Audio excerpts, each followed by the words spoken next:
the soul's descent into form, a guide through the soul's descent into incarnation, illusion, and remembrance. Each chapter is a blending of metaphysical insight. This book invites seekers to trace the hidden thread of their own becoming, to walk the labyrinth of form, awaken, and return to the silence that birthed them. The soul's descent into form is a call to light the world from within. Chapter 1. The journey of the soul is one of the grandest, most intricate tapestries woven across the cosmos. It begins not in the mists of a physical world but in the luminous, boundless expanse of higher realms. Realms where pure consciousness unencumbered by form or illusion resides in the eternal now. These are the domains of pure knowledge and pure wisdom, the source from which all creation emanates. In these celestial spheres, the soul exists as an essence of light, a spark of divine awareness. It is not a separate entity, but a facet of the whole, yet possesses a unique potential for experience, for growth through understanding. Here it dwells in a state of profound peace, bathed in the glow of infinite understanding. It observes the grand patterns of the universe, learns from the collective wisdom of the source, and prepares for a unique adventure, the descent into manifestation. The motivation for this descent is not one of necessity or lack, but of love and choice. The source in its boundless compassion seeks to express itself through the diverse tapestry of creation. The soul, driven by a yearning that resonates deep within its core, a desire to experience, to feel, to differentiate itself momentarily from the infinite ocean of consciousness, chooses to participate. It yearns to taste the sweetness of creation, to walk the paths less traveled, to learn through direct visceral experience what cannot be known solely from observation. This choice is not made in a moment of fleeting fancy, but is the culmination of eons of resonance, a deep-seated pull towards the potential of embodiment. It is an act of profound courage, stepping from the certainty of the eternal into the uncertainty of the transient. The soul forms a distinct intention, a vibration of readiness, and begins the arduous process of preparing for incarnation. The first step in this preparation is the gathering of potential experiences. The soul, like a weaver gathering threads, draws upon the vast reservoir of potential realities that exist within the universal field. It selects the karmic threads that will form the core of its human journey, the lessons it seeks to learn, the challenges it aims to overcome, the relationships it will form. It chooses the time, the place, and the physical vessel, the body into which it will enter. This is not a random lottery, but a conscious selection based on its evolutionary path and its deepest yearning for growth. Then begins the process of the descent itself. It is not a fall but a gradual withdrawal from the direct perception of the source. The soul begins to thin its connection to the higher realms, allowing itself to become more focused on the lower frequencies of the universe. It begins to wrap itself in the denser energies of manifestation, preparing to interface with the physical world. As it descends, it enters realms that are a bridge between the purely spiritual and the purely physical, the astral planes, the subtle dimensions that exist just below the threshold of physical manifestation. These realms are still governed by the laws of energy and vibration, but they are less stable, more influenced by the thoughts and emotions of beings who have already passed through this transition. Here in this space, the soul begins to encounter the first tendrils of illusion. The subtle energies of the astral realms can be perceived as vivid visions, intense emotions, and confusing sensations. These are not inherently malevolent, but they are disorienting. They are like the static that interferes with a clear radio signal, obscuring the deeper truths. The soul, still focused on the task of incarnation, may begin to mistake these subtle influences for reality itself. It may become attached to certain feelings or images, drawn toward specific energies that resonate with its lower vibrations. This is the beginning of entanglement. The soul getting caught up in the illusions of the lower realms, becoming identified with fleeting emotions and perceptions rather than its true eternal nature. The first stirrings of remembrance are often subtle, almost imperceptible. They may manifest as fleeting moments of clarity where the soul briefly glimpses its true nature, a spark of light unbound by form existing in the eternal now. These moments are like sparks in the dark, brief interruptions of the illusion, reminding the soul of its true home. However, these moments are often quickly overshadowed by the demands of the physical world. The process of incarnation requires a significant shift in consciousness. The soul must learn to perceive through the physical senses to experience the limitations and joys of the body, to navigate the complexities of human relationships and social structures. The physical world is a realm of duality where light and shadow, joy and sorrow, love and loss coexist. It is a necessary environment for learning, but it is also a fertile ground for illusion. The physical body is a vehicle for experience, but it can also become a source of attachment and identification. The physical senses offer a rich tapestry of input, but they can also be distorted by fear, desire, and ego. As the soul fully incarnates, it becomes increasingly immersed in the illusions of the physical world, the subtle influences of the astral realms become more pronounced, and the soul may find itself drawn into patterns of behavior, thought, and emotion that reinforce its entanglement. It may begin to believe that it is truly separate from others, that its happiness is dependent on external circumstances, that its identity is defined by its physical form and achievements. The first stirrings of remembrance are crucial, for they are the seeds of awakening.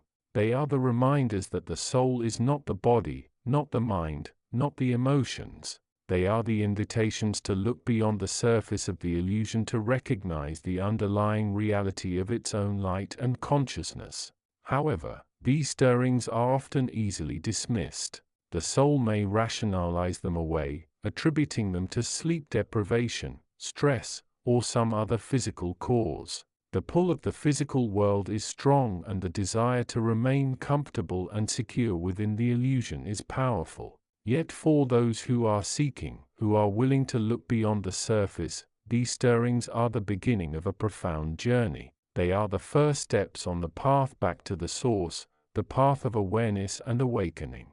They are the recognition that the soul's true home is not in the physical world but in the boundless expanse of consciousness from which it came. The journey from the higher realms to the physical world is a journey from the known to the unknown, from the eternal to the transient, from the pure to the impure. It is a journey filled with challenges and opportunities, with potential for growth and potential for entanglement. But it is also a journey filled with the first stirrings of remembrance, the beginning of the path back to the source of creation.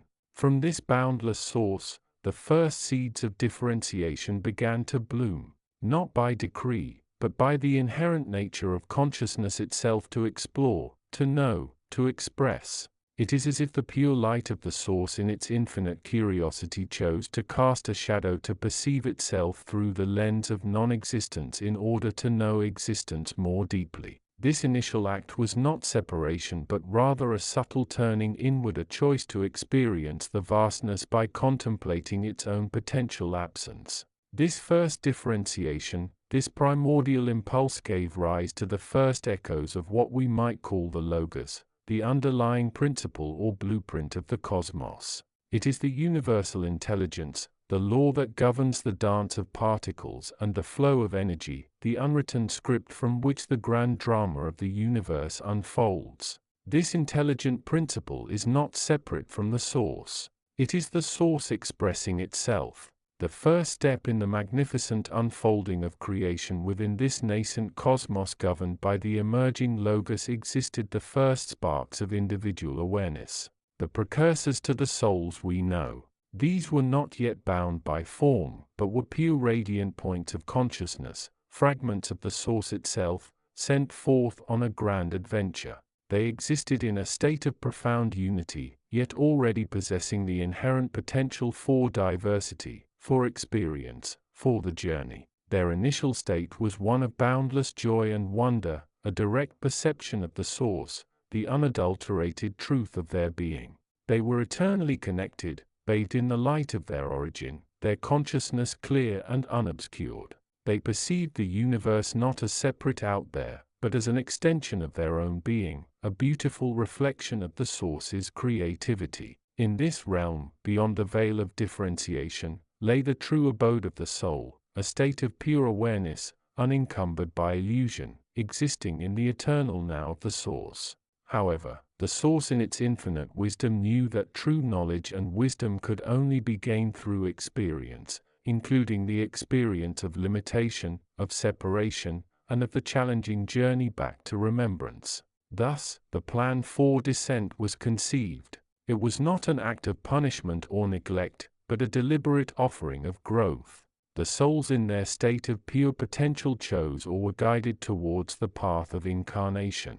The descent began. It was a journey from the realm of pure formlessness and unity into the nested worlds of manifestation. Imagine stepping from an ocean of light into a single drop. The transition was gradual yet profoundly transformative. The souls carrying within them the spark of the Source and the blueprint of the cosmos began to coalesce with the energies of the lower realms. First they encountered the subtle realms, the astral planes where thought forms and emotions still resonated strongly with the Source's vibration. Here the transition was relatively smooth, a gentle adjustment to a less dense field of existence. The souls began to gather experiences like children learning to walk, exploring the nuances of feeling and intention. Then came the more dense realms, the physical plane. This was the most significant leap. Entering the Earth sphere meant navigating a world governed by the laws of physics, matter, and time. Forces that were vastly different from the realm they came from. The souls, now taking on temporary vehicles of flesh and bone, became encased in form. Their perception filtered through the senses. This encasement was the crucial point of entanglement. The physical body, while a vehicle for experience, became an anchor. The dense matter of the Earth with its gravitational pull and complex energy fields exerted a powerful influence. The soul now operating through this physical instrument began to identify with the body, the mind and the ego. The sense of self that arises from personal history, desires, fears and conditioning. This identification, this sense of being a body and a mind became the primary point of illusion, the most potent form of entanglement. The soul, whose true nature is pure, unbound consciousness, began to mistake the temporary vehicle for its eternal self. It began to believe in the limitations imposed by the physical form, aging, sickness, death as fundamental aspects of its being. It started to lose touch with its original connection to the Source, forgetting its true home and purpose. The environment of the physical world further facilitated this entanglement. The constant flow of sensory input, the complexities of social interaction, the pressures of survival and desire, all contributed to the creation of a thick veil between the soul and its higher awareness. The mind became cluttered with thoughts, the emotions with reactions, and the ego with attachments and identifications. The direct, clear perception of the Source was gradually obscured, replaced by the fragmented conditioned consciousness of the incarnated being. Yet within this entanglement, the first stirrings of remembrance began. It was a subtle, almost imperceptible whisper in the background of the conscious mind. It might manifest as a fleeting sense of profound familiarity with a person, place, or situation despite having no logical explanation. It could be a sudden intense longing for something vast and unknown, a feeling of home without knowing where home truly is. Sometimes it might arise as a moment of intuitive clarity, a flash of insight that transcends ordinary reasoning. These initial sparks of remembrance were rare and easily dismissed. They were often overshadowed by the demands of daily life, the grip of the ego, and the dense fog of illusion.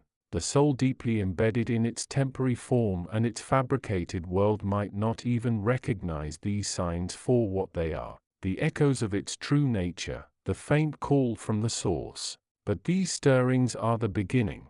They are the first light in the darkness of illusion, the seed of awakening. They are the promise that the journey is not in vain. that the soul's descent into incarnation was a choice made for the sake of growth and understanding. The path ahead involves cultivating awareness, learning to discern the illusion from the truth, and gradually intentionally allowing these sparks of remembrance to grow brighter.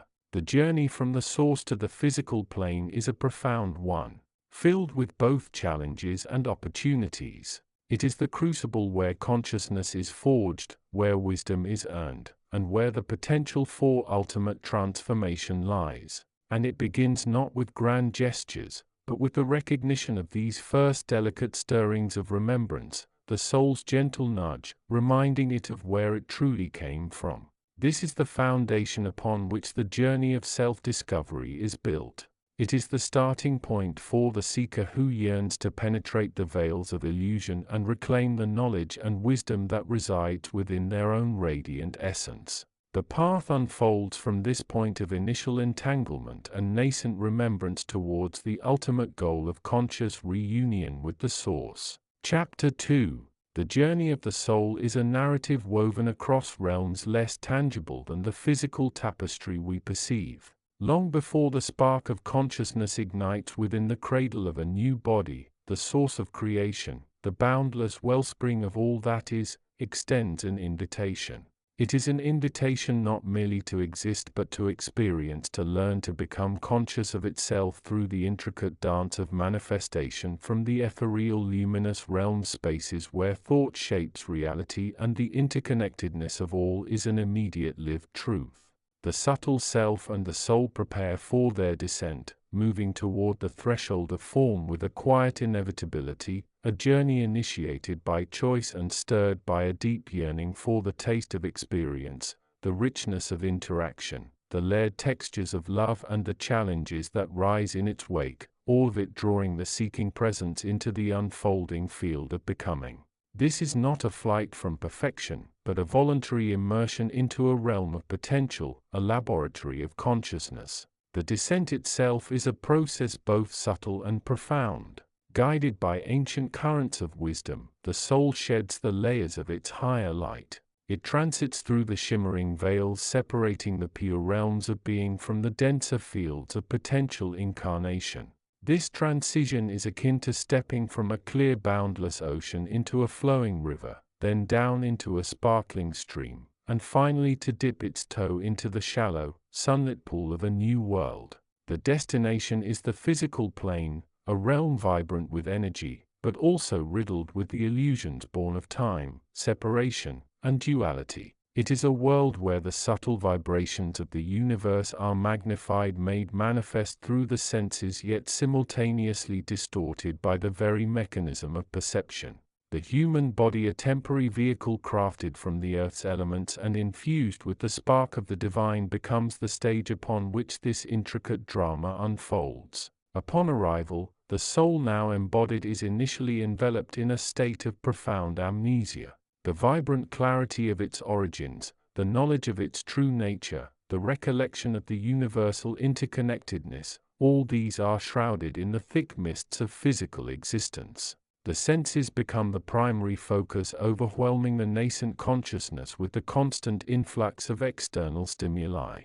The internal landscape, once a reflection of boundless peace and light, is now a canvas upon which the paints of sensation, emotion, and thought begin to splash. This amnesia is not merely accidental. It is a fundamental aspect of the incarnation process. The physical form designed for the experience of duality requires a degree of separation from the soul's higher awareness to fully engage with the world's contrasts. Joy and sorrow, giving and receiving, love and loss. These paradoxes are the crucible in which the soul learns to remember too clearly, too instantly the nature of its true home, and the elucidatory nature of physical pain would paralyze the will to experience, rendering the journey meaningless. The veils remain in place, necessary guardians of the potential for growth. Yet within this state of profound forgetfulness, the seeds of remembrance are sown. They are delicate sparks, faint echoes of a deeper knowing, waiting patiently for the right conditions to awaken.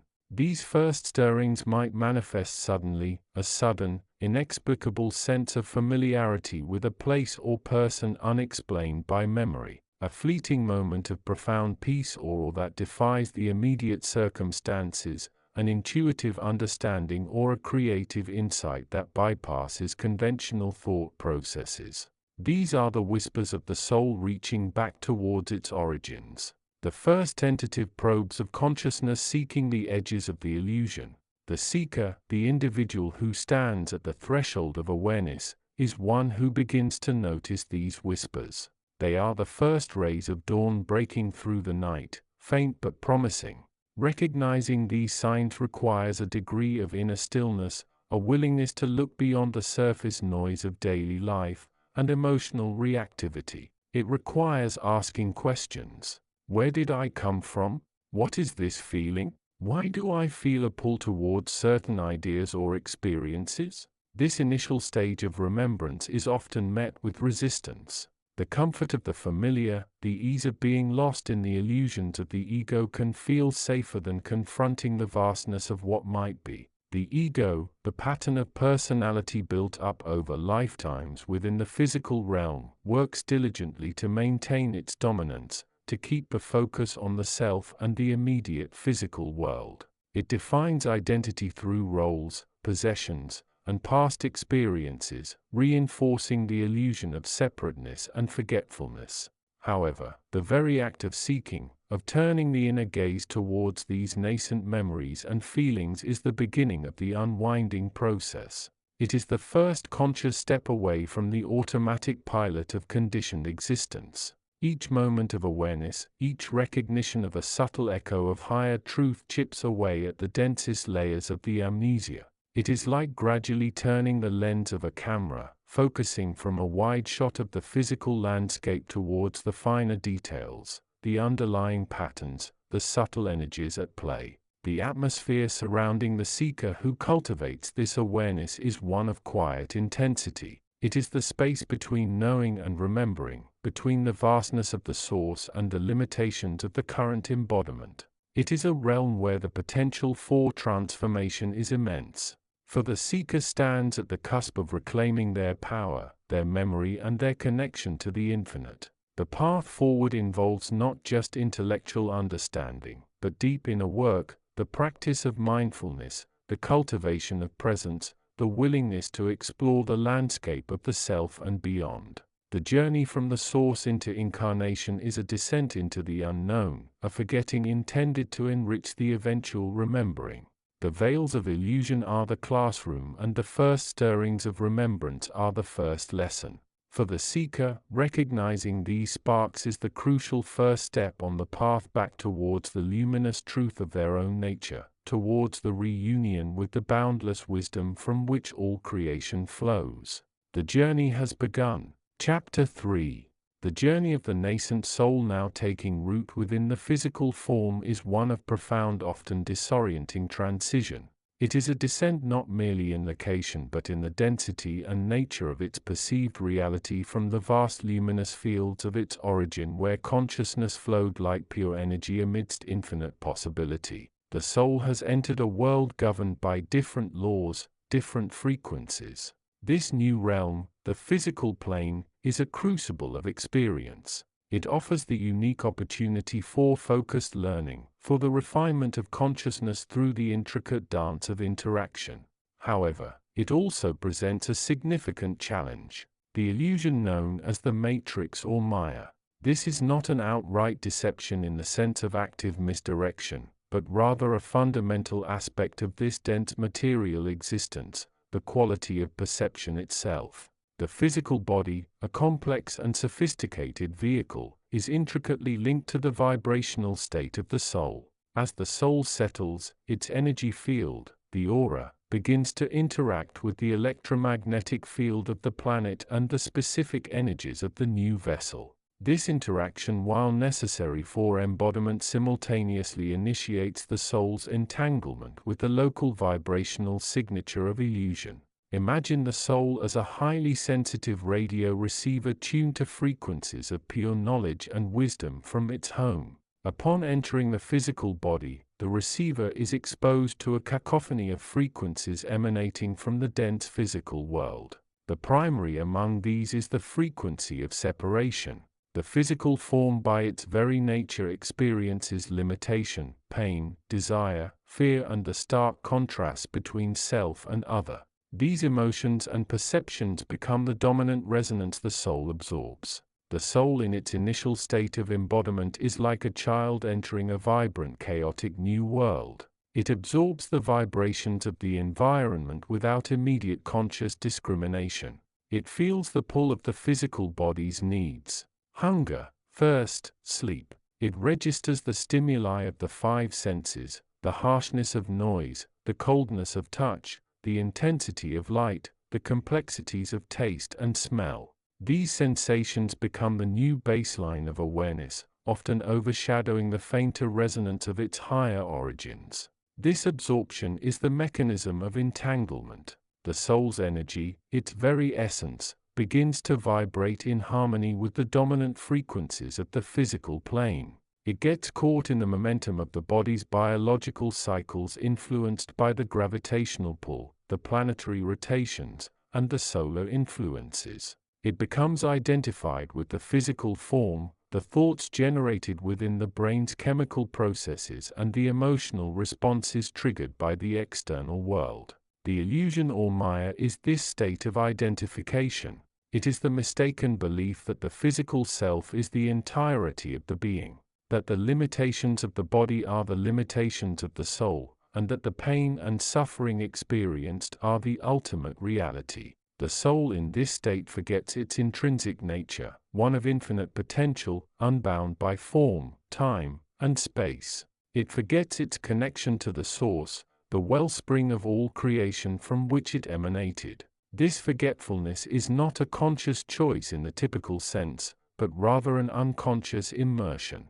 The vibrational pull of the physical, the density of its energy, is powerful. It is like a strong current pulling a leaf onto the riverbed away from the serene waters of the source. The soul becomes ensued in the web of cause and effect, action and reaction, thought and feeling that defines this dimension of existence. Yet within this entanglement, the seeds of remembrance are sown.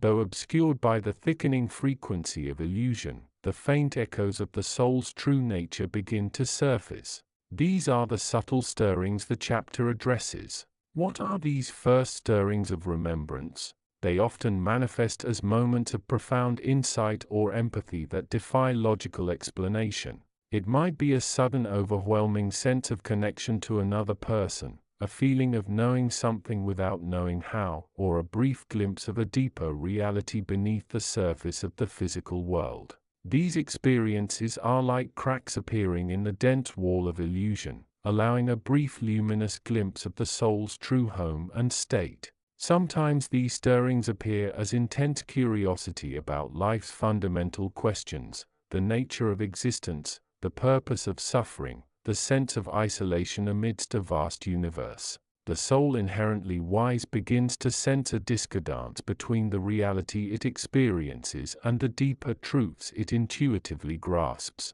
This internal tension is the first genuine friction against the illusion, the beginning of the questioning that leads towards liberation. These moments of remembrance are precious. They are the soul's internal compass pointing towards the source, towards the knowledge and wisdom that was its original state. They are the first faint chirps of a bird returning home after a long journey, remembering the warmth of the nest. Recognizing these stirrings is the crucial first step on the path of awakening.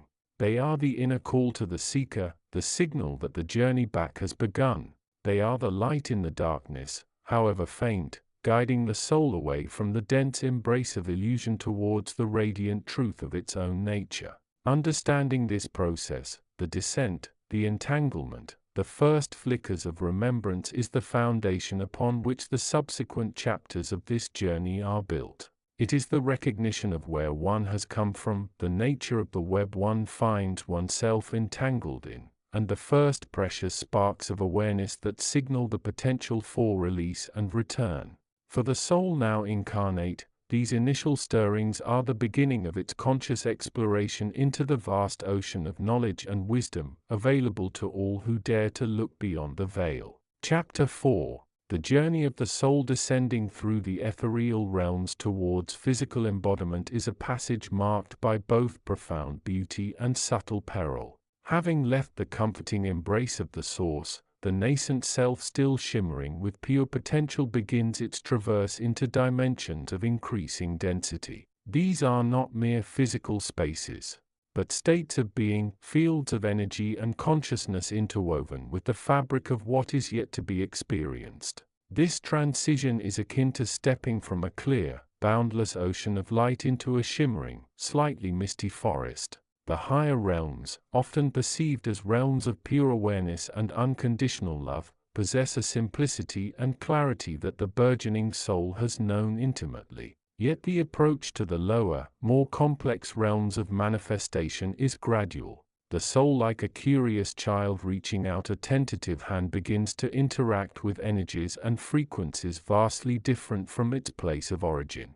It is here at the threshold that the first encounters with the subtle mechanisms of illusion, or what might be termed the veil of Maya, become apparent. This is not an overt deception, but a natural consequence of the interplay between consciousness and form, between the infinite and the finite. As the soul's awareness begins to engage more deeply with the vibrational patterns of the lower realms, it starts to perceive through the filter of potentiality, of limitation, and of duality. The senses, nascent and untested, begin to interpret the influx of information. What was once a unified field of pure potentiality starts to fragment into distinct objects, colors, sounds, and sensations. This fragmentation is the very foundation of the material world as most beings experience it. It provides structure and definition, allowing for interaction and learning. But it also inherently introduces a separation, a sense of otherness where there was once only unity. The soul, in its eagerness to explore, begins to identify with these emerging perceptions, mistaking the lens through which it views reality for reality itself. Thoughts begin to arise not as the pure flowing streams of insight common in the higher realms, but as distinct, often fleeting mental constructs. These thoughts are initially simple, arising in response to the new sensory input. Yet they carry the seeds of complexity. They introduce the concepts of like and dislike, want and have, me and not me. These are the very tools that begin to weave the tapestry of personal identity, but they are also the threads that can become tangled in the snare of illusion. The soul's entanglement with illusion is subtle at first, almost imperceptible. It is like a fish newly dropped into a river, initially mistaking the currents and ripples for the very essence of water itself. The sense of being a separate entity, an individual self located within a physical body and navigating a distinct world, begins to solidify. This sense of separation, while necessary for the process of learning and experiencing through a unique perspective, is also the primary mechanism through which the soul becomes ensnared in the illusion of duality. The physical body, a magnificent and complex vehicle of experience, becomes the focal point of identification. The soul, through the medium of the body, begins to engage with the world through action, reaction, and interaction. It eats, it breathes, it moves, it feels pain and pleasure. These are the fundamental experiences that shape the emerging personality and consciousness. However, in the process, the subtle distinction between the conscious observing self, the soul, and the physical vehicle, the body, begins to blur. The body becomes the self, and the experiences filtered through it become the entirety of reality. Emotions too play a significant role in this entanglement. Joy, sorrow, fear, love. These powerful internal states become associated with specific external events and internal thoughts. They color the perception of reality and drive much of the subsequent behavior. While emotions are a natural and vital part of the human experience, they can also become powerful attachments, binding the soul to specific outcomes and reinforcing the illusion of a separate, vulnerable self needing to achieve or avoid certain states. Yet within this process of entanglement, a crucial element is present, the potential for remembrance. Even as the soul identifies with the physical form and the sensory world, a deeper intuitive knowing remains. It is a faint echo, a persistent whisper from the source hinting at a different reality, a state of pure being prior to incarnation. This remembrance is not typically conscious in the beginning. It resides more in the soul's intrinsic nature, a substratum beneath the surface layer of learned perception. These first stirrings of remembrance might manifest as fleeting moments of clarity, brief interruptions of the manufactured sense of limitation. Perhaps a sudden, inexplicable sense of peace during a time of turmoil, or a flash of understanding about a complex situation that bypasses ordinary reasoning. These moments are precious indicators that the soul still retains a connection to its higher origins. They are like sparks of light in a growing dark, reminders of the ocean. The soul has temporarily forgotten. The veil of Maya, while necessary for the learning process, thus presents a dual nature. It provides the necessary framework for experience, allowing for growth through contrast and duality. But it also acts as a cloak, dimming the awareness of the soul's true nature and binding it to the limitations of the physical form and the perceived world. The entanglement begins subtly woven into the very fabric of perception, thought, and emotion. It is within this complex and often confusing initial phase that the journey truly begins. The soul, having descended and become entangled, now stands at the crossroads of awareness. The nascent remembrance of its source is a flickering candle in the vast darkness of the new reality. The challenge that lies ahead for the seeker, for this incarnating soul, is to gradually, deliberately begin to discern the difference between the perceived reality and the underlying reality of unified consciousness. It is to learn to see through the veil, not by forcefully tearing it away, but by recognizing its nature as illusion and allowing the inherent clarity of the soul's own awareness to slowly re-emerge. This process is the essence of the spiritual path, the journey back towards the source, initiated long ago by the soul's own innate longing for return. It requires intention, patience, and the courage to question the fundamental nature of one's own reality. For it is only by beginning to perceive the subtle whispers of remembrance, the faint echoes of the source within, that the path towards liberation and true understanding can even be considered.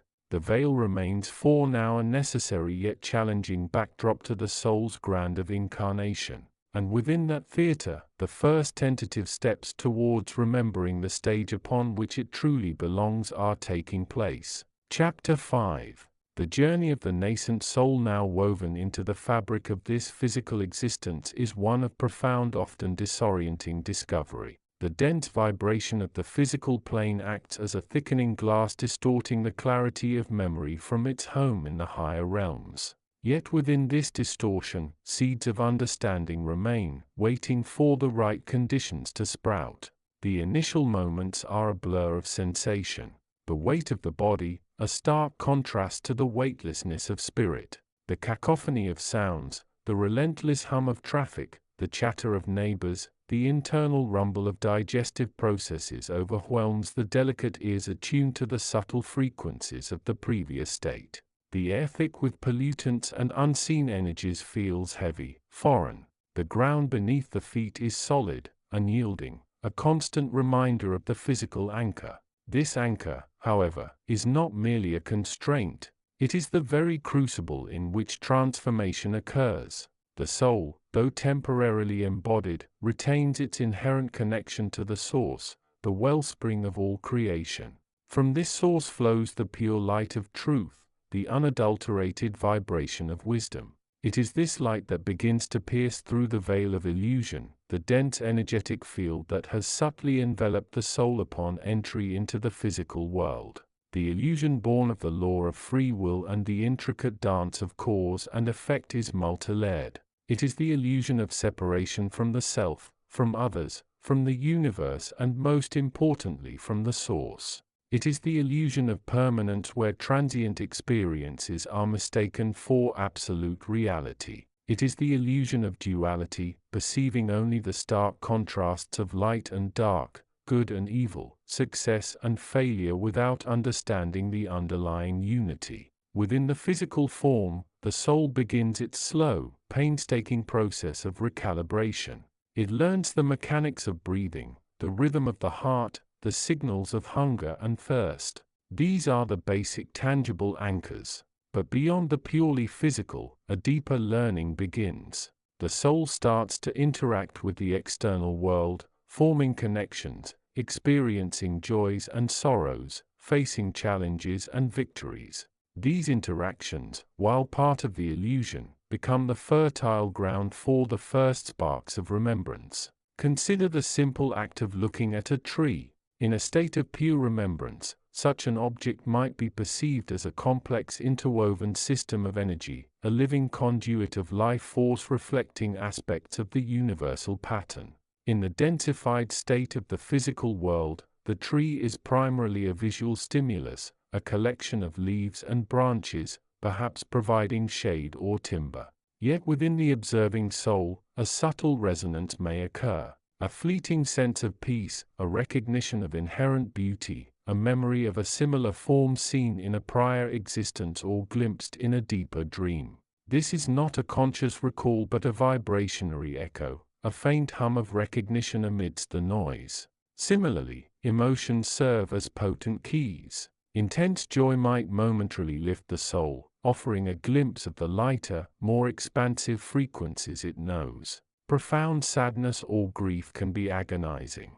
Yet, they can also strip away layers of superficial conditioning, revealing the underlying vulnerability and the core self beneath the temporary persona. Anger, fear, or confusion can feel like internal storms. But they too are powerful indicators pointing directly to the places where the illusion is strongest and where the soul feels most out of alignment with its true nature. The crucial point is that these experiences, while seemingly ordinary or even difficult, are not meaningless. They are opportunities. Each interaction, each sensation, each emotion, if met with even a modicum of awareness, can become a catalyst. The soul, inherently wise, begins to discern patterns. It notices how certain thoughts lead to feelings of contraction while others evoke a sense of openness. It perceives how attachment creates suffering while detachment fosters peace, however fleeting that peace might be. This discernment is the first stirring of remembrance. It is the dawning awareness that the self is not merely the body or the mind or the sum total of past experiences. It is something deeper, more resilient, connected to a vast intelligent field of consciousness. It is the recognition that the feelings of limitation of being trapped in the physical form are not absolute truths but temporary states of being. This awakening is often subtle, easily dismissed. It might manifest as a sudden inexplicable sense of knowing, a feeling of déjà vu, a moment of profound insight during meditation or quiet reflection. It could be a fleeting awareness during a peak experience, the ecstasy of music, the awe of nature, the connection felt with another person. These moments are precious. They are beacons of light in the dense fog of illusion, confirming the soul's true identity and its journey back home. The path ahead involves nurturing these sparks. It requires cultivating awareness, the conscious observation of thoughts, emotions, and sensations without immediate judgment or reaction. It requires practicing presence, anchoring the mind in the present moment rather than getting lost in the endless chatter of past regrets and future anxieties. It involves seeking knowledge, not just intellectual facts, but wisdom that resonates with the soul's deeper understanding. And it involves compassion both for oneself and others, recognizing the shared struggle within the illusion. The journey from the source into incarnation is not one of falling but of choosing. The soul descends guided by its own karmic patterns and desires, seeking experiences that will ultimately lead to growth and reunion. The entanglement with illusion is the necessary stage of the journey, a complex classroom where lessons in duality, attachment, and separation must be learned. But within this entanglement lie the seeds of liberation. And the first stirrings of remembrance, those faint yet persistent echoes of truth and wisdom, are the guiding stars illuminating the path back towards the boundless light of the Source. The seeker aware of this begins the conscious practice of awakening. Chapter 6. The seeker stands at the precipice of understanding, not of a physical cliff, but of the great divide between the conscious embrace of illusion and the nascent glow of remembered truth.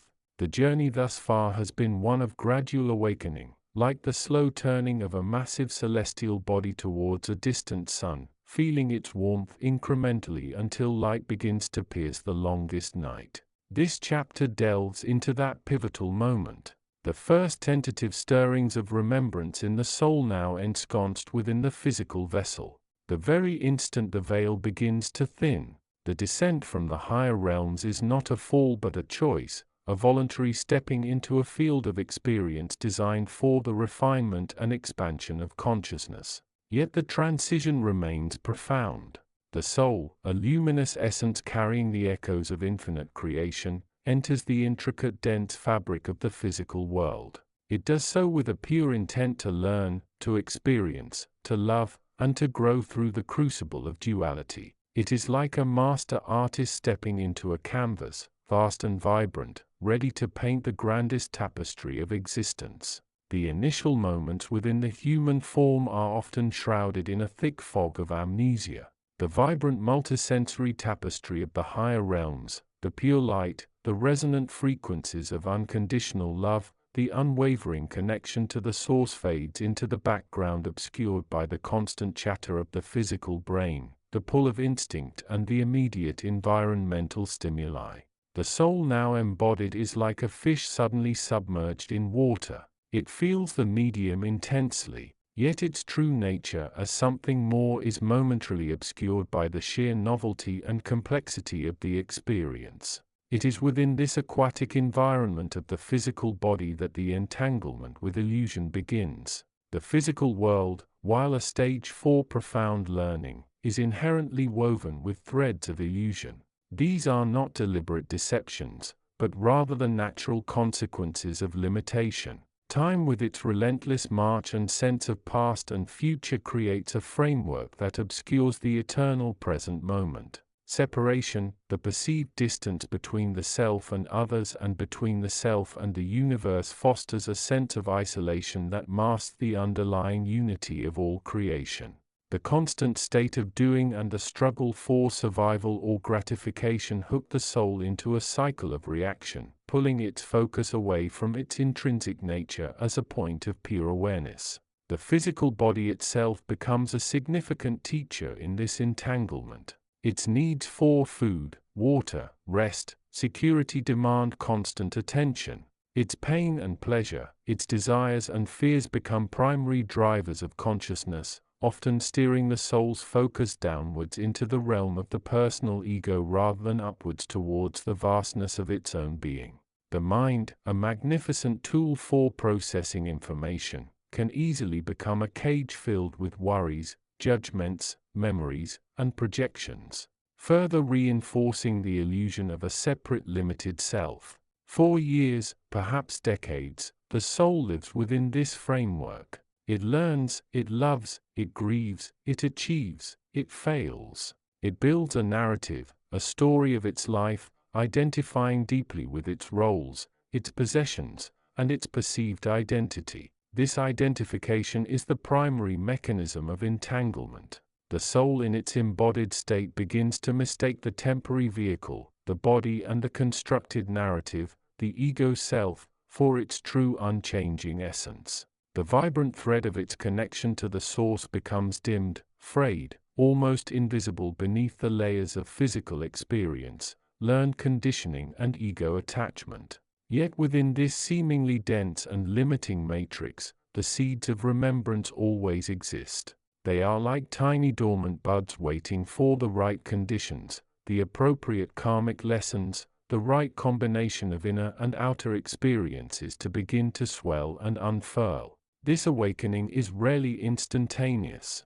It is more often a gradual, sometimes subtle process. It might be triggered by a profound loss that forces an examination of what truly matters, by a deep love that reveals the nature of connection beyond the personal, or by a moment of intense crisis that strips away the superficial layers of the ego. The first stirrings are often felt as an internal shift, a subtle dissonance within the familiar rhythm of the egoic mind. It might manifest as a persistent sense of otherness, a feeling that one is looking at their life from a distance as if watching a movie. It could be an intuitive knowing that goes against logical reasoning, a flash of insight about the nature of self or reality that vanishes as quickly as it appeared. Some might experience moments of profound peace or joy that seem out of place in the context of their circumstances, hinting at a deeper, more fundamental state of being. These initial flickers of remembrance are fragile.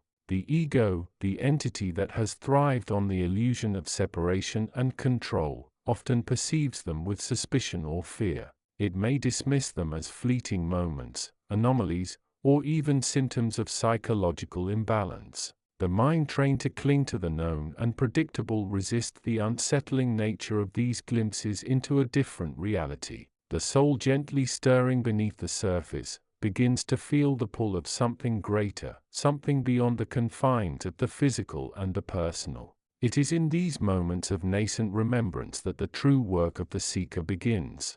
These fleeting sparks are not just to be observed or cherished. They are invitations. They are the first light in the dark room of illusion pointing towards the door. The challenge lies in recognizing these sparks for what they are, fragments of the soul's original connection to wisdom and truth, and in nurturing them.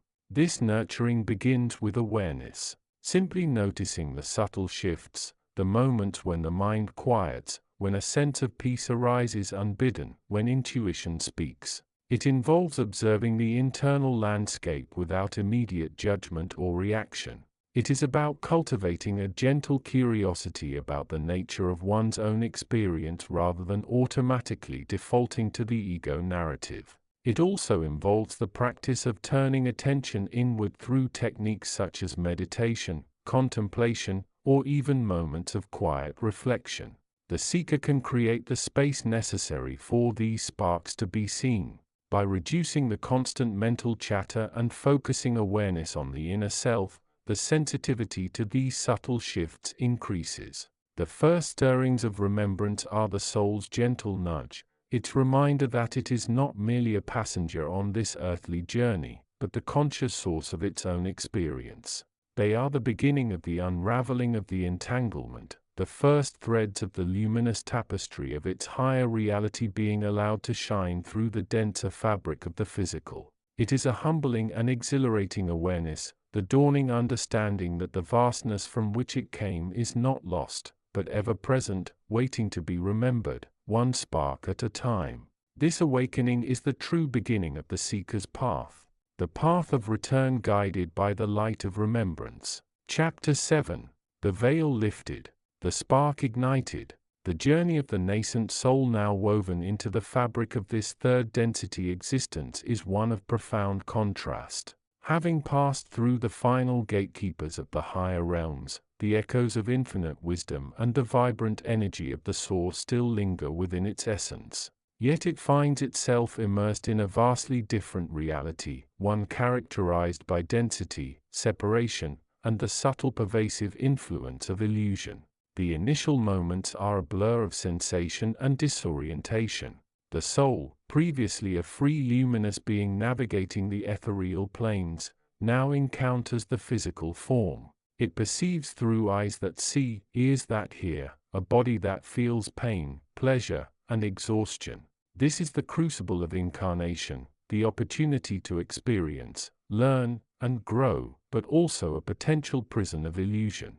The dense physical vehicle, while necessary for interaction within this realm, acts as a filter distorting the pure frequencies of the soul and muffling the subtle guidance of the higher self. The entanglement begins almost imperceptibly. The soul, seeking to understand its new surroundings, relies heavily on the 5 physical senses. These senses, designed for survival and interaction within the material world, offer a fragmented and often misleading picture of reality. What the eye sees is shaped by light, shadow, and learned interpretation. What the ears hear is filtered through the physical structure of the body and the programming of past experiences. The mind, eager to make sense of the input, constructs narratives, labels things as good or bad, real or unreal. Based on these filtered perceptions, this is where the illusion deepens. The soul begins to identify with the physical form, mistaking the temporary vehicle for its true self. It becomes caught in the emotional tides of likes and dislikes, fears and desires, attachments and aversions that arise from the body's interaction with the external world. It starts to believe the stories the mind tells, the narrative of personal history, personal problems, personal triumphs and failures. This identification creates a sense of separation, not just from the source but from other beings, from the environment, and even from the higher self within. The dense physical body, with its constant need for maintenance, its vulnerability to disease and its eventual decay, serves as a potent teacher of illusion. It constantly reminds the soul of limitation, of suffering, of the impermanence of physical existence. The soul feels the pull of the physical world, drawn to its vibrancy and intensity, while simultaneously remembering the peace and freedom of the higher realms. This internal conflict is a source of great tension and suffering for many incarnating souls who struggle to reconcile the two realities. Yet within this seemingly hopeless entanglement, a tiny yet profound seed of remembrance exists. It lies dormant beneath layers of physical sensation, emotional reaction and mental chatter. It is the echo of the soul's true nature, a spark of the source, carrying the inherent knowledge of unity, love, and infinite potential. This remembrance is often triggered by moments of profound beauty or connection. It might be the awe-inspiring sight of a sunset, the unconditional love felt from a child, or a moment of deep silence where the mind quiets. In these rare instances, the soul experiences a flicker of its true essence. It feels a sense of oneness with the universe, a deep connection to another being, or a moment of inner peace that transcends the physical world. These experiences are fleeting, often dismissed as coincidence or emotion, but they are the soul's first whispers of its true home. The journey towards full remembrance is not an instant process. It requires conscious effort, a willingness to peel back the layers of illusion. It involves learning to observe the physical world without becoming lost in it, to acknowledge the sensations and emotions without identifying with them, and to quiet the incessant chatter of the mind. It means cultivating awareness, the ability to witness one's own thoughts, feelings, and actions from a place of detachment, recognizing them as transient phenomena rather than absolute truths.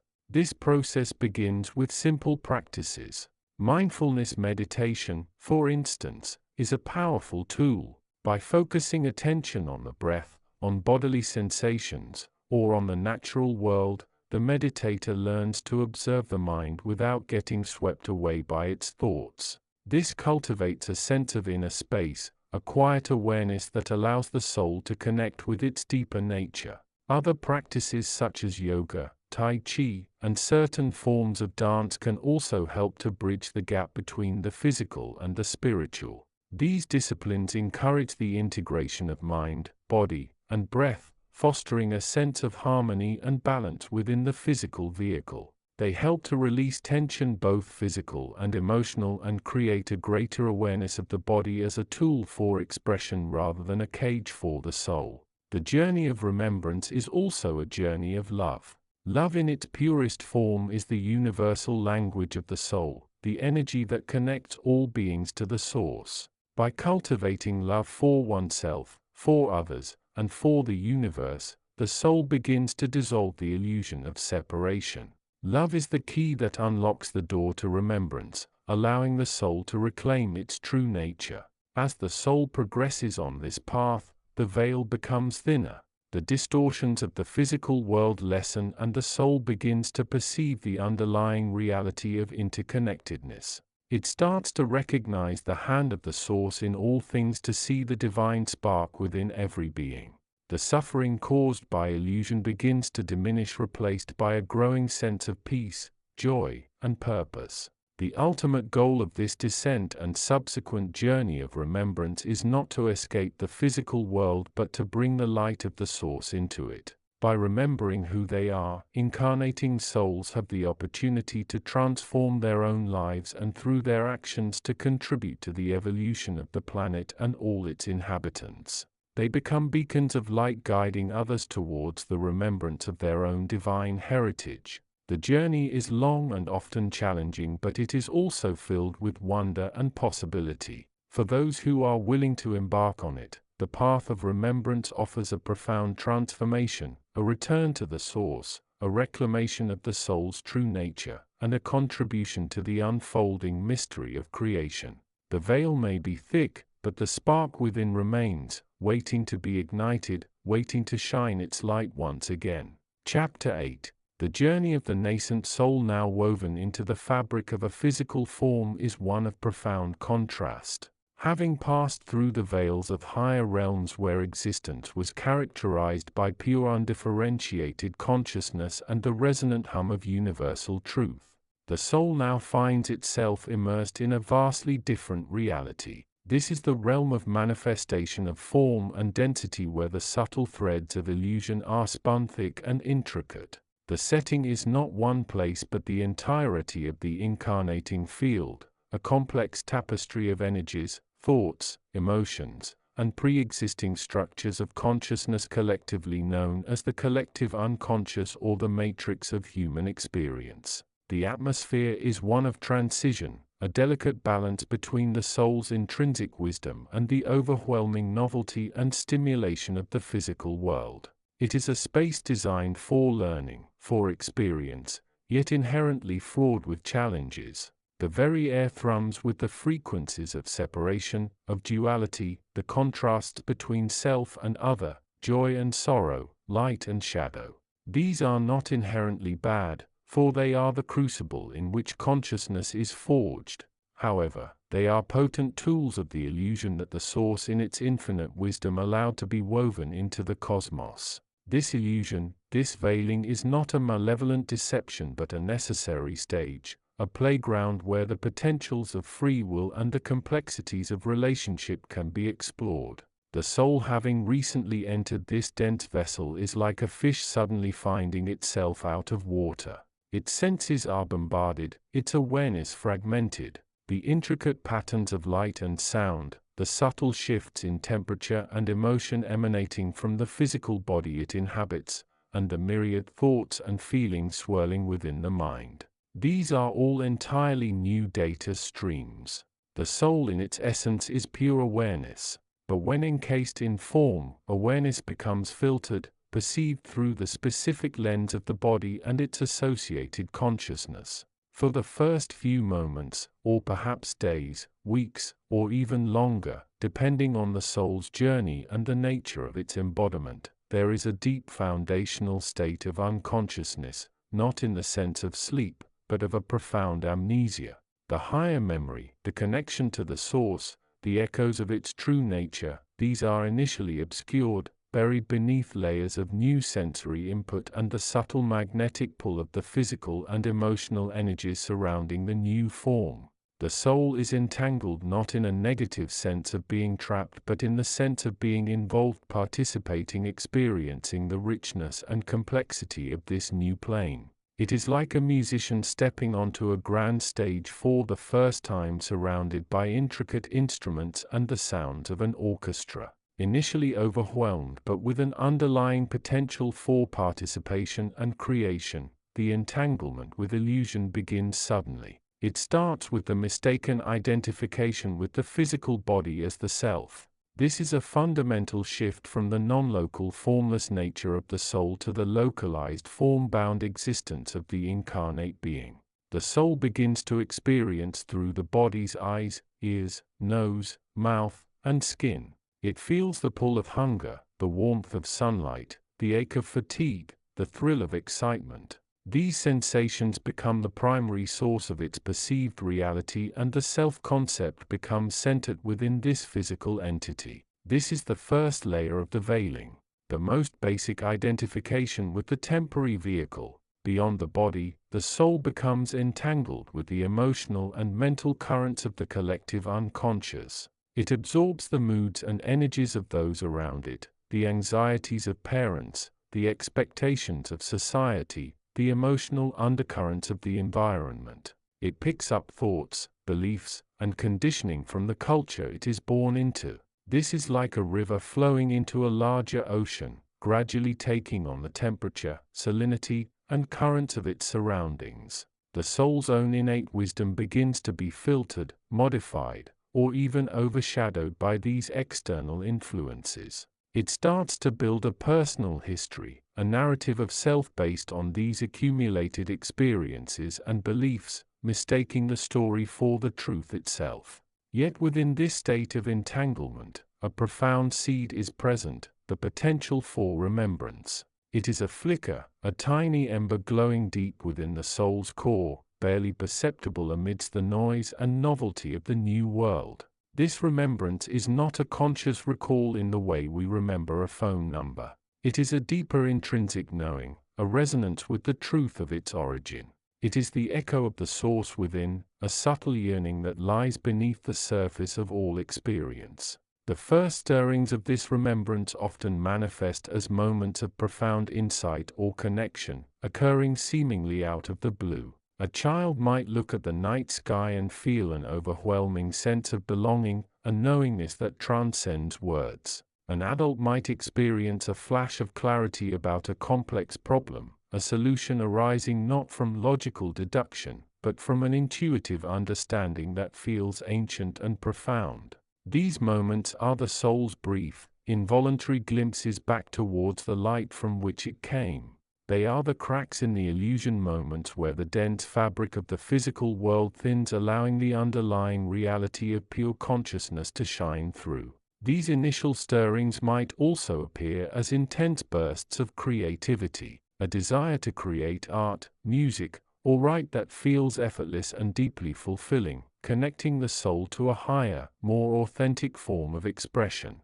Or they might manifest as moments of deep empathy or compassion, a connection to the suffering of others that feels more profound than simple sympathy, hinting at a shared origin and interconnectedness. Such experiences often leave the individual feeling strangely different, disconnected from the prevailing mood or understanding of those around them. Sometimes described as a sense of having lived before or a deep familiarity with life that defies current circumstances. The significance of these first stirrings cannot be overstated. They are the soul's internal compass, the first whispers of guidance in a complex and often bewildering world. They are the beginning of the process of awakening, the conscious recognition that the self is not merely the body or the mind but something far greater. They are the signal that the journey of incarnation is not merely about experiencing but about remembering, about reclaiming the soul's innate connection to wisdom and truth. However, these early sparks of remembrance are often fragile. They can be easily dimmed or ignored by the soul's absorption in the physical world, by the demands of daily life, by the pull of societal conditioning, and by the fear or confusion that can arise when the soul begins to question its own reality and identity. The ego, the persona built from accumulated experiences and beliefs, often works diligently to suppress these glimpses of higher truth, for they challenge the established narrative and the sense of security derived from the physical identity. The illusion therefore not only veils the higher memory but also actively discourages its return. Yet these initial stirrings are the crucial beginning. They plant the seed of awareness within the field of illusion. They offer the first inklings that there is more to reality than what meets the physical senses. They provide a foundation, however faint, upon which the conscious process of reclaiming memory and reconnecting with the source can begin. The journey from entanglement to remembrance is long and often arduous, requiring conscious effort, introspection, and a willingness to question the taken-for-granted nature of the physical world. But it is precisely from these first tentative sparks that the path of awakening unfolds, offering the seeker the profound gift of reclaiming their true nature and purpose within the grand tapestry of creation.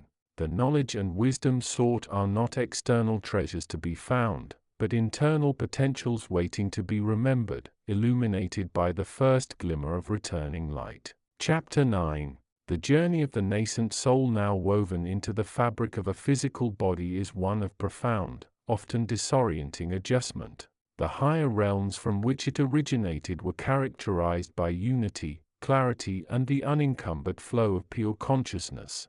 There the nature of existence was understood not as a series of separate events but as an interconnected symphony of energy and light. Yet the descent into incarnation plunges this essence into a vastly different reality, one governed by the principles of duality, separation, and the subtle pervasive field of illusion known as the matrix. The initial stages of this embodiment are often shrouded in fog. The soul, still bearing the faint resonance of its origin, finds itself encased in a form vulnerable to the physical world's demands, hunger, fatigue, pain, and the relentless stream of sensory input. Sleep, a necessary anchor in the physical realm, becomes a peculiar experience. It is here in the twilight states between waking and dreaming that the seeds of remembrance often begin to sprout. At first, these are but faint echoes, fragments of a lost reality. A sense of profound otherness lingers, a subconscious awareness that the self is not entirely bound by the limitations of this body or this world.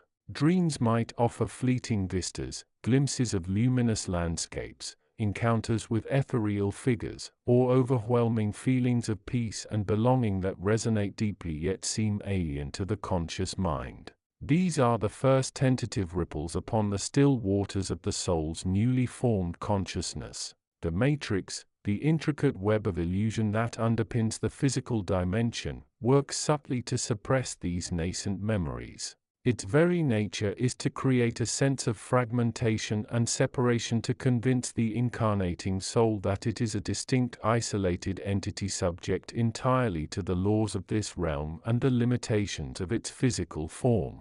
It fosters a belief in the primacy of the ego, the self-centered consciousness that arises from the body-mind complex. This ego, born of the need to survive and navigate the physical world, naturally prioritizes the immediate, the tangible, and the personal. It filters experience through the lens of me and mine, like and dislike, creating a narrow focus that readily overshadows the broader perspective of the soul.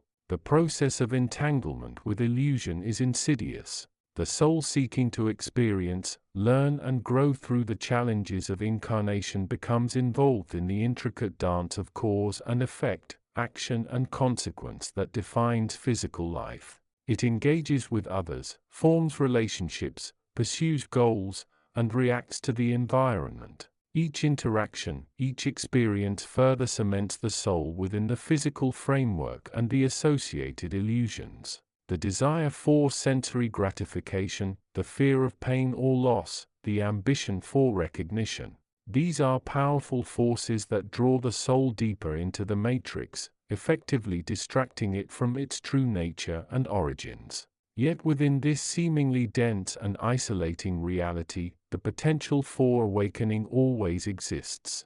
The soul, though incarnated, remains fundamentally a fragment of the source, carrying within it an inherent connection to that higher state of being. The faint echoes of remembrance, though often overshadowed, represent the flickering flame of this connection. They are the inner compass pointing towards the origin, the subtle inner knowing that something deeper lies beyond the surface appearances of the physical world. The crucial turning point often arrives not through grand dramatic events but through moments of quiet introspection, deep states of meditation, or profound periods of vulnerability. It is in these spaces where the noise of the ego and the demands of the physical world are momentarily reduced that the soul can become aware of the internal resonance, the feeling of home that echoes the higher realms. This initial stirring of remembrance might manifest as a sudden overwhelming sense of recognition. A line of poetry, a piece of music, a natural landscape might trigger a profound emotional response, a feeling of deep familiarity that defies logical explanation. The individual might sense that they have been here before, or that they possess knowledge that seems intuitively known yet cannot be consciously recalled from this life. These are the early whispers of the soul's memory awakening. The first conscious recognition that its current experience is not its entirety. This awakening is not an instantaneous return to the higher realms, but rather the first conscious perception of the soul's true nature and its journey. It is the moment the soul begins to consciously perceive the veil of illusion, to discern the difference between the transient physical reality and the eternal underlying truth of its own existence. It is the beginning of the long, often arduous but ultimately liberating path back towards the source. Understanding this process is the first step on the path of self-help for the seeker. Recognizing the soul's descent, the nature of the entanglement with illusion, and the significance of these first stirrings of remembrance provides a framework for navigating the challenges of physical life with greater awareness. It offers a perspective beyond the limitations of the ego, reminding the individual that they are not merely a body or a mind, but a sovereign soul on a journey of awakening and return. The journey from entanglement to remembrance is the journey from the illusion of separation to the realization of oneness. A journey illuminated by the knowledge and wisdom that the soul inherently carries within. As the first glimmers of remembrance fade back into the fog of the everyday, they leave behind a subtle shift within the soul. A new possibility has been introduced. The possibility of awareness, of choice, of reconnecting with the deeper truth of self. This is the seed planted, the first step taken on the path back to the source of creation, a path illuminated by the very light of remembrance itself. Chapter 10.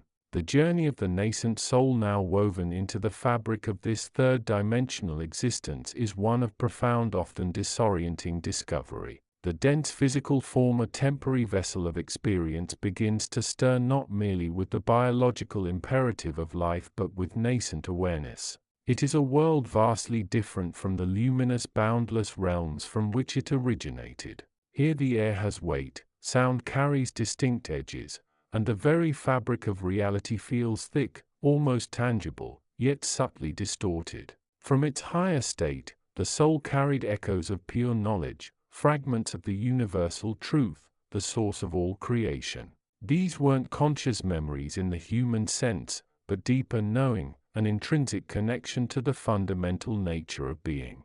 However, the process of incarnation, the descent into matter, was designed to be transformative, not merely a relocation. It was intended to be a school, a laboratory of experience where the pure light of the soul could interact with, learn from, and ultimately illuminate the veils of illusion that constitute this lower dimension. But the descent is rarely smooth. The soul, still retaining a residue of its high-frequency state, finds itself abruptly immersed in a vibrational frequency vastly lower than its accustomed one. It is like a fish accustomed to the vastness of the ocean being suddenly dropped into a stagnant, murky pond. The initial sensation is often one of profound disorientation, a feeling of being lost, fragmented, and strangely small. The overwhelming sensory input, the jarring sounds, the heavy touch of the physical body, the constant subtle hum of lower energies can be initially bewildering.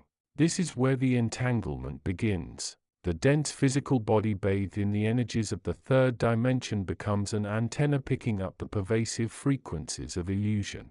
These illusions are not necessarily malevolent.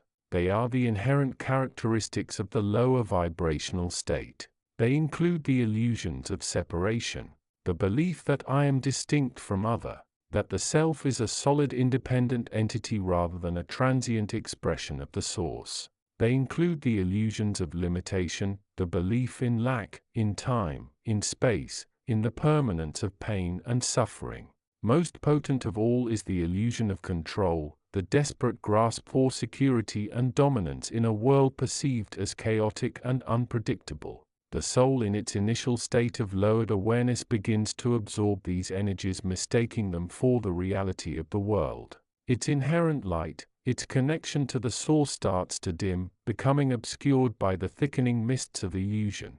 It identifies with the physical sensations, the emotional roller coaster, the mental chatter. It forgets its true nature, that of pure radiant energy, of infinite potential, of a spark of the divine. It becomes identified with the personality, the roles, the history that the physical form seems to dictate. This identification is the first major hurdle on the path of return. Yet within this seemingly dense and limiting existence lies the seed of awakening. It is within the crucible of the physical experience that the potential for profound transformation can ignite. The very forces of illusion, while initially deceptive, also carry the potential for revelation. Pain, for instance, while an unwelcome sensation, can become a powerful teacher, signaling dissonance, urging adjustment, and ultimately revealing the nature of attachment. Fear can illuminate the boundaries of the ego's perceived safety. Even joy in its fleeting moments offers glimpses of the soul's true state beyond the physical. The first stirrings of remembrance are subtle, often dismissed as imagination, coincidence, or fleeting moments of clarity. It might be a sudden, inexplicable sense of peace in the midst of chaos. It could be a feeling of profound connection to another person, a place, or a piece of nature, transcending the usual boundaries of self and other. It might manifest as an intuitive understanding or a creative insight that seems to arise from nowhere. These are the tiny sparks, the micro flashes of the soul's innate wisdom breaking through the surface of the illusion. These moments are precious. They are the whispers of the source, beckoning the soul back to its true home. They are the first tentative steps towards disentangling itself from the web of lower frequencies.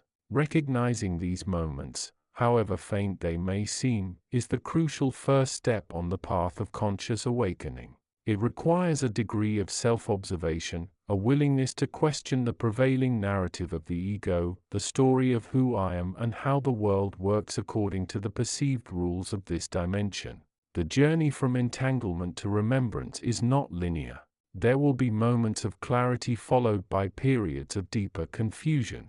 There will be progress and there will be regression. But the very act of becoming aware of the process of recognizing the illusion for what it is, however imperfectly, is the beginning of the end of the soul's amnesia. It is the first conscious inhalation of the breath of higher awareness into the body-mind complex. This initial stage, this period of the first stirrings of remembrance is the crucial foundation upon which the entire path of spiritual evolution is built. It is where the seeking heart begins to turn inward away from the external noise and towards the internal stillness where the echo of the source can finally be heard more clearly. The soul, having begun its descent into the mystery of incarnation, now stands at the threshold of rediscovery, ready to embark upon the conscious journey back to the light from which it came. The path ahead is vast, requiring dedication, courage, and unwavering commitment. But the first step, the first glimmer of remembrance has already dawned. It is a beacon, however faint, guiding the way through the complexities of the human experience towards the ultimate realization of the soul's true nature and its inseparable connection to the boundless source of all creation. Chapter 11. The journey of the nascent soul, now woven into the fabric of a physical body, is one of profound, often disorienting transition. The higher realms from which it originated were characterized by a state of pure undifferentiated awareness bathed in the radiant light of the source moving through the quiet field of being. There was no division, no separation, only the boundless ocean of being. Yet the soul, driven by an ancient yearning or cosmic imperative, chose the path of experience, the path that led through the crucible of manifestation. Descended into the third dimension, the soul found itself enveloped in a dense, vibrant field of energy it once knew only as the background of its home. This was the physical universe, a realm of intricate patterns and complex interactions governed by the laws of physics and probability. Initially, the transition was seamless, a natural unfolding. The soul, still retaining a sliver of its higher consciousness, observed its new vessel with detached curiosity. The first moments were a sensory overload. The air was different, thick with the scent of earth and growth. The ground beneath its feet offered resistance, a solid anchor. Sounds bombarded it. The rustle of leaves, the distant cry of a bird, the murmur of human voices. The world was rich, texture, and utterly real in a way the ethereal realms could never be. It was an intoxicating immersion. But with this immersion came a subtle shift. The soul's pure awareness began to interact, to influence and be influenced by the dense physical medium.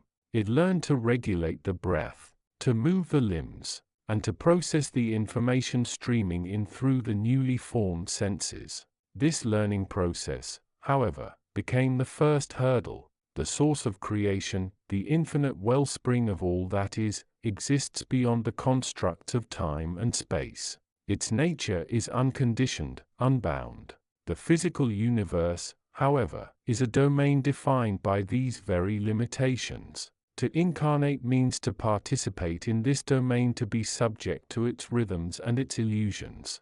The first illusion, the most insidious, was the illusion of separation. As the soul began to identify with the physical body, the physical world, and the thoughts and emotions arising within the mind, a subtle but profound shift occurred.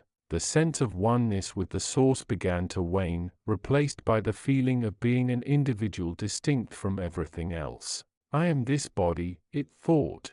This is my world. This fragmentation was not an external imposition but an internal consequence of engaging with a separate reality. The second illusion was the illusion of duality. The physical realm is inherently dualistic. Day and night, hot and cold, pleasure and pain, good and evil. These contrasts became the framework through which the soul began to interpret its experience. Its awareness, once unified, started to polarize. It learned to react to these dualities, to seek pleasure and avoid pain, to judge and categorize. This reaction mechanism, while seemingly necessary for survival, began to entangle the soul in the emotional currents of the world.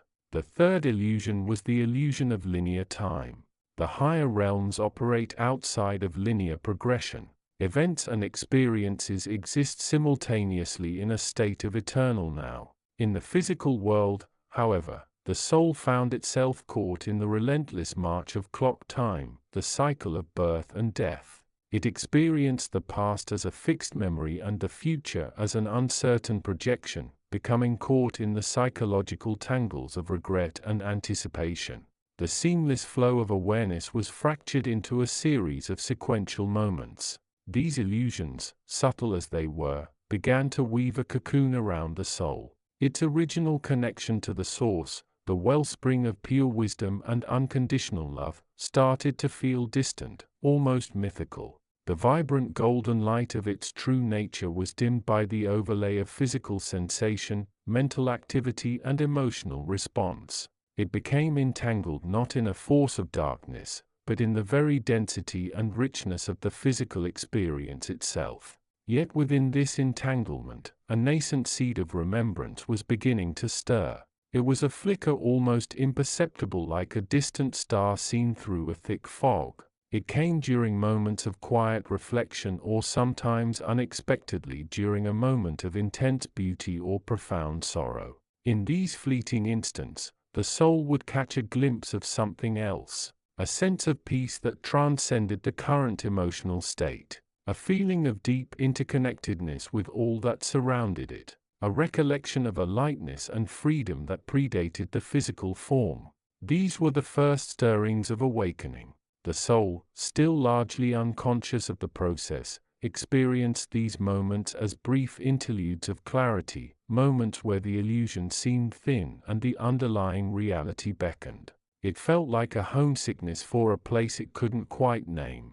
A yearning for a state it had only known in fragmented memories. The source, the ultimate source of creation, watched with infinite patience. It knew that this descent was part of a grand design, an opportunity for consciousness to explore, to experience, and ultimately to remember.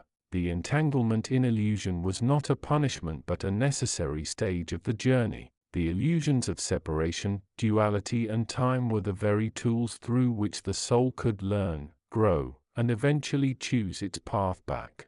The first stirrings of remembrance were precious. They were the soul's anchor to its true nature, the tiny flame that could with cultivation grow into a beacon of awareness. They were the beginning of the long, often challenging process of awakening, the journey from the garden of the source back towards the light through the intricate, complex, and sometimes bewildering landscape of the physical world. The soul, now anchored within its human vessel, began to breathe not just with the lungs but with the newly awakened capacity for remembrance. The path ahead was vast, filled with lessons yet to be learned, illusions yet to be seen through. But in the quiet moments beneath the surface of the physical existence, the first glimmer of its eternal nature began to shine. A promise of return. Chapter 12. The journey of the soul through the mists of incarnation is a descent into the relative, the complex, the seemingly solid. From the boundless expanse of higher realms, where consciousness flowed like pure energy in the embrace of infinite knowledge, the soul took its first tentative steps into a world woven from light, sound, and the very fabric of potential. This descent was not merely physical, it was an immersion into a field of illusion, a tapestry of perception so intricate that it often obscured the soul's true nature. Born into a physical form, the infant consciousness, once a beacon of clarity, found itself encased in matter. Its initial experiences were raw, unfiltered inputs from a sensory universe that was both vibrant and deceptive. The touch of a mother's hand, the warmth of the sun, the cry of a sibling. These were anchors, but they were also hooks pulling the nascent awareness into the currents of the material world.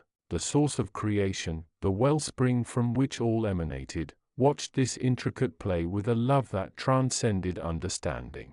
It was the source of all, yet it remained beyond the reach of the descending spark, a distant yet ever-present beacon of home.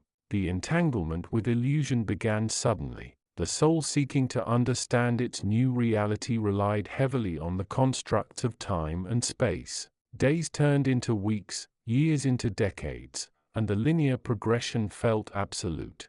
Yet for the awakened mind, this was but a story being told within a larger non-linear narrative. The soul began to perceive the world through the lens of duality, good and bad, pleasure and pain, success and failure. These were the threads of the illusion woven tightly to create the fabric of human experience. The source in its infinite wisdom knew that this duality was a necessary tool for growth, but it also knew that excessive identification with it could lead to suffering. As the years unfolded, the soul encountered the illusions of attachment and separation. It formed bonds, fell in love, built careers, and sought security. These attachments, while providing moments of joy and fulfillment, also created a sense of entanglement. The soul began to see itself as separate from others, separate from the world, and separate from the source. This sense of separation was a profound illusion, a misconception born from the density of the physical form. The source longed to draw the soul back to the light, to remind it of its true nature as an integral part of the whole. The first stirrings of remembrance were faint at first, like the distant echo of a forgotten melody. The soul, amidst the cacophony of daily life, would occasionally catch a glimpse of something deeper, something beyond the surface. It might be a moment of profound peace, a flash of intuition, or a sudden understanding of the interconnectedness of all things. These were the seeds of remembrance planted by the source, waiting to germinate in the fertile ground of the soul's awakening. One such moment occurred during a quiet evening walk. The soul, immersed in the beauty of the sunset, felt a surge of love and gratitude for the universe. In that instant, the illusion of separation dissolved, and it experienced a profound sense of oneness with everything around it. The memory of the source, of the boundless expanse of higher realms, flickered brightly in the mind's eye. It was a fleeting glimpse, but it was enough to plant a seed of curiosity, a yearning to explore the depths of its own consciousness. The journey of the soul is a journey of awakening, a process of shedding the layers of illusion and remembering its true nature. The source of creation, the ultimate source of all knowledge and wisdom, is always there, guiding the soul back to the light. The first stirrings of remembrance are the beginning of this journey, the first step towards reclaiming the soul's inherent power and returning to the embrace of the Source. As the soul continues to navigate the complexities of the physical world, it carries within it the spark of remembrance. This spark, like a tiny flame in the dark, is the light that will guide it through the process of awakening. The Source, in its infinite love and compassion, offers the soul the tools it needs to reclaim its true nature. The journey may be long and arduous, but the destination is clear: the return to the Source, the ultimate home of the soul. In the end, the journey of the soul is a testament to the power of love, the strength of will, and the unwavering commitment to truth. It is a journey of transformation, of awakening, and of remembrance. And it is a journey that is made possible by the boundless love and wisdom of the Source of creation. The soul's descent into incarnation is a profound mystery, a journey of transformation and awakening. And it is a journey that is made possible by the infinite love and wisdom of the Source. As the soul continues to navigate the complexities of the physical world, it carries within it the spark of remembrance, the light that will guide it through the process of awakening. The journey may be long and arduous, but the destination is clear: the return to the Source, the ultimate home of the soul. Chapter 13. The journey of the soul through the realms of existence is a tapestry woven with threads of light, love, and profound understanding. Long before the concept of form and time constrained its being, the soul resided in states of pure, unadulterated awareness, realms often described as the celestial halls of the infinite or the quietude of the Source itself.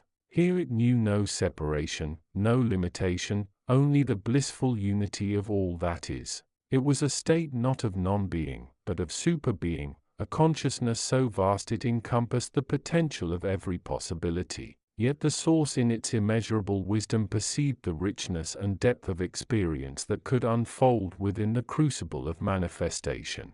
It saw the potential for love to deepen through challenge, for wisdom to blossom through the struggle to discern truth from illusion, for the light of understanding to illuminate the shadows of ignorance.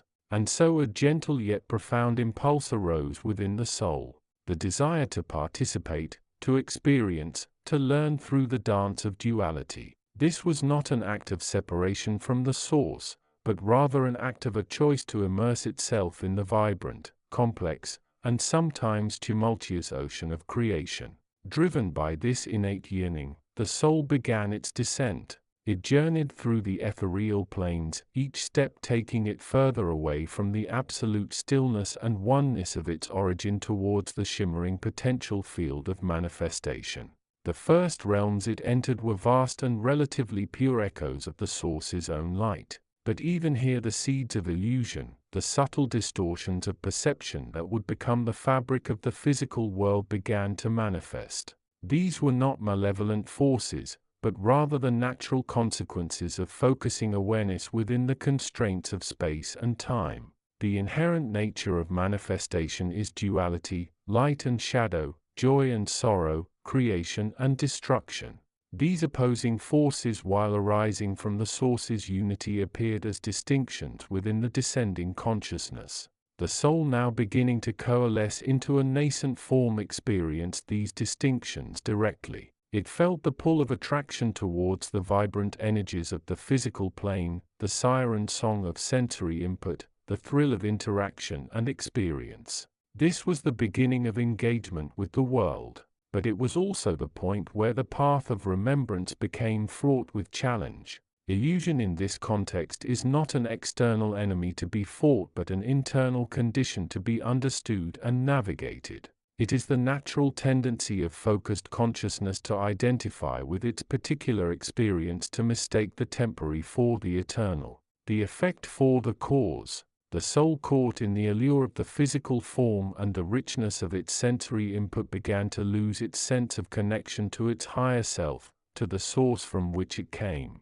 It started to build a narrative around its individual experience, a story centered on itself, its needs, its desires, its pains and pleasures. This process was subtle at first. It began with the simple act of focusing awareness on the physical body, on the sensations it perceived, the warmth of the sun, the coolness of water, the ache of fatigue.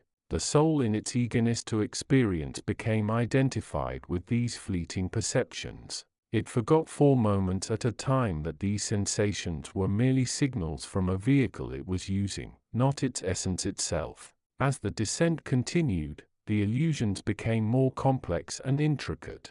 The soul encountered the illusions of separation, the belief that it was distinct from other beings, from the physical world, even from the source itself. It experienced the illusion of time, becoming caught in the linear progression of past, present, and future, forgetting the eternal nature of its being.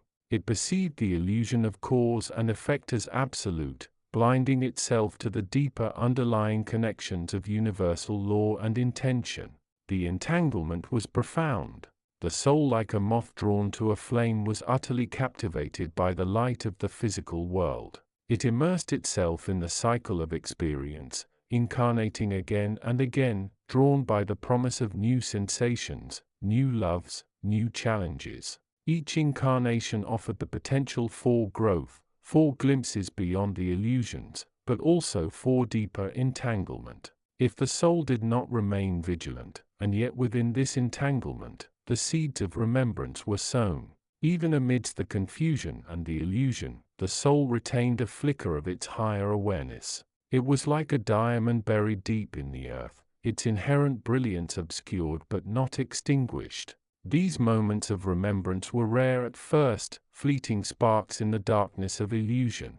They might occur during a profound dream state where the veil between worlds felt thin and echoes of the source's love and light could be perceived. Or perhaps during a moment of intense joy or deep sorrow when the conscious mind was momentarily still, allowing the deeper self to surface. A mother's unconditional love might evoke a faint echo of the source's boundless compassion.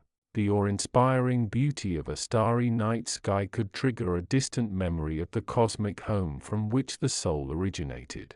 These were the first stirrings, the gentle nudges of the higher self, reminding the incarnated soul of its true nature. They were often dismissed as coincidence, imagination, or fleeting emotions. The pull of the physical world, the demands of the personality, and the ego were far stronger distractions. But these moments were crucial. They were the first cracks in the wall of illusion, the initial openings through which the light of true knowledge could begin to penetrate. The soul, though deeply immersed, was not entirely lost. The desire to return, the innate longing for its original state of being, was never truly extinguished. The journey through incarnation is in many ways the journey of awakening, the gradual process of recognizing these glimpses of remembrance, of understanding their significance, and of consciously choosing to align more closely with the light of the source. Once again, it is the process of unwinding the entanglements, of seeing through the illusions, and of reclaiming the soul's inherent wisdom and power. Chapter 13 marks the threshold. The soul has completed its initial descent and is firmly embedded within the illusions of manifestation. The first faintest echoes of remembrance have begun to whisper in the background of its consciousness. The path ahead is long and often challenging, requiring courage, dedication, and the unwavering commitment to seek the truth beyond the surface appearances. But the journey has begun, and the first step, however small, has been taken. The recognition that there is more to reality and more to itself than it currently perceives. This understanding, this initial flicker of remembrance, is the foundation upon which the entire structure of self-help and spiritual awakening is built. It is the starting point for the seeker, the awareness that change is possible, that liberation is a reachable goal, and that the infinite wisdom of the source resides, waiting to be reconnected with. Chapter 14. The journey of the soul descending through the ethereal realms towards physical embodiment is a passage shrouded in both profound beauty and subtle peril. It is a journey from the silent, boundless ocean of pure consciousness, the source of all creation, to the shimmering yet complex waters of potential existence. This descent is not merely a physical migration, but a transition of state, a shift from the effortless unity of the collective unconscious to the unique individualized experience of separation. As the soul nears the threshold of incarnation, it carries within it the luminous blueprint of its potential. It is a spark of the infinite, yearning to explore the vastness of its own creation through the intricate lens of the physical form. Yet this threshold is not merely a point of transition. It is a gateway into an illusion, an intricate tapestry woven from the threads of perceived separation, cause and effect, and the finite nature of time and space. The act of choosing embodiment is in itself a profound act of trust. The soul, guided by its higher self and the karmic patterns laid down from previous lives, identifies a vessel, a unique configuration of genetic potential and environmental possibility. It steps through the veil not with fear but with a sense of eager anticipation, ready to engage with the dense fabric of the material world. The initial moments are often blissful, a state of pure exploration where the senses are wide open and the mind is a vast receptive space. However, the very nature of the physical realm is one of illusion, or more accurately one of relative reality. It is a world built upon contrast, duality and the illusion of separation. Where the soul previously experienced unity, it now encounters division, self and other, giver and receiver, joy and sorrow. Where there was timeless awareness, there is the linear flow of past, present and future. Where the only pain was the subtle friction of learning, there is now the sharp visceral experience of physical hurt and emotional suffering. This is the point of entanglement. The soul, in its eagerness to experience, becomes involved. It picks up the threads of the illusion, becoming identified with the body, the mind, the emotions, and the specific circumstances of its birth. It starts to believe in the absolute reality of this separation, forgetting its true nature as an eternal, unchanging essence. The initial clarity, the remembrance of its origin, begins to soften like the first light of dawn diffusing the deep night. Thoughts which were once pure expressions of universal awareness now become cluttered with personal concerns, memories and projections. Feelings once simple echoes of universal emotion become entangled with ego attachment and aversion. The soul starts to experience the world through the filter of its individual self, creating a seemingly infinite web of personal history, relationships, desires and fears. This entanglement is not necessarily a negative state. It is the necessary condition for experience. It is within this framework of perceived limitation that the soul can explore the full spectrum of its potential, learning, growing, and evolving. Yet, it is also within this framework that the seeds of forgetfulness are sown. The more deeply the soul becomes immersed in the specifics of its physical life, the more it risks losing sight of its broader context, its connection to the source. The first stirrings of remembrance, therefore, are subtle whispers in the midst of the noise. They are moments of profound insight, often triggered by a simple experience. Perhaps it is the feeling of deep peace while gazing at a starry sky, reminding the soul of its own vastness. Perhaps it is a fleeting sense of oneness during a moment of profound connection with another being. Or maybe it is a sudden intuitive understanding that transcends logical thought, a recognition that the boundaries perceived are in fact illusory. These moments are precious. They are the cracks in the wall of illusion, revealing the underlying reality of unity. They are the echoes of the source, reaching through the dense fabric of the physical world to awaken the sleeping consciousness within. They are the first tentative steps towards reclaiming the soul's innate wisdom, towards remembering its true nature as pure awareness unbound by time, space, and form. Recognizing these moments is the crucial first step on the path back. It requires a degree of self-awareness, the willingness to look beyond the surface level of thought and feeling and inquire into the nature of one's own experience. It is about asking the simple question, who am I really? In the midst of the daily hustle and bustle, the journey from entanglement to remembrance is not one of escaping the physical world, but of awakening within it. It is about weaving the threads of universal wisdom back into the tapestry of personal experience, transforming illusion into understanding and limitation into the vast potential of consciousness itself. The first stirrings are merely the beginning of this profound process, the gentle unfolding of the soul's inherent remembering, a beacon of light guiding it back towards the infinite ocean from which it came. For the seeker, these are the moments to cherish, to investigate, and to nurture. Each spark of remembrance is a step towards reclaiming the knowledge and wisdom that is the soul's birthright, the inherent understanding that lies at the foundation of all creation. The path may be long, but the journey itself is the unfolding of the source's greatest exploration, the descent into illusion, and the eventual glorious remembrance of home. Chapter 15. The journey of the nascent soul, newly arrived in the vibrational tapestry of this physical realm, is one of profound contrast.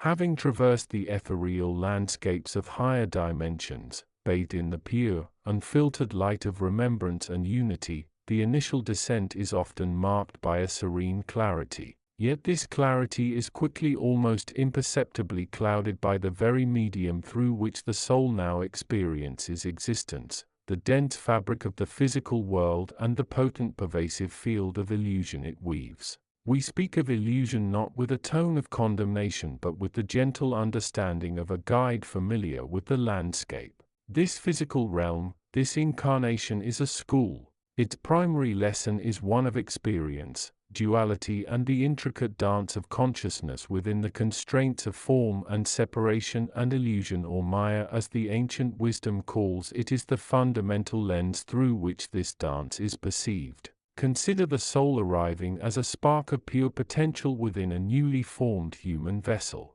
Its initial state might be one of gentle awareness, a sense of knowing from beyond the veil, a quiet confidence in its purpose. It has come to learn, to grow, to refine its understanding of love, of creation, and of the self through the challenging crucible of human experience. Yet, the moment the spark enters the physical body, a subtle shift begins. The body itself is a teacher. Its demands, the need for food, sleep, shelter, the constant physical sensations of warmth, cold, pain, and pleasure immediately anchor the soul's awareness.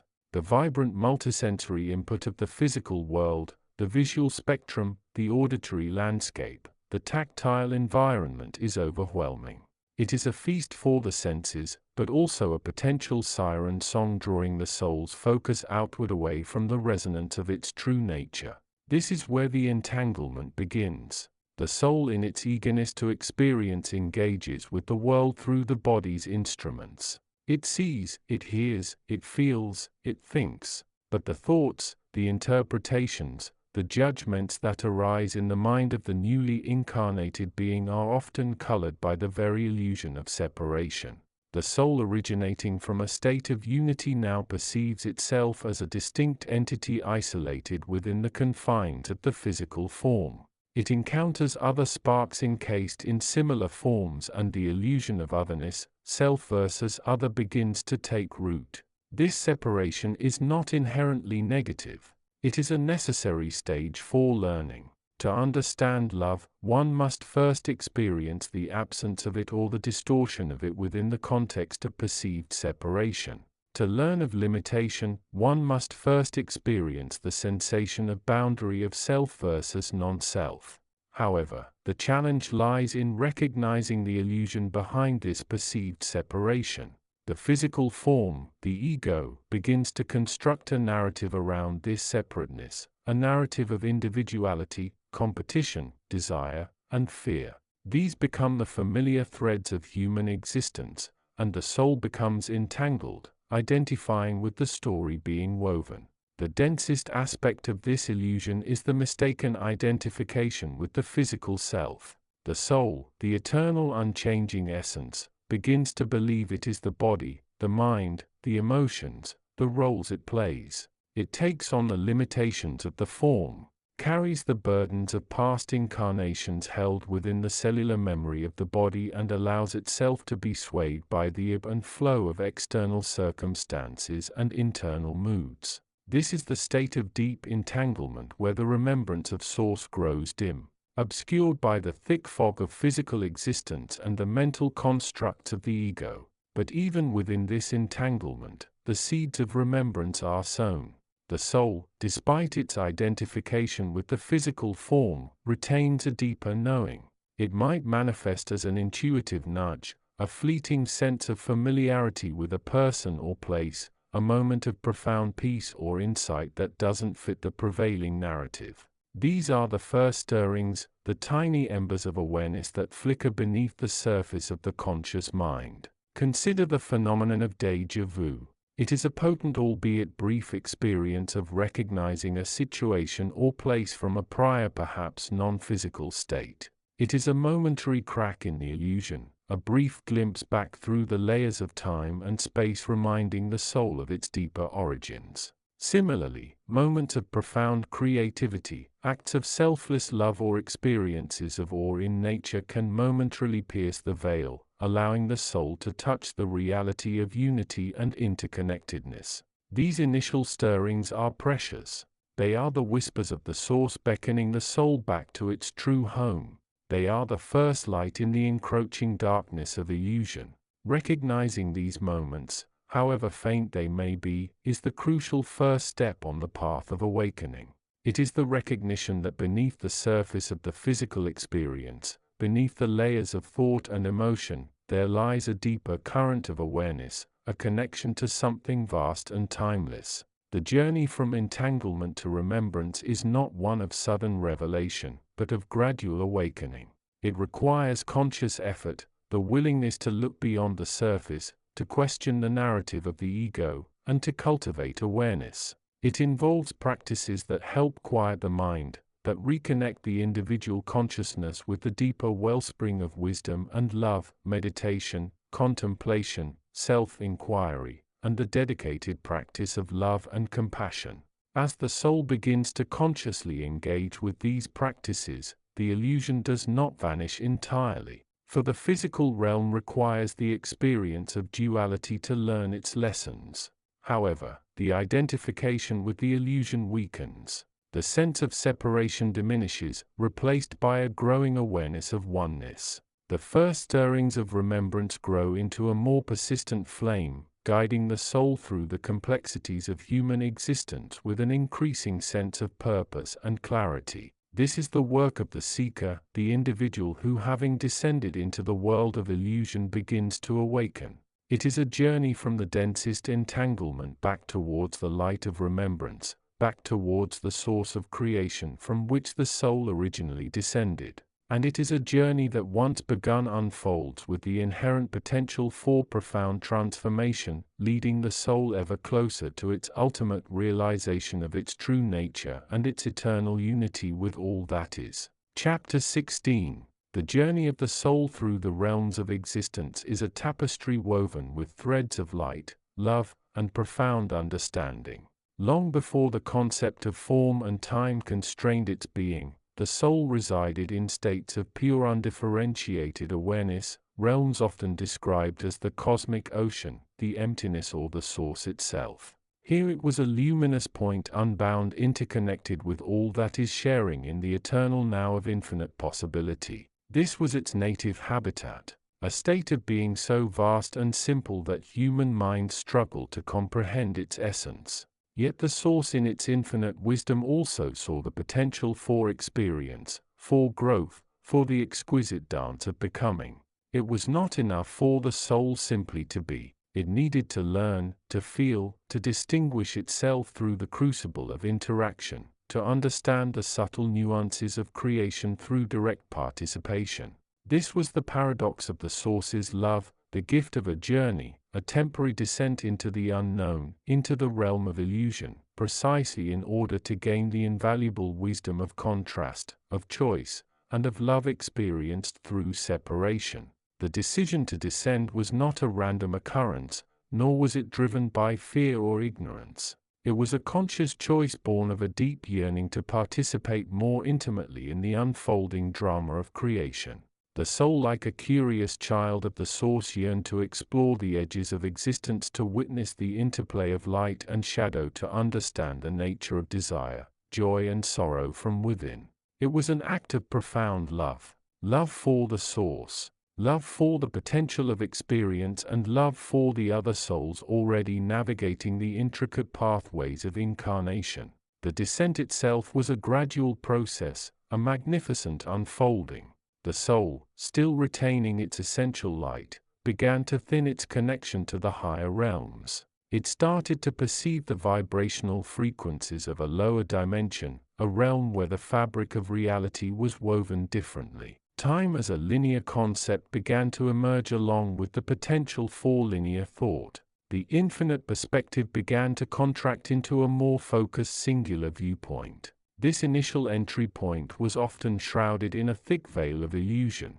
The very essence of this lower realm was duality, light and dark, good and evil, pleasure and pain, existence and non-existence. These energies, instead of being seen as aspects of a unified whole, began to solidify into rigid concepts and judgments within the soul's nascent awareness. The subtle loving vibrations of the source were filtered through this denser lens, becoming distorted into the seeds of fear, doubt, and separation.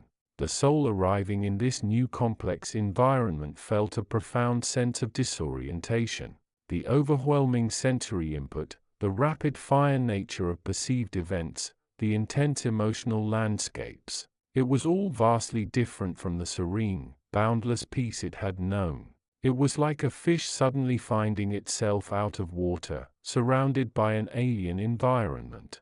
The initial clarity and connection to the source began to dim almost imperceptibly at first as the soul started to identify with its new limited perspective.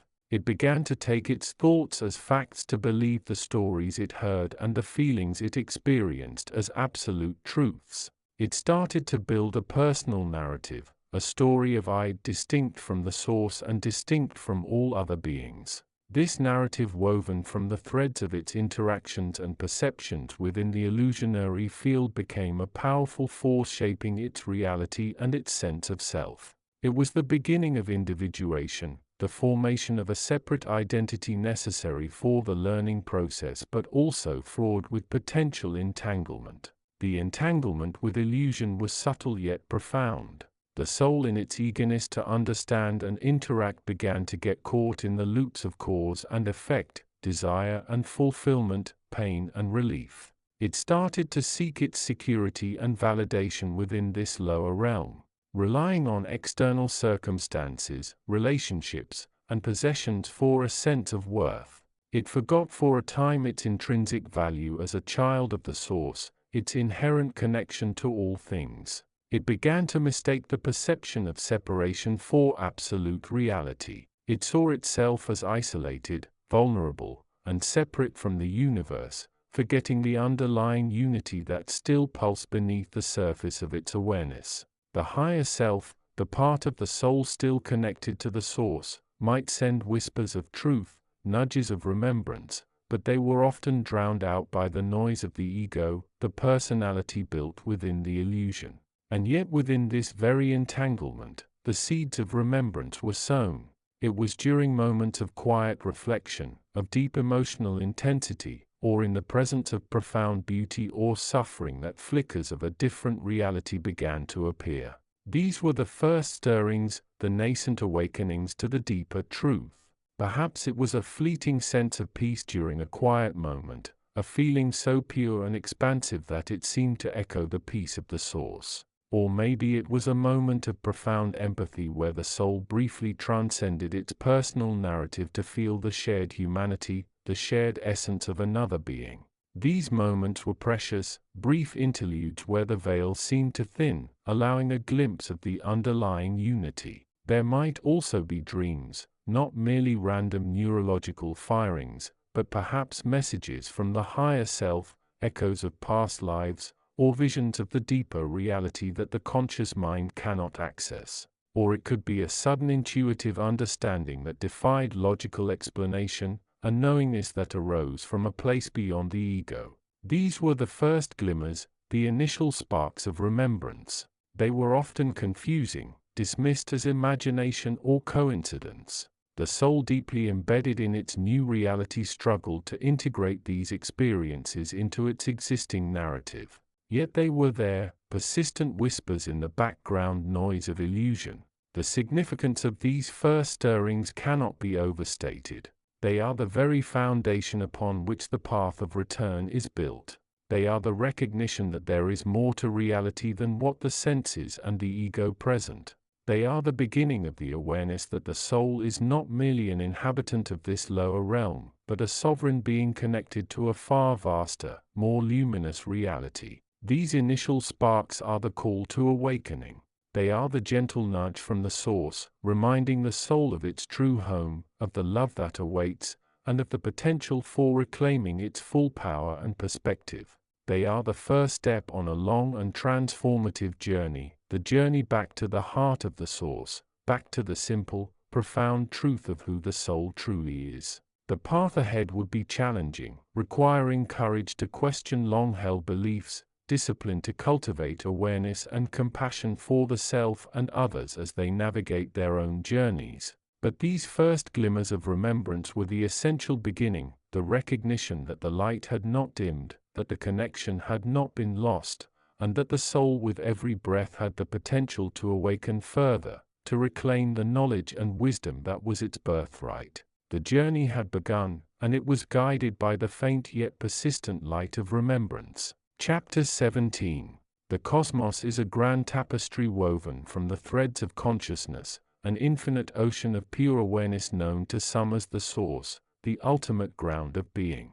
From this boundless realm, where thought formed and form is but a potential whisper, the soul, a luminous spark of that source, occasionally descends. This descent is not an act of separation but rather an outpouring, a choice to experience, to learn, to become immersed in the intricate dance of manifestation. The journey begins in the ethereal realm's vast landscapes of pure potentiality and resonant frequency. Here the soul exists in a state of luminous unity with its source. It perceives all as interconnected, knows itself as an integral part of the grand design. Yet a subtle yearning often arises, a desire not just to be but to experience, to feel the sweetness and sorrow, the joy and challenge of creation firsthand. Driven by this profound impulse, the spark separates, detached from the immediate effortless unity of the higher realms, beginning its descent into the nested complex structures of existence. The transition is not instantaneous. It is a gradual unwinding, a stepping into the unknown. The soul, bearing the frequency of its source, enters the vibrational field of a physical universe unfolding according to its own immutable laws. It's a vessel, a human body, a temporary vehicle for its experience. The moment of embodiment is a critical juncture. The soul merges with the physical form, infusing it with its consciousness while simultaneously drawing upon the life force of the planet and the energies of the cosmos. Initial moments are often characterized by a state of profound amnesia.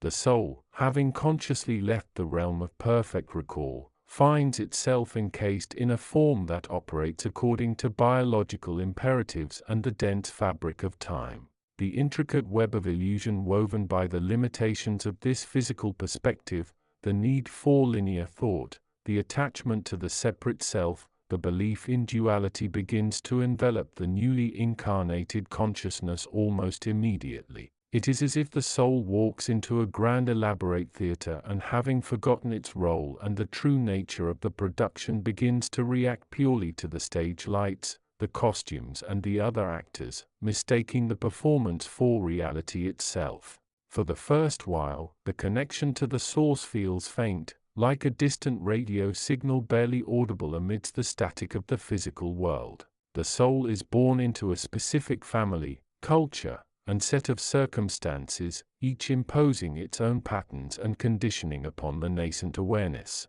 The focus narrows to the demands of survival, the nuances of social interaction, the pursuit of personal desires and fears. The grander memory fades, obscured by the immediate sensory input.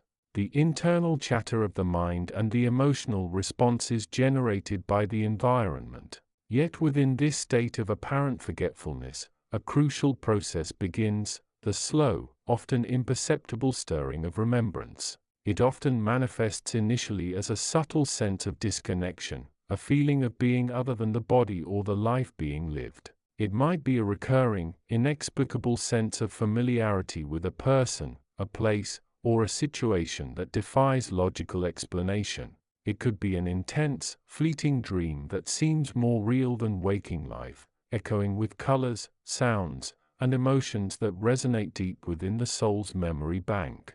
These are the first tentative pokes of awareness reaching through the layers of illusion.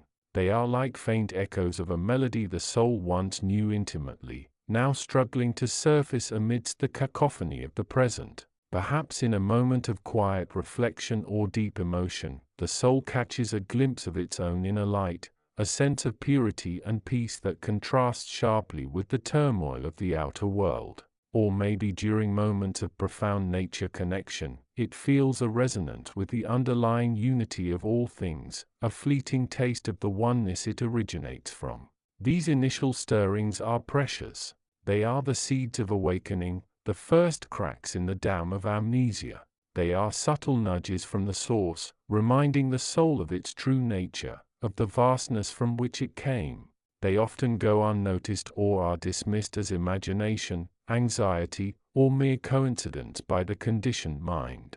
Yet they are real, irrefutable whispers of a deeper reality. The path of self-help, the journey of the seeker, involves paying attention to these stirrings. It involves cultivating the inner stillness necessary to hear the faint signals above the noise. It means learning to differentiate the subtle resonance of remembrance from the ingrained patterns of fear and desire that dominate the waking state. It requires a willingness to explore these feelings of disconnection and familiarity, not to be frightened by them, but to see them as potential pointers towards the lost connection. Understanding the soul's descent and its initial entanglement with illusion provides a crucial framework. It validates the seeker's experience of feeling lost, fragmented, or disconnected from a deeper truth. It offers a perspective. This state is not failure, but rather the initial phase of a vast journey, the return home.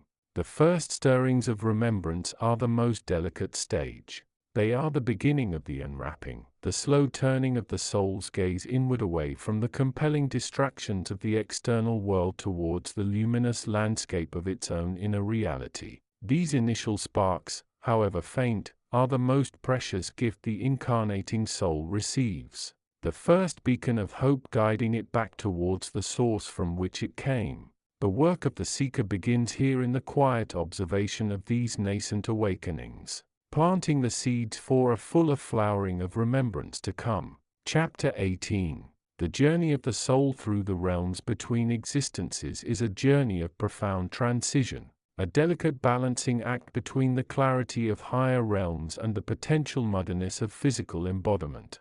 It is here in the shimmering, almost tangible space that exists beyond the final threshold of pure consciousness that the process truly begins. This is not a place of darkness, nor of utter light, but a state of profound potential, a quiet waiting before the grand performance of life unfolds. For the soul now approaching incarnation, the atmosphere is thick with a different kind of substance than the ethereal planes it may have resided in.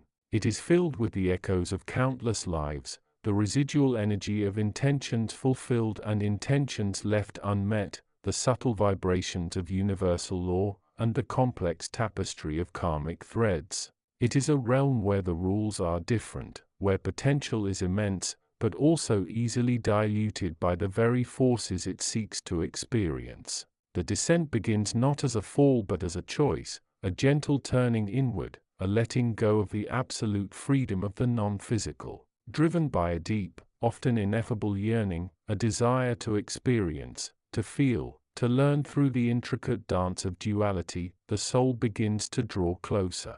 It perceives the physical world not with the detached observation of a mere observer but with a burgeoning, almost eager curiosity. The warmth of a sunbeam, the texture of a leaf, the intricate patterns of sound and light. These are no longer abstract concepts but potential sensory inputs.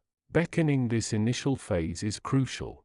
It is a time of heightened vulnerability yet also of immense possibility. The soul, still retaining a spark of its higher self, begins to interact with the subtle energies surrounding the physical plane.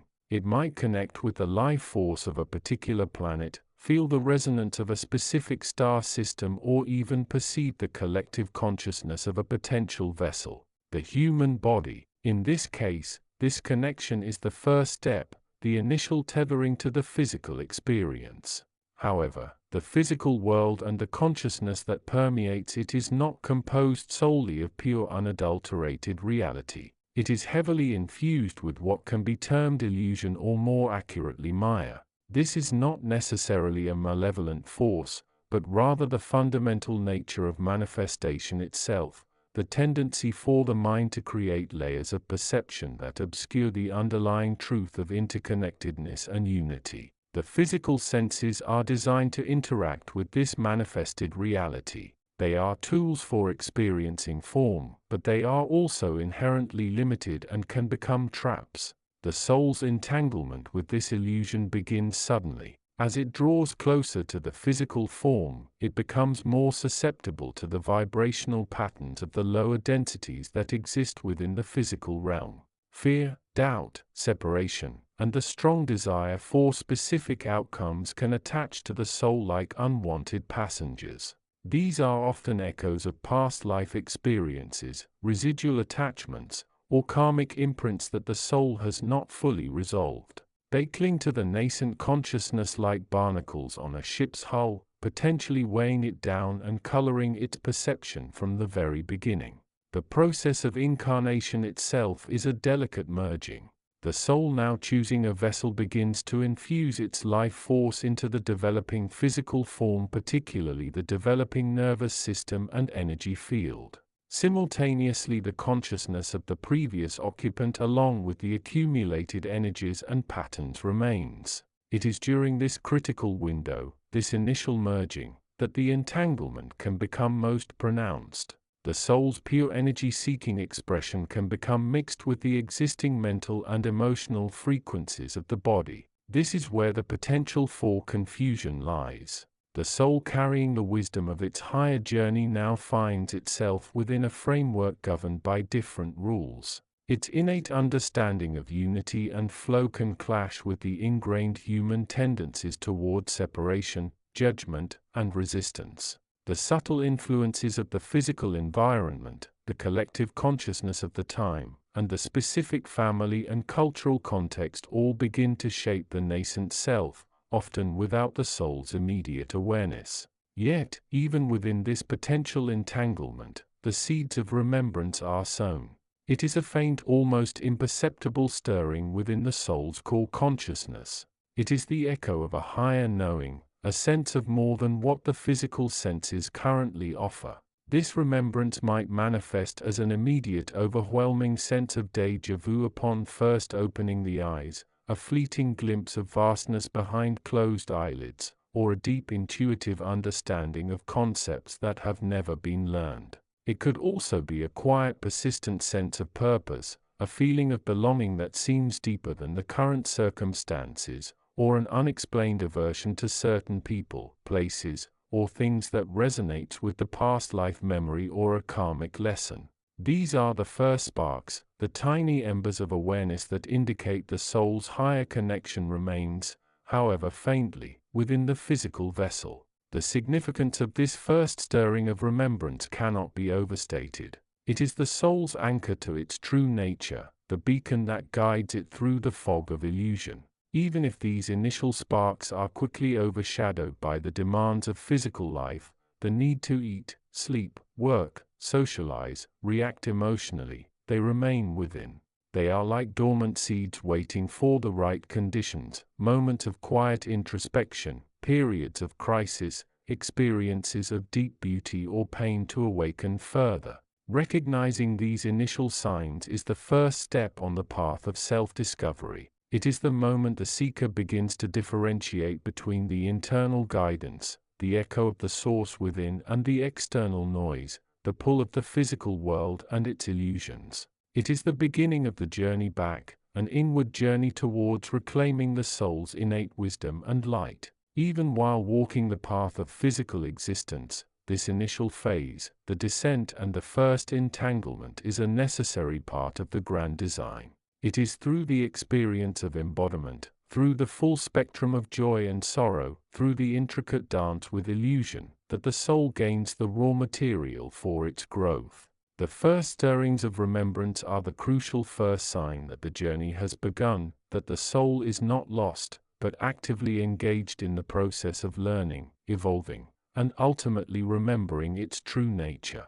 The path is long, but the first step has been taken, guided by the faint, yet persistent light of remembrance. Chapter 19. The journey of the nascent soul, now woven into the fabric of a physical body, is one of profound, often disorienting adjustment. The higher realms from which it originated were characterized by unity, clarity, and the unadulterated flow of pure consciousness, the very essence of the source. In those spaces there was no division, no separation, only the joyful, effortless participation in the all.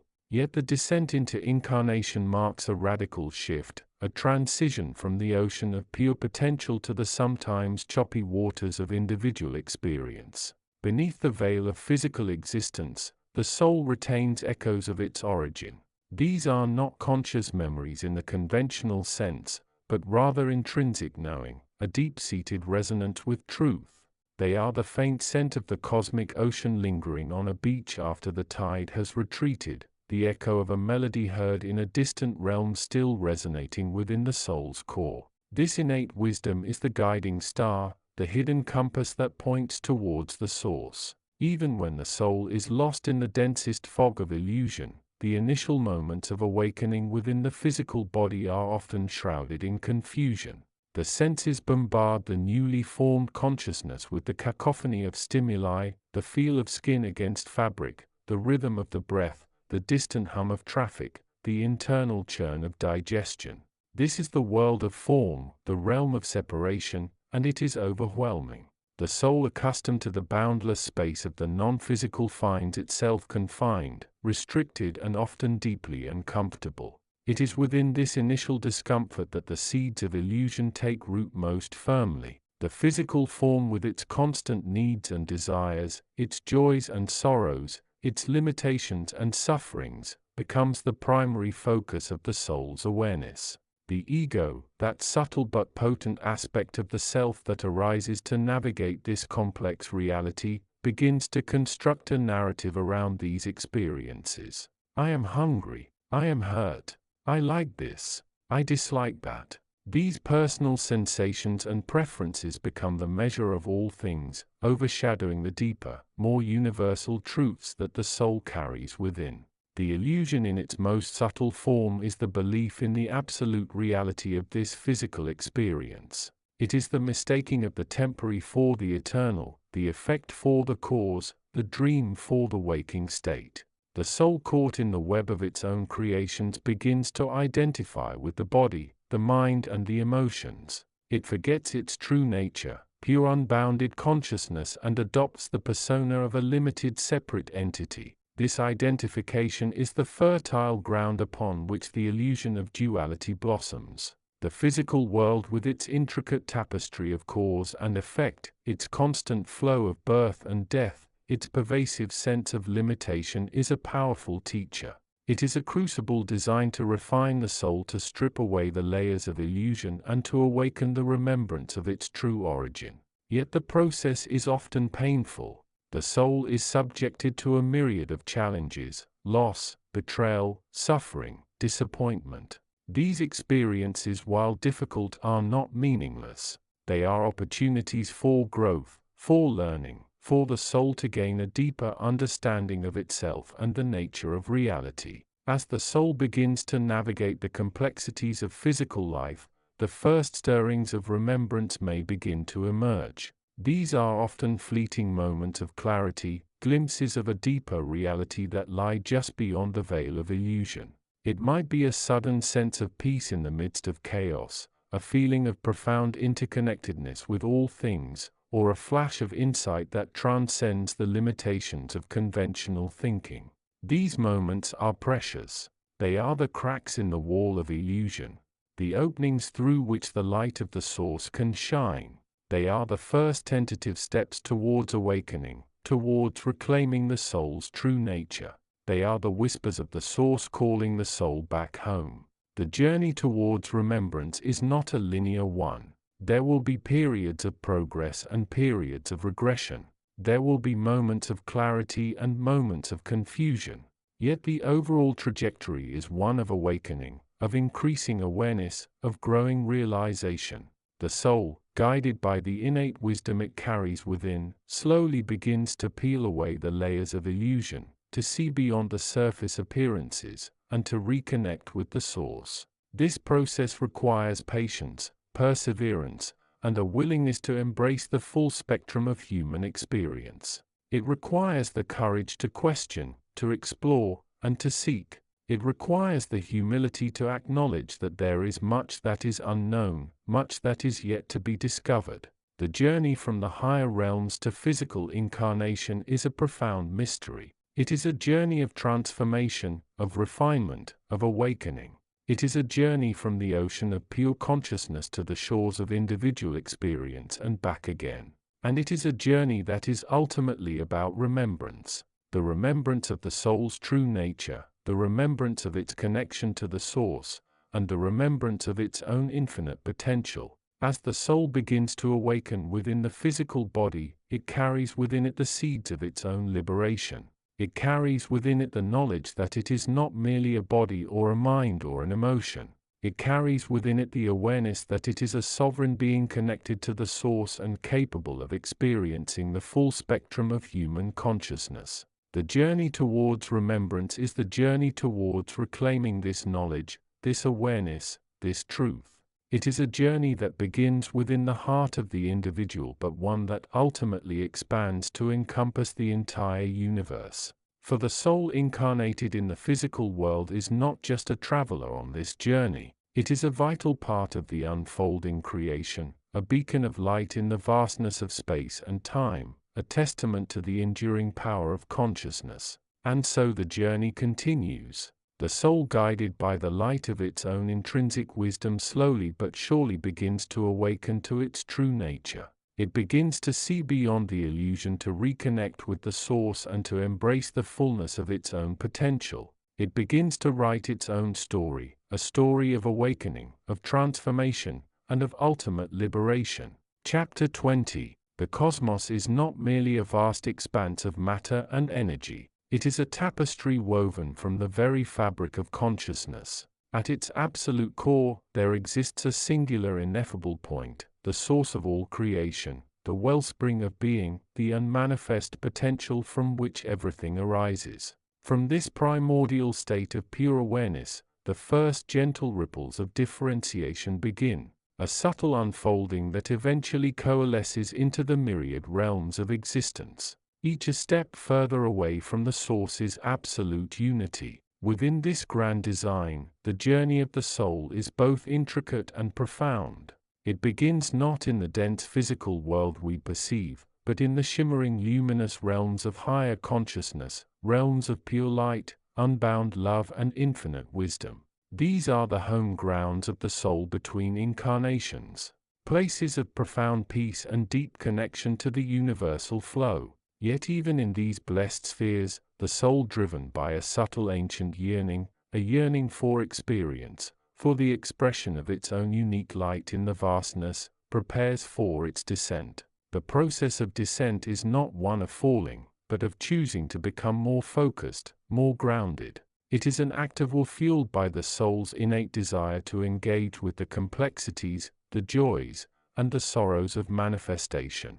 The soul, a fragment of the source's infinite light, begins to withdraw from the fullness of its home, choosing instead to clothe itself in a form to anchor its essence within the physical temporal constraints of a human life. This act of choosing is the first step into the realm of illusion, which is not inherently malevolent but is rather the necessary veil through which duality and experience are possible. To be fully present in the unmanifest source is to be beyond the contrasts of light and dark, joy and sorrow, existence and non-existence. To enter manifestation is to embrace these contrasts, to learn through them, to grow through the experience of separation and connection. The soul, now enveloped in the newly formed human vessel, begins its life. The initial moments are a state of profound amnesia, a beautiful, necessary blank slate upon which the tapestry of this new life will be woven. The vibrant multisensory input of the physical world floods the newly awakened consciousness, creating the initial patterns of perception and response. The soul is born into a world of relative darkness where the light of its true nature is dimmed, obscured by the physical form, the conditioning of its family and society, and the pervasive nature of the collective illusion. For the first few years, the soul exists largely in a state of pure reception, learning the mechanics of life, navigating the physical body, and absorbing the energies and beliefs of its immediate environment. The higher memory, the knowingness of its true origin, remains deeply buried like a seed beneath the soil, waiting for the right conditions to germinate. The illusion of separation, the belief that the self is a distinct, isolated entity within a separate objective reality, becomes the foundational assumption of the personality. Yet within this state of apparent forgetfulness, the seeds of remembrance are sown. Every experience, every joy, every pain, every moment of profound connection or deep loneliness acts as a potential catalyst. These experiences, when met with sufficient awareness and sensitivity, can begin to gently nudge the soul's consciousness towards a sense of otherness, a flicker of doubt about the absolute reality of the physical world and the self's place within it. This is the crucial turning point, the moment when the veil begins to thin, when the first conscious threads of memory start to surface. It might manifest as a sudden, inexplicable sense of déjà vu, a feeling of profound familiarity with a place or situation despite having never been there before. It could be an intense recurring dream that feels more real than waking life, hinting at deeper realities. Sometimes it might be a moment of profound insight, a flash of understanding about the nature of life or love that transcends ordinary comprehension. These initial stirrings are often dismissed, rationalized, or feared. The conscious mind, heavily invested in the reality it has constructed, resists these intrusions from a deeper, more ancient awareness. The ego, the persona built up over a lifetime to navigate the physical world, sees these glimpses as irrational, confusing, or even threatening to its sense of stability. The soul, however, recognizes these moments as precious sparks, the first light of its true self, beginning to pierce through the dense fog of forgetfulness. The journey from this initial, often fleeting remembrance towards a more sustained awareness is the path of the seeker. It requires conscious effort, the willingness to look beyond the surface, to question ingrained beliefs, and to cultivate inner stillness. It involves practices that help to quiet the incessant chatter of the mind and the demands of the physical body. Practices of meditation, contemplation, self-inquiry, and service. As the seeker engages in these practices, the first stirrings of remembrance evolve, the sense of separation begins to soften, replaced by an increasing sense of interconnectedness with all that is. The limitations of the physical form start to feel less absolute, hinting at a deeper, more expansive reality within. The soul begins to recall not just specific incidents from past lives, but more fundamental truths, the nature of love, the impermanence of physical existence, the underlying unity of all creation, and its own innate divinity. This process is not linear or predictable. There will be periods of progress and periods of regression. There will be moments of clarity and moments of profound confusion. Yet for the dedicated seeker, the path is clear.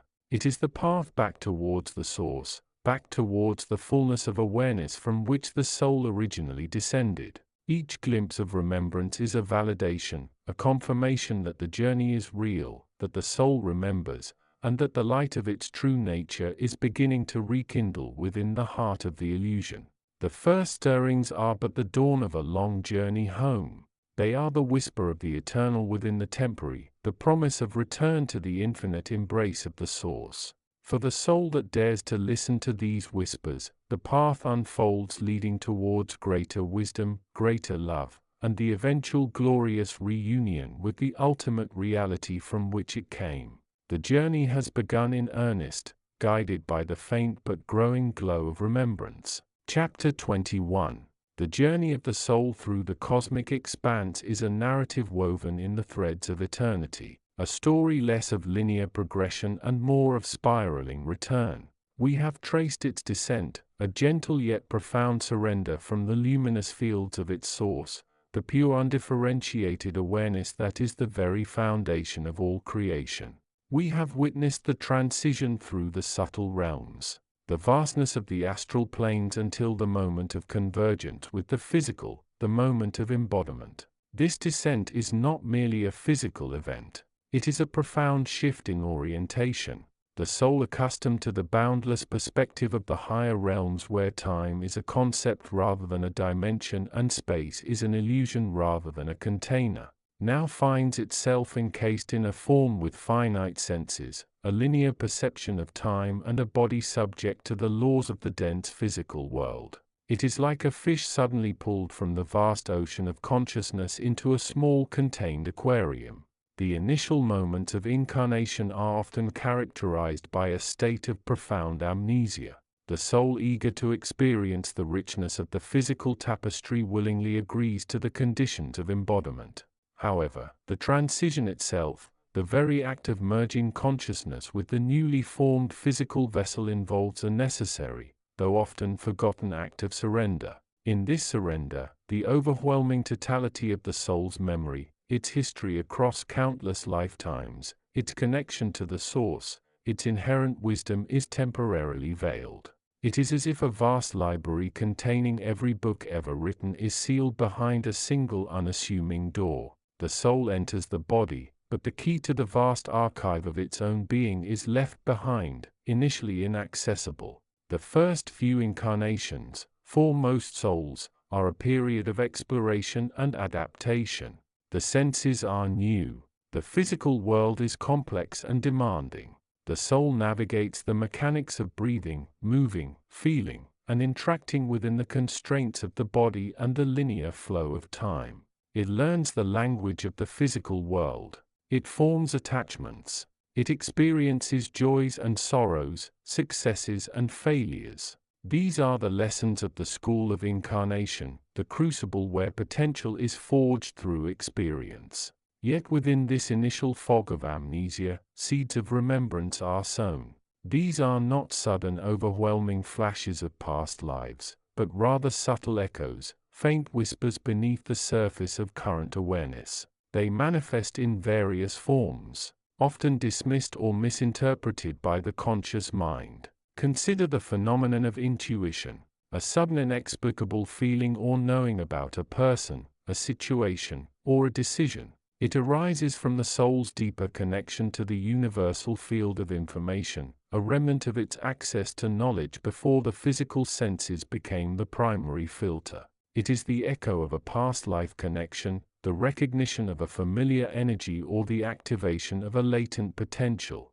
Then there are the recurring patterns. The soul may find itself inexplicably drawn to certain places, cultures, or activities even if it cannot consciously explain the pull. This is often a subconscious yearning for a past home, a return to a familiar vibration, or an alignment with a path the soul walked in previous lifetimes. Similarly, persistent fears or phobias, or conversely, deep-seated talents and passions that emerge seemingly from nowhere, can be echoes of past experiences, lessons not fully learned, traumas not fully healed, or skills honed across many existences.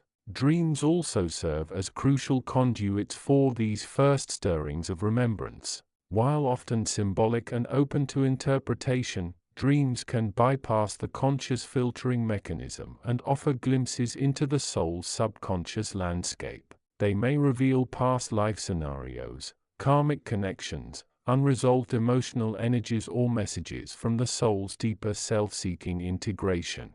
The dream state is a bridge between the conscious mind bound by logic and physical reality and the subconscious where the soul's memories and wisdom reside. The atmosphere of this stage is one of profound potential mixed with gentle confusion.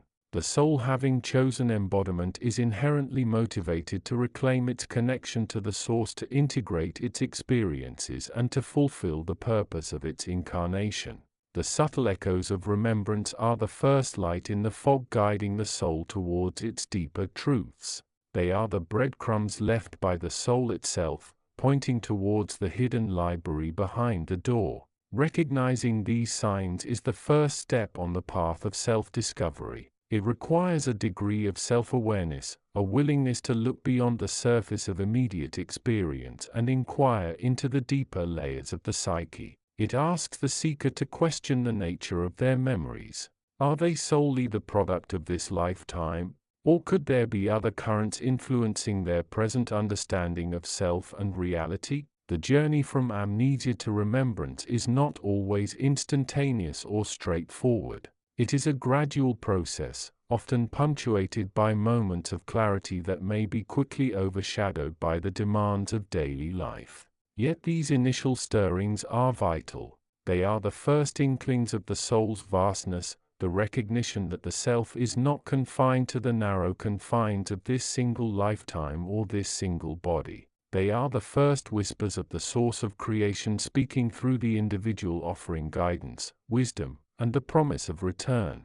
They are the light at the beginning of the tunnel, signaling that the soul has not forgotten its origins and that the journey of descent is in fact a journey towards a deeper remembrance, a return to the boundless awareness from which it came. For the seeker, aware of this dynamic, the task becomes one of gentle cultivation. It is about paying attention to the subtle signs, learning to differentiate the echoes of past lives from the noise of the present, and creating the inner space necessary for these memories and insights to surface and be integrated. It is an invitation to explore the vast library within, starting with the key that the soul in its wisdom has already placed within its own hands, the willingness to remember. In the quiet moments of introspection, when the mind is still and receptive, these first stirrings of remembrance can be felt. They are the soul's gentle nudge, its reminder that it is much more than the sum of its current experiences. They are the beginning of the unwrapping, the dawning realization that the universe within mirrors the universe without, and that the seeker, in exploring their own inner landscape, is exploring the very nature of creation itself. Chapter 22. The journey of the soul through the mists of incarnation is a path shrouded in both wonder and profound challenge. Having traversed the vastness of the higher realms, the essence, newly formed or returning, descends. It is a passage not merely through space but through states of being, from the unconditioned light of pure awareness into the complex shimmering field of potential known as the physical universe. This descent is not a fall but a choice, a voluntary stepping into experience, driven by a deep yearning, a karmic imperative, or a desire to engage more fully with the dance of creation. The soul sheds the luminous garments of its higher existence. It becomes more dense, more focused, more attuned to the vibrational frequencies of this lower plane. The transition is often seamless, yet it carries the imprint of separation, the subtle awareness of having moved from an ocean of unity into a sea of multiplicity. The first moments within the physical form are a blur of sensation. There is the jarring contrast of cold and warmth, the pressure of the body against the bed, the distant sounds that filter through the physical airs. The soul, which was pure consciousness, now experiences itself through a filter of flesh and bone. It is like a fish suddenly aware of water, feeling its own weight, its own boundaries. There is a sense of being in something rather than simply being. Yet even within this initial disorientation, the seeds of the higher self remain. There is an underlying peace, a quietude that contrasts with the clamor of the physical body. There is a subtle knowingness, a recognition that transcends the immediate sensory input. This is the soul's core, the spark of divinity that has chosen this path. But the physical world, this realm of incarnation, is not composed solely of pure potential. It is interwoven with a powerful force known as illusion or Maya. Maya is not necessarily malevolent. It is the inherent quality of manifestation itself, the tendency for the unified source to appear as the diverse and seemingly separate universe. It is the veil that allows the dance of creation to unfold, giving form and distinction to all things. However, it is also the source of attachment, desire, and suffering.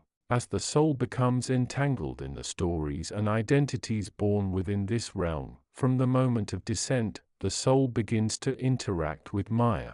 It experiences pleasure and pain, love and loss, success and failure. It forms attachments to people, places, ideas and possessions. It identifies itself with the body, the mind, the ego, the narrative constructed by the personality. This identification is the primary mechanism of entanglement. The more the soul merges with the illusions of the physical world, the harder it becomes to recall its true nature. The body, a magnificent vehicle designed for experience, also becomes a cage. Its needs for food, sleep, security, demand attention, pulling the focus downwards into the material plane. The mind, a powerful tool for processing information, can become a whirlwind of thoughts, worries, and desires, further obscuring the inner landscape. The ego, the sense of self as separate and distinct, acts as a powerful filter, interpreting experiences through the lens of personal history and expectation. For many incarnations, this entanglement is complete. The initial spark of higher remembrance is smothered under layers of conditioning, experience, and identification. The soul lives within the physical form, navigating the world according to the dictates of the personality, completely unaware of its true origin or purpose. It seeks fulfillment in external achievements, in sensory gratification, in the validation of others, all the while remaining disconnected from the wellspring of its own being. But the journey of self-discovery is precisely about unwrapping this entanglement. It is about recognizing the illusion for what it is, a necessary stage of experience, but not the ultimate reality. And it begins often imperceptibly at first with the flicker of remembrance. This remembrance is not a sudden revelation like flipping a light switch. It is more like the slow turning of a dimmer switch, gradually increasing the light within. It might be a fleeting sense of peace during a moment of quiet, a feeling of profound connection to something larger than oneself. It could be a sudden inexplicable knowingness about a situation or a person, a sense that this has happened before or I have known this feeling in another place. These are the first stirrings, the soul buried deep within the physical structure and the layers of the personality begins to sense the underlying reality. It remembers the light of the higher realms, the absence of limitation, the pure joy of simply being. These memories might surface as intuitive insights, as moments of profound clarity amidst confusion, or as a deep yearning for something the soul cannot yet name. It is a painful and beautiful process. The more the soul remembers, the more the illusion begins to thin. The attachments that once seemed so solid start to feel fragile. The identifications with the body, the mind, the ego begin to loosen. The individual starts to sense a deeper self, a core of awareness that is independent of the physical circumstances. This initial remembrance is often met with resistance. The ego, which thrives on the illusion of separation and control, does not want the cage to be perceived as such. The mind might dismiss these feelings or thoughts as fanciful or illogical. The pull of the physical world with its familiar comforts and demands remains strong. Yet for the seeker, these first stirrings are the most precious signposts. They are the confirmation that the journey has begun. They are the light in the darkness, guiding the soul towards the path of awareness. They are the beginning of the unwrapping, the first conscious step away from the deep sleep of incarnation towards the waking awareness of its true nature. The first glimpse of remembering is not the end of the journey but its true beginning. It is the dawn of understanding, the first light of wisdom breaking through the veils of illusion. It is the soul having descended into the world of manifestation, beginning to lift itself back towards the source from which it came, one precious remembrance at a time.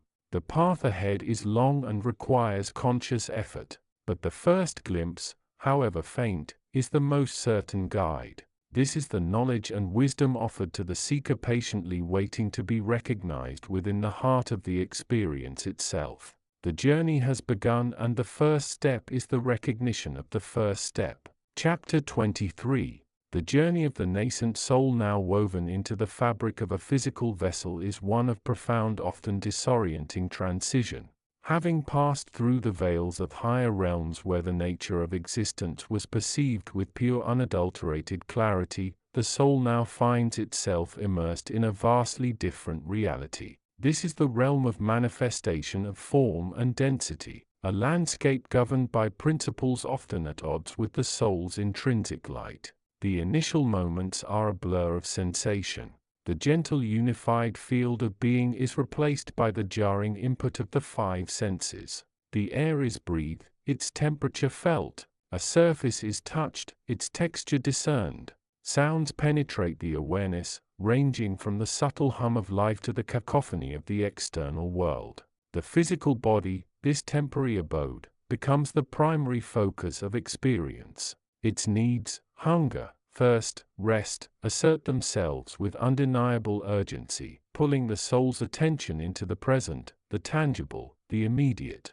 Yet beneath the surface chaos of sensory input and physical demand, a subtle undercurrent persists. It is the echo of the soul's origin, a faint resonance of the knowledge held in the higher realms. This is the state of incarnation, a choice made from the heart, an aspiration to experience, to learn, to contribute through the crucible of form. But the choice was made from a place of light. The vessel entered from a place of darkness and illusion. The physical world, while teeming with life, is also permeated by a dense cloak of illusion. This illusion is not malevolent, nor is it entirely deceptive in a conscious sense. It is rather the natural consequence of manifestation itself. To be in form is to be separate. Separation creates perspective, and perspective, when untutored, creates the illusion of solidity, permanence, and isolation. The true nature of reality is one of interconnectedness, flow, and impermanence, qualities difficult to perceive when immersed in the seemingly fixed and separate world of form. The soul, fresh from the unity of its home, is inherently sensitive to this illusion. It is like a drop of pure water being poured into the ocean of density. The surrounding medium is foreign, its properties vastly different from the soul's own essence. The soul begins to adapt, to blend, to lose its inherent luminosity somewhat as is necessary to function within this new medium. It takes on the energetic signature of the physical body, the emotional patterns of its genetic heritage, the subtle conditioning of its environment. For a time, this adaptation is almost complete. The soul lives within the illusion, its awareness colored by the perspectives of the body and the mind. It begins to cultivate. It learns the language of the land. It forms relationships. It pursues goals. It experiences joy and sorrow. It accumulates knowledge and ignorance. It becomes a human being fully engaged in the drama of life and death within this temporary frame. And then, amidst the ordinary flow of existence, the first stirrings begin. It is not a sudden awakening, but rather the subtle emergence of a question, a flicker of uncertainty within the familiar landscape of thought and feeling. Why is this pain? Why does this joy feel so fleeting? Why do I feel so separate even when surrounded by people I love? These are the nascent seeds of the great inquiry, the first cracks in the armor of unquestioned acceptance. This initial questioning is often met with resistance. The mind, which thrives on familiarity and predictability, seeks to categorize and dismiss the unsettling nature of these thoughts.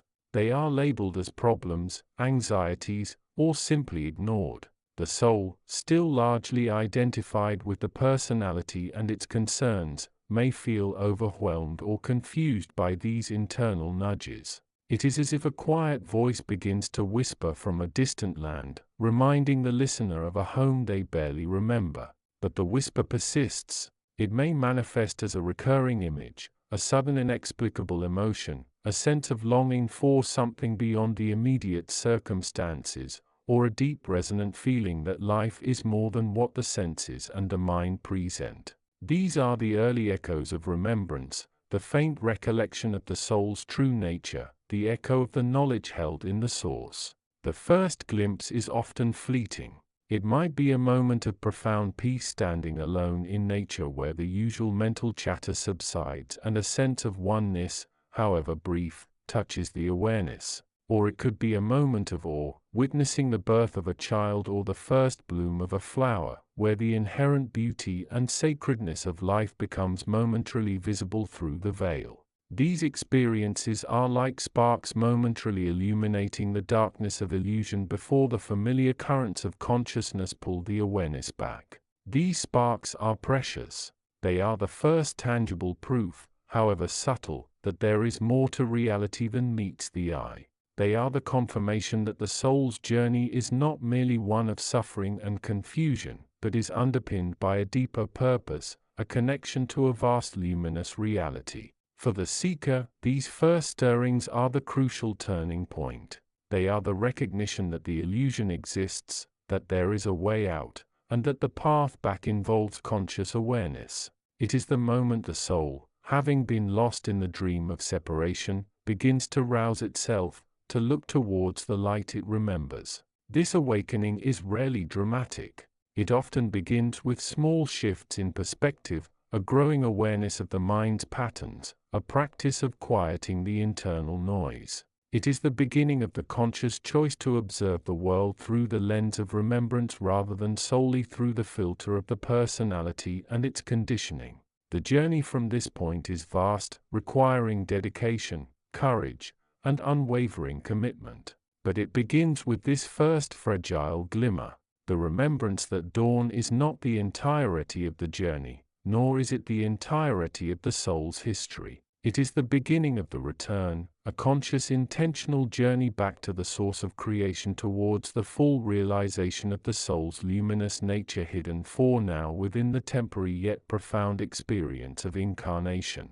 The path is illuminated by this first light of remembrance, a beacon guiding the way through the complexities and densities of the manifested world. The seeker armed with this nascent awareness steps onto a path of discovery, of healing, and of reunion, a path that leads ultimately back home. Chapter 24. The journey of the nascent soul, now woven into the fabric of a physical body, is one of profound contrast. Above in the ethereal realms from which it originated, existence was characterized by pure awareness, unadulterated by the constraints of form and time. Wisdom flowed like a river of light. Understanding was immediate and comprehensive, and the sense of oneness with all was an ever-present reality. Yet here in the dense matrix of the third dimension, the soul finds itself enveloped in a different kind of reality, one governed by the laws of physics, biology, and a pervasive, often overwhelming field known as illusion.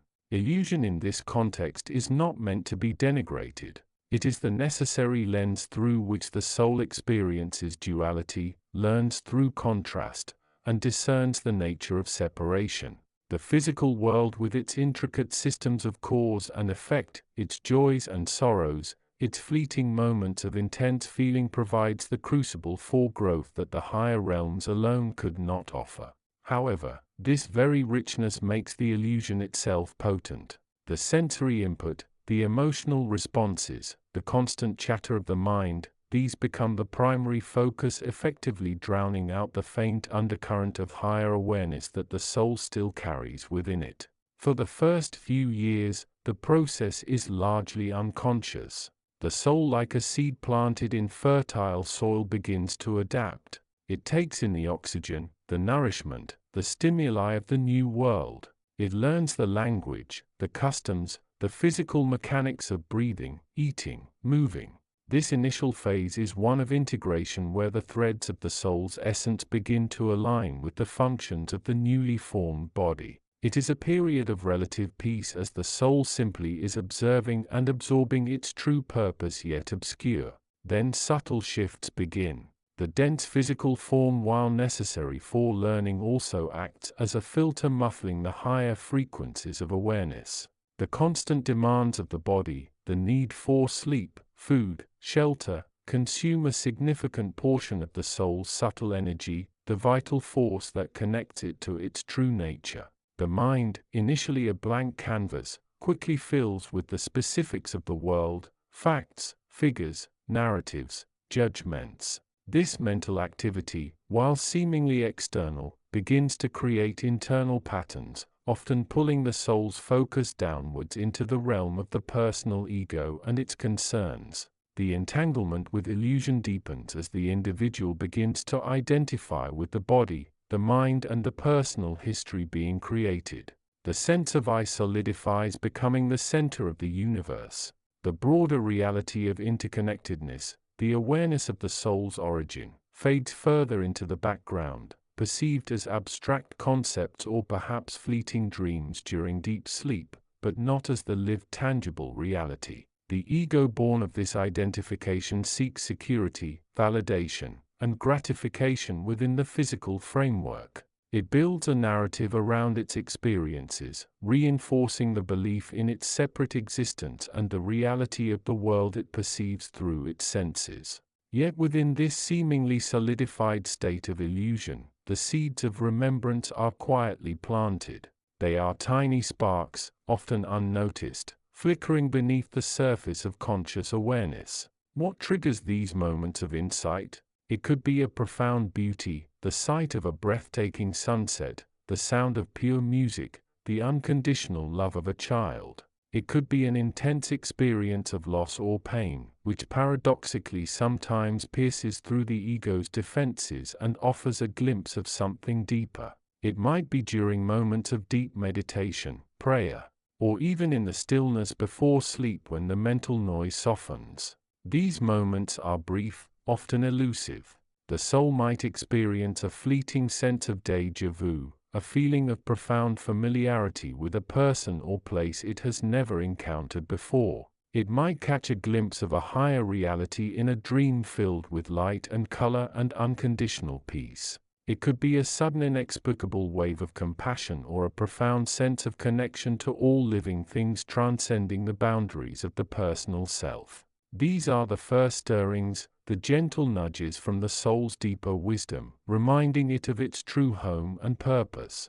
The ego, however, is quick to interpret these experiences. It might dismiss them as coincidence, imagination, or even a sign of mental instability. The comfortable narrative of the separate self is threatened by these glimpses of unity and higher awareness. The soul, still largely under the influence of the body and the conditioning of the mind, may not even recognize these sparks for what they are. They are perceived as strange, fleeting feelings or thoughts easily absorbed back into the stream of ordinary consciousness. But the source of creation, the wellspring from which the soul emerged, does not abandon its creation. These initial stirrings are vital. They are the first cracks in the dam of illusion, the opening through which the light of higher awareness can begin to filter in more consciously. They are the planting of the seed from which the tree of remembrance will eventually grow. The task now for the soul awakening to these first stirrings is not to force the process but to become aware of these moments when they occur. It is to gently acknowledge the feeling of familiarity, the sense of peace, the flash of insight without judgment or striving.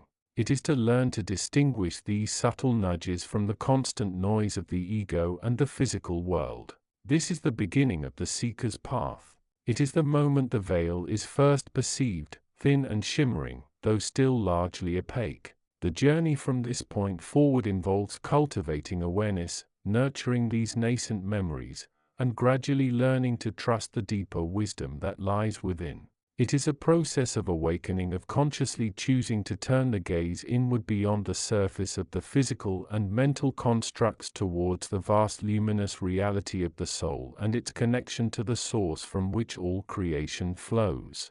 The first glimpse is given.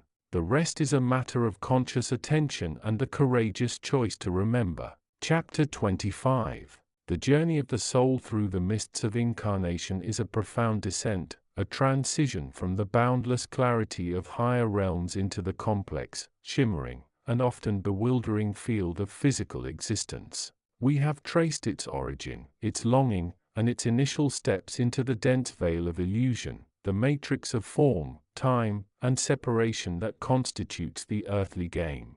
Now we stand at the threshold of a pivotal moment, the nascent awakening, the first fragile stirrings of remembrance amidst the fog of the material world. From its vantage point in the subtle realms, the incarnating soul carries the faint yet potent resonance of its true nature.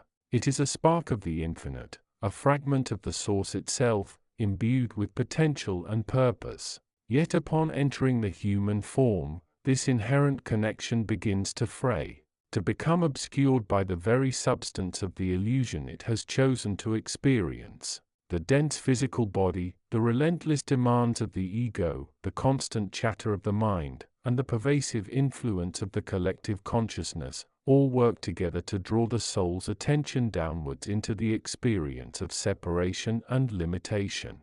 For the first few incarnations, this process is often almost imperceptible. The soul remains largely identified with the persona it has constructed, navigating the world through the filter of its personal history, conditioning, and desires. The echoes of its higher origins are present like faint music heard beneath the surface of a noisy environment, but they are not yet loud enough to penetrate the fog of illusion. The soul lives, breathes, loves, and learns within the parameters of this one life.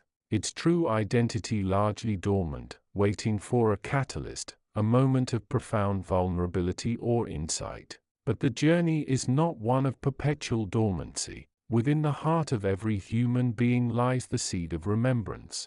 It is a buried treasure waiting to be unearthed. The process of awakening is fundamentally the process of remembering. It is the gradual realization that the self, the I, that seems so solid and real, is not the core of being, but rather a construct, a story being lived out within a grander context. This first stirring of remembrance often begins suddenly, like the first hint of dawn breaking over a dark landscape. It might manifest as a persistent sense of being out of place, a knowing unease despite external successes, or a deep inexplicable longing for something beyond the immediate horizon of ordinary life. The individual might start noticing patterns in their own behavior that seem alien, or moments of profound connection with others that transcend the usual egoic dynamics. These are early whispers, faint signals that the veil is thinning, that there is more to reality than what the five senses and the conditioned mind present. Sometimes this awakening is triggered by a significant life event, a loss, a crisis, a moment of intense beauty or suffering that shatters the familiar framework. Such events have the power to disrupt the flow of conditioned response and force the individual to look deeper beyond the surface narratives. In the stillness that follows such upheaval, the soul may catch a fleeting glimpse of its own essence, a sense of peace, love, or unity that was previously inaccessible. Other times, the awakening might be more gradual, nurtured by conscious effort. Practices such as meditation, introspection, studying spiritual teachings, or engaging in acts of selfless service can all act as keys, slowly turning them in the lock of the egoic consciousness. These practices help to quiet the mind's chatter, allowing the soul to become more aware of the subtle undercurrent of its being. It is like learning to hear the music that has always been present but was previously drowned out by noise. The significance of this first stirring of remembrance cannot be overstated. It is the moment the soul begins to question the reality it has been living. It is the beginning of the end of the illusion, not in an abrupt fashion but as a slow, inexorable shift in perspective. The individual who experiences this awakening starts to see the world and themselves through a different lens. The distinctions between self and other, good and bad, important and unimportant begin to lose their sharpness. This initial remembrance often brings with it a profound sense of peace, a recognition that the soul is inherently connected to all that is. It may also bring a growing awareness of the power of intention and thought as the individual begins to understand that their actions and choices have a deeper impact than they previously realized. The game of duality, the constant push and pull between light and shadow, pleasure and pain, begins to seem less absolute, less real. Yet this early stage of remembrance is often fraught with challenges. The ego, the persona that the soul has become identified with, does not readily relinquish its hold. It may resist the insights that arise, interpreting them as illogical, impractical, or even dangerous. The individual might experience confusion, fear, or a sense of isolation as they grapple with these new understandings. The world around them may seem unchanged, yet their perception of it has shifted irrevocably. The path ahead involves cultivating this nascent remembrance. It requires courage to question long-held beliefs, compassion for oneself and others as the journey unfolds, and unwavering commitment to the process of awakening. It is about learning to live from the center of one's being rather than from the periphery of the egoic persona. It is about recognizing the divine spark within oneself and within all others and acting from that place of unity and love. The first stirrings of remembrance are the most delicate stage of the awakening process. They are like the first green shoots pushing through frozen earth, vulnerable yet full of potential. Nurtured with awareness, intention, and connection to the deeper self, these stirrings can grow into a full-blown realization of the soul's true nature. It is a journey from the known confines of the egoic world into the infinite expanse of awareness. A journey that begins with a single tentative step of remembering. This is the foundation upon which the rest of the spiritual path is built. It is the crucial first step for the seeker who yearns to transcend the illusion, to reclaim their innate wisdom, and to live a life aligned with their true purpose. The journey from the source into incarnation is arduous, but the journey back towards remembrance is the most profound and rewarding adventure of all. And it begins always with the first glimmer of remembering. Chapter 26. The journey of the soul through the mists of incarnation is a path both profound and intricate, shrouded in the veils of its own making. We have traced its descent from the luminous fields of its source, a realm of pure potential and infinite awareness, through the shimmering, less dense realms of the spiritual hierarchies. We have witnessed the moment of choice, the voluntary stepping into the flow of time and form, the embrace of the physical vehicle. Now we arrive at the threshold of a new dawn, the nascent flicker of remembrance within the heart of illusion. The soul newly ensconced within the human form begins its existence largely as a vessel, a sensitive instrument attuned to the vibrational frequencies of the physical world. Its higher sensitivities honed in the light realms are initially dimmed, veiled by the densest of all illusions, the illusion of separation.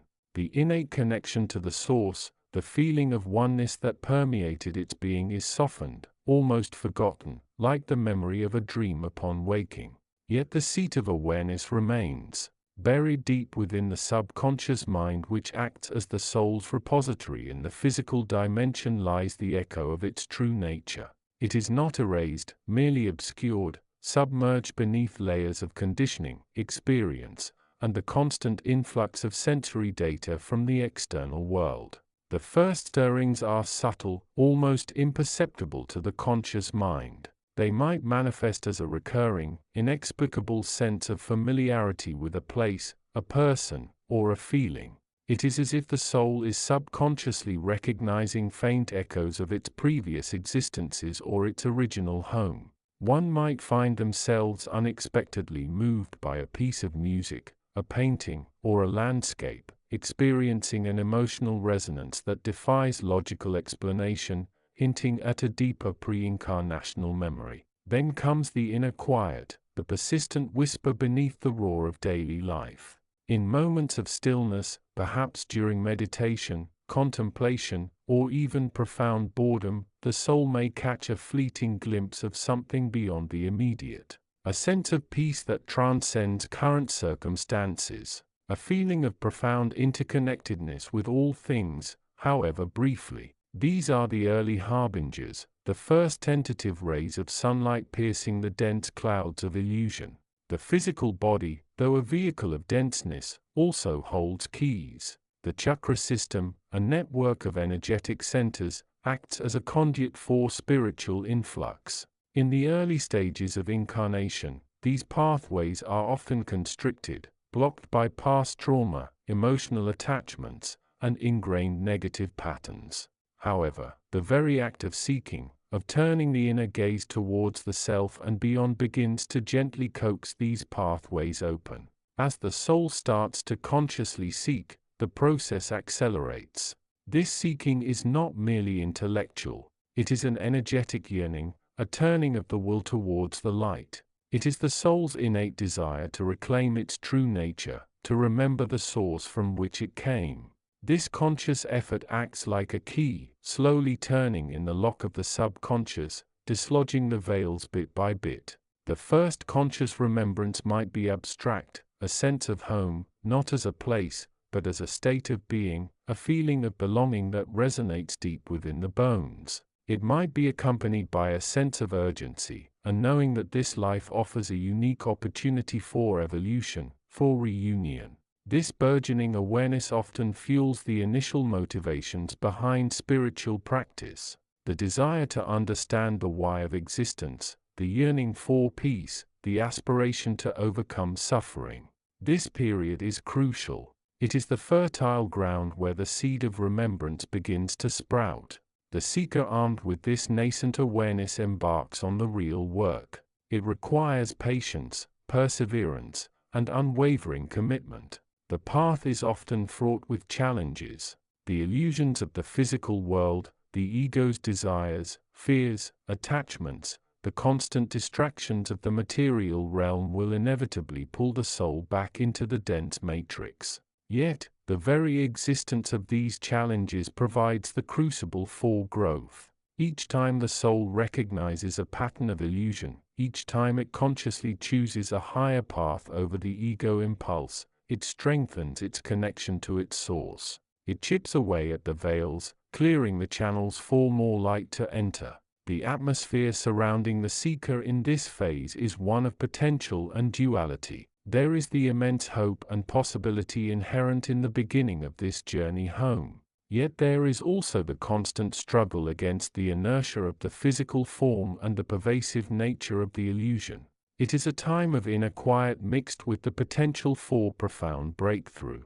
The seeker begins to understand that true wisdom is not found in the external world alone but must be cultivated from within by turning the light of awareness onto the self. This first stirring of remembrance is the crucial turning point. It marks the transition from mere existence within the illusion to conscious participation in the process of awakening. It is the soul's first conscious breath of air in the vastness of the physical dimension, a breath that carries the promise of eventual return to the source. The journey has just begun in earnest, a path illuminated by the faint but growing glow of remembered light within the heart of the illusion. The source, ever patient and ever present, continues to pour its wisdom and love into the willing vessel. The first glimpse is but the beginning. The full revelation of the soul's journey and its ultimate destiny awaits, unfolding step by step through the dedicated practice of awareness and love. Chapter 27. The journey of the soul through the realms of existence is a tapestry woven with threads of light, love, and longing. After the profound experience of unity in the source, the individualized spark yearns not for separation, but for the exquisite richness of experience that only interaction with difference could provide. Driven by this innate desire, the soul began its descent, a gentle slow unfurling away from the boundless ocean of pure being towards the complex, vibrant and often challenging waters of manifestation. This descent was not a fall but a choice, a voluntary stepping into the unknown, cloaked in the shimmering garment of potential. The higher realms, while divine and blissful, held a certain stillness. The soul, now a nascent flame, craved the friction, the interaction, the very otherness that would forge its identity and consciousness. It moved through the subtle realms, realms of pure energy and refined thought forms, gathering echoes of light until it reached the threshold of the physical universe. The transition was gradual, a slipping from the embrace of the formless into the tentative exploration of form. It entered the great cosmic ocean of energy, the field of pure potential from which all manifestation arises. Here the illusion, the great veil, began to manifest most strongly. This wasn't an intentional deception by any malevolent force, but rather the inherent nature of manifestation itself, the appearance of separation, limitation, and duality where in truth unity remains the foundation. The soul fresh from the source perceived this field with wide-eyed wonder and initially a degree of confusion. The richness of sensation, the rapid flow of energy, the intricate patterns of form and thought, it was overwhelming. The fundamental law of the universe, the law of attraction, began to operate intensely. The soul, carrying the resonance of its higher state, began to draw towards experiences that mirrored its current state of remembrance or lack thereof and belief. This is where entanglement with illusion began. The soul, seeking to understand its new surroundings, interacted with the energy patterns it encountered. It resonated with feelings of fear, doubt, and limitation, not because it inherently was those things, but because the physical realm offered a vast playground for these energies to express and be experienced. It bumped into the illusions of solid separation between itself and others, the permanence of pain, the illusion of lack. It got caught in the currents of karmic residue, the echoes of past intentions and actions, both its own and those of the collective.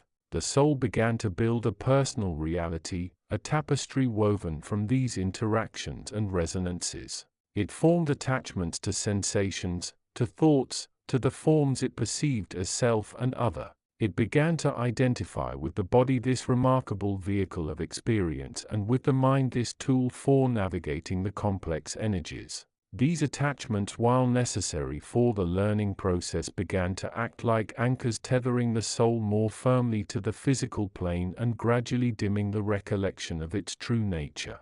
Yet within this intricate web of illusion and interaction, the first stirrings of remembrance began. It was not a sudden flash-bang revelation, but a subtle, persistent whisper beneath the surface of the conscious mind. It was a recurring sense of profound familiarity with the universe, a feeling that all this was intimately known, even if the conscious mind could offer no logical explanation.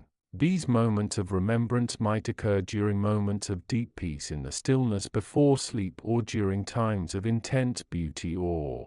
The soul might catch a fleeting glimpse of the underlying unity of all things, a sense that the apparent separation was in truth an illusion, a choice of perception. It might feel a surge of unconditional love that seemed to bypass the conditioned emotional responses, touching a core memory of its origin in the source. These were the first sparks, the tiny embers glowing in the dense forest of illusion. They were often quickly extinguished by the demands of the physical body, the chatter of the mind, and the pull of immediate sensory experiences.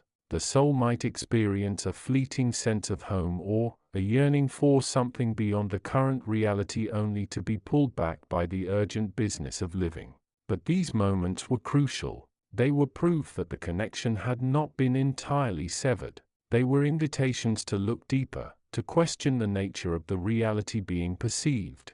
They were the first tentative steps towards awakening, the beginning of the long and often challenging process of unwinding the layers of illusion and reclaiming the soul's innate wisdom and connection to the source. The journey had just begun. The soul, now ensconced in the physical form and entangled in the fabric of illusion, held within it the seat of its own liberation. The first glimmer of remembrance was not the end goal, but the crucial beginning of the return, a journey inward, back towards the boundless light from which it came. Armed now with the precious hard-won experience of manifestation, however dimly perceived, this initial entanglement and the nascent flicker of remembrance form the crucible in which the human experience is forged. It is within this tension, this beautiful, painful dance between the remembered unity and the perceived separation, that the potential for profound growth and awakening lies waiting. The seeker aware of this dynamic can begin to work not by fighting the illusion but by nurturing the remembrance, by recognizing the spark and allowing it to grow, however slowly, in the face of the overwhelming noise of the physical world. For the soul's descent was not merely an entry into a different realm, but an initiation into the art of remembering, a journey from the known unity of the source towards the potentially vast, complex, and ultimately deeply meaningful exploration of the self within the grand illusion of manifestation. And it is within this very process, fraught with challenge yet imbued with infinite potential, that the true work of the soul unfolds. Chapter 28. The journey of the soul through the cosmic expanse is a tapestry woven with threads of light, love and longing, after serene existence within the higher realms. Immersed in the pure essence of the source, the individualized spark of consciousness, the soul feels the call. It is a whisper initially, then a gentle nudge, a subtle yearning that resonates deep within its core. This is not a desire for separation, but a profound yearning for experience, for the exquisite dance of interaction, for the opportunity to give and receive love in its most complex and nuanced forms. Leaving the embrace of the source is not an act of rebellion, but a step taken with deliberate intention, rooted in the soul's innate desire to explore the vast spectrum of existence. It descends like a leaf detaching from a branch, not with fear, but with a sense of adventure and purpose. The higher realms, while perfect in their peace, lack the dynamic interplay of contrast and choice that defines the lower frequencies.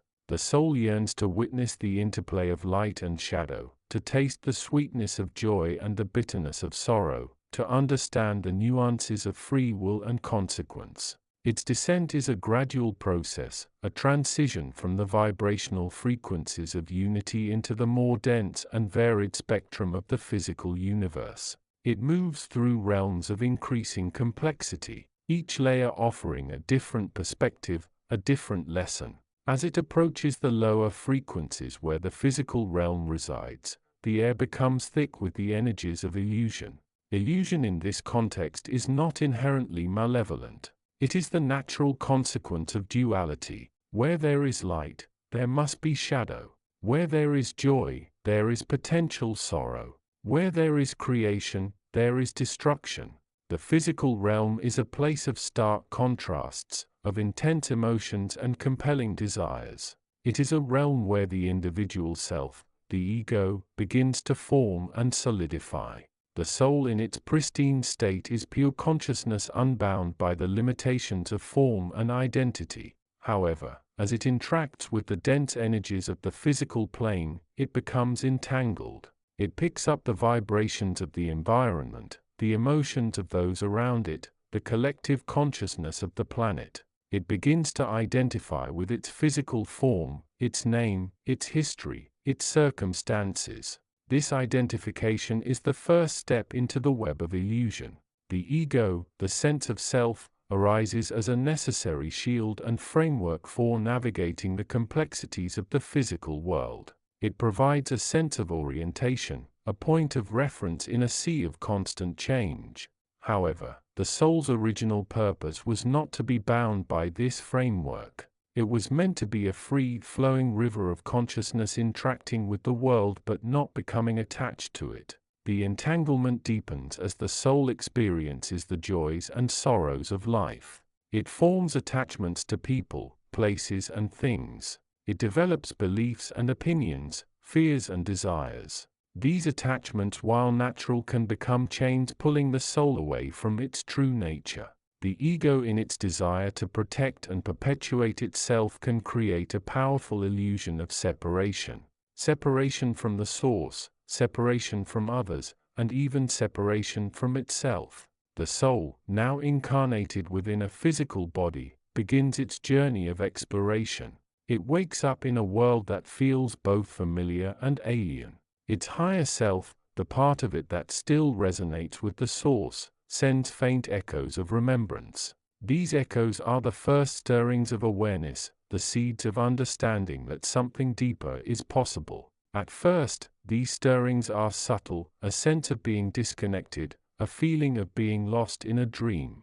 The soul might experience moments of profound insight, glimpses of its true nature, but these moments are quickly overshadowed by the demands of daily life, the pull of the ego, and the dense fog of illusion. Yet within the heart of the illusion, the seed of remembrance remains. It is a tiny flame barely visible in the darkness, but it burns with the light of the source. It is a whisper in the wind, a hint of something greater than the physical reality. The path to awakening lies in recognizing these stirrings, in nurturing the flame of remembrance. It requires the seeker to turn inward, to quiet the noise of the ego and the distractions of the external world. It requires a willingness to question, to explore, to seek the truth beyond the surface appearances. As the seeker begins to cultivate awareness, the first stirrings of remembrance begin to grow. The fog of illusion starts to thin, revealing glimpses of the soul's true nature. The sense of separation begins to dissolve, replaced by a growing awareness of oneness with all that is.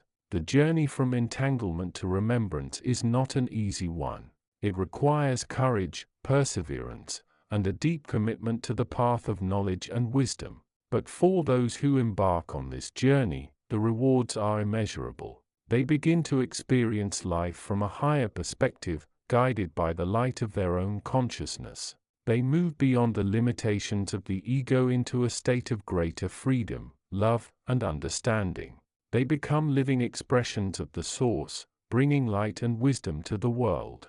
The first stirrings of remembrance are the beginning of a profound transformation. They are the seeds of awakening, the first step on the path to reclaiming the soul's true nature.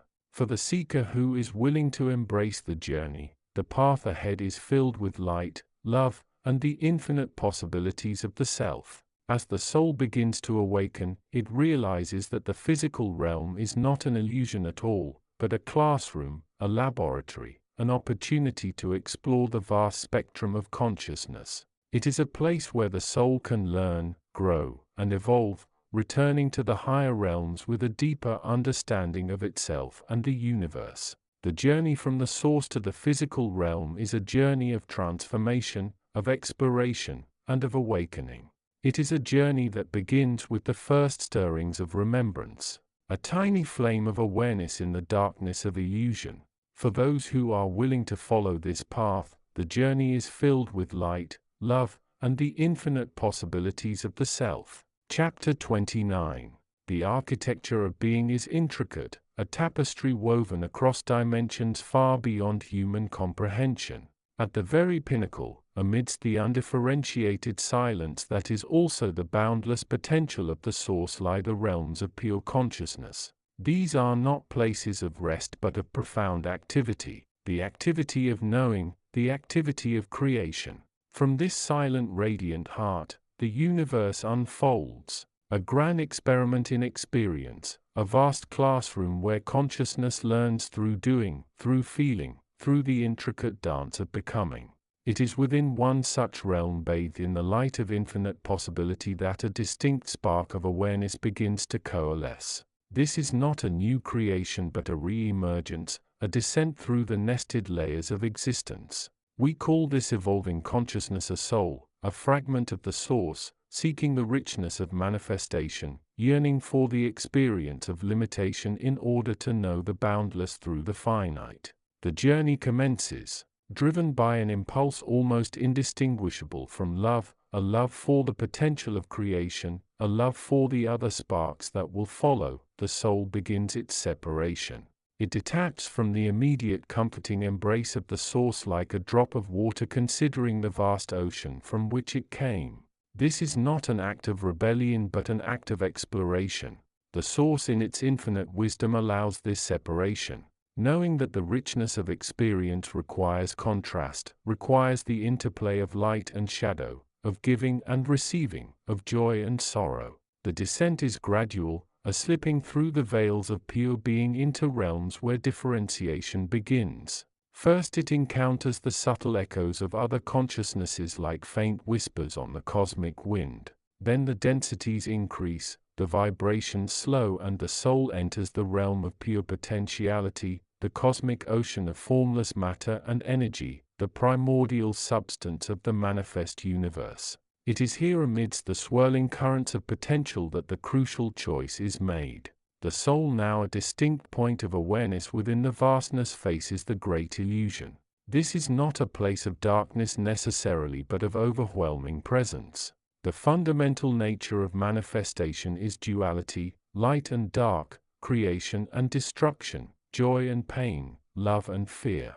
The soul, fresh from the unity of the source, perceives this duality with unfiltered intensity. It is seductive. The richness of experience lies in this interplay, but so does the potential for entanglement. Entanglement begins subtly. The soul, seeking to understand, to interact, begins to identify with the forms and sensations it encounters. It touches a flame and feels heat. It observes a star and feels awe. It encounters another nascent consciousness and feels connection or perhaps separation. These feelings become associations, then attachments. The soul starts to build a narrative, a story of I, of mine, of mine. It begins to forget the effortless, inherent connection it once had with all of existence, the memory of its origin as pure, unbounded awareness. It clings to sensations. The warmth of a sunbeam becomes my warmth. The pain of a collision becomes my suffering. The beauty of a melody becomes my joy. These attachments bind the soul to the physical and emotional fluctuations of the realm. It starts to build a personal history, a collection of experiences that define it, separating it further from the source. It forgets the ease with which it could have observed the flame, the star, the other consciousness without becoming burned, lost or defined by the interaction. The illusion is not malicious. It is the nature of the classroom. To learn, one must engage. To experience contrast, one must feel separation.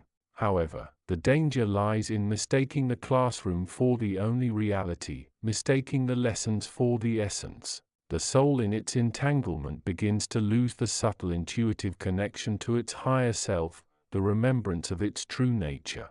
The vibrant multicolored tapestry of manifestation becomes the only reality perceived. The background radiation of the source, the underlying vibration of pure consciousness, becomes muted, almost imperceptible beneath the roar of the physical and emotional world. Yet within this entanglement, a seed is planted. Even as the soul identifies with the forms and sensations, a tiny, almost imperceptible thread remains.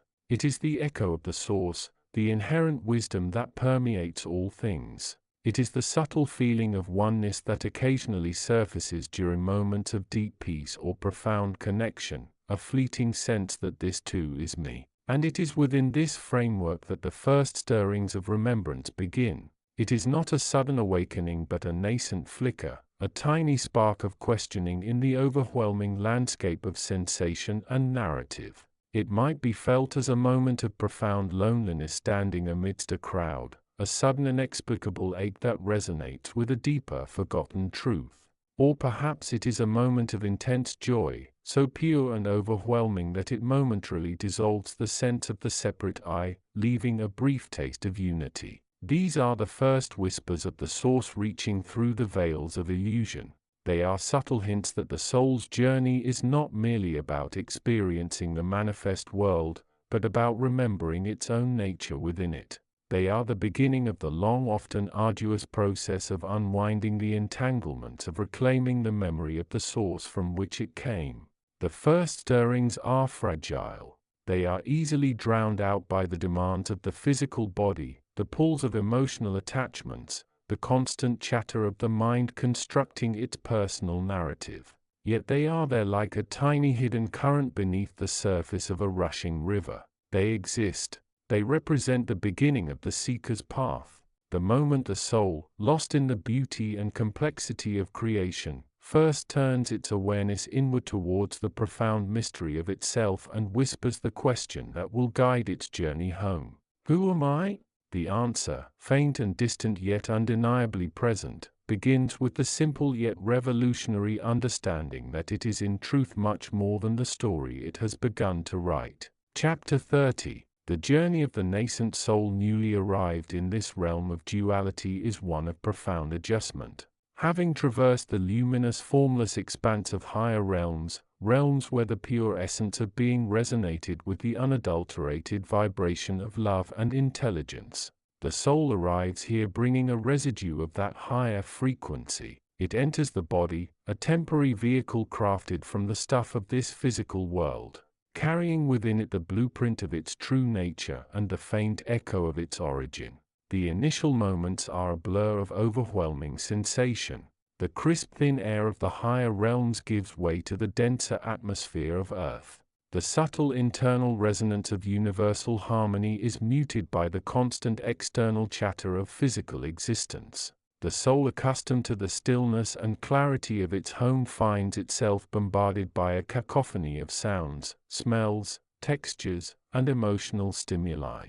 Its light body, usually a shimmering presence, interacts with the dense physical form, anchoring its essence to this particular matrix of flesh and bone.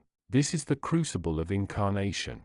The soul, a spark of pure consciousness, is now encased. It is no longer simply in a body, it is within a body, its awareness filtered, mediated, and profoundly shaped by the physical vehicle. The intricate dance of prana, the life force, begins to flow through the body's systems, a vital current that sustains the physical form while also interacting with the soul's subtle energy field. The body becomes the instrument through which the soul experiences, learns, and grows. Yet the soul retains a core memory, a deeply ingrained knowing of its true nature. It remembers the boundless peace, the infinite potential, the interconnectedness of all that is. It remembers the absence of limitation, the clarity of purpose driven by love and wisdom. This remembrance, however, is often submerged, buried beneath layers of conditioning, fear, desire, and the sheer momentum of physical life. The primary challenge of this existence is the pervasive nature of illusion or maya. This realm of manifestation is a beautiful illusion, a grand theater where consciousness experiences itself through form and separation. The physical world, with its intricate patterns of cause and effect, its illusions of scarcity, pain, and individuality, serves as the perfect stage for this grand play. It is a necessary illusion for the soul's learning, a complex puzzle designed to be solved through experience. The soul in its initial state is like a fish suddenly finding itself out of water. It is surrounded by the illusion, immersed in its effects. It begins to identify with the physical body, mistaking the vehicle for itself. It experiences the pull of desires, the craving for pleasure, the aversion to pain, mistaking these fleeting physical sensations for its own essential self. It observes the world through the lens of separation, seeing others as distinct entities, sometimes friends, sometimes rivals, sometimes indifferent. It forgets its inherent connection to all beings and to the source itself. The entanglement begins suddenly. The soul starts to react to the illusions of the world as if they were absolute realities. It becomes attached to outcomes, to the praise or blame of others, to the accumulation of material possessions, mistaking these external things for sources of happiness or security. It falls prey to the illusion of time, measuring its existence in years and moments, forgetting the eternal nature of its being. Fear of loss, fear of pain, fear of the unknown, takes root, a potent force that strengthens the identification with the limited physical self and reinforces the illusion of separation. This process of entanglement is gradual, almost imperceptible at first. The soul, driven by its inherent curiosity and the karmic momentum of its past intentions, begins to engage more deeply with the physical world. It learns, it adapts, it forms relationships, it builds a life. In doing so, it becomes increasingly ensued in the web of illusion. The vibrational frequency of the soul begins to lower, moving away from the pure resonance of its higher state. Its awareness becomes more focused on the immediate, the tangible, the personal, losing sight of the larger, more profound context of its existence. But within this entanglement, a crucial seed is planted. the potential for remembrance. Even as the soul becomes absorbed in the physical drama, the faint echo of its true nature never entirely disappears. It is like a drop of pure water falling into a vast ocean of mud. The mud covers it, obscures it, but the essence of the water remains within. The first stirrings of remembrance often begin in moments of quiet reflection, during periods of intense emotion, or in the presence of beauty that pierces through the mundane. It might be a fleeting sense of peace during meditation, a moment of profound empathy for another person, or the awe inspired by a starry night sky. These moments are cracks in the illusion, glimpses of the higher reality that the soul once knew. These initial stirrings might manifest as a sudden inexplicable sense of familiarity with a place or a person, a feeling of being out of place in its physical life, or recurring dream or thought that resonates with a deeper, more archetypal understanding. The soul might feel a brief sense of detachment, observing its physical self and its actions with a detached curiosity. It might recall a feeling of unconditional love, a sense of oneness, or a yearning for something beyond the immediate physical experience. These are the precious sparks. They are the first inklings that the soul is not entirely lost in the illusion. They are the whispers of the source calling it back to its true home. They are the beginning of the arduous yet ultimately liberating journey of awakening. Recognizing these first stirrings is the crucial first step on the path back. It is the moment the soul begins to consciously question the reality it has been living, to discern the difference between the true self and the elucidatory persona it has adopted. It is the dawn of awareness, the first light breaking through the dense fog of physical existence and entanglement. This recognition does not necessarily lead to immediate enlightenment, but it is the vital turning point. It plants the seed of intention, the desire to explore these feelings, to seek understanding, to reconnect with that deeper knowing. It is the soul's first conscious breath in the direction of its true origin, the beginning of its return journey home, guided by the light of remembrance that has begun to flicker within. In the vastness of this universe, the soul's descent and its subsequent entanglement with illusion are part of a grand design. But within the individual experience, the first stirrings of remembrance are the most profound signpost, offering hope and direction for the seeker who is ready to begin the work of reclaiming its own luminous nature. Chapter 31. The Journey of the Nascent Soul, now woven into the fabric of a physical body, is one of profound, often disorienting transition. The higher realms from which it originated were characterized by unity, clarity, and the unadulterated flow of pure consciousness, the very source of creation.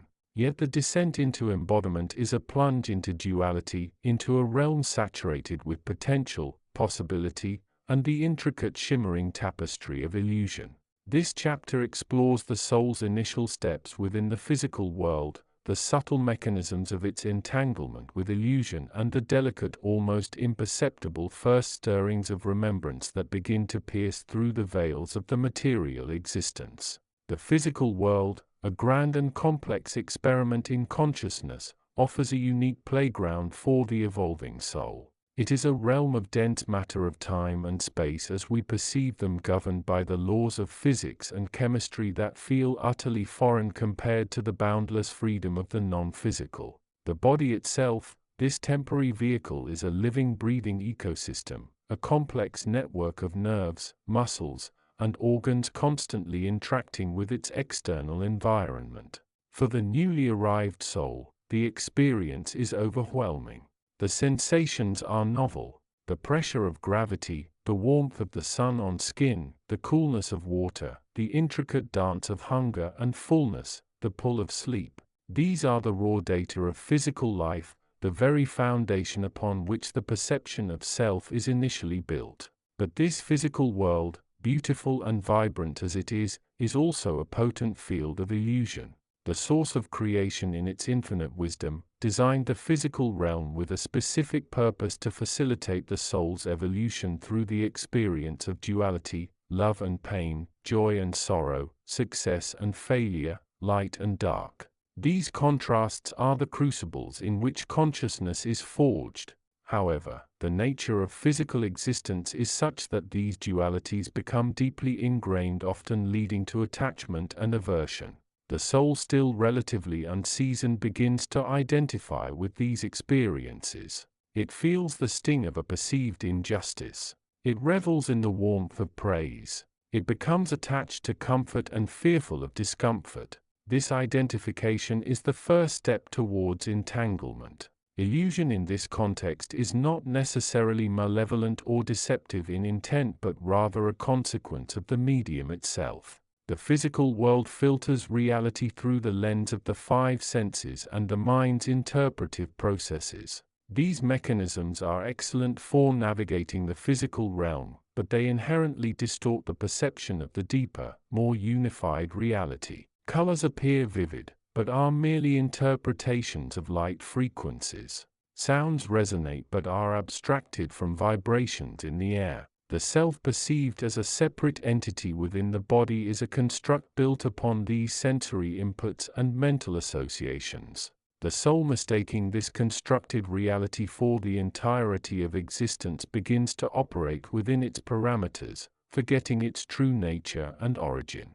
Entanglement deepens as the soul interacts more deeply with the physical plane. It forms bonds with family, friends, lovers, and even possessions. These bonds, rooted in shared experiences and emotional attachments, create a web that can be difficult to escape. The soul becomes caught in the current of karma, the law of cause and effect, where actions in one life create conditions for the next. It accumulates experiences, beliefs, conditioning, and emotional residue, layering them upon its core essence. Like a ship sailing the ocean, it gets caught in the tides, the currents, the storms of the physical world, losing sight of the vast open sea from which it came. The higher self, the aspect connected to the source, becomes increasingly obscured by the dense fog of physical identity and worldly concerns. Yet within this seemingly dense entanglement, the seeds of remembrance are sown. These are the subtle nudges, the fleeting moments of insight that begin to surface beneath the surface level of consciousness. They often manifest as a persistent, inexplicable sense of familiarity with certain places or people, a deep yearning for something beyond the immediate, or a sudden profound sense of connection to all life.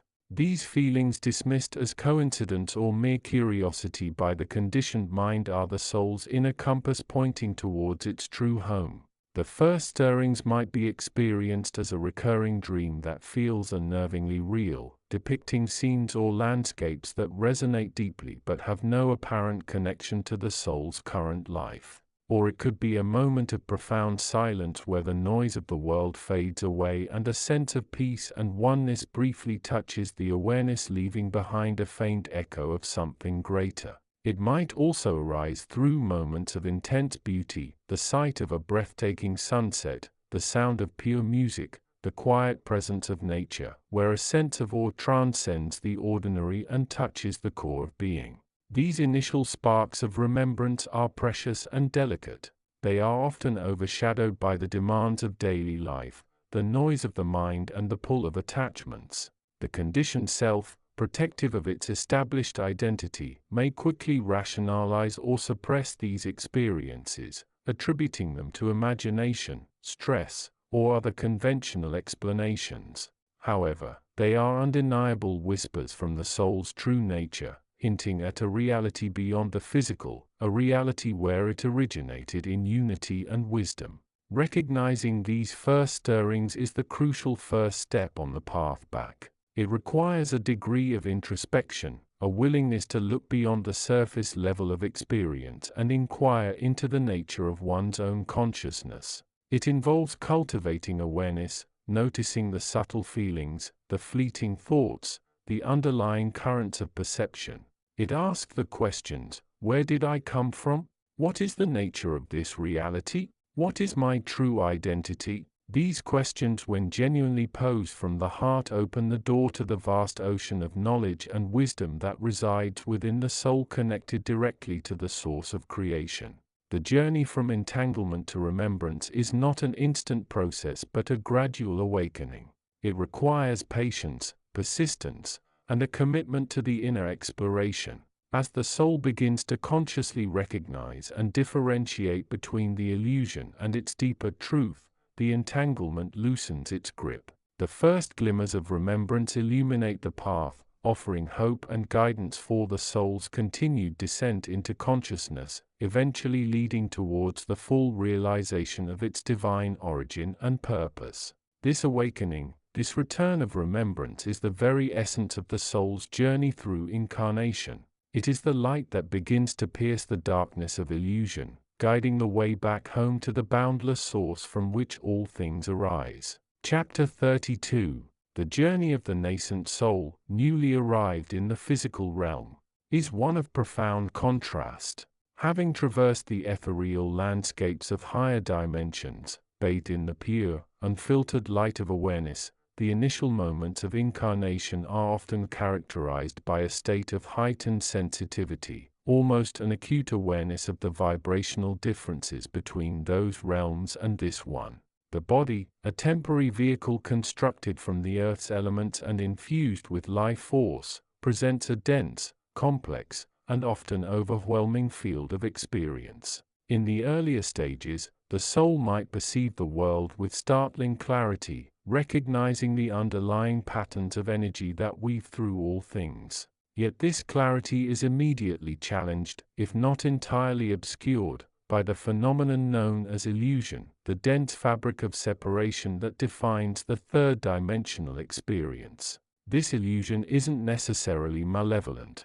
It is rather a necessary consequence of the choice to incarnate. To fully participate in this realm of duality, of light and shadow, of joy and sorrow, the soul must to a degree surrender its absolute connection to the unified field of pure consciousness. The entanglement begins subtly. The constant influx of sensory data, the visual cacophony of competing colors and shapes, the intricate symphony of sounds ranging from the mundane to the breathtaking, the tactile sensations of temperature, texture, and pressure, the internal landscape of hunger, thirst, fatigue, and pain begins to filter and reshape the soul's perception. These physical inputs, while real within the context of the body, act as powerful distractors, pulling the awareness downwards into the specifics of the individual experience.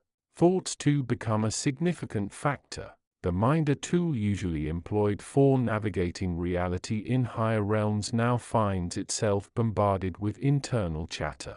Memories both of past incarnations, often fragmented and distorted, and the soul's journey prior to arrival flicker through the consciousness. These mental echoes, combined with the constant stream of external stimuli, create a complex tapestry that the soul must learn to navigate. The natural tendency is to identify with this mental chatter, to become the thinker, the observer of thoughts, rather than the pure awareness that observes all of these experiences. This identification is the first step towards becoming ensnared in illusion.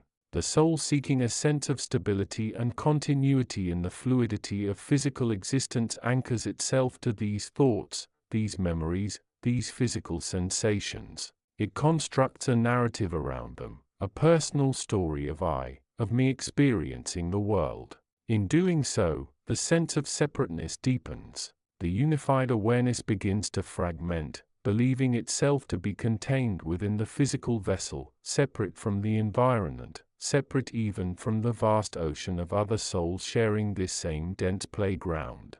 The body itself becomes a major point of entanglement. It demands attention, requires maintenance, and reacts intensely to the environment. The soul, in its initial state of vulnerability and adjustment, may find itself overly concerned with the physical form, its appearance, its health, its limitations. This focus on the body as the primary self further solidifies the illusion of separation and diminishes the awareness of the soul's true nature as an energetic being beyond physical constraints. Yet within this seemingly dense and confusing landscape, the seeds of remembrance are quietly planted. They are often the most subtle and fleeting experiences, easily dismissed as coincidence, imagination, or fleeting moments of heightened perception. It might be a sudden inexplicable sense of knowing about a place or person, a feeling of deep resonance with a piece of music or art that seems to speak directly to the soul's core, or a moment of profound connection with another individual, where the usual barriers of separation feel momentarily dissolved. These are the first stirrings. They are like faint echoes from a distant home, brief glimpses of the light beyond the physical mist. The soul, still embedded in the physical experience, might not immediately recognize these signs for what they are: fragments of its original state, whispers of its true source. These moments of clarity, however brief, are invaluable. They serve as tiny beacons offering a flicker of hope and a subtle nudge towards recognition. The journey towards reclaiming this awareness is not one of sudden revelation but of gradual discernment. It requires the seeker to begin observing the nature of their own experience without immediate judgment or identification, to notice the influx of sensory data and the subsequent mental reaction, to question the nature of the self. Who am I beyond these thoughts and these sensations? To gently begin differentiating between the observer, the pure awareness, and the observed, the thoughts, feelings, and physical sensations. This process is the beginning of unwinding the entanglement. It is the conscious choice to lift the focus from the dense physical and mental realms towards the quieter, more expansive field of pure awareness that underlies all experience. It is the first conscious step towards remembering the source, the origin point from which the soul descended, filled with knowledge and wisdom, seeking the unique experience of creation itself.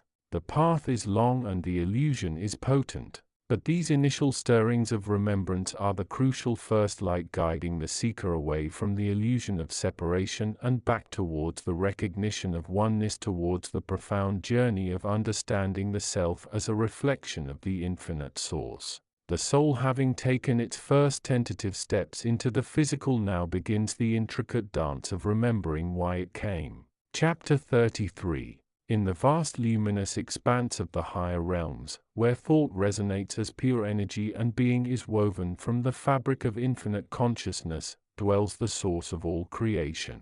This is not a place of static perfection, but a dynamic field of potential, a silent hum of infinite possibility from which all things emerge and dissolve back into unity. It is here in the quiet heart of the unmanifest that the soul, a spark of the source's own light, finds its origin and its true nature.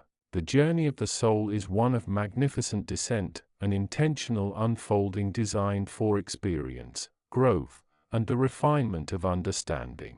Drifting gently from the source, like a leaf released from the branch of ultimate being, the soul begins its journey into the great mystery of manifestation.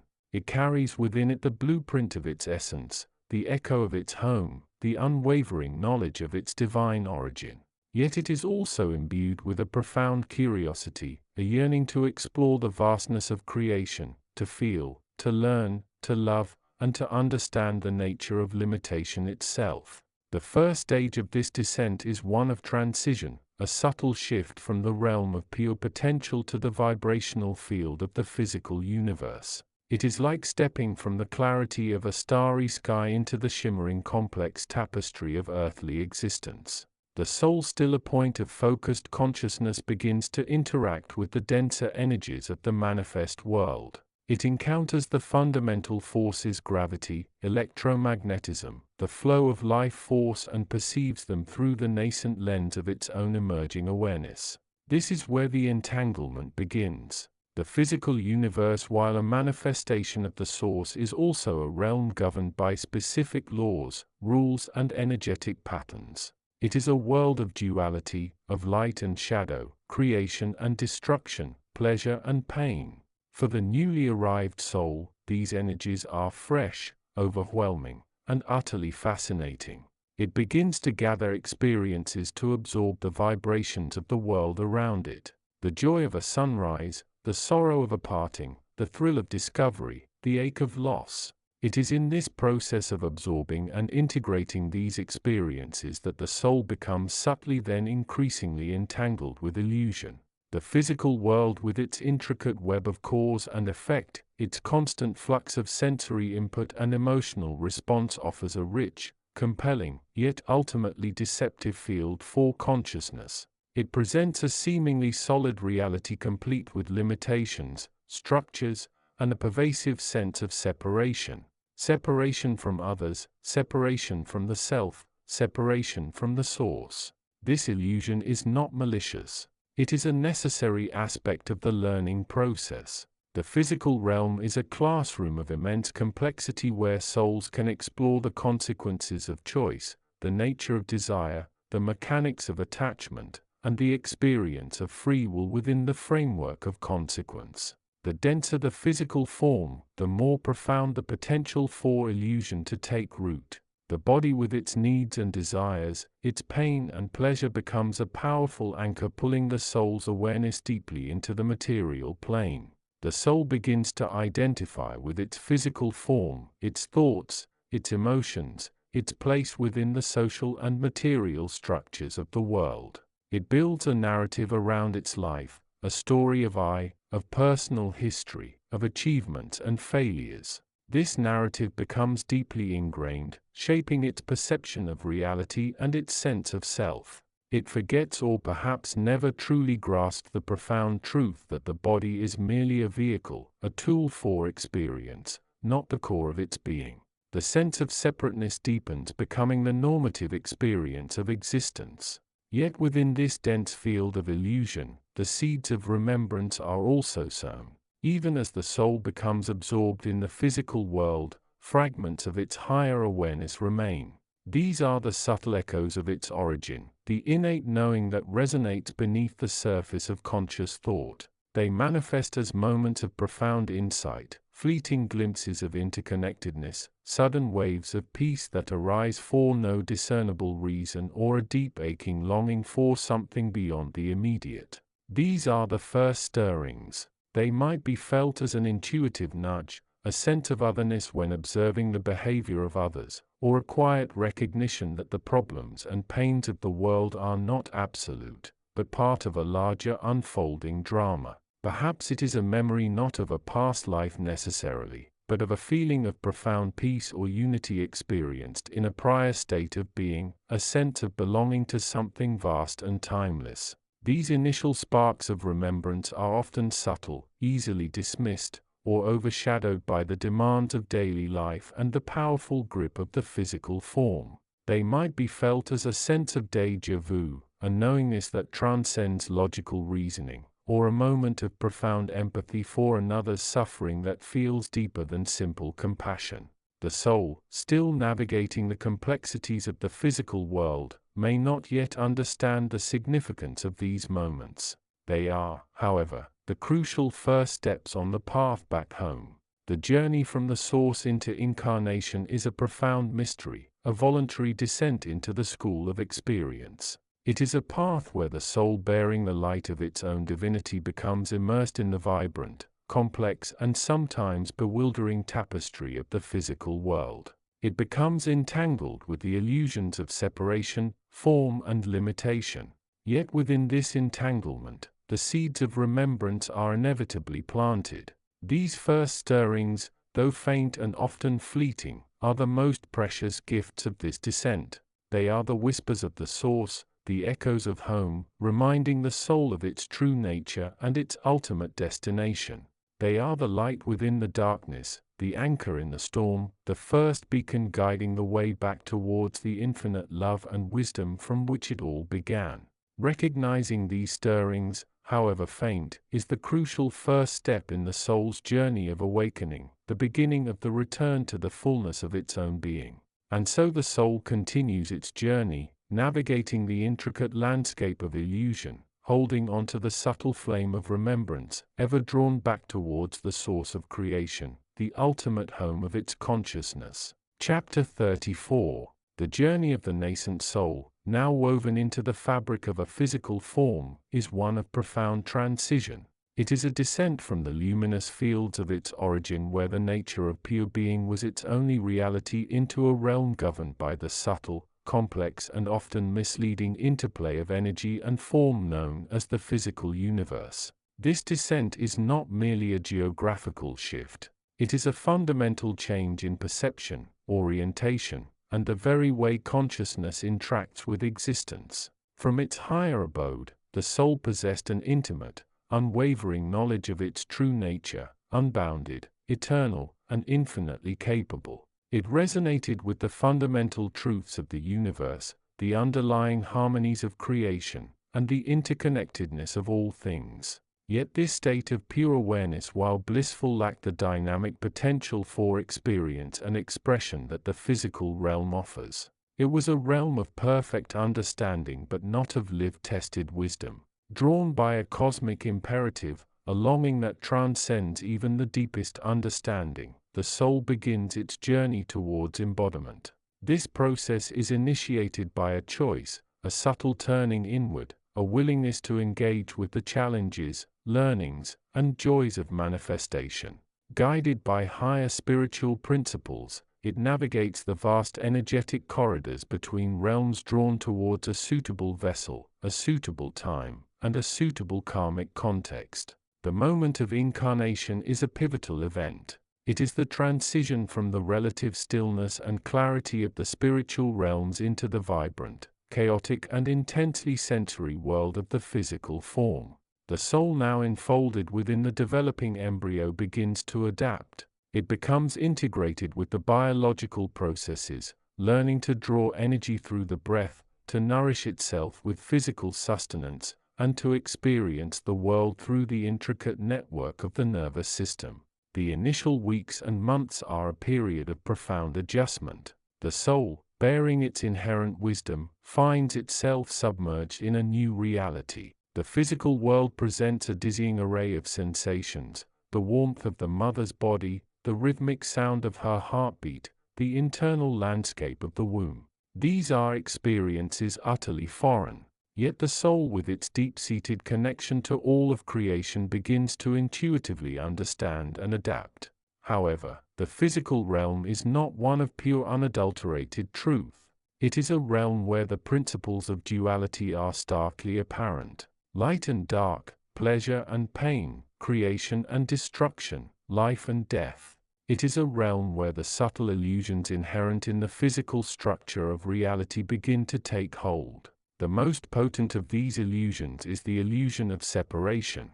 The physical body, while a vehicle for expression and experience, also fosters a sense of individual self, distinct and isolated from all others. The five senses filter and interpret the world, creating a limited subjective perspective. This limited perspective naturally reinforces the feeling of being a separate entity, when in fact the soul's true nature is one of interconnected unity with the entire universe. The physical form, the environment, the very nature of time and space within this dimension all conspire to reinforce this sense of isolation.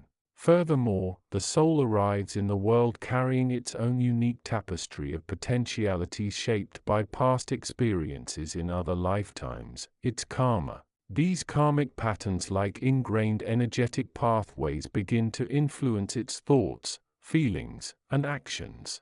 They shape its predispositions, its attachments, and its potential challenges. These patterns, while offering lessons, can also become heavy chains binding the soul to repetitive behaviors and limiting beliefs. The illusion of separation is often most strongly felt in the context of these personal karmic dramas and relationships. The nascent soul, despite its inherent wisdom, is not immediately aware of these illusions. It is like a brilliant diamond, newly polished, its facets sharp, but yet unacknowledged by the beholder. It begins to interact with the world, to learn its rules, to form attachments, to experience joys and sorrows. It lives through the filter of the physical senses and the lens of its karmic conditioning. Yet within this seemingly dense and often bewildering reality, seeds of remembrance remain. These are the faint echoes of its true home, the subtle hints of a deeper reality beneath the surface of physical existence. These echoes might manifest as an inexplicable sense of familiarity with certain places or people, a deep-seated longing for something beyond the immediate, a recurring dream or image of luminous realms, or a profound empathy that transcends ordinary human understanding. These first stirrings of remembrance are often dismissed, ignored, or explained away by the developing consciousness. The demands of physical survival, the complexities of social interaction, the pain of perceived loss or injustice, these can easily overshadow the subtle inner nudges. The soul now operating through the filter of the personality and the physical body may find it difficult to consciously access or interpret these faint echoes. However, they are there like a spark beneath layers of ash. They represent the potential for awakening, the possibility of reclaiming the soul's true nature. They are the first light in the darkness of illusion, a beacon pointing towards the higher realms from which the soul originated. It is the beginning of the long, often challenging, yet ultimately fulfilling journey back home.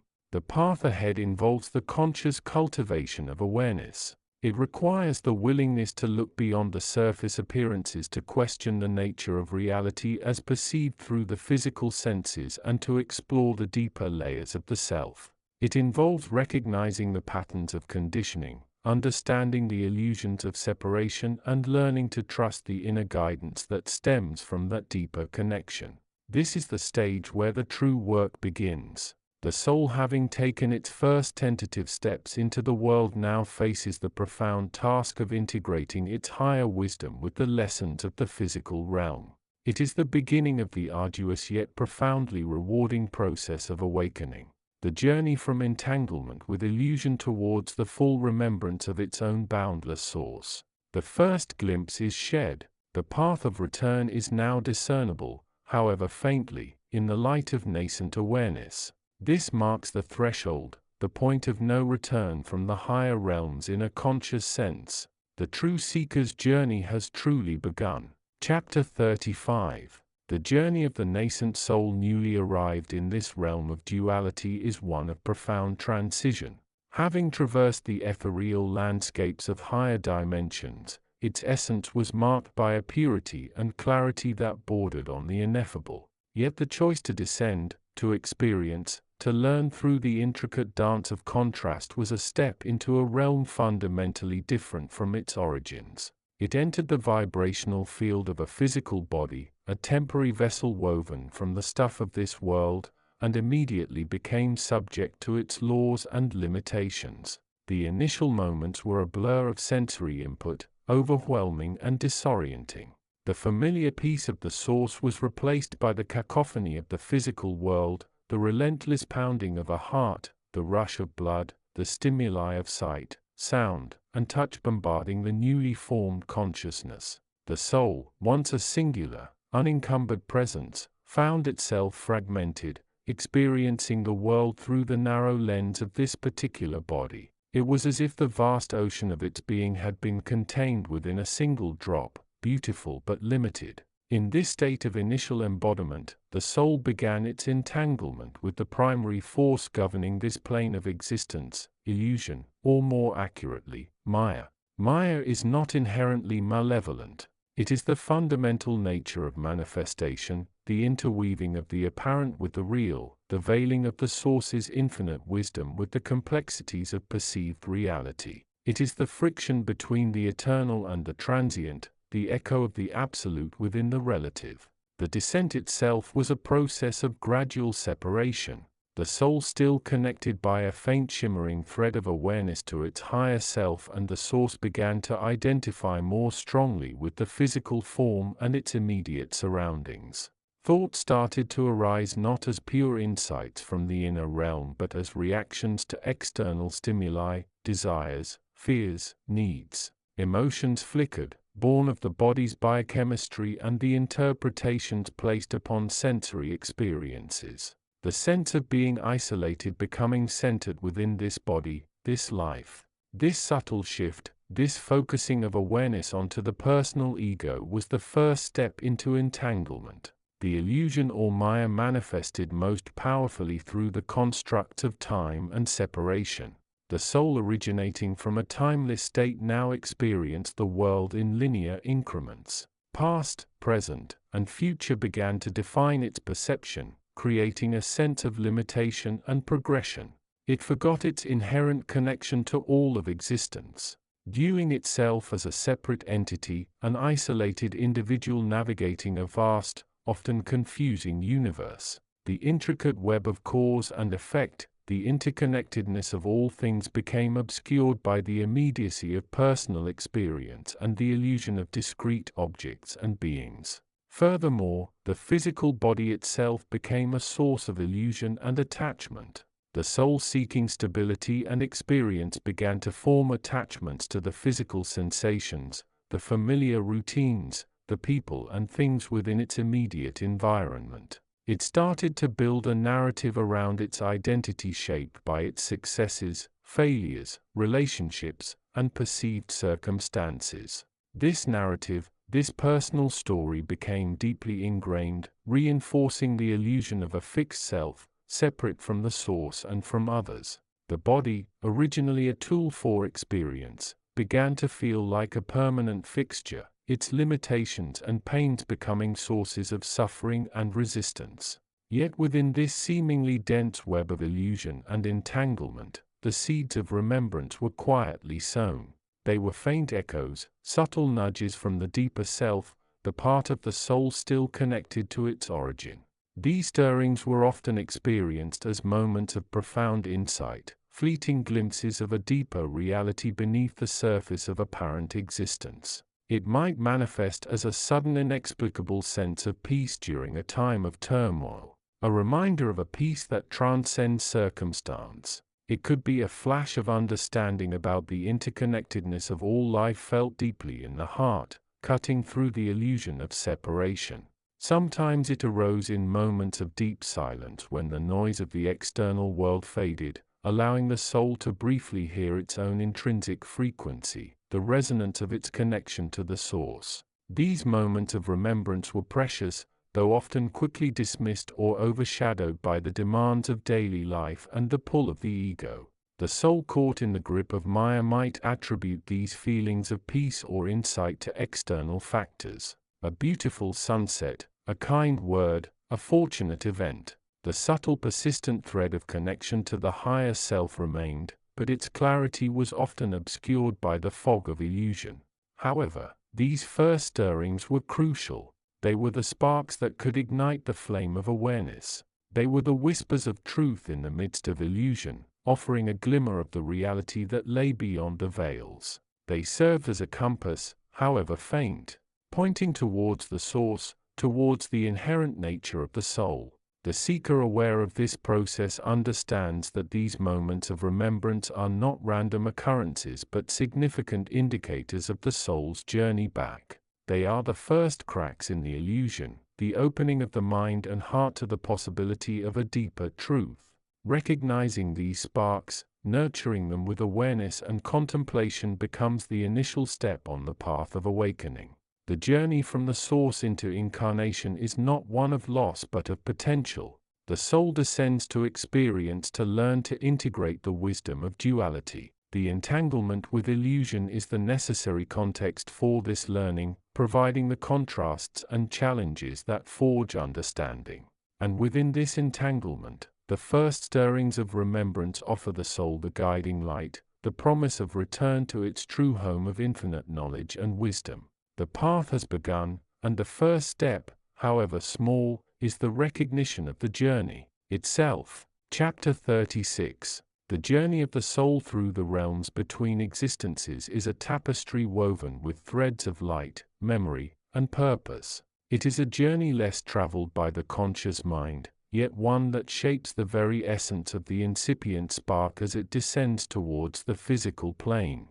Here in the vast luminous expanse known as the Akashic Records, a repository of all knowledge, all thought, all potential, the nascent soul finds its temporary abode before the final transformative leap. This realm is not one of form, but of pure consciousness and infinite possibility. It became a vast remembering within the seeking presence, a living library of the universe's grandest symphonies, a drifting gallery of its most breathtaking paintings, and a quiet archive of its deepest philosophical writings, each one a soft doorway into the hidden strata of being, each one a whisper of the infinite folding back upon itself in silent revelation. All accessible in an instant to the soul's innate capacity to perceive. Here the soul rests not in inertness, but in a state of profound potential, a crystalline seed holding the blueprint of its future incarnations. Yet the purpose of this intermission is not mere repose. It is a crucial period of integration and refinement. The soul, a fragment of the source, carries within it echoes of its origin, a knowingness that transcends time and space. It remembers the boundless freedom of the cosmic ocean, the quietude of pure being, the unconfined love that is the very essence of its nature. These are not memories in the conventional sense, but innate predispositions, fundamental truths that form the bedrock of its being. As the time for the next cycle draws near, the soul begins its descent. This is not a fall but a choice, a voluntary surrender into the experience of limitation in order to learn and grow. It is a leap of faith, a trust in the unfolding of the divine plan, a commitment to the process of becoming. The journey commences as the soul leaves the comforting embrace of the Akashic records, its light beginning to soften, its focus narrowing. The first stage of this descent is akin to stepping through a shimmering curtain. The infinite density of the higher realms begins to thin, the pure unfiltered light of consciousness starting to interact with the subtle energies that underpin the physical universe. This is the threshold, the point of no return from the absolute into the relative. The initial sensation is often one of profound disorientation. The soul, accustomed to the boundless awareness of the Akashic field, now finds itself experiencing a sense of separation, a feeling of being small and limited. This is the beginning of the entanglement with illusion, the most potent of which is the illusion of the separate self, the ego. The ego is not inherently evil. It is a necessary construct for navigating the physical world. It is the framework of identity, the repository of personal experience, the lens through which the soul perceives and interprets the physical reality. However, the soul's initial contact with this framework can be jarring. The sense of unity, of oneness with all that is, begins to fragment. The individual consciousness, the I, starts to emerge distinct from the cosmic background. This emergence is facilitated by the choice of the soul to incarnate within a specific vehicle, a human body. It is a choice made based on a complex interplay of karmic patterns, spiritual aspirations and lessons to be learned. The soul, drawing upon the Akashic records, identifies a life and a time that offer the most potent opportunities for growth. It then consciously agrees to enter this particular physical form to experience life through these specific senses from this particular vantage point. The moment of entry is a critical juncture. The soul, now fully ensued in the biological and energetic matrix of the body, begins the arduous process of integrating itself with the physical world. It learns to breathe, to regulate its heartbeat, to perceive the world through sight, sound, touch, taste, and smell. These are the rudimentary functions that anchor it to the terrestrial plane. Yet, even as it engages with the physical, the soul retains a flicker of its higher awareness.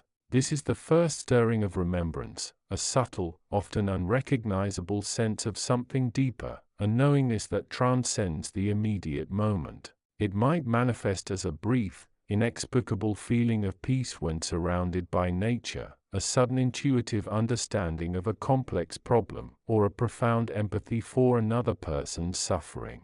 These initial sparks are often quickly overshadowed by the demands of daily life, the noise of the external world and the internal chatter of the ego. The ego, seeking security and validation, works diligently to suppress these higher nudges, convincing the conscious mind that they are mere coincidences, fleeting emotions, or irrelevant distractions. The illusion of separation is reinforced by focusing solely on the self and its immediate concerns. However, these moments of remembrance are not extinguished. They merely lie dormant like seeds beneath the soil. They are the embers waiting for the wind of awareness, the spark waiting for the oxygen of conscious attention. The soul's journey through incarnation is in many ways a process of rediscovery, the gradual reawakening of these innate qualities, the process of remembering who it truly is. This is the work of the spiritual seeker, the individual who consciously chooses to look beyond the surface of the illusion. Through practices of mindfulness, meditation, self-inquiry, and service, the seeker begins to peel back the layers of conditioning imposed by the ego and the physical world. They learn to become the observer of their own thoughts and feelings, creating the space necessary for the dormant remembrances to surface. The first stirrings of remembrance are often subtle, easily dismissed, but they are the crucial beginning. They are the soul's gentle nudge, reminding it of its origins, of its connection to the infinite, of the love that underpins all existence. They are the first rays of dawn, breaking through the veil of night, offering the promise of a greater reality. As the seeker cultivates awareness, these sparks begin to grow brighter, more frequent, and more undeniable. The sense of separation begins to soften, replaced by a growing awareness of interconnectedness. The limitations of the physical form start to feel less binding, and the potential for spiritual awakening becomes a tangible possibility. The journey from the source to the physical plane is one of immersion in illusion, a necessary descent into relative existence. But it is not a loss of connection. It is a transformation, a process of learning through experience. And the first fragile stirrings of remembrance are the vital signposts that guide the soul back towards the light, towards the ultimate realization of its true nature, a brilliant fragment of the infinite, descending to learn, experiencing, and ultimately remembering.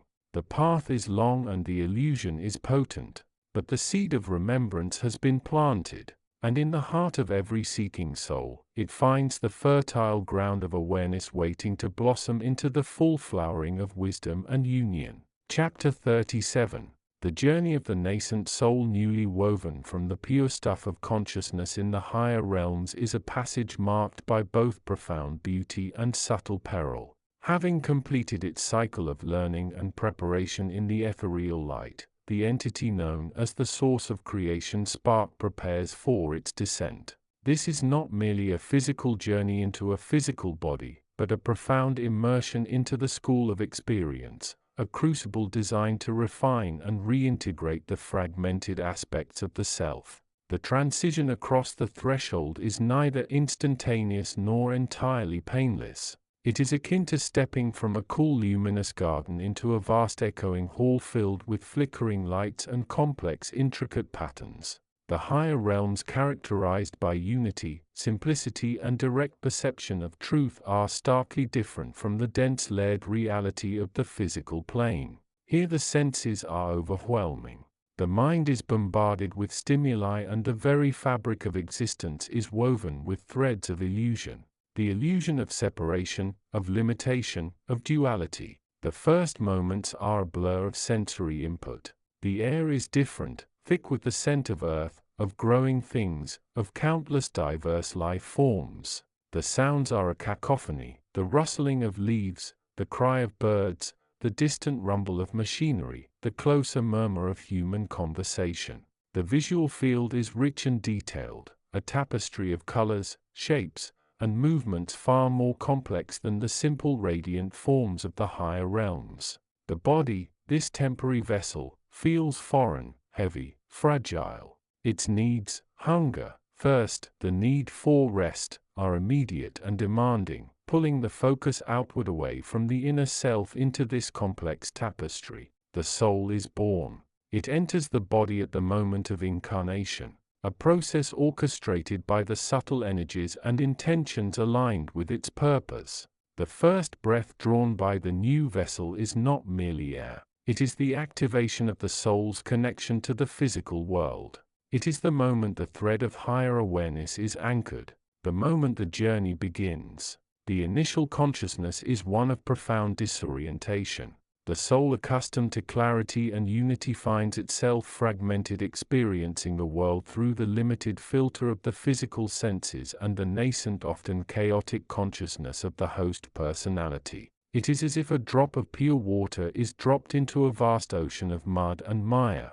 The immediate sensation is one of being lost, of being overwhelmed, of a deep sense of otherness. This otherness is the first significant entanglement with illusion. The physical body, the mind, the emotions, the ingrained beliefs and conditioning of the host personality, these become the primary focus.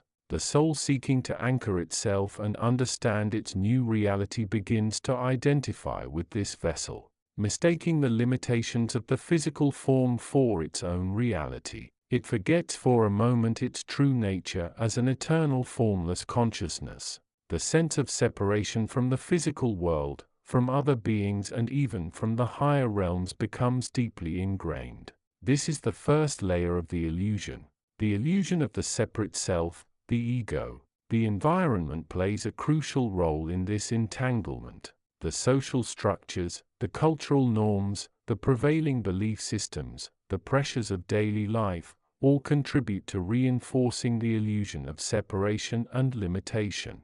The soul, seeking connection and understanding, interacts with this world, learns its languages, adopts its customs, and forms its relationships. While these interactions are essential for the learning process, they can also serve to further entangle the soul in the physical matrix, making it harder to recall its true origins. Yet within this seemingly overwhelming chaos, the seeds of remembrance are sown. They are delicate sparks easily smothered by the demands of the physical existence. The first stirrings often manifest suddenly. It might be a fleeting sense of profound familiarity with a place or a person, a momentary clarity that transcends the logical constraints of the mind. It could be a sudden, inexplicable feeling of being home, even in a place one has never physically been. These moments are the soul's attempts to reconnect with its deeper nature, to pierce through the layers of illusion that have begun to obscure its true identity. They are brief glimpses of the higher reality, echoes of the unity and love it originates from. They might occur during moments of deep meditation, during times of intense emotion, or even during the quiet moments just before sleep. The state known as the hypnagogic state, where the conscious and subconscious minds are in closer proximity. The hypnagogic state is particularly significant. As the conscious mind quiets down, the veil thins, allowing these glimpses of truth to filter through. Many people experience these fleeting moments but dismiss them as dreams, imagination, or mere coincidence. The soul, however, knows that these are not random occurrences. They are the first whispers of its true nature, the first echoes of the knowledge it carries within. The challenge for the soul therefore becomes one of awareness. To learn to recognize these glimpses, to hold on to them for just a moment longer than usual, to allow them to plant seeds of doubt in the mind that has become so firmly rooted in the physical reality. It is a slow, often frustrating process requiring patience, persistence, and a growing desire for understanding. This process is the beginning of the spiritual journey. It is the first step away from the illusion of separation towards the realization of oneness. It is the recognition that the physical world is not the entirety of reality, that the self is not confined to the body or the mind. It is the dawning awareness that beneath the surface of the physical, the mental and the emotional, there lies a deeper, more fundamental reality, the reality of the eternal loving consciousness from which it all originates. The first stirrings of remembrance are the most crucial. They are the light in the darkness, the anchor in the storm. They remind the soul of its true home, of its divine nature, and of the purpose of its journey. They are the first step towards liberation, towards the eventual reintegration of the fragmented aspects of the self, and towards the return to the higher realms, carrying with it the wisdom gained through the challenging yet ultimately transformative experience of physical existence. The path ahead is long and complex, filled with further layers of illusion to be understood and transcended. But the first glimpse, the first stirring of remembrance is the most profound gift. It is the beginning of the end of the illusion, the dawning of true awareness, and the first step towards the reunion with the source of creation from which all things arise. Chapter 38.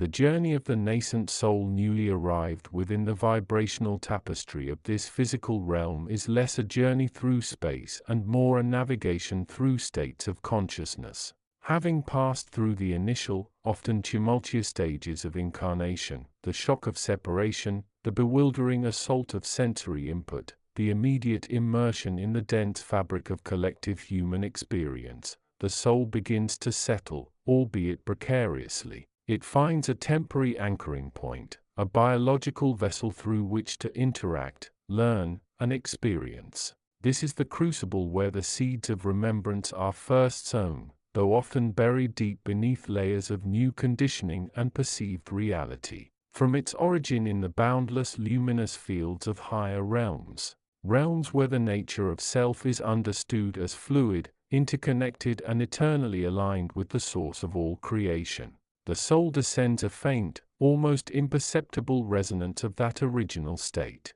It carries within it the echo of infinite possibility, the blueprint of pure potentiality. Yet the moment the conscious awareness begins to form within the dense matrix of a physical body, the environment itself begins to exert its influence. The physical world with its relentless demands, its specific frequencies of emotion, its structured patterns of thought and belief, acts as a powerful solvent. It gently yet inexorably begins to dissolve the more ethereal aspects of the soul's nature. The sheer volume of sensory data, the visual cacophony, the tactile stimuli, the oral complexities creates a constant state of doing. The soul initially pure awareness is immediately thrust into the mode of perception and reaction. It learns to see through eyes that interpret light and shadow according to learned frameworks.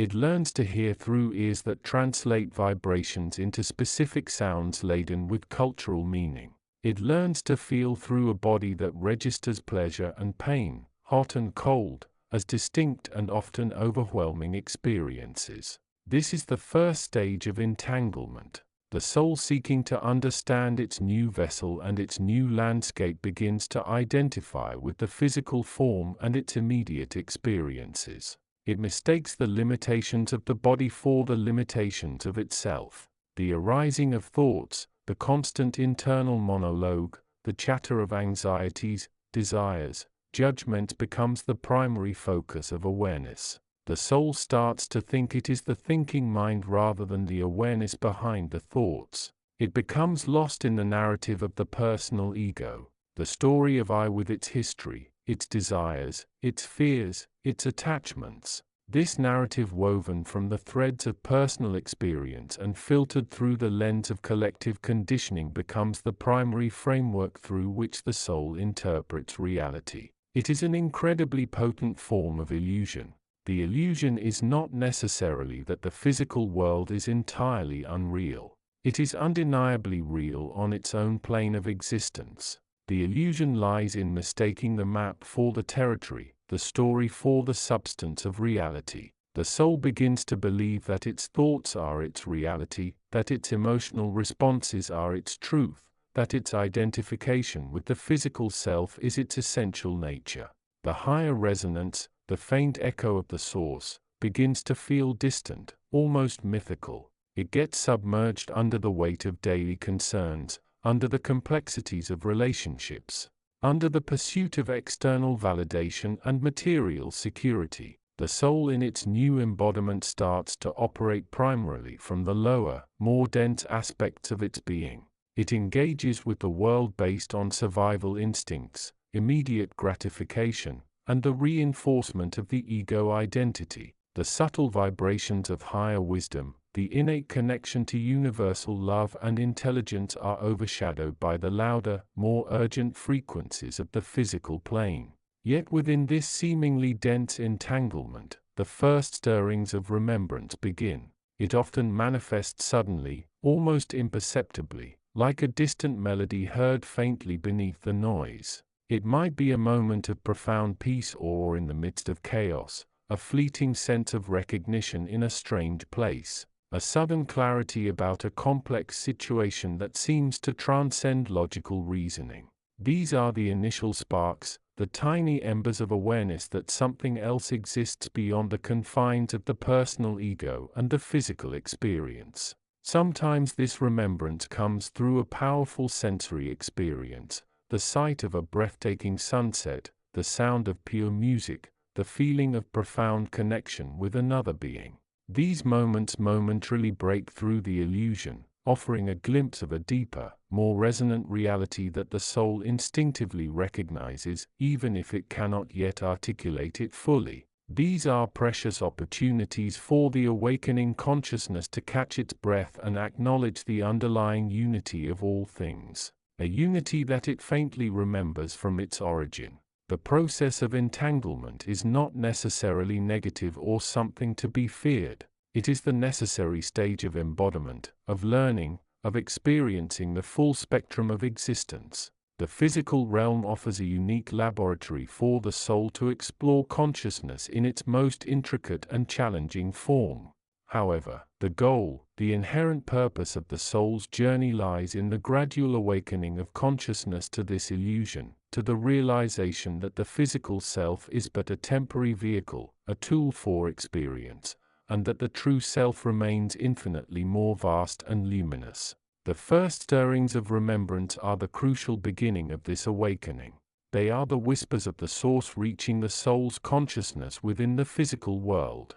They are the dawning echo of home, reminding the seeker that the journey began elsewhere and that the ultimate destination is the return not through physical death alone but through the awakening of consciousness in the here and now. It is a call to begin listening beyond the noise, to start perceiving the underlying patterns of wisdom that weave through the fabric of all existence, waiting for the soul to recognize its own reflection within the source of creation. This initial awakening is often fragile, easily derailed by the familiar pulls of the ego and the demands of the physical world. But these first stirrings are the most precious gift the soul receives upon entering incarnation. They are the light within the darkness, the seed from which the great tree of enlightenment will eventually grow. The path forward lies in nurturing these sparks, in becoming increasingly aware of the illusion while simultaneously deepening the connection to the remembrance of the true nature of self and reality. The journey from entanglement to remembrance is the journey of the soul back home. Chapter 39. The journey of the nascent soul newly arrived in the physical sphere is one of profound transition. Having traversed the ethereal pathways, leaving behind the relative clarity and unity of the higher realms, it now finds itself ensued in a fabric vastly different in texture and density. This is the realm of manifestation, the school of experience, where the lessons of duality are taught in the most intimate and sometimes painful way. The initial moments are often a state of bewildered awareness. The soul, a confluence of light and pure potential, has entered a body crafted from the stuff of the earth, bone, blood, muscle, and nerve. It feels the pull of gravity, the constant shift of temperature, the intricate dance of breath entering and leaving the lungs. These are sensations utterly alien yet simultaneously compelling, drawing the consciousness downward into the physical vehicle. In this initial state, the soul possesses a flicker of its higher awareness, a remnant of the knowledge held in the spiritual realms. It is like a moonbeam piercing the dense foliage of a forest, illuminating a patch of ground but leaving the surrounding darkness largely untouched. This nascent remembrance is often fragmented, like a dream recalled upon waking, shimmering just beneath the surface of the conscious mind. However, the physical world, particularly the human experience within it, is a powerful catalyst for illusion. The body-mind complex generates a constant stream of sensory input, emotional fluctuations, and mental chatter. These become the primary focus, the anchors of the newly incarnated consciousness. The subtle inner awareness begins to fade, overshadowed by the demands and stimuli of the external world. the soul in its innocence begins to identify with the body and its experiences. It feels joy as the body laughs, sorrow as the body weeps, frustration as the body encounters obstacles. It mistakes the physical self for its entirety, the emotional responses for its core being. This is the first layer of entanglement, the subtle binding that begins the process of separation from the true self. The veil of illusion woven from the threads of sensory perception, emotional reaction, and mental conditioning has begun to descend, softening the edges of higher truth. Yet within this seemingly dense matrix of illusion, the seed of remembrance endures. It may manifest as a recurring thought, a strange sense of familiarity with a place or person, a fleeting feeling of being more than the physical form allows. These are the tiny sparks, the first stirrings of the soul's awareness awakening to the discrepancy between its true nature and its current state of embodiment. Such a stirring is often met with confusion, even fear. The human mind conditioned to seek logical explanations rooted in the physical world may dismiss these inner nudges as imagination, anxiety, or some physiological phenomenon. The soul, having known a different kind of reality, might struggle to articulate these feelings in the language of this new existence. It is like a fish trying to understand the concept of water for the first time. But these are not mere anomalies. They are the echoes of a deeper truth, the whispers of the source from which the soul originated. The first stirrings of remembrance are the soul's internal compass beginning to react to the magnetic pull of its home. They are the first tentative steps towards disentangling itself from the illusions of the physical plane, towards recognizing the transient nature of this embodiment and the eternal nature of the self. This initial phase is crucial. It is the point where the potential for spiritual awakening truly begins. The soul, having set foot in the world of manifestation, now faces the challenge of navigating it without losing sight of its true essence. The entanglement with illusion is real and potent, but the remembrance, however faint, is the key for the seeker. Understanding this dynamic is the first step on the path.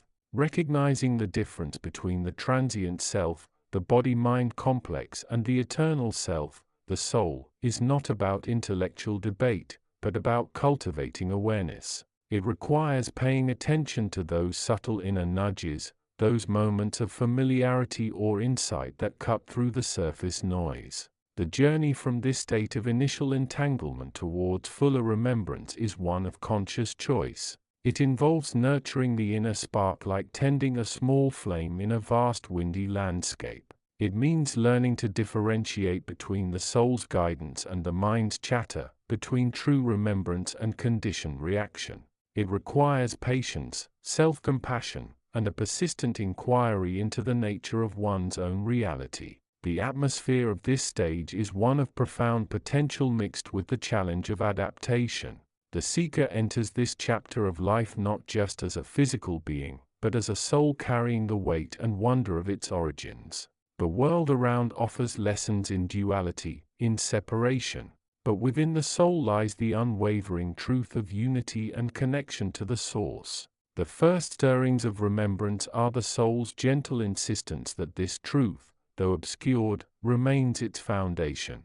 It is the beginning of the great work of unwinding the illusion one conscious breath at a time and reclaiming the remembrance of who the soul truly is. Chapter 40. The journey of the soul through the mists of incarnation is a path both profound and intricate, a descent into the relative frequencies of the physical world born of a longing to experience, learn, and evolve. We have traced its origin point in the boundless radiant source of all creation, a realm of pure potential, infinite wisdom, and unconditioned love. We have witnessed the soul's separation, not as a loss, but as an expansion, a necessary step for the purpose of individualized experience. We have contemplated the vastness of the astral realms, the temporary resting place between worlds, and the soul's navigation through the complex tapestry of energies and discarnate entities that populate this space. Now, we stand at the threshold of the physical.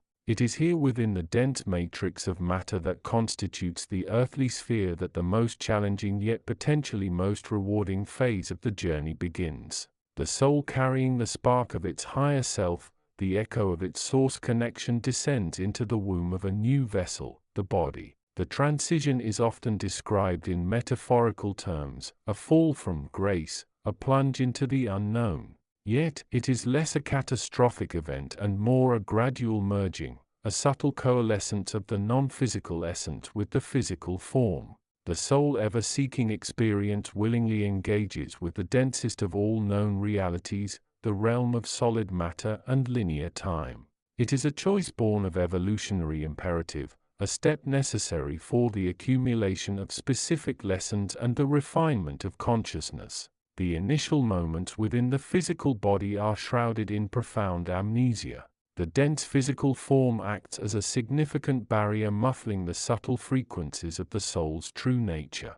The vibrant multisensory tapestry of the source, the constant undercurrent of wisdom and love, becomes distant, almost forgotten. The soul is enveloped in a different kind of energy, the electromagnetic field of the body interacting with the planet's own energy field, the Schumann resonances that form the subtle heartbeat of the earth. This is the point of entanglement with illusion, not in a malevolent sense, but in the sense of becoming immersed in a different reality with its own set of rules and perceptions. The physical world presents a constant stream of sensory input. The feeling of gravity, the taste of food, the sight of colors, the sound of voices. These sensations are immediate, tangible, and demanding. They capture the attention, the very focus of the soul, diverting it from its intrinsic connection to the non-physical. The illusion lies not in the existence of the physical world, but in the belief that it is the only reality, that it is the entirety of existence. It lies in mistaking the temporary vessel for the self, identifying with the body's limitations, reacting strongly to its pain and pleasure, and becoming caught in the narratives of the mind, the endless stream of thoughts, judgments, fears, and desires that arise and fall like waves on the sea of consciousness. The soul initially may operate from a place of subconscious remembrance. There are moments, often fleeting, where a sense of knowing surfaces, an intuition that resonates with a deeper truth, a feeling of being home somewhere yet not knowing where, a sudden understanding of a complex concept without conscious reasoning. These are the echoes of its higher origin, the faint whispers filtering through the dense physical filter. However, these glimpses are often overshadowed by the demands of the physical existence. The soul begins to learn the language of this realm, the biological processes, the social dynamics, the emotional landscape. It engages with other souls, some on similar paths, some lost in the illusions of the physical, creating a complex web of relationships and interactions that form the crucible of its experience. It is within this crucible that the first stirrings of conscious remembrance begin. It often starts suddenly, like a seed germinating beneath the soil. It might be triggered by a specific scent, a piece of music, a word spoken in a certain tone, or a profound moment of silence. In these moments, the veil thins just enough for the soul to catch a glimpse of something beyond the immediate physical reality. This remembrance is not necessarily a clear conscious recall of its source origins. It is more often a feeling, a sense of peace that transcends current circumstances, a recognition of interconnectedness with all life, a flash of understanding about the nature of suffering and joy. It might manifest as a profound sense of empathy for another being, an intuitive solution to a problem, or a deep longing for something unnameable, something greater than the self. These initial stirrings are precious. They are the first cracks in the wall of amnesia, the beginning of the awakening process. They are signals from the soul, reminding itself, and perhaps the conscious mind it is beginning to interact with, that it is not here by chance, nor is its existence here solely defined by the physical form. Recognizing these stirrings is the first step on the path back towards awareness. It requires a degree of self-observation, the willingness to notice these subtle shifts in perception, these moments of resonance with a deeper truth. It asks the seeker to question the absolute nature of their physical reality, to entertain the possibility that there is more to existence than what meets the physical senses. The journey from the source through incarnation and into the initial stages of remembrance is a microcosm of the larger evolutionary process of consciousness. It is a path from unity to multiplicity, from potential to experience, from relative ignorance to the gradual unfolding of wisdom. The entanglement with the illusions of the physical world is not an impediment to be overcome entirely, but rather a necessary environment for learning and growth. The first stirrings of remembrance are the soul's way of reclaiming its narrative, of beginning to write its own story from within the physical tapestry rather than merely reacting to it. They are the light returning to the darkness, the beginning of the conscious journey back home towards the infinite knowledge and wisdom that awaits in the embrace of the source. For the seeker aware of this process, these first faint echoes are not just memories. They are invitations. Invitations to pay attention, to cultivate awareness, to nurture the growing flame of remembrance within the densest of worlds. It is a journey of discovery not just of the external world but of the vast internal universe of the soul waiting to be explored and remembered. Chapter 41. The journey of the nascent soul newly arrived in the vibrational tapestry of this physical realm is a delicate dance between immersion and recall. Having traversed the ethereal bridges of higher dimensions, its essence, a fragment of pure consciousness, now rests within the temporary complex vessel of human embodiment. This is not merely a physical birth. It is an intricate re-entry into a specific frequency, a re-immersion into the dense matrix of illusion that is the third-dimensional plane. From its origin, a point of infinite potential and unified awareness, the soul carried the faint echo of its true nature, unbound, radiant, and interconnected with the source. Yet the journey downwards through the shimmering veils of lesser densities involved a necessary, albeit often forgotten, shedding attachments formed in the higher realms to specific beliefs, to the feeling of being separate, to the allure of certain energies became like anchors, weights dragging the consciousness towards the gravity of illusion upon arrival. These subtle residues clinging to the soul's periphery are the first seeds of entanglement. The initial moments of incarnation are often shrouded in a profound amnesia. The soul, now housed within a body sensitive to environmental stimuli, hormonal shifts, and the intricate dance of thought, is immediately overwhelmed. The sheer volume of incoming sensory data, the internal chatter of the mind, the pull of nascent emotions, fear, excitement, confusion forms a thick obscuring blanket over the innate clarity the soul possessed before. The higher vibrational state where the flow of pure wisdom and love was the norm is replaced by the relative slowness and complexity of the physical experience. This is the illusion in its most fundamental form, the mistaking of the temporary for the permanent, the dense for the ethereal. The physical body with its needs, limitations and pain becomes the focus. The intricate web of relationships, societal structures, and personal dramas demand attention, pulling the soul's awareness ever downwards into the specifics of individual existence. The sense of separateness fostered by the physical form and its isolated perspective begins to solidify.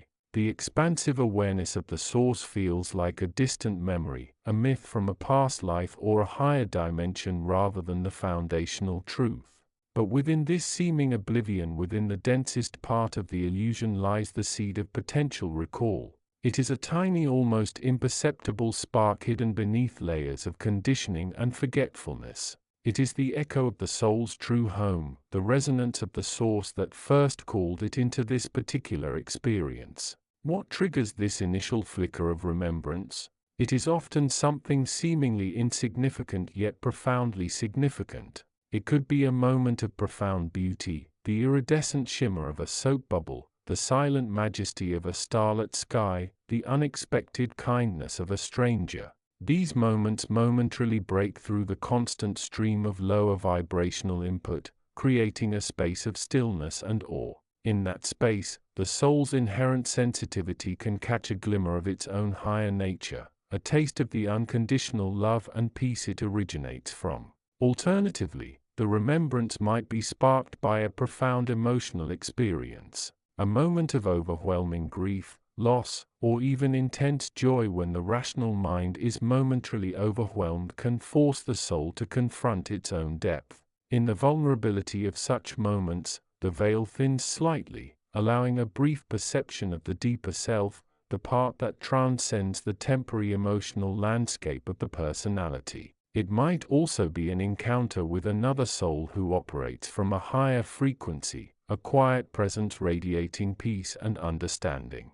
Such an interaction can serve as a mirror, reflecting aspects of the soul's own forgotten light and igniting the desire to reclaim that state. This first stirring of remembrance is often subtle, easily dismissed. It might manifest as a fleeting sense of knowing, a feeling of profound familiarity with a person or place, a sudden intuitive understanding, or a momentary detachment from the surrounding drama. The conscious mind, still largely under the influence of the physical body and societal conditioning, may interpret these experiences through familiar frameworks, attributing them to coincidence, imagination, or psychological states. Yet, these initial sparks are crucial. They are the first cracks in the dam of amnesia, the first rays of sunlight piercing the dense fog of illusion.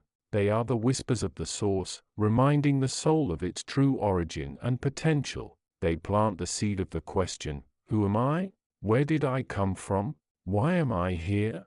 For the seeker, the individual aware of the spiritual path. These moments are not to be ignored. They are precious opportunities for introspection. Recognizing the subtle signs of remembrance, even when they are fleeting, begins the process of conscious choice. It is the moment the soul, perhaps for the very first time in this incarnation, consciously looks beyond the immediate physical reality and towards the vastness of its own inner universe. This initial awakening is often met with resistance. The ego, the personality construct built over lifetimes to navigate the physical world, prefers the familiar even if it is limited and painful. The comfortable illusion of separation and control is threatened by the possibility of a deeper reality. Fear, confusion, and a sense of being overwhelmed are common responses. The seeker must learn to navigate these internal tides, holding the space for the remembrance even when it feels fragile. The journey from this first stirring of remembrance to a more profound awakening is a process often gradual and sometimes punctuated by setbacks. But these initial sparks are the vital beginning. They are the confirmation that the connection to the source has not been entirely lost, that the light of wisdom inherent within the soul still shines, waiting to be consciously recognized and reclaimed. In the quiet moments beneath the surface of the daily rush, the seeker can learn to cultivate awareness, to listen for the subtle whispers that signal the return of remembrance. It is a journey inward, a return to the knowledge and wisdom that the soul already possesses, waiting to be rediscovered in the heart of the illusion. The path has begun, sparked by the first tentative glow of recall, the dawning awareness that there is far more to this life and to the self than meets the physical eye. Chapter 42. The journey of the soul through the realms of existence is a tapestry woven with threads of light, love, and learning. Long before the current cycle of incarnation unfolds, the source of all creation, the infinite wellspring of pure consciousness, extends an invitation. It is an invitation not of compulsion but of profound potential, the opportunity to experience, to learn, to grow through the crucible of duality. From the ethereal luminous realms, the soul, a spark of that infinite source, begins its descent. This is not a fall, but a choice.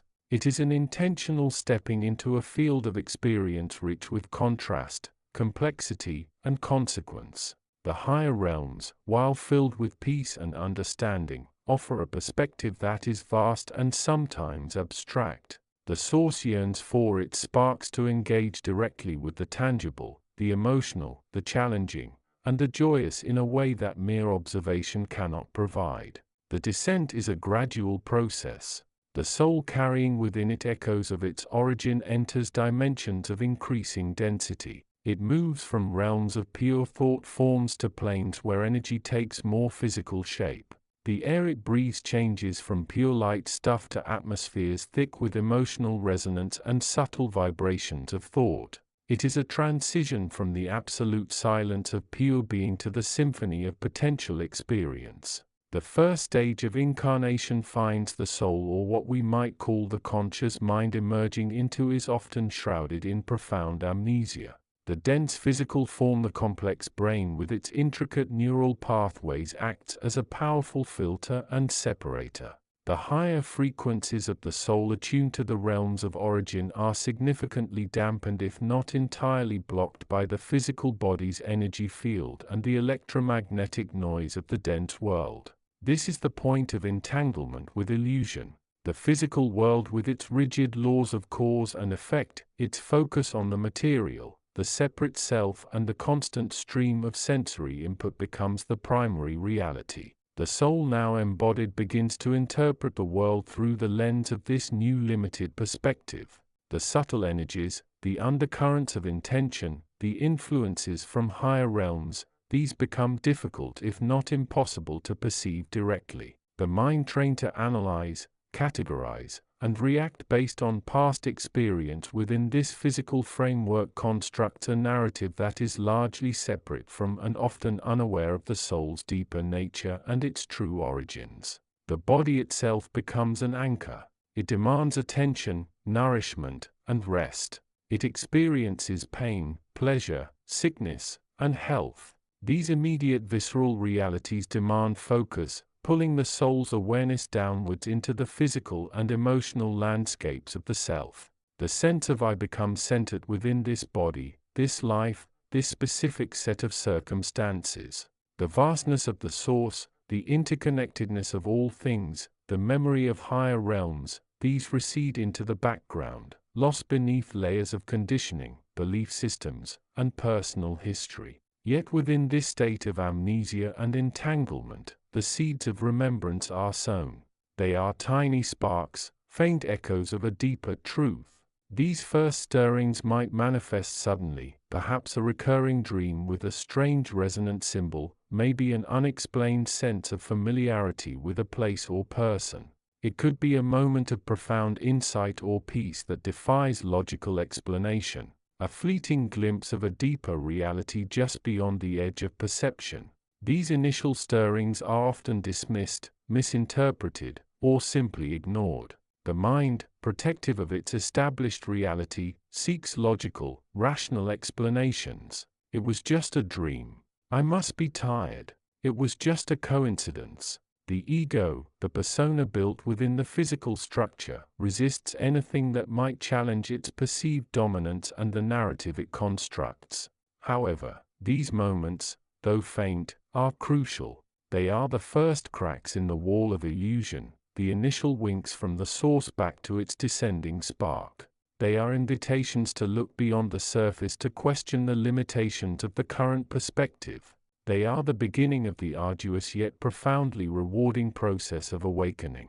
The journey from this state of deep entanglement towards conscious remembrance is not instantaneous. It requires intention, curiosity, and courage. It involves turning the gaze inward beyond the noise of the external world and the chatter of the mind in search of that deeper resonance. It is about learning to recognize the subtle signs, to differentiate between the conditioning of the ego and the authentic voice of the soul. As the seeker begins this inner exploration, the first stirrings of remembrance gain strength. They may coalesce into clearer memories, not necessarily of past lives in the conventional sense, but of the nature of consciousness itself, of the feeling of unity, of the vastness of possibility that exists beyond the confines of the physical form.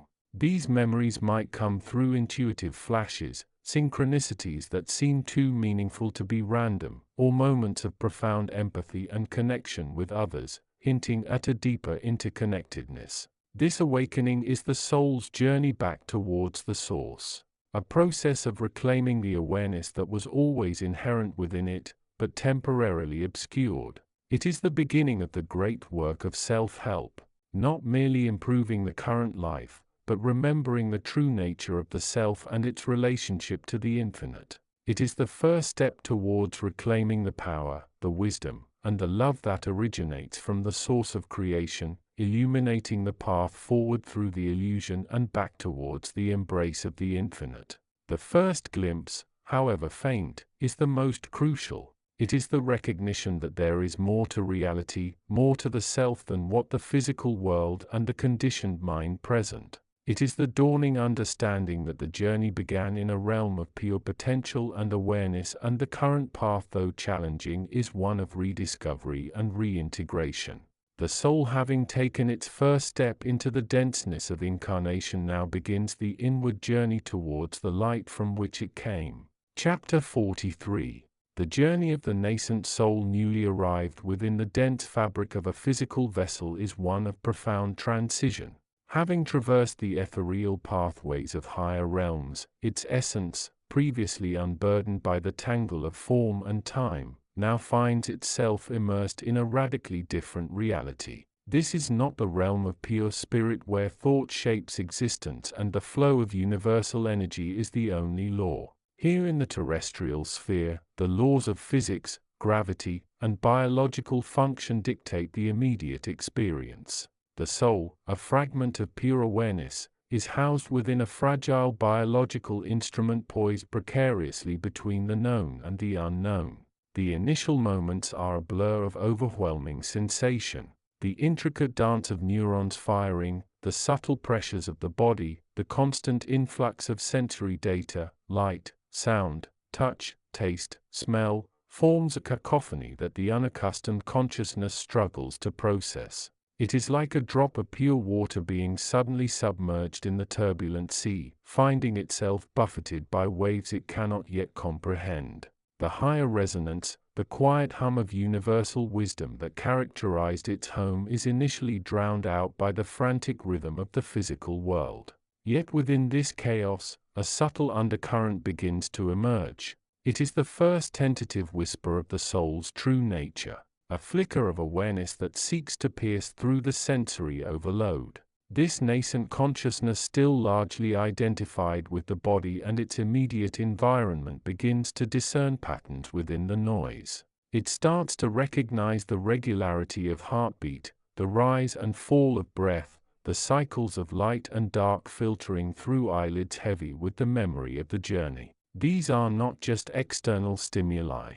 They are internal echoes, resonances that connect the vessel to the deeper currents of existence. This initial stage is crucial. It is the period of profound potential, a time when the soul, still retaining echoes of its higher state, has the capacity to begin integrating the physical with the spiritual.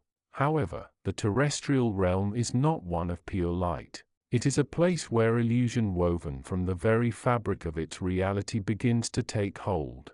The most potent of these illusions is the illusion of separation. The soul, having always been part of the unified field of consciousness, now perceives itself as a distinct entity isolated within the confines of its own body and mind. This sense of individual self, while seemingly fundamental, is a construct, an interpretation imposed by the physical form.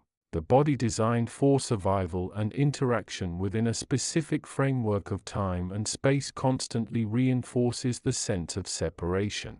It experiences pain and pleasure, hunger and fullness, desire and fear, all experiences that define the individual ego. The mind, ceaselessly processing information and generating thoughts, further solidifies this fragmented perception.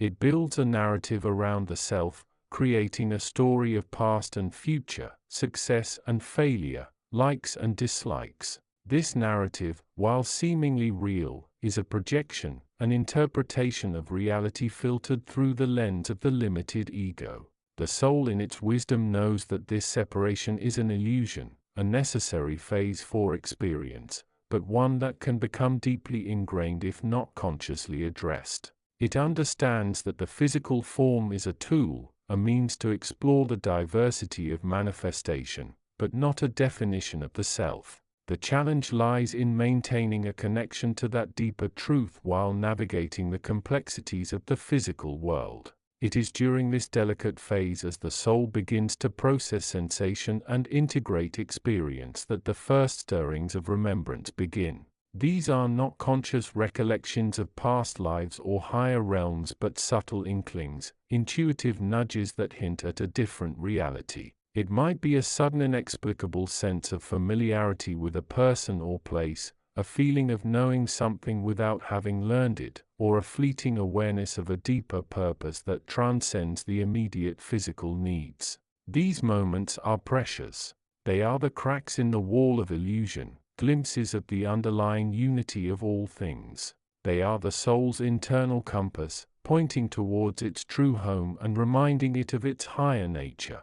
However, these initial sparks are often quickly overshadowed by the demands of the physical world and the relentless stream of egoic thought. The nascent consciousness still largely identified with the body may dismiss these feelings as coincidence, imagination, or mere emotional reaction.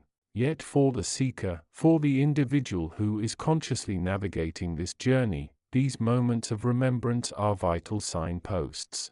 They are invitations to look beyond the surface level of experience, to question the reality being constructed by the mind and body. They are prompts to cultivate awareness, to observe the interplay between the physical sensations, the mental chatter, and the deeper sense of presence that underlies it all. The path forward as illuminated by these first stirrings of remembrance lies in the deliberate cultivation of consciousness. It involves paying attention to the body's signals without becoming identified with them. It means observing thoughts without getting caught up in their narrative. It is about learning to discern the subtle intuitive guidance that sometimes filters through the mental noise, recognizing it as a potential echo of the soul's wisdom. This is the work of the seeker, the individual who, having descended into the realm of illusion, chooses to remember. It is a process of awakening, of gradually reclaiming the awareness that was always inherent within the soul,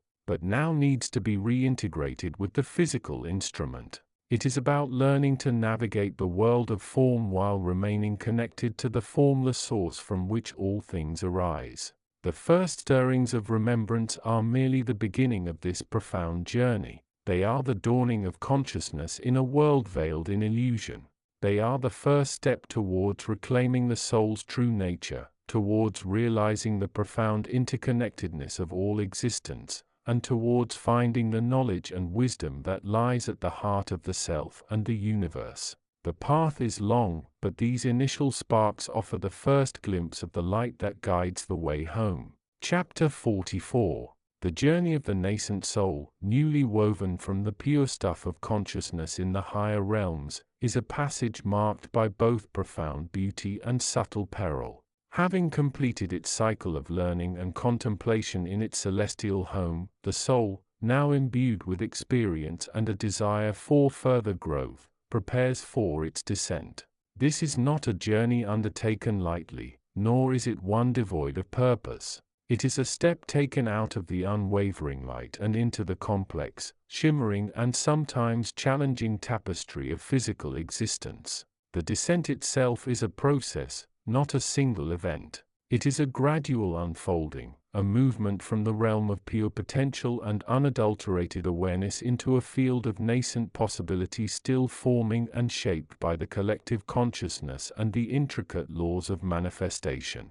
The soul, like a delicate feather released from the hand of the source, begins its journey towards the core of the spinning universe. As it approaches the denser realms, the fabric of reality begins to shift. The unwavering singular light of its origin starts to fragment, reflecting off the myriad forms and energies converging in the physical plane. This fragmentation is the first encounter with the illusion, not as a malevolent force, but as the inherent nature of manifestation itself, the separation of the one into the many, the appearance of limitation where there was only infinity. The soul in its initial state is largely unaware of this illusion. It moves through the energetic fields with a purity of intent drawn towards the vibration of experience it seeks to embody. It chooses on a deep, often unconscious level the vibration of the physical form it will inhabit, the lifetime it will live, the lessons it will learn. This choice is guided by the soul's accumulated wisdom and its yearning for specific types of growth.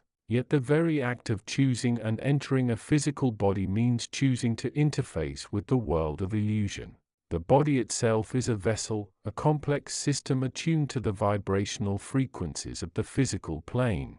It provides sensation. It experiences the tangible, the intangible, the emotional and the intellectual. It allows for connection, but it also inherently introduces the concept of separation.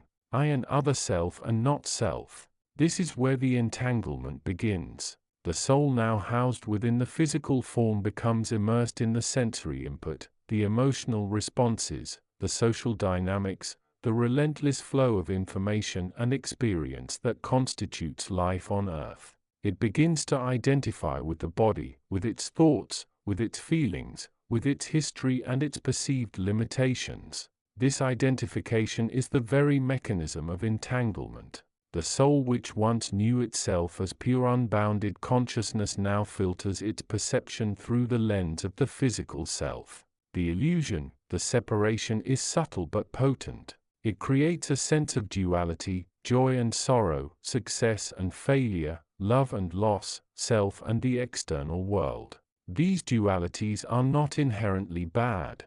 They are the crucible in which experience is forged.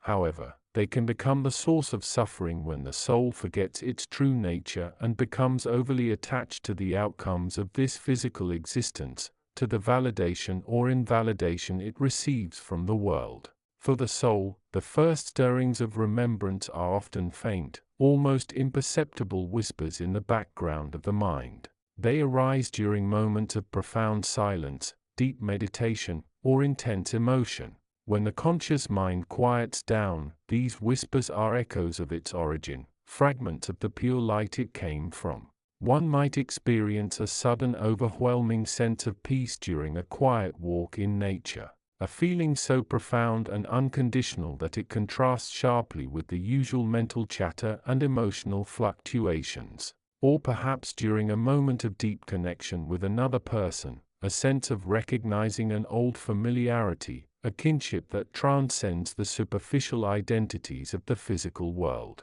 These are moments where the veil thins just enough for a fleeting glimpse of the underlying unity of all things, a reminder that the self is not confined to the body or the mind. These first stirrings might also manifest as a recurring sense of being different, a knowingness that transcends the specific knowledge gained during the current lifetime. It could be an intuitive understanding of a concept without having learned it through conventional means, or a feeling of disconnection from the general mood or narrative of those around one. These subtle signs are the soul's internal compass pointing towards its true home. Recognizing these stirrings is the crucial first step on the path back. It is the moment the soul begins to consciously question the nature of its reality, to wonder about the nature of the self and the world it inhabits. It is the beginning of the Great Awakening, the conscious choice to lift the focus of awareness from the physical plane back towards the infinite field of pure consciousness from which it originated. This initial remembrance is often fragile, easily overshadowed by the demands and distractions of daily life, by the pull of the ego and the conditioning of the physical existence. However, these first glimpses are precious. They are the seeds planted in the garden of the mind, the potential for a profound transformation. The journey from entanglement to remembrance is not linear. It is a process of awakening often punctuated by moments of clarity followed by periods of forgetfulness. But the very existence of these moments of remembrance confirms the soul's inherent nature, one of infinite consciousness temporarily expressing itself within the framework of physical existence. For the seeker, understanding this process is key. It offers a framework for interpreting the inner landscape, recognizing the signs of awakening and providing the wisdom to navigate the challenges of disentangling from the illusions of the physical world while remaining grounded enough to fulfill the purpose of the incarnation. The path forward lies in nurturing these first flickers of light, protecting them with awareness and intention and allowing them to grow, gradually revealing the vast beautiful truth of the soul's origin and its ultimate destiny. The journey has just begun, not in the physical world, but within the vastness of the soul's own awareness. The first glimpse is shed, the first step towards reclaiming the fullness of its being. Chapter 45. The journey of the nascent soul newly arrived within the physical vessel of incarnation is one of profound transition. It is a descent from the relative clarity and unity of higher realms into the complex, vibrant and often bewildering tapestry of the third-dimensional plane. This is not merely a physical entry, it is an immersion into a different state of being governed by different laws and permeated by a different quality of consciousness. From the ethereal realms where the soul resided, the nature of existence was less about separation and more about connection to a vast unified field of consciousness, the source. Time flowed differently, if at all, and the fabric of reality was perceived with a directness that defies human analogy. Yet, even within that state of relative purity, the soul was not immune to the subtle undercurrents of illusion that exist even beyond the veil of physical manifestation. These illusions are not necessarily malevolent. They are the inherent nature of duality and separation, the perception of limitation where there is none, the experience of self where there is only oneness. The descent itself is a process. It begins with a choice, a karmic imperative or a deep yearning to experience, to learn, to grow through the crucible of physical life. Driven by this impulse, the soul begins to withdraw from the higher realms, peeling away layers of its pure essence. It becomes increasingly focused, condensing its light and energy into a form capable of interaction with the dense physical matter. The initial moments of embodiment are often shrouded in fog. The soul, now housed within a fragile biological structure, awakens not with the clarity of its home but with a muddled sense of presence. The body feels alien yet intrinsically linked. The senses are overwhelming. The taste of milk, the feel of a blanket, the sound of a parent's voice. These are anchors, but they are also hooks pulling the soul into the flow of the physical world. This is where the entanglement begins. The physical realm, while a school for growth, is inherently characterized by illusion. It is a realm of duality, light and dark, pleasure and pain, success and failure, self and other. The soul, arriving with its inherent wisdom, finds itself immediately confronted with these contrasts. It experiences the warmth of love but also the sting of rejection. It tastes the sweetness of joy but also the bitterness of sorrow. The most potent illusion is the illusion of the separate self. The soul in its essence is interconnected, a spark of the source. Yet within the physical body, it is constantly receiving signals of separation. The body belongs to me. These thoughts are my thoughts. These feelings are my feelings. This sense of a distinct, isolated ego becomes the primary framework through which the soul experiences the world. It is as if the soul has put on a pair of glasses with a specific prescription-tinted lenses that filter reality through the lens of selfhood. This is not inherently wrong. It is part of the learning process. The physical self, the personality, is a necessary tool for interaction and experience within this dimension.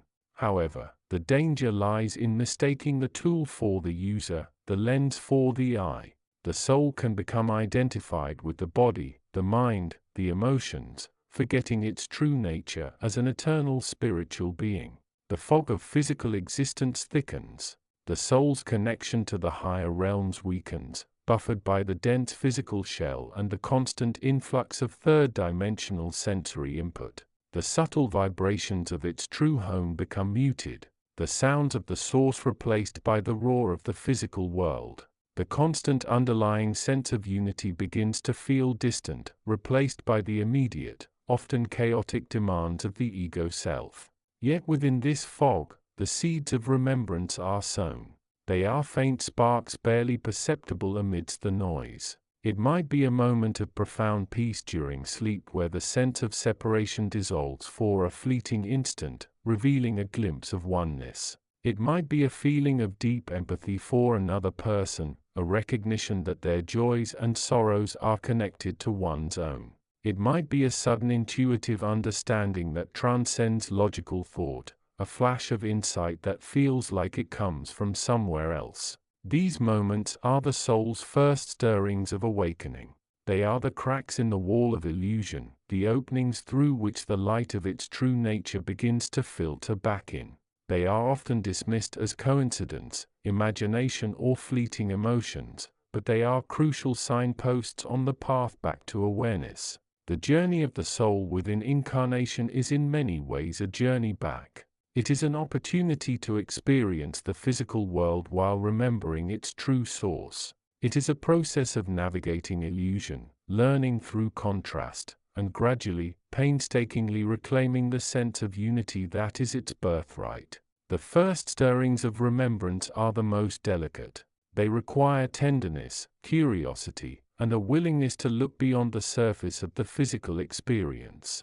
They are the beginning of the seeker's path, the first step towards understanding the profound mystery of the soul's descent and its ultimate purpose, to illuminate the way back home, carrying the wisdom gained through the challenging beauty of physical life back to the eternal embrace of the source. This initial awakening is often subtle, like the first hint of dawn breaking through the darkness of night. It may not be a dramatic event, but a quiet shift within the soul's awareness. A growing sense that there is more to reality than meets the eye, more to oneself than the body and mind. As the soul begins to cultivate this nascent remembrance, it lays the foundation for the deeper explorations that will follow. It is the beginning of the conscious evolution of consciousness, the first step towards reclaiming the power and light that resides within it, the spark of the source that descended into the world of form. The path is long and the illusions many, but the journey has begun, and within that first tentative flicker of remembrance lies the promise of return. Chapter 46. The journey of the nascent soul, newly arrived in the vibrational field designated Earth, was one of profound contrast. Having traversed the ethereal realms, bathed in the pure light of remembrance, yet untested by the dense fabric of physical existence, it now found itself encased in a fragile, pulsating form. This was not merely a body, it was a vessel, a tool, meticulously crafted through cosmic design and karmic resonance, yet utterly susceptible to the environment it now inhabited. The atmosphere of Earth was thick, heavy with the pervasive atmosphere of human experience. Fear, desire, ambition, sorrow, joy, and countless other emotions too complex to name, all led upon the fundamental illusion of separation.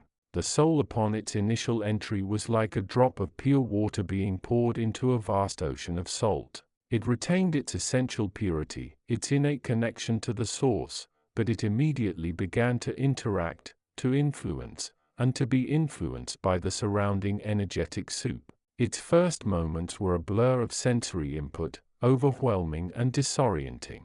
The feel of warm skin against cool sheets, the distant hum of traffic, the scent of dust and blossoms carried on a breeze. These were alien stimuli, yet they probed the boundaries of the newly formed consciousness. The physical form, though temporary, was a powerful anchor. It demanded attention, required maintenance, and offered a unique vantage point from which to observe the intricate chaotic dance of life unfolding below. Within this physical shell, the soul began its slow unconscious integration. It absorbed the residual energies of the environment, the emotional echoes of those who had lived and died within this space. It took on the subtle energetic signature of its parents, the conditioning passed down through generations like a hidden script. It was in a sense beginning to write its own lines, yet unaware of the stage upon which it played or the audience it would one day become. The entanglement with illusion was not a sudden betrayal, but a gradual immersion.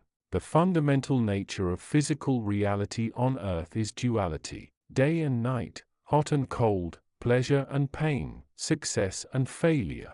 These are the twin pillars upon which the structure of illusion is built. The soul, coming from a realm where such distinctions were far less pronounced, began to perceive this duality with intense clarity, mistaking it for the entirety of reality. It learned to identify with the physical form, mistaking the temporary sensations of the body for the core of its being. It experienced the pangs of hunger as a fundamental lack, the sting of rejection as a personal affront, the thrill of excitement as the ultimate reality. These experiences, while part of the human tapestry, began to weave a narrative that was increasingly separate from its true origin.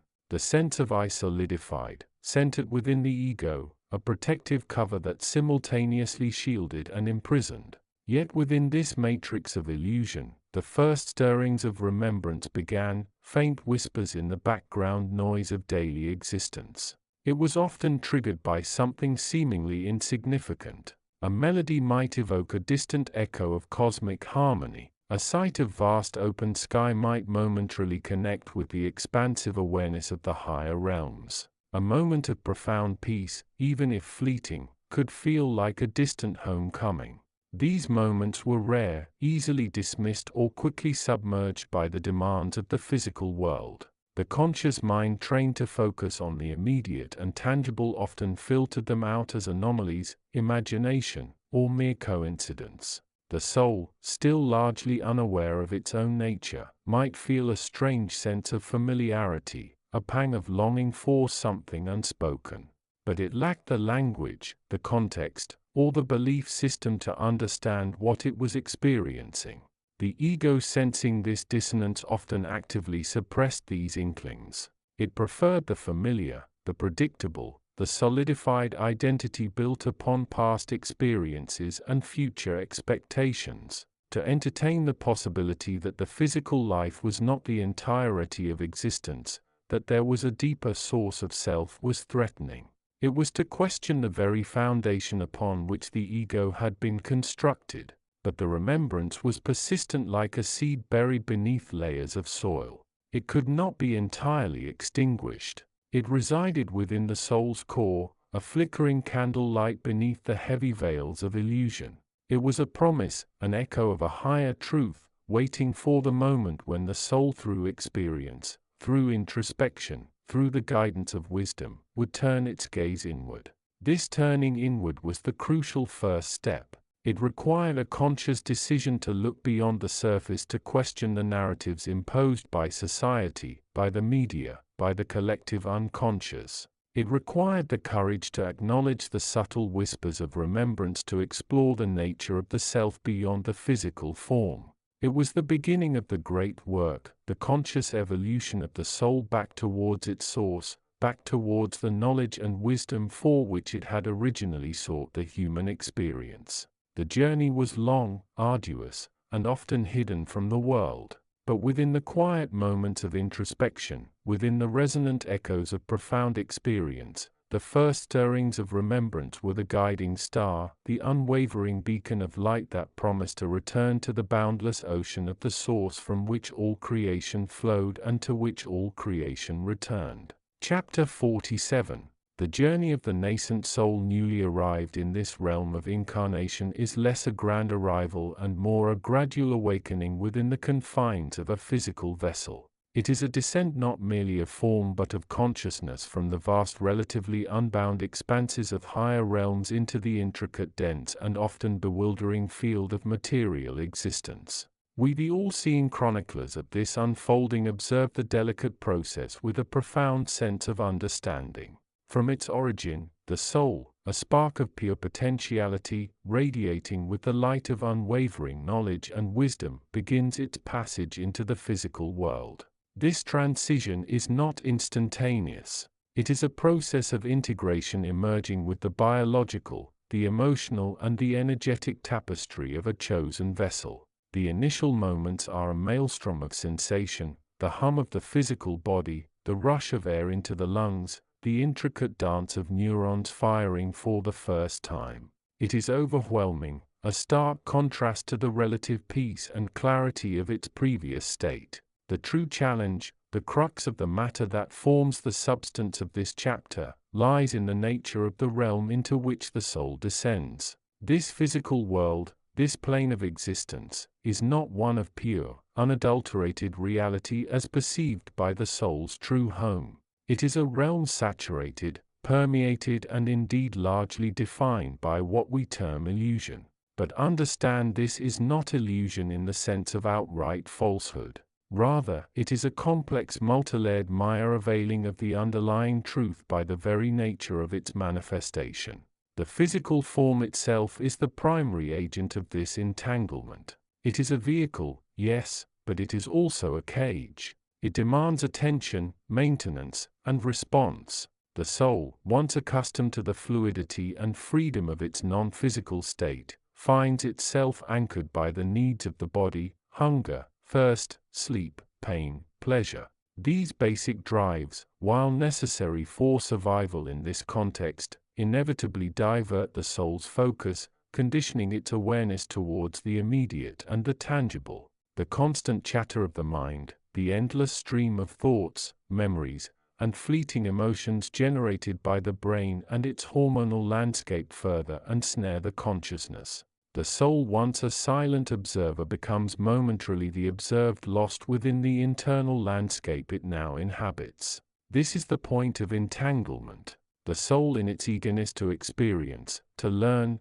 to understand the nature of this new reality, begins to identify with the persona, the ego that arises within the framework of the physical self. It takes on the limitations, the biases, the history of the vessel. It starts to react to the world rather than observing it. It feels joy and sorrow as if they were its own, distinct from the underlying universal truth of which it is a part. It becomes caught in the web of cause and effect, desire and aversion, becoming deeply involved in the dramas of life, love, loss, and ambition that play out within this temporary stage. For a time, this entanglement can be profound, almost complete. The initial potent spark of remembrance, that flicker of awareness of a higher reality, a deeper self, can dim, obscured by the demands and distractions of the incarnate existence. The soul, like a fish suddenly thrust into water, struggles to adapt,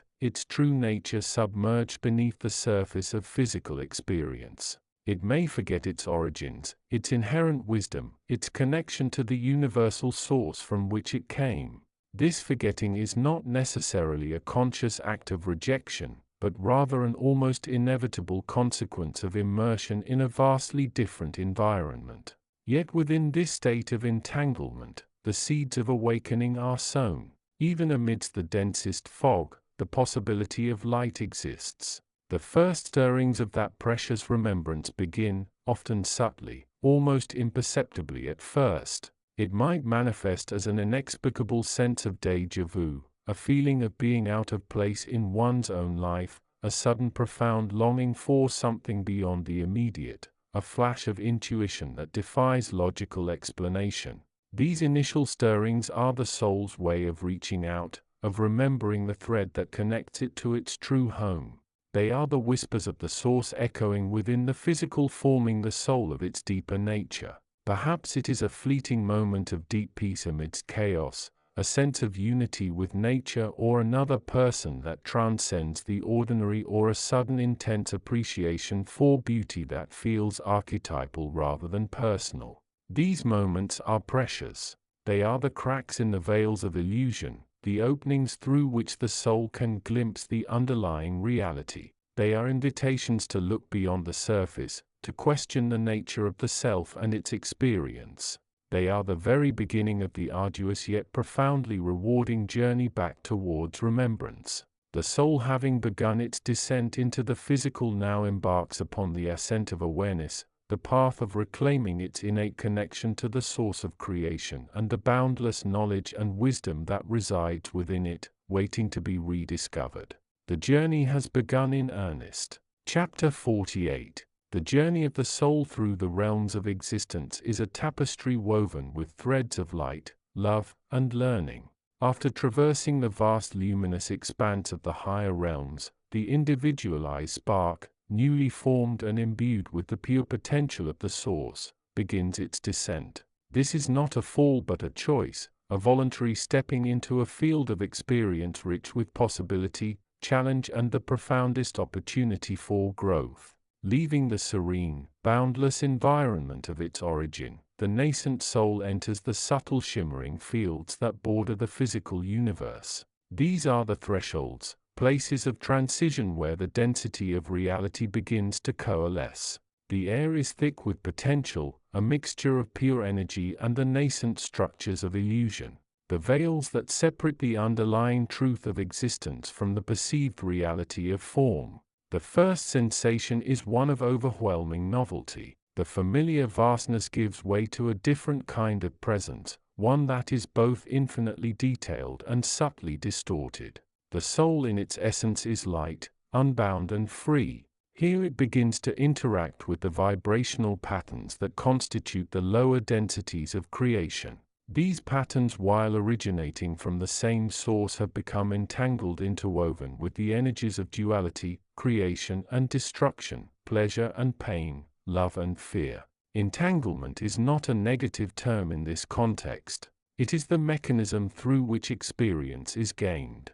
The soul, like a curious child, begins to explore this new landscape. It touches the patterns, perceives the sensations they evoke, and becomes momentarily caught within their flow. A ripple of joy might sweep through it, followed by a sudden wave of unease. A flash of intense light might captivate its attention only to be replaced by a feeling of profound emptiness. This is the beginning of the entanglement with illusion.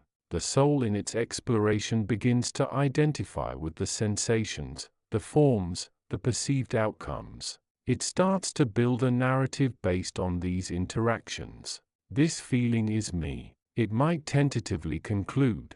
This form is real. It forgets for a moment its true nature as pure unbound consciousness, the observer rather than the observed. It begins to see itself through the lens of the physical body, the emotional reactions, the mental constructs it encounters. The physical body, a remarkable and complex vehicle, is the primary instrument of this entanglement. It is composed of matter, energized and animated by life force, but deeply immersed in the denser vibrational fields. Through the body, the soul experiences the tangible world, the warmth of the sun, the texture of a leaf, the sting of pain, the comfort of touch. These experiences become deeply imprinted, not just as memories, but as energetic patterns that begin to shape the soul's own vibration.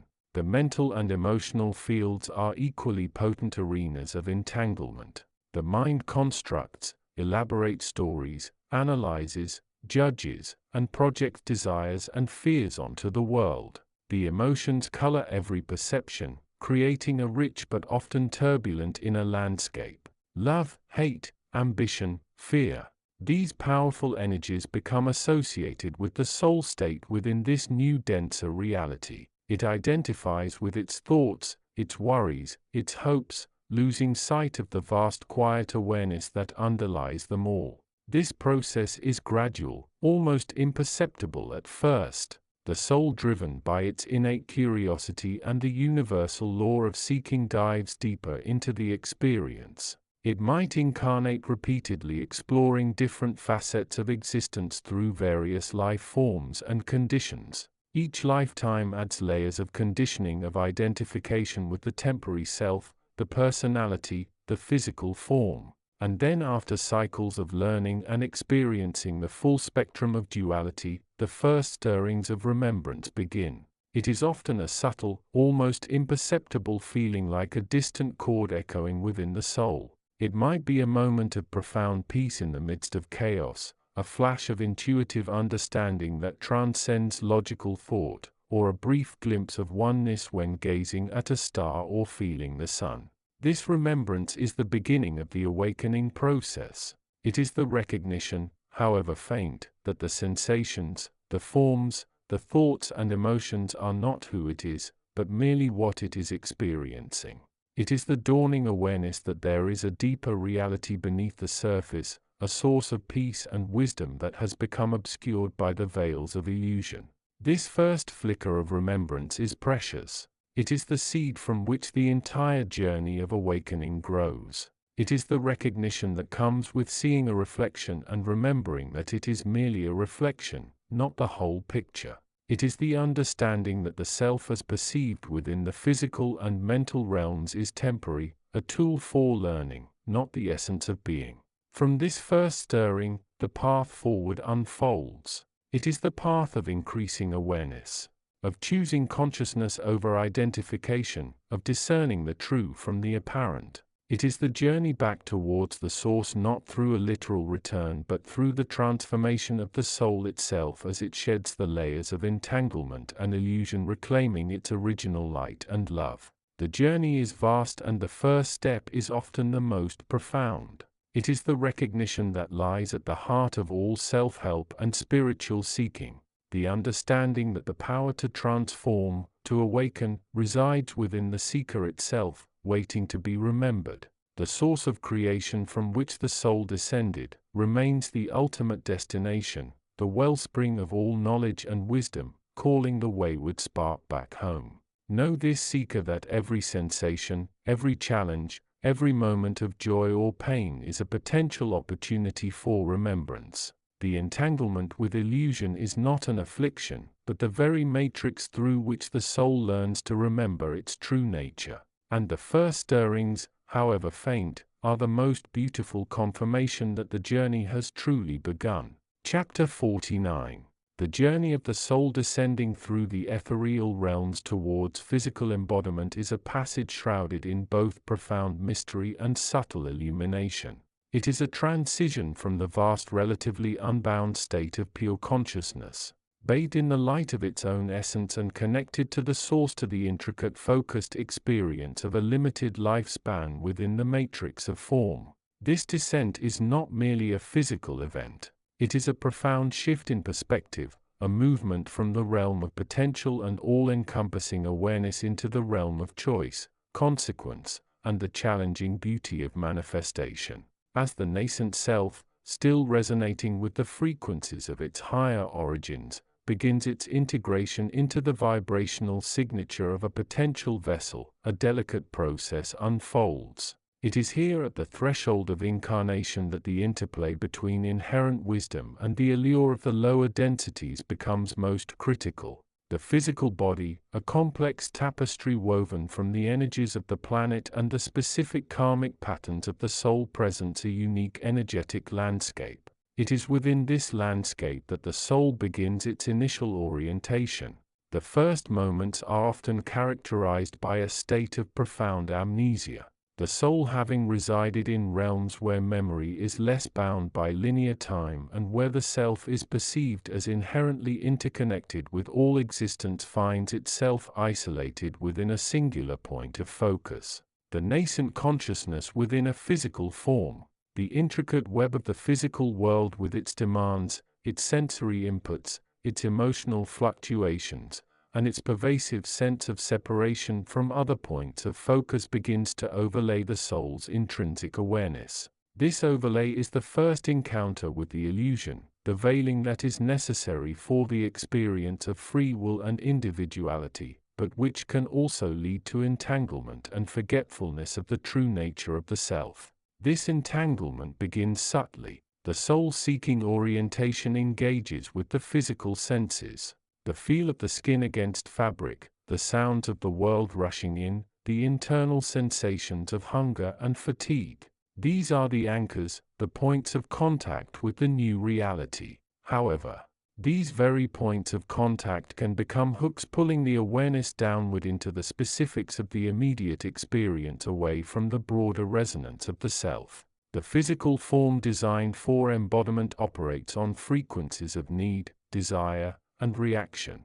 The soul, remembering its connection to the source, remembers a state of inner sufficiency, of resonating with universal energy, not of depending on external stimuli for validation or comfort.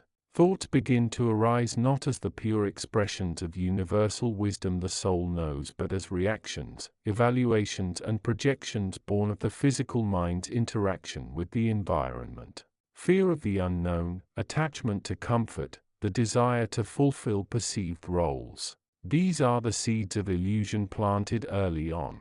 They arise from the interaction between the soul's residual light and the denser frequencies of the physical vehicle and the lower vibrational patterns of the planetary sphere. The soul in its innocence may engage with these thoughts and feelings as if they are its own, mistaking the temporary resonance of the vessel for the core of its being. The entanglement deepens when the soul begins to identify with the personal story unfolding within the physical form. It takes on the roles assigned by the collective unconscious, the karmic debts incurred by previous lifetimes, and the specific circumstances of this birth. It starts to build a narrative around its experiences, reinforcing a sense of separation. I am this body. My life is defined by these events. My happiness depends on external factors. This identification is the primary mechanism through which the soul becomes ensnared in the illusion of limited selfhood. It forgets its inherent connection to the source, the wellspring of all creation and all possibility, mistaking the temporary constraints of the physical form for its eternal nature. Yet within this initial fog of amnesia and entanglement, the first stirrings of remembrance begin. These are not sudden epiphanies, but subtle nudges, faint echoes of a deeper knowing. They might manifest as an inexplicable sense of déjà vu, a feeling of being out of place in one's own life despite having lived it, or a recurring persistent sense of longing for something beyond the immediate physical experience. These feelings are the soul's internal compass pointing towards its true home. The first stirrings might also appear as moments of profound insight or empathy where the individual perceives the interconnectedness of others in a way that transcends the normal limitations of personal experience. It could be a flash of understanding about a complex situation, a deep intuitive connection with another person, or a moment where the usual filters of the personality fall away, revealing a deeper truth. Such moments are glimpses through the veiling, brief interruptions of the illusion, allowing the soul to catch a flicker of its own light and the nature of the reality it has entered. These initial sparks of remembrance are precious. They are the first cracks in the wall of forgetfulness, the beginning of the awakening process. They are subtle invitations for the soul to begin to consciously engage with its true nature, to differentiate itself from the physical form and the narrative it has begun to inhabit. Recognizing these stirrings is the crucial first step on the path back towards the source, towards reclaiming the knowledge and wisdom that the soul originally brought with it. The journey from descent into illusion to the first awakening is often gradual, sometimes obscure. The soul may not immediately recognize these signs of remembrance for what they are. They might be dismissed as anomalies or perhaps even feared as unsettling disturbances to the established flow of life. However, for the seeker who is willing to look beyond the surface, who is open to the possibility of a deeper reality, these first faint echoes of remembrance are the most significant indicators of the soul's inherent potential for return. They are the light within the darkness, the seed of wisdom planted in the field of illusion. They are the beginning of the story of return, the first conscious step taken by the soul towards reclaiming its power, its memory, and its connection to the infinite source from which all creation emanates. This is the foundation upon which the subsequent journey of self-discovery and spiritual evolution is built, a journey guided by the increasing clarity of remembrance. In the vastness of the cosmos, the soul's descent and its initial struggle with illusion are but one intricate thread. Yet within this thread lies the profound potential for awakening, for the rediscovery of the self's true nature. The first stirrings of remembrance are the beginning of that rediscovery, the first breath of the source's wisdom, breathing life into the consciousness newly woven into the fabric of physical existence. Chapter 50. The journey of the soul through the realms of existence is a tapestry woven with threads of light, love, and learning. After traversing the vast luminous landscapes of the higher dimensions, the nascent spark of consciousness newly formed from the pure essence of the source begins its descent. This is not a fall but a deliberate choice, a yearning to experience, to learn and to understand the nature of creation through direct participation. The higher realms, while perfect and eternal, hold knowledge primarily as state of being. It is in the lower, more challenging realms that the true lessons of duality, choice, and love in action are forged. The descent is a gradual process, a spiraling journey through realms of decreasing light and increasing density. The soul, still imbued with the golden frequency of its origin, begins to interact with the subtle energies that permeate these lower dimensions. These energies are a complex tapestry woven from the intentions, emotions, and life experiences of countless beings. They carry the vibrations of joy, sorrow, fear, love, anger, and indifference. The soul in its pristine state moves through this field of energies, initially perceiving it with the clarity of a clear mountain stream reflecting the sky. However, the very act of interaction begins to suddenly alter the soul's perception. The lower realms are permeated by a potent force known as illusion or Maya. This is not necessarily a malevolent force, but rather the inherent nature of manifestation itself, the tendency for the perceived to overshadow the perceived. The soul's pure light begins to interact with the denser frequencies, much like a drop of pure water falling into a murky pond. It doesn't necessarily become muddy, but its immediate surroundings are affected, and the reflection of the higher truth begins to shimmer and distort. The first entanglement is often subtle. The soul might perceive a strong emotion, fear, for instance, radiating from a nearby entity. Its pure nature, accustomed to unconditional love and peace, might instinctively resonate with a desire to alleviate that fear.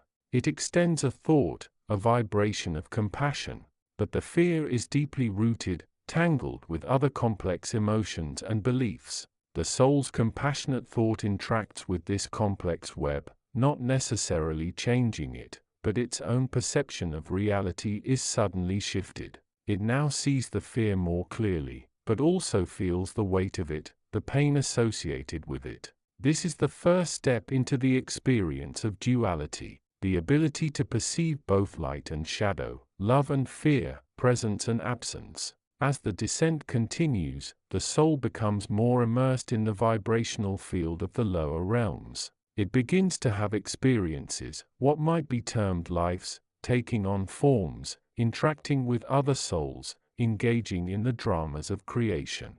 In these experiences, the illusion becomes more pronounced. The soul learns to identify with the body, the mind, the ego, the sense of a separate individual self. It accumulates experiences, beliefs, conditioning and attachments. These form layers upon layers around the core spark of the soul. Like an onion, the soul begins to see itself through the lens of these accumulated experiences rather than from the perspective of its original purity. For a time, the connection to the source, the memory of its true nature, can become faint, almost lost beneath the noise of the lower reality. The soul lives within the story it has created, the narrative of its individual life. It reacts, it judges, it seeks, it fears, all from the vantage point of this constructed self rather than the infinite perspective of its origin.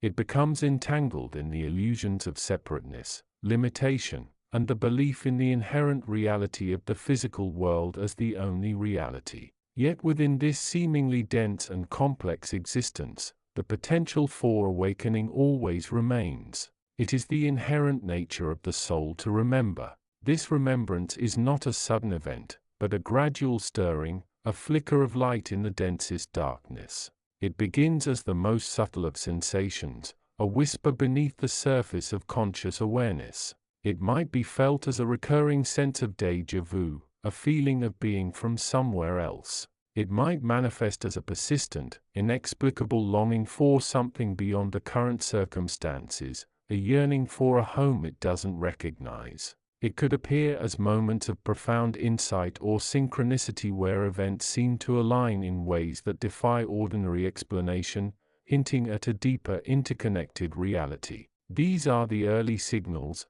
the first faint echoes of the soul's true nature beginning to surface. The first stirrings of remembrance often arise in moments of quiet reflection, during periods of intense emotion, or in moments of deep connection with another soul. It might be felt as a brief, overwhelming sense of peace or love that transcends the immediate situation. Or conversely, it might be experienced as a moment of stark clarity where the illusion of separation is momentarily seen through, revealing the underlying unity of all things. This initial remembrance is often fragile, easily overshadowed by the familiar noise of the ego and the demands of the physical world. The soul might dismiss these feelings as imagination, fatigue, or mere coincidence. The mind conditioned to operate within the framework of the physical reality struggles to integrate these glimpses of a higher truth. The ego, which thrives on the sense of individual identity and control within this reality, may resist the suggestion that there is something more. However, these first stirrings are crucial. They are the planting of the seed of awareness. They are the beginning of the unwrapping, the gradual peeling back of the layers of illusion that have veiled the soul's true nature. They are the first step on the path back to the source, a path illuminated by the dawning remembrance of who the soul truly is. For the seeker aware of these possibilities, these first stirrings are not just hints but invitations. They are the call to pay attention, to look beyond the surface, to cultivate the inner stillness necessary to allow these glimpses to grow. It is a call to recognize the patterns of illusion, to understand the nature of the ego's conditioning, and to consciously choose to align with the higher frequencies of love, wisdom, and light that reside within. The journey from entanglement to remembrance is the journey of awakening.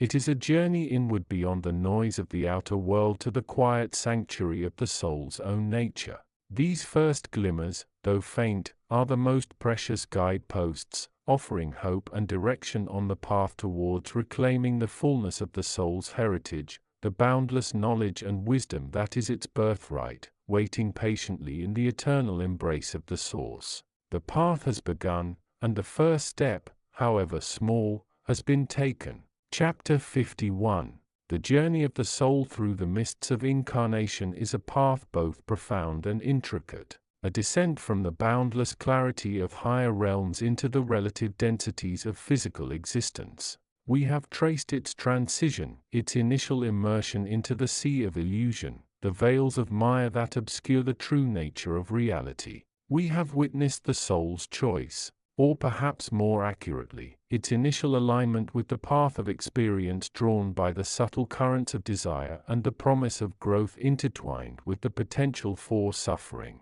Now we stand at the threshold of a pivotal moment, the first faint stirrings of remembrance. This is not an abrupt awakening, but a delicate nascent flame kindled in the densest forest of illusion. It is the dawning realization that not all is as it seems, that the vibrant tapestry of the physical world holds threads of a deeper, more resonant reality. Before we delve into this awakening, let us briefly revisit the nature of the soul's entry. It arrives not as a raw unformed entity but carrying the shimmering echo of its origins, the pure potential, the spark of divinity. Yet upon arrival in the physical realm, this essence immediately begins to interact with the vibrational frequencies of the densest planes available. The environment is one of sensation, of constant input and output, of form and limitation. The soul in its eagerness or perhaps its naivety begins to identify with these sensations, these fleeting experiences. It takes on a body, a mind, a personality, structures designed for interaction within this specific density. It learns the language of the body, the physics of gravity, the chemistry of emotions. It becomes absorbed. The illusion or Maya is not a malevolent force actively deceiving the soul. Rather, it is the inherent nature of the physical realm, a realm of duality, separation, change, and impermanence. The soul, by choosing embodiment, chooses to participate in this realm. It forgets its intrinsic connection to the eternal, unchanging, and unified field of pure consciousness from which it came. It forgets its inherent sovereignty and the vibrant, infinite nature of its own being. It becomes like a drop so focused on the ocean's waves and currents that it loses sight of the vast shimmering expanse of water it originates from. But the seed of remembrance is inherent in the very act of embodiment. The soul, despite its absorption, retains a fundamental aspect of its higher self, a core of pure awareness that is not entirely erased by the physical experience. This core acts as a tiny persistent beacon radiating faintly amidst the cacophony of sensory input and emotional reaction. The first stirrings often manifest suddenly, almost imperceptibly. It might be a moment of profound peace or joy during a time of stress, a flash of intuition that defies logical explanation, or a sudden overwhelming sense of déjà vu. The individual might feel a deep connection to nature, a yearning for something beyond their current circumstances, or a recurring, inexplicable dream that lingers in the waking mind. These initial sparks are often dismissed, rationalized, or simply ignored. The ego, the persona built within the physical structure, resists the intrusion of anything that challenges its established reality. The ego thrives on identity, on the known, on the predictable. The whispers of remembrance suggest a different truth, one of vastness, interconnectedness, and the potential for transcendence. And this is threatening to the ego's fragile hold on the self. Yet, these sparks are crucial. They are the first cracks in the wall of illusion, the first openings through which the light of higher awareness can begin to filter. They are the soul's innate compass, gently pointing towards its true home. They are the echoes of the source, whispering of a reality beyond the physical. The journey from these first stirrings towards a more conscious remembrance is one of gradual awakening. It requires cultivation. It requires the seeker to become aware of these moments, to not dismiss them, but to hold them gently in awareness. It requires a willingness to look beyond the surface level of experience, to inquire why certain feelings arise, what triggers intuitive insights, and where that deep sense of longing originates. This process involves turning the attention inward. It means learning to observe the mind and emotions without judgment, recognizing the patterns of thought and reaction that reinforce the illusion. It means practicing mindfulness, being present in the moment, fully engaging with the sensory input of the physical world while simultaneously maintaining a thread of inner awareness. It means cultivating stillness, for stillness allows the faint whispers of remembrance to become slightly louder, clearer. As the seeker begins to engage consciously with these inner stirrings, the remembrance deepens, the flashes of intuition become more frequent and clearer. The sense of connection to a larger whole expands. The yearning for spiritual truth becomes a more focused and driving force. The individual may start seeking out teachings, spending time in nature, or engaging in practices like meditation or contemplation that facilitate inner exploration. This is not an easy path. It requires courage to question the foundations of one's perceived reality. It requires persistence in the face of doubt and the resistance of the ego. It requires humility to acknowledge the vastness of what is yet to be understood. But it is a path illuminated by the soul's own inherent light, the light that was never truly lost, merely obscured by the veils of incarnation. The first stirrings of remembrance are the soul's gentle nudge, its reminder that it is more than this body, more than these thoughts, more than the sum of its experiences. They are the beginning of the great journey inward. A journey back towards the source of creation, towards the reunion with the boundless knowledge and wisdom the soul originally knew. This awakening is the first step, the crucial beginning of the seeker's path, offering a glimpse of the true luminous reality that awaits those who dare to follow the faint light within. And so the journey continues, guided by the growing flame of remembrance, leading the soul ever closer to the profound understanding that it is in truth a reflection of the source, and its path back is its greatest journey of discovery. Chapter 52. The journey of the soul through the realms of existence is a tapestry woven with threads of light, love, and learning. Yet knowledge without experience lacks the depth of understanding that comes from engaging with the complexities, the challenges, and the joys of manifestation. The soul yearns for the full spectrum of consciousness, for the ability to truly feel, to truly love, and to truly comprehend the nature of limitation and its subsequent transcendence. Thus, the decision is made driven by a cosmic curiosity, a desire to immerse itself in the fullness of existence. The soul begins its descent. It is a journey through dimensions of decreasing light, through planes where the influence of the source becomes more subtle, more filtered. It moves from the realm of pure spirit towards the realm of potential form, towards the vibrational field known to many as the astral plane, and then towards the dense physical realm of matter. The physical realm is a unique crucible. It is here within the matrix of time and space that the soul will incarnate into a human body. This body, a temporary vehicle of expression, is composed of matter intricately structured by the life force or prana drawing its energy from the universal field. It is designed to interact with the physical world, to perceive through the five senses, to learn through action and consequence, and to experience the full spectrum of emotion.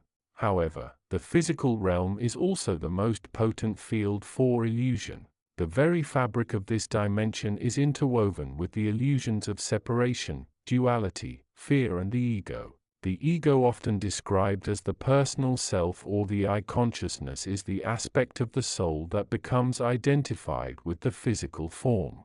The personal history, the desires and the fears accumulated within this lifetime and to some extent carried over from previous ones. It is this identification that forms the primary entanglement with illusion. Upon incarnation, the soul, fresh from the clarity of the higher realms, is immediately immersed in a world governed by different rules. The constant demands of the physical body, hunger, thirst, fatigue, the need for rest, immediately pull the focus outward. The senses flood the newly formed consciousness with stimuli.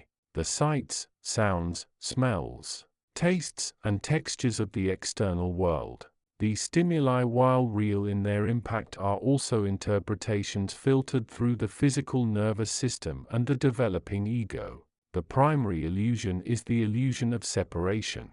The physical world presents itself as a collection of separate objects, people, and events, each existing independently of the others and of the observer. The ego readily adopts this perspective, reinforcing the sense of me versus not me. This fosters feelings of loneliness, competition, and conflict, which are fundamental to the learning process of this realm, but can also become deeply ingrained and painful. Another potent illusion is the illusion of time. The physical realm operates within a linear framework of past, present, and future.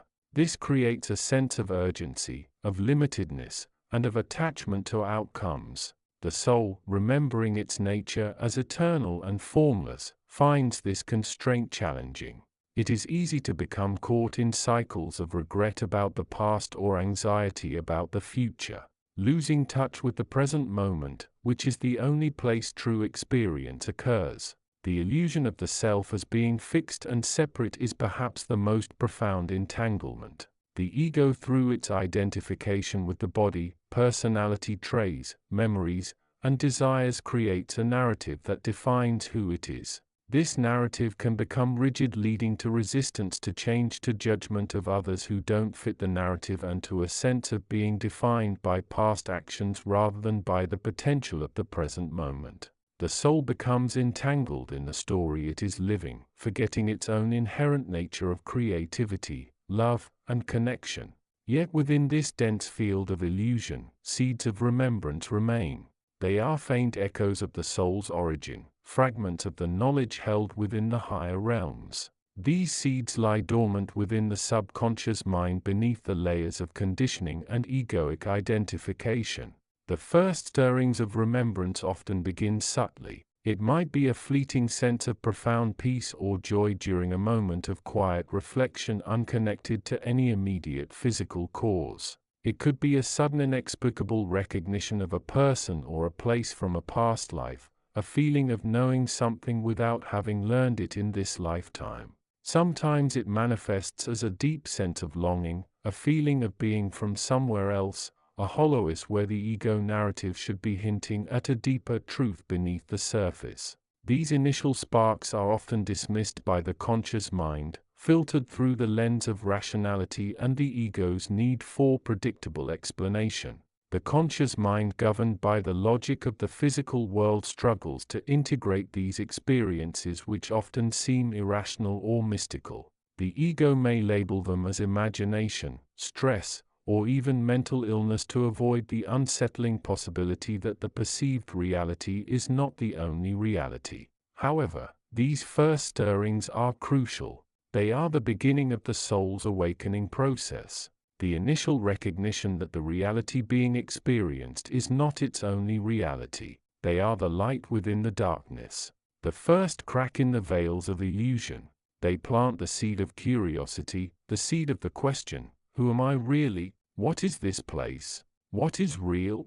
This awakening is often met with resistance, not just from the external world but from within the soul itself. The comfort of the familiar, the security of the egoic identity can be powerful forces holding the soul in its entanglement. The ego prefers the illusion of separation and control, even if it is painful, over the uncertainty of remembering and the potential disruption to its established narrative. Yet, these first glimmers are not meant to be extinguished. They are the guiding stars for the seeker. They are the invitation to begin the process of conscious exploration, to gently inquire beyond the surface level of experience. They are the beginning of the journey back, a journey inward towards the core of the being, towards the remembrance of the source. The path from these initial stirrings to full awakening is long and often challenging. It requires courage to question the unquestioned, humility to acknowledge the unknown, and dedication to the process of inner exploration. But it is a path illuminated by the very first light of remembrance, a light that whispers of the soul's true nature and its ultimate home. The journey has begun not just in the physical world but within the vast unfolding landscape of the conscious self, where the first glimmer in the veil holds the promise of ultimate liberation. Chapter 53. The journey of the nascent soul, newly woven from the pure stuff of consciousness in the higher realms, is a passage marked by both profound beauty and subtle peril. Having completed its cycle of learning and preparation in the ethereal light, the entity known as the self prepares for its descent. This is not merely a journey through space, but a transition across states of being, a movement from the unconditioned expanse of pure potential into the structured yet often chaotic field of manifestation. Guided by the gentle currents of cosmic intelligence, the soul begins its separation from the radiant sea of its origin. It feels a subtle but undeniable pull, a call that resonates with the innate yearning for experience that dwells within all conscious sparks. This is the first test, the willingness to step from the known, boundless comfort of the non-physical into the unknown, potentially stimulating yet often misleading landscape of the physical world. The descent is not a fall in the sense of losing altitude, but rather a shift in focus, a turning inward from the universal outpouring of light and love towards the individualized stream of energy that will form its temporary vehicle. This vehicle, the body-mind complex, is a unique field of potential, a bioluminescent instrument designed to play the symphony of human existence. It is here, within the intricate architecture of flesh and bone, that the soul begins its most challenging exploration, the experience of limitation.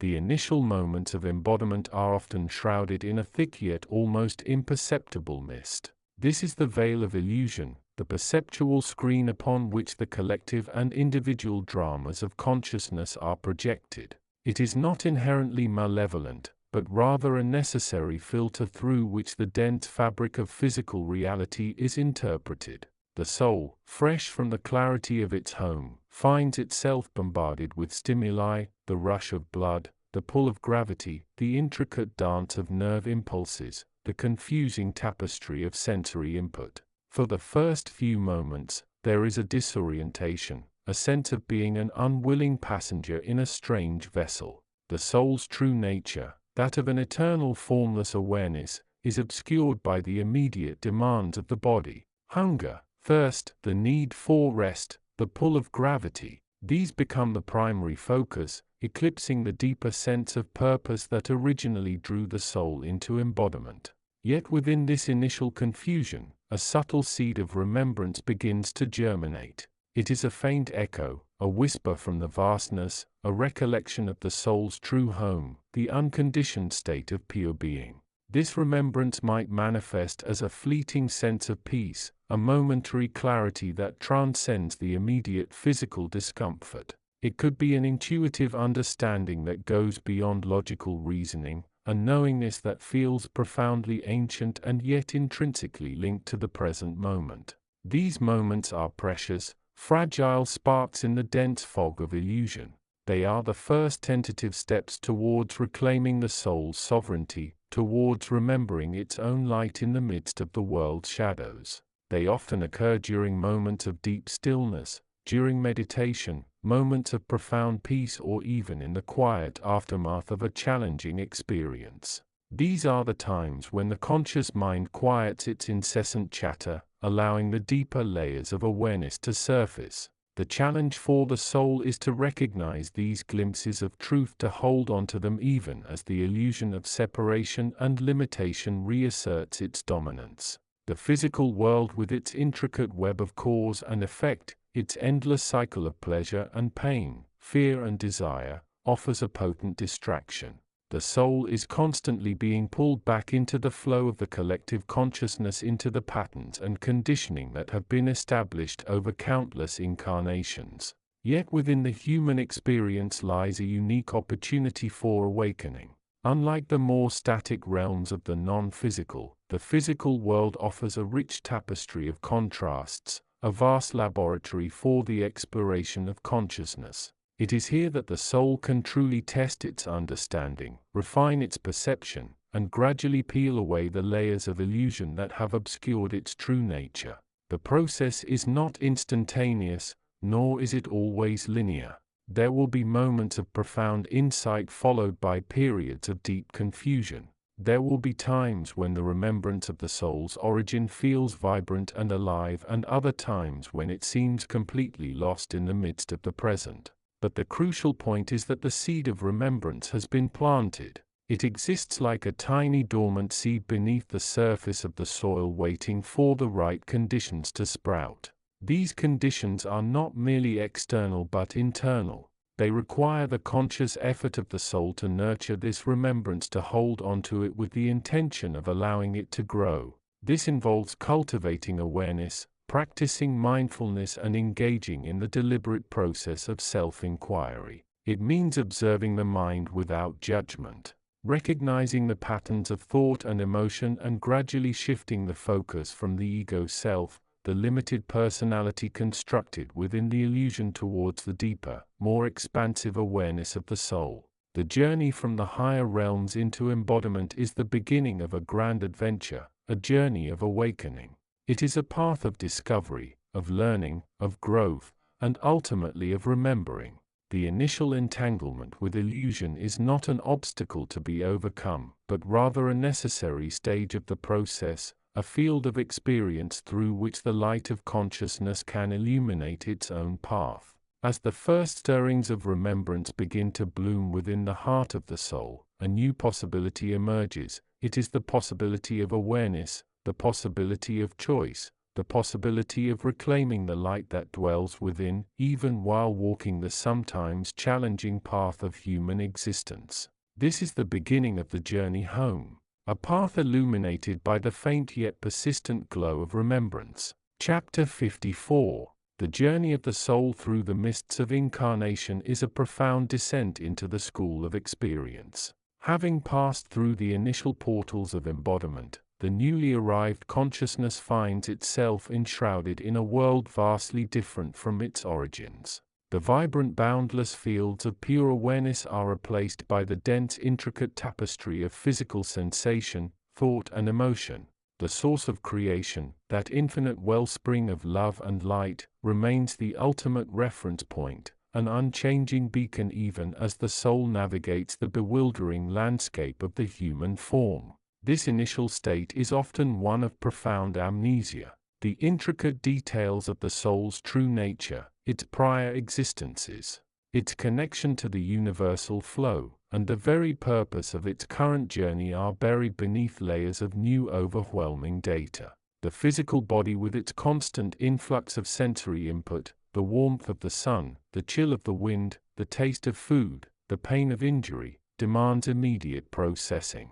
The mind, a newly formed instrument, grasps at these external stimuli, creating a narrative that centers entirely on the self within this physical shell. This narrative is the first layer of illusion, the most subtle yet potent. The soul in its new embodiment begins to identify with the body-mind complex. It accepts the limitations imposed by the physical form, aging, sickness, death as its own ultimate reality. It forgets its inherent immortality, its ability to perceive beyond the five senses, its connection to the collective unconscious and the cosmic intelligence. The feeling of separateness, the I, that is distinct from others and the world becomes deeply ingrained.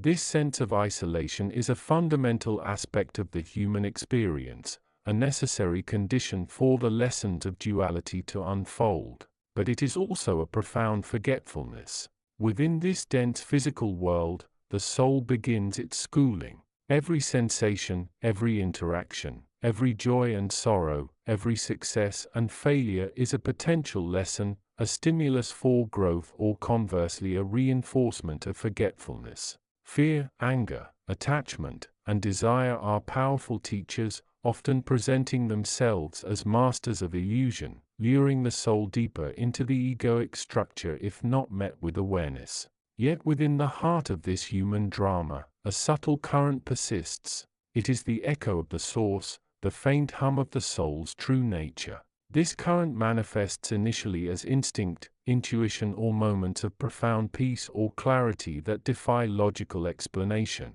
These are the seeds of remembrance, the first tentative stirrings within the thick fog of amnesia. The first glimmer of remembering often arrives not through grand epiphanies, but through moments of quiet reflection, during times of natural beauty, or in the presence of another soul who acts as a mirror, reflecting something of the self's deeper nature. It might be a sudden, overwhelming wave of empathy for another's suffering, reminding the soul of its interconnectedness. It could be a flash of insight during meditation, a brief glimpse of a reality beyond the immediate physical surroundings. Or perhaps it is a profound sense of loss or longing, a yearning for something vast and unseen, hinting at a home beyond the present incarnation.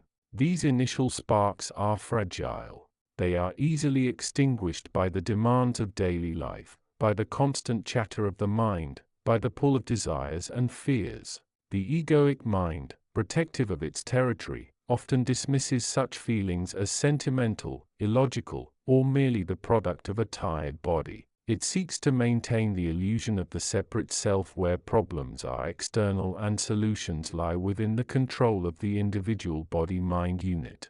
However, these glimpses are irrevocable. They plant the seed of doubt within the soul. If there is something more, something beyond this physical existence, then the current understanding of reality must be incomplete. This doubt is the fertile ground upon which the path of remembrance can begin to take root. It is the beginning of the seeker's journey, the moment the soul consciously or unconsciously decides to inquire, "Who am I and why am I here?" The journey from this initial forgetfulness towards the full flowering of remembrance is long and arduous. It requires conscious effort, dedication, and a willingness to look beyond the surface appearances of the world. It involves practices that cultivate awareness, meditation, self-inquiry, service to others, and the study of wisdom traditions. It requires the courage to face the illusions, to sit with the discomfort of uncertainty, and to gradually peel away the layers of conditioning that have buried the soul's true light. But it is a journey worth undertaking, for in the soul begins to reclaim its power, its connection to the infinite and its purpose. It moves from being a passive participant in the drama of illusion towards becoming an active co-creator, guided by the wisdom and love of the source from which it came. The first glimmer of remembering is the dawn of true freedom, the beginning of the soul's return home, a journey illuminated by the light of its own intrinsic wisdom. This is the atmosphere in which the seeker finds themselves surrounded by the dense fog of illusion yet carrying within them the faint yet undeniable light of remembrance. It is a landscape ripe for transformation if only the seeker has the courage to look beyond the immediate, to embrace the mystery, and to begin the work of awakening. Chapter 55. The journey of the soul through the nested realms of existence is a tapestry woven with threads of light, love, and longing. Following the trajectory charted by the source's initial impulse, the nascent spark of consciousness descends, drawn by a combination of karmic resonance and the inherent pull of physical manifestation. It is a passage from the boundless ocean of pure potential to the shimmering yet complex waters of the material world, a voluntary stepping into the crucible of experience. The higher realms, while eternally blissful and real in their own dimension of consciousness, offer a perspective so vast that direct unfiltered experience of duality becomes difficult for the evolving soul. Their knowledge is pure, wisdom is absolute, and the forms of illusion are but faint echoes. Yet the soul, seeking growth, seeking the sharpening of its own awareness through contrast, yearns to engage with the tangible, the challenging, the very stuff of creation that it in its essence helped to form. The transition is perilous and profound. The soul, still a point of focused light, begins to thin its connection to the pure light of its home realms. It navigates the subtle in-between places where energies, ideas, or states meet between dimensions, crossing thresholds where the fabric of reality is thinner, the influence of the source less direct. It is here at the cusp that the first subtle entanglements begin. The sheer density and vibrational frequency of the physical plane start to exert a pull, a gentle yet persistent influence that begins to subtly alter the soul's trajectory and focus. This is not an act of force, but one of resonance. The physical world born from the same source emanates a specific type of energy, one characterized by limitation, by separation, by the necessity of growth through struggle. The soul, in its eagerness to experience, begins to attune to these frequencies. It draws in the essence of the physical form it is about to inhabit, the collective consciousness of the environment, the subtle energies of the land and the people. It becomes in a sense a sponge absorbing the vibrations of its new playground. This absorption is the mechanism of entanglement. The soul's pure singular focus begins to be fragmented. Its connection to the infinite wisdom of the source starts to feel distant, like a radio signal fading amidst static. The higher self, the aspect of the soul connected to its true origin, begins to lose its clarity in the consciousness of the emerging personality. The personality born of the interplay between the soul's essence and the physical form's conditioning begins to assert itself. The first major entanglement is often with the illusion of separation. The soul, which inherently knows unity and oneness with the source and all creation, now experiences itself as a distinct entity bounded by a physical body. This body, while a vehicle for experience, becomes a focal point of identification. The soul starts to mistake the self-perception shaped by the body, I am the body, for its true identity. It feels hunger, thirst, fatigue, pain, sensations that are entirely foreign in the higher realms, and these sensations become primary markers of its existence, overshadowing the deeper, more resonant awareness of its true nature. Further entanglement comes through the illusion of time. The higher realms often operate outside linear constraints. The soul's perception initially struggles to grasp the concept of sequential events, cause and effect, bound by hours, days, and years. The physical mind, however, is steeped in this linear framework. As the soul incarnates, it adopts this temporal perspective, becoming caught in the cycles of past regrets and future anxieties. This mental entanglement with time further solidifies the sense of separate self, trapped within a linear narrative rather than experiencing the eternal flow of the present moment. The illusion of free will is another potent trap. The soul originates from a state of pure awareness, an expression of the source's will. In incarnation, it finds itself within a complex web of cause and effect of karmic patterns and environmental influences. Yet, the mind influenced by the physical brain's processing often perceives itself as the autonomous creator of its experiences. This illusion, while seemingly empowering, leads to frustration and blame when circumstances do not align with desires. It prevents the soul from recognizing the deeper interconnected nature of reality and its own role as an observer and participant within a larger unfolding plan. It is within this matrix of entanglement amidst the thickening veil of illusion that the first stirrings of remembrance begin. These are not sudden epiphanies but subtle nudges, faint echoes of a deeper knowing. They often manifest as recurring thoughts, images, or feelings that seem to come from nowhere, a sense of profound familiarity with a place never visited, a déjà vu that defies logical explanation, a fleeting glimpse of unconditional love or peace that resonates deeply within the heart. These moments are the soul's inner compass pointing towards its true origin. They are the cracks in the wall of illusion allowing a brief shimmering glimpse of the light beyond. They might occur during moments of deep meditation, profound beauty, or intense emotional vulnerability. The individual caught up in the daily rush of physical existence might dismiss these feelings as coincidence, imagination, or fleeting anomalies. Yet for the seeker, these are invaluable signposts. The first stirrings of remembrance are often accompanied by a subtle shift in consciousness. There might be a growing sense of dissatisfaction with the superficiality of material pursuits, a yearning for something more meaningful. There might be an intuitive understanding that the self is larger than the physical body or the ego mind. These are the early whispers of the soul awakening within the physical form, beginning to question the reality it has adopted and seeking the truth it left behind. Recognizing these stirrings is the crucial first step on the path back. It requires a degree of self-awareness, a willingness to look beyond the surface of the personality and the illusions of the physical world. It involves paying attention to those faint echoes of memory, nurturing them with practices like meditation, self-reflection, and spending time in nature. It means cultivating a sense of curiosity about one's true nature rather than accepting the limitations imposed by the physical form and societal conditioning. The journey from entanglement to remembrance is not linear or easy. It is a process of awakening, of gently peeling away the layers of illusion that have accumulated over countless incarnations. It requires patience, perseverance, and a deep commitment to the path of knowledge and wisdom. But it is a journey the soul has always been destined for, a return home to the light from which it came. As the first glimmers of remembrance become fainter, clearer lights, the seeker begins to stand at the threshold of a profound transformation.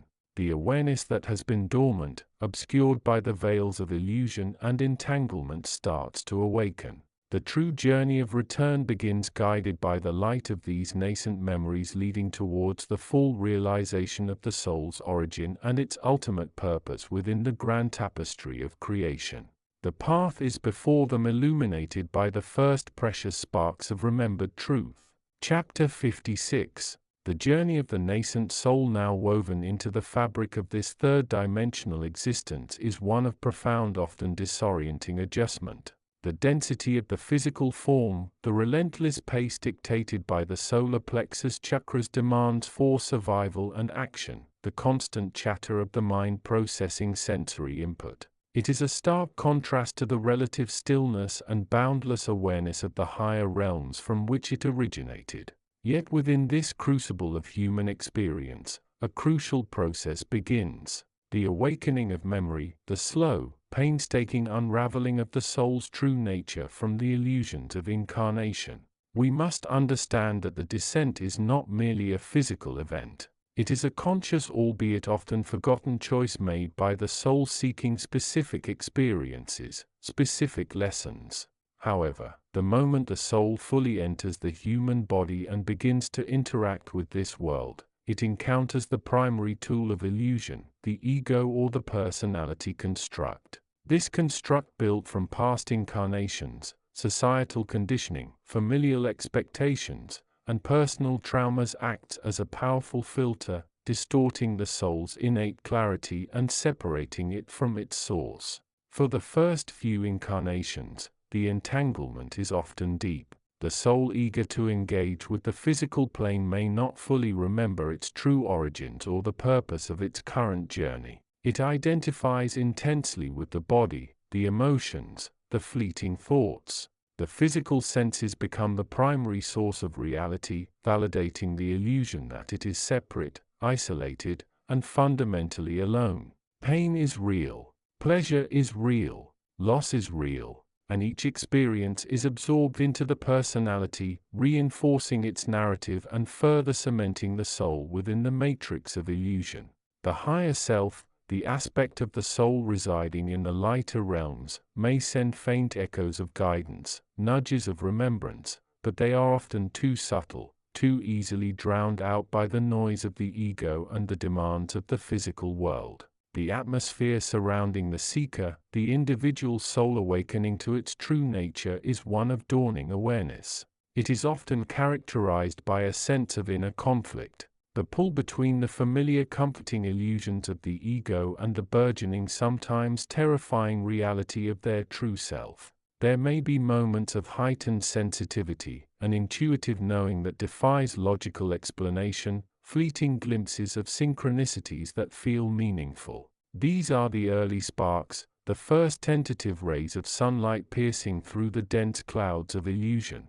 It is during this phase that the first stirrings of remembrance begin. They often manifest suddenly, almost imperceptibly at first. The seeker might find themselves unexpectedly thinking of a place they have never been, but feel an inexplicable sense of familiarity. They might hear a piece of music and experience an overwhelming wave of emotion they cannot immediately explain, a recognition of something deeply ancient. They might have a dream that feels incredibly significant, filled with symbols and images that resonate on a soul level long after waking.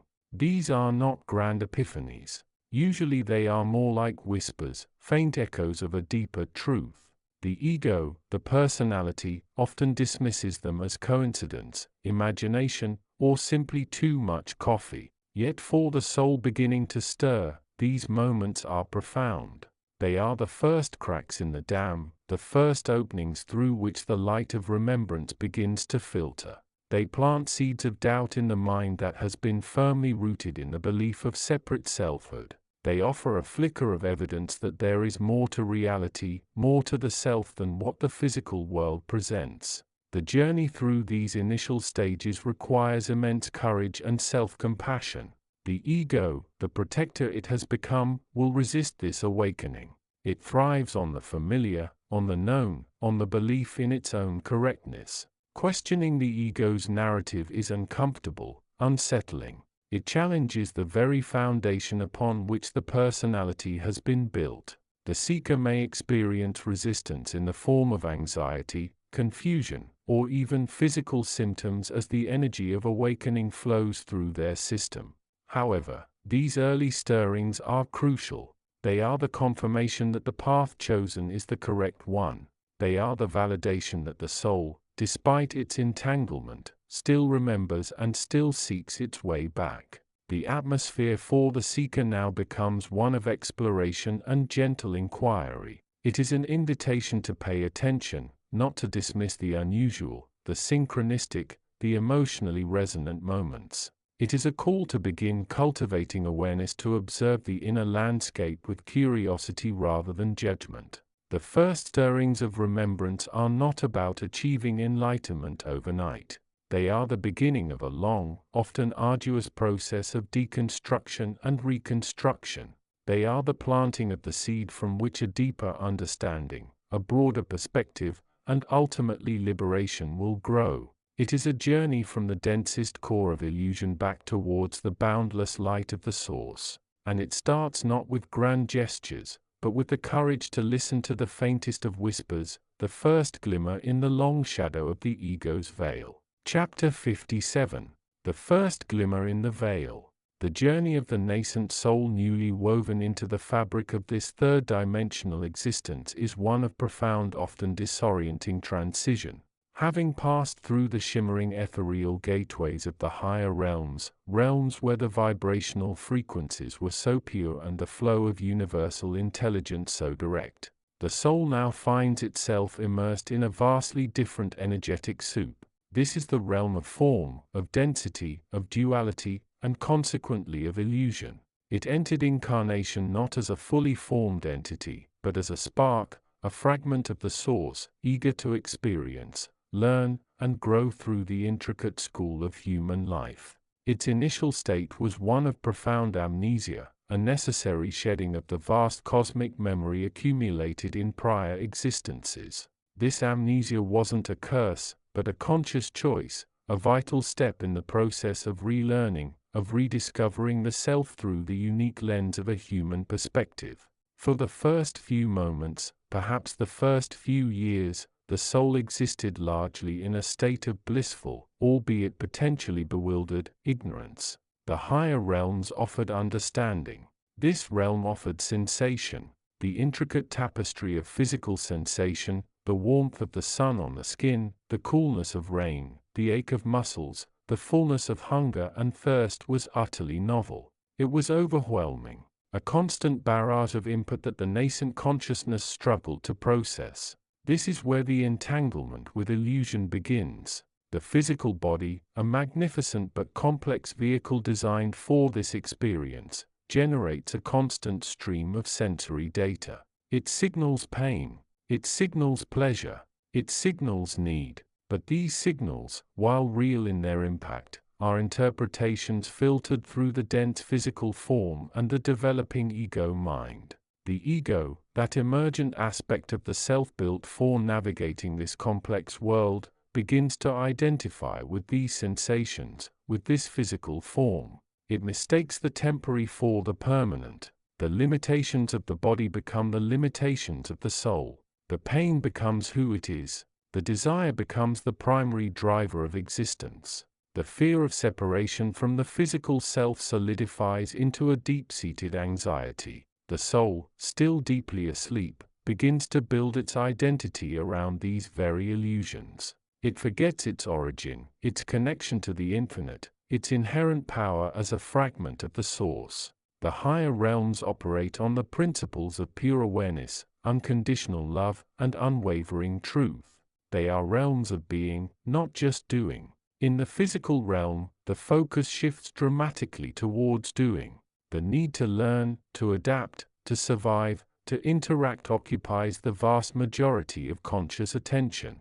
This is the crucible where experience is forged. Within this crucible, the seeds of illusion are sown and allowed to grow. The concept of separation solidifies. I becomes distinct from other. Mine and yours create boundaries. Comparison arises. He has more. She is better.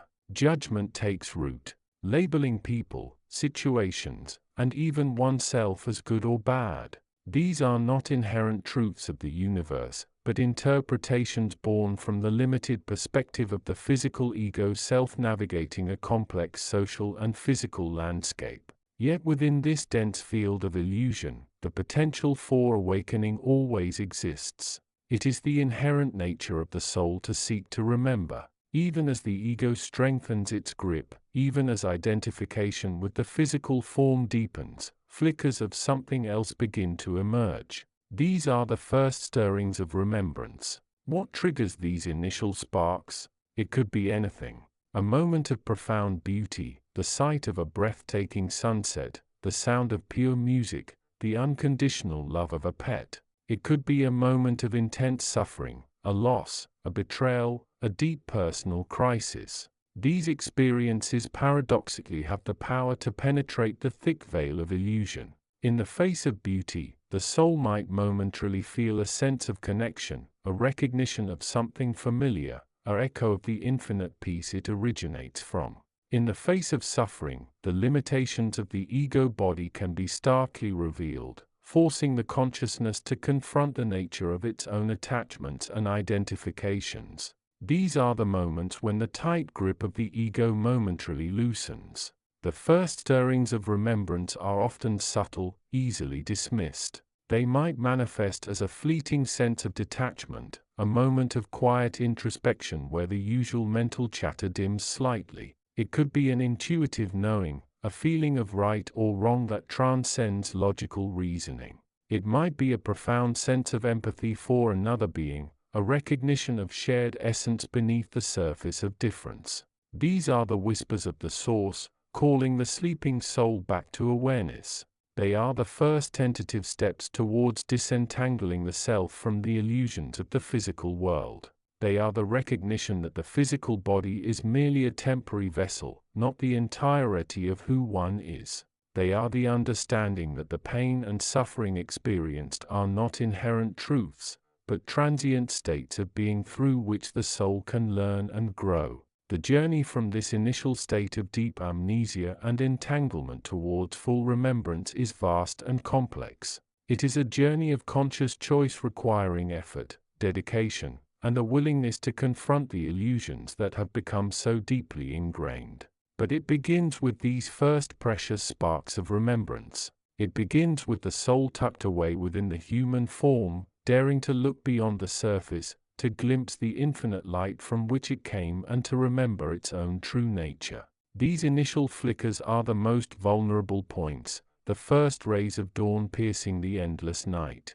They offer a glimpse of possibility, a promise of return, and the beginning of an epic inner journey towards reclaiming the soul's birthright, unwavering awareness, unconditional love, and the profound wisdom of the Source itself. The seeker armed with these nascent memories stands at the threshold of a vast inner landscape, ready to explore the path back home. Chapter 58. The journey of the nascent soul, newly woven from the pure stuff of consciousness in the higher realms, is a passage marked by both profound beauty and subtle peril. Having completed its cycle of learning and preparation in the ethereal light, the entity known as the source of creation spark prepares for its descent. This is not merely a physical journey into a physical body, but a transition from the realm of pure potential into the school of experience, the universe itself.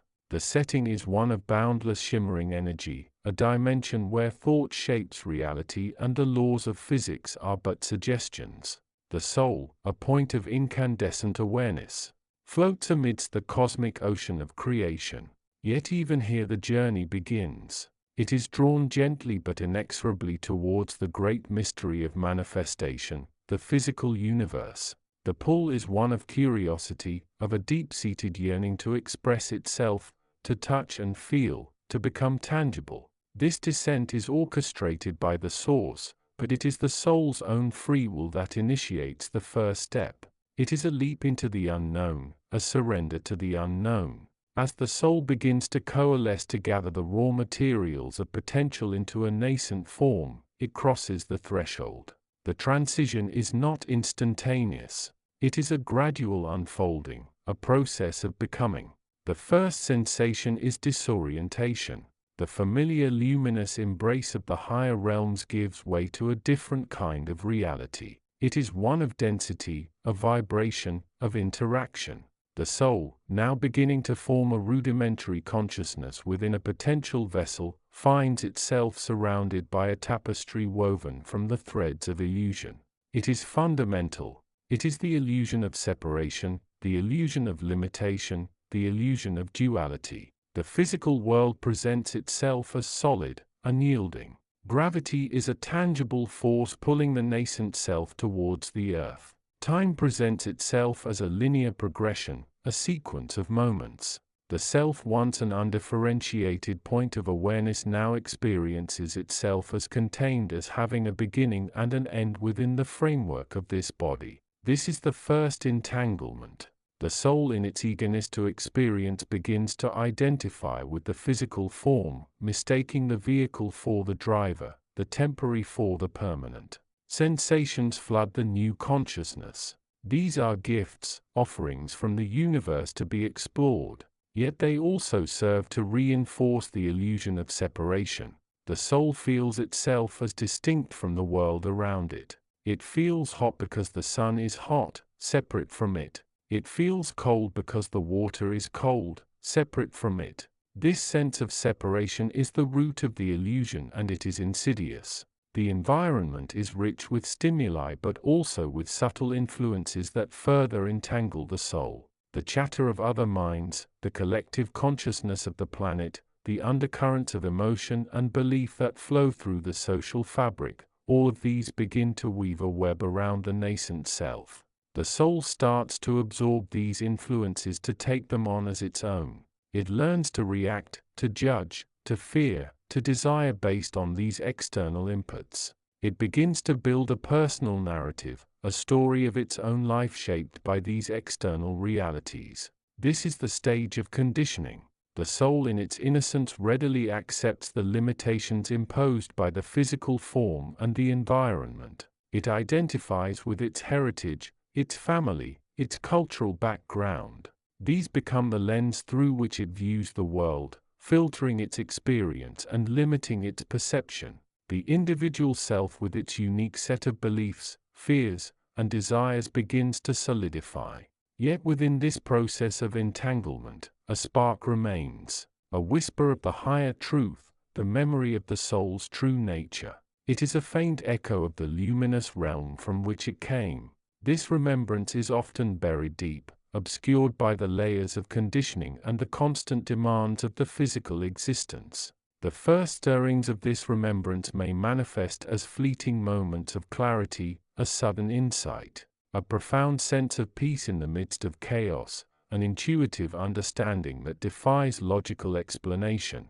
It might be a feeling of profound interconnectedness with all things, a sense of having been here before, or a deep longing for something beyond the immediate physical reality. These moments are precious. The challenge for the soul, therefore, is to recognize these first stirrings of remembrance. It is to begin to differentiate between the self that has been created by the illusion and the true self that resides beyond it. This is the beginning of the path of awakening, the journey back towards the source. It requires conscious effort, a willingness to question, to explore, to seek beyond the surface level of experience. The journey is long and the path is often difficult. The soul must learn to navigate the complexities of the physical world while simultaneously remembering its true nature.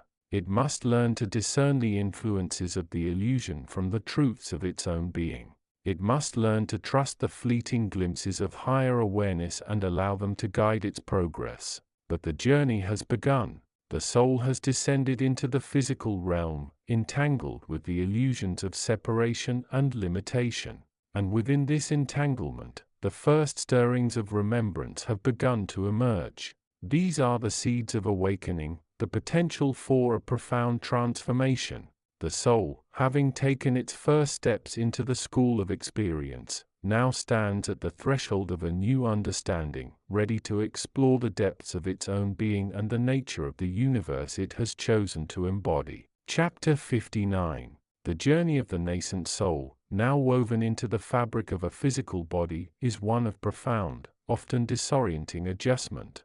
The higher realms, bathed in the pure unfiltered light of Source, operate on frequencies of unconditional love, infinite peace, and unwavering clarity. The dense vibrating energy of the third-dimensional plane, the basic physical drives assert themselves with undeniable force, pulling the soul's attention downwards into the mechanics of survival. This is the first significant layer of the illusion, often called the matrix or the physical form. The soul, still carrying the faint resonance of its origin, finds itself momentarily identified with this biological machine. Its essence, once expansive and interconnected, feels constrained, isolated within the walls of the skin. Sleep and dreams become crucial portals. During this initial adaptation in the dream state, the veil between the physical and the non-physical is thinner. The soul can sometimes glimpse back towards the higher realms, catching fleeting echoes of its true nature. However, the pull of the physical world, the conditioning of the vessel, begins to interfere.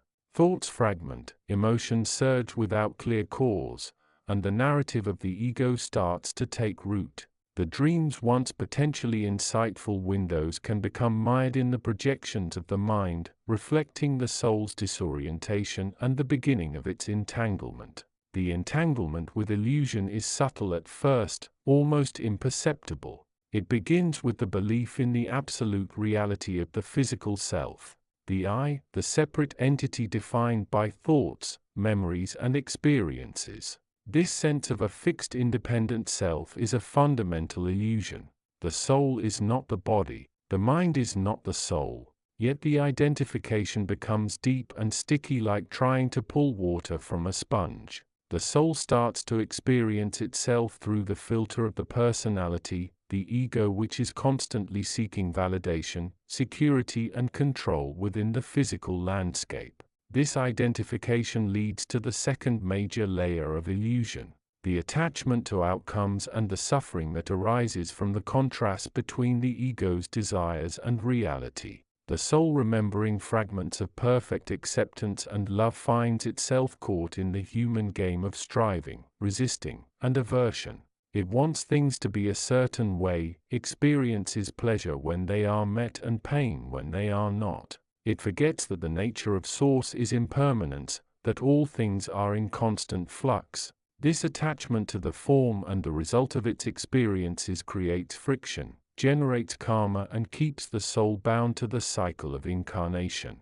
Furthermore, the soul becomes entangled with the collective illusions of the time and place it incarnates into. It absorbs societal conditioning, cultural norms, religious dogmas, and the general mood or vibration of the collective consciousness. These external influences shape its perception, limit its understanding, and often reinforce the core illusions of separation and lack. It is as if the soul walks into a room and begins to wear the clothes and adopt the mannerisms of the room, losing sight of the fact that it can choose to wear different attire or even leave the room altogether.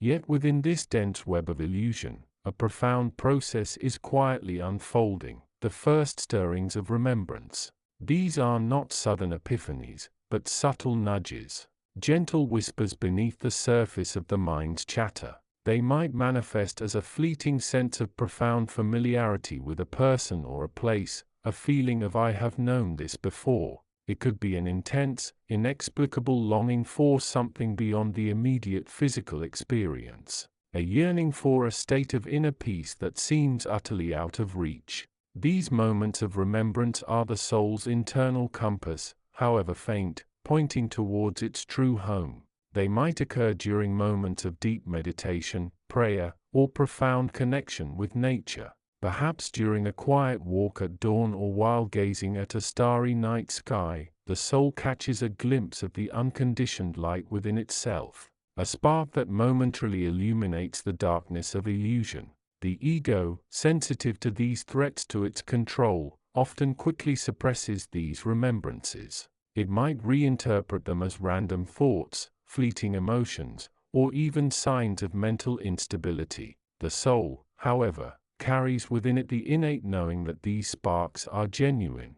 They are echoes of the truth, faint whispers of the source from which it came.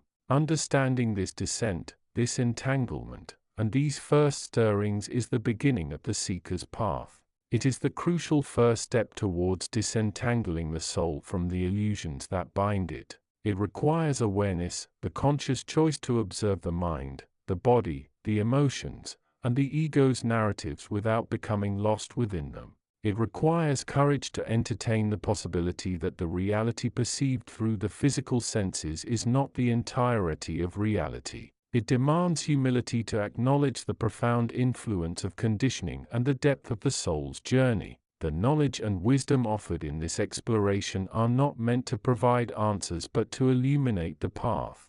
They are tools for the seeker to use in their own inner investigation. By understanding the mechanism of entanglement, the soul can begin to consciously choose its focus. By recognizing the nature of the illusion, it can start to loosen its grip on the ego's narrative. By honoring the first sparks of remembrance, it can rekindle its connection to its true essence.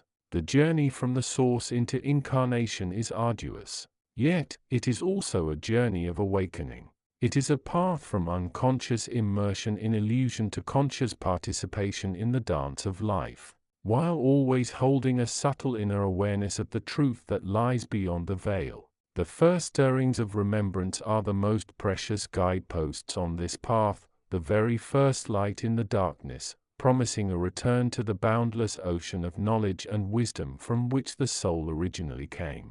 Chapter 60. The journey of the soul through the realms of existence is a tapestry woven with threads of light, love, and learning.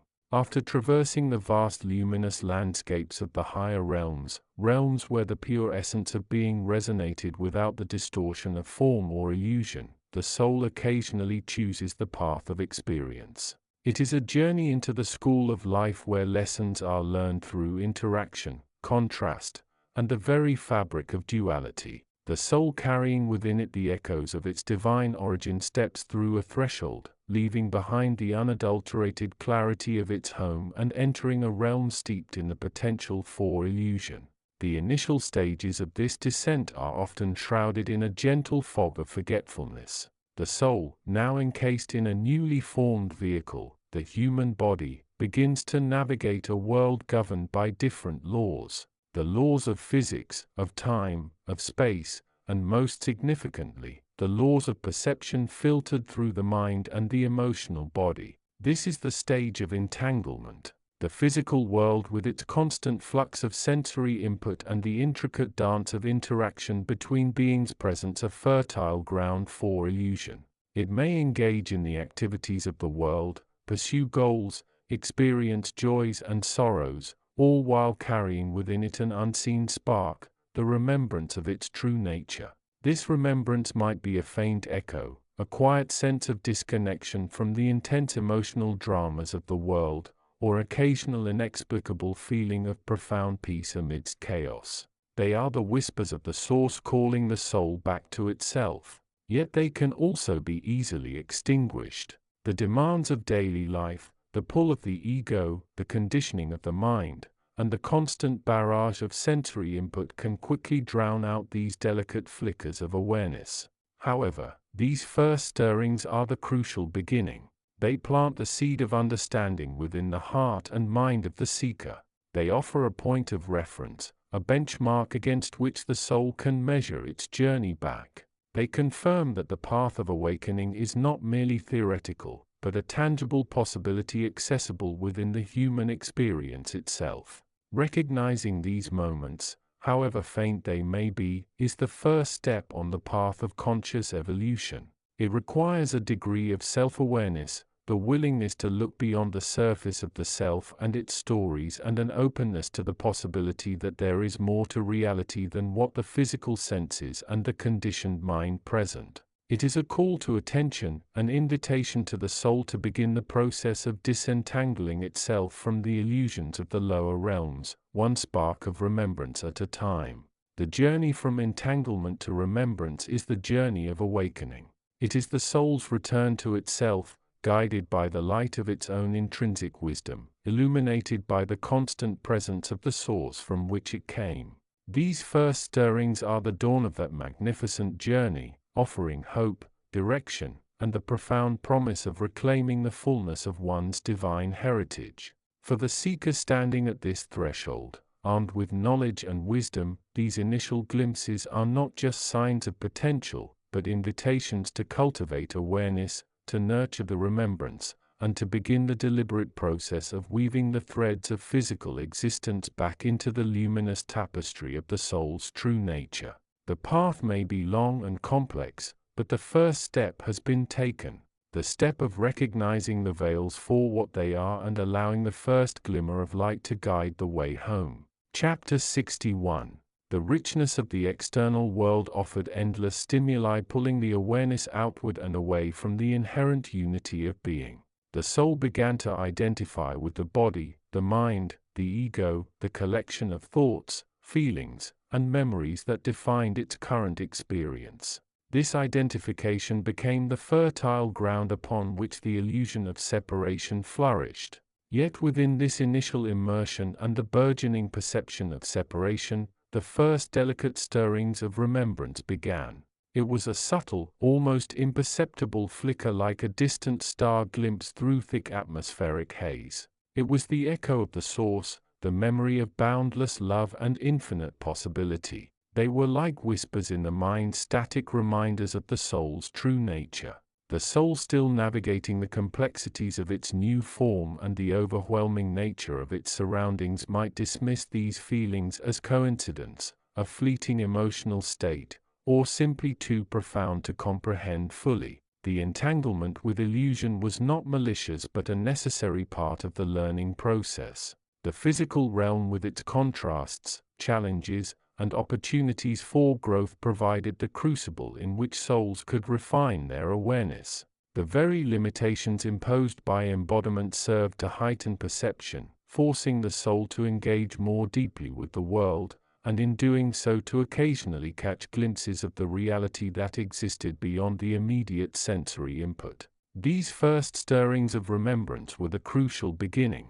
They were the seeds of awakening, the initial sparks that would over the course of countless lifetimes grow into the flame of self-awareness and the eventual realization of the soul's true origin and destiny. The path ahead was long and intricate, woven with the threads of experience, illusion, and the persistent, gentle pull of remembrance guiding the way for the seeker who dared to look beyond the immediate horizon. In the quiet moments beneath the surface of the busy mind, the possibility of return lingered, a dormant potential waiting for the right conditions, the right question, the right spark to awaken it fully. The soul, having made its choice, now navigated the challenging landscape of incarnation, carrying within it the quiet promise of its ultimate home. Chapter 62. The journey of the nascent soul now woven into the fabric of a physical body is one of profound, often disorienting adjustment. The higher realms bathed in the pure unfiltered light of Source operate on frequencies of unconditional love, infinite peace and unwavering clarity. The denser physical plane, however, vibrates at a markedly different rhythm, one characterized by duality, contrast, sensation, and the intricate shimmering tapestry of illusion known as Maya. Within the sanctuary of the mother's womb, the soul, still connected by the delicate, luminous cord to its home, begins its initial descent into embodiment. This is not merely a physical process but a transition across vibrational states. The overwhelming sensory input, the rhythmic pulse of the mother's heart, the warmth of her body, the sounds filtering through the amniotic fluid forms the first layer of the new reality. For the soul accustomed to the stillness and unity of the higher dimensions, this is initially overwhelming yet also undeniably intriguing. The first few months of life are a crucial period of integration. The soul, like a newborn explorer, begins to map the new territory through its senses. The taste of milk, the feel of skin, the sound of a familiar voice, these become anchors in a world that feels both intimately close and strangely alien. The source's pure consciousness, the essence of its being, remains the soul's intrinsic core, a constant, unwavering beacon within the burgeoning physical form. It is the eternal I am amidst the fluctuating I feel. Yet the physical body is not designed for the transmission of pure source energy. It is a vehicle for experience inherently susceptible to the energies of the surrounding world. As the child begins to interact more consciously with its environment, the process of entanglement with illusion with Maya begins subtly. Maya is not inherently malevolent. It is the fundamental nature of manifestation, the interplay of subject and object, the illusion of separation. It is the lens through which duality, light and dark, pleasure and pain, love and fear, is perceived. The soul's initial encounters with duality are often filtered through a state of innocence. A joyous laugh, the pangs of a stubbed toe, the warmth of a hug. These are experienced intensely but perhaps not yet deeply analyzed or internalized as lasting truths about reality. However, the very act of experiencing contrast is the first step towards attachment and identification with the physical form and its perceived world. The soul in its curiosity begins to gather data to assign value based on sensation. Pleasure registers as good, pain as bad. This is the foundational layer of the ego, the small self that begins to emerge, focused on survival and comfort within the physical parameters. The critical turning point arrives when the veil between the conscious awareness of the soul and the dense physical reality becomes thin enough for the soul to directly perceive the illusion. This doesn't happen all at once, but often in moments of heightened awareness or profound vulnerability. A child might look into the vastness of the night sky, and for a fleeting second, catch a glimpse of something beyond the twinkling stars, a sense of deep ancient connection, a recognition of unity. Or perhaps during a period of illness or deep sorrow, the soul might momentarily transcend the sensation of the body and perceive the love of its caregivers as pure, unadulterated source, untainted by the physical world's complexities. These moments are precious. They are the cracks in the wall of illusion, the brief glimpses of the truth that the soul carries within it. They are the first stirrings of remembrance, the faint echo of home, the recognition of a deeper reality beneath the surface of the physical experience. The soul might not yet understand the terminology, the concepts of source or Maya, but it experiences the feeling of unity, of love beyond condition, of peace that transcends the body's needs and desires.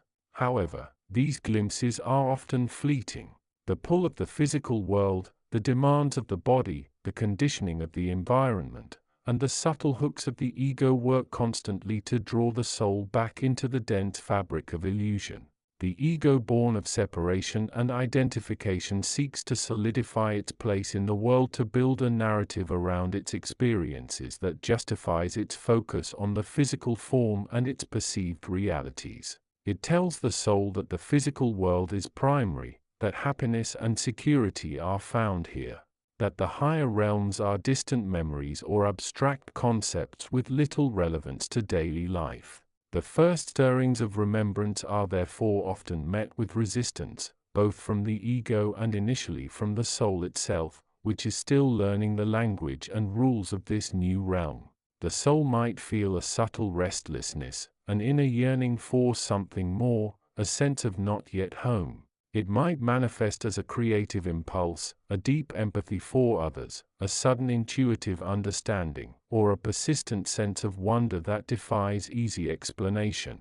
These are early signals, faint whispers of the deeper truth the soul carries. Understanding this process is not about achieving enlightenment overnight, but about recognizing the pattern. By becoming aware of these initial steps, the descent, the entanglement, the first flickers of remembrance, the seeker can begin to navigate the journey with greater conscious intention. It allows for the recognition that the physical experience, while real and necessary for certain types of learning, is not the entirety of reality. It empowers the soul to hold on to the remembrance to nurture these glimpses of truth even as the illusion of separation continues to play out. The path forward involves cultivating awareness, paying attention to these moments of insight, and consciously choosing to align with the soul's deeper nature, the connection to source, rather than solely identifying with the persona built within the physical structure. It is a journey of awakening, of reclaiming the inherent wisdom that the soul brought with it at the very beginning, long before the first stirrings of remembrance first pierce the veil of illusion. As the seeker recognizes this initial pattern, the foundation is laid for a deeper exploration into the nature of the soul's journey, the mechanisms of the ego, and the profound practices that can support the gradual unwinding of illusion and the return towards the full realization of the self as an expression of the infinite source. The first glimpse is but the beginning of a vast and transformative inner pilgrimage. Chapter 63. Having passed through the initial overwhelming shock of incarnation, the sudden jarring awareness of form, sensation, and the relentless flux of external stimuli, the soul begins a slow, deliberate process of recalibration. It is as if a creature accustomed to the boundless clarity of starry infinity has been plucked into a dense forest, the air thick with unfamiliar scents and sounds, the ground uneven beneath unseen roots. This initial phase is dominated by the sheer effort of orientation. The mind, a vast unused instrument, struggles to process the constant input of the senses. The eyes attempt to decipher patterns from light and shadow. The ears strain to assign meaning to the cacophony of noise. The body learns to associate signals of hunger and thirst with specific actions, and the subtle instruments of the emotions register a bewildering spectrum of feelings. A pang of loneliness where none was perceived before, a flicker of joy at a simple sight or sound, a confusing wave of anxiety that has no clear trigger.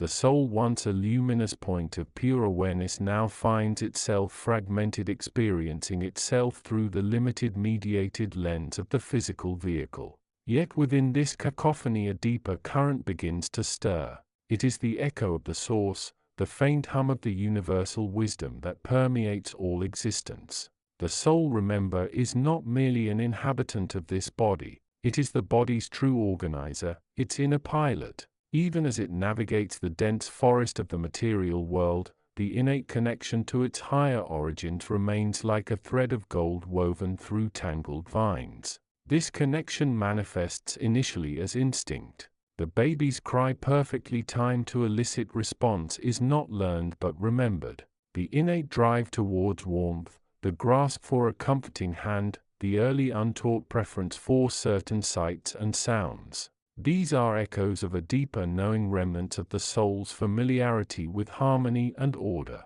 They are the first tentative steps the soul takes to re-establish its presence within the physical, using the body as a tool, not as itself.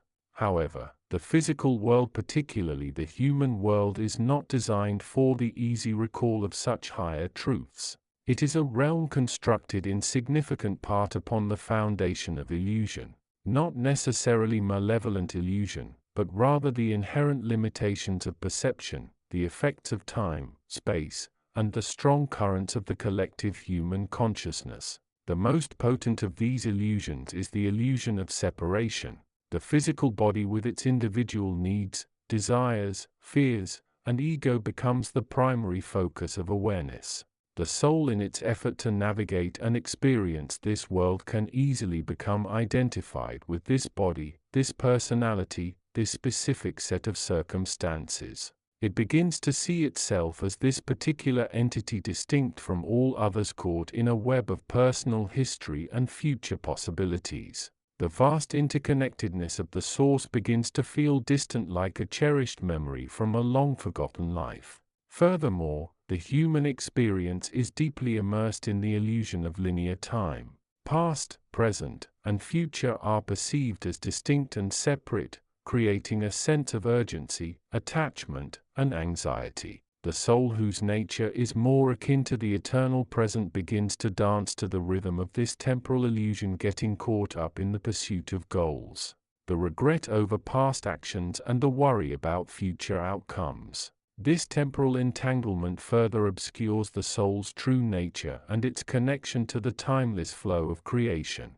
Illusion also manifests in the form of conditioning. From the moment of birth, the soul is bombarded with beliefs, values, and expectations imposed by family, society, culture, and the media. These become the invisible filters through which the soul perceives reality. What is real?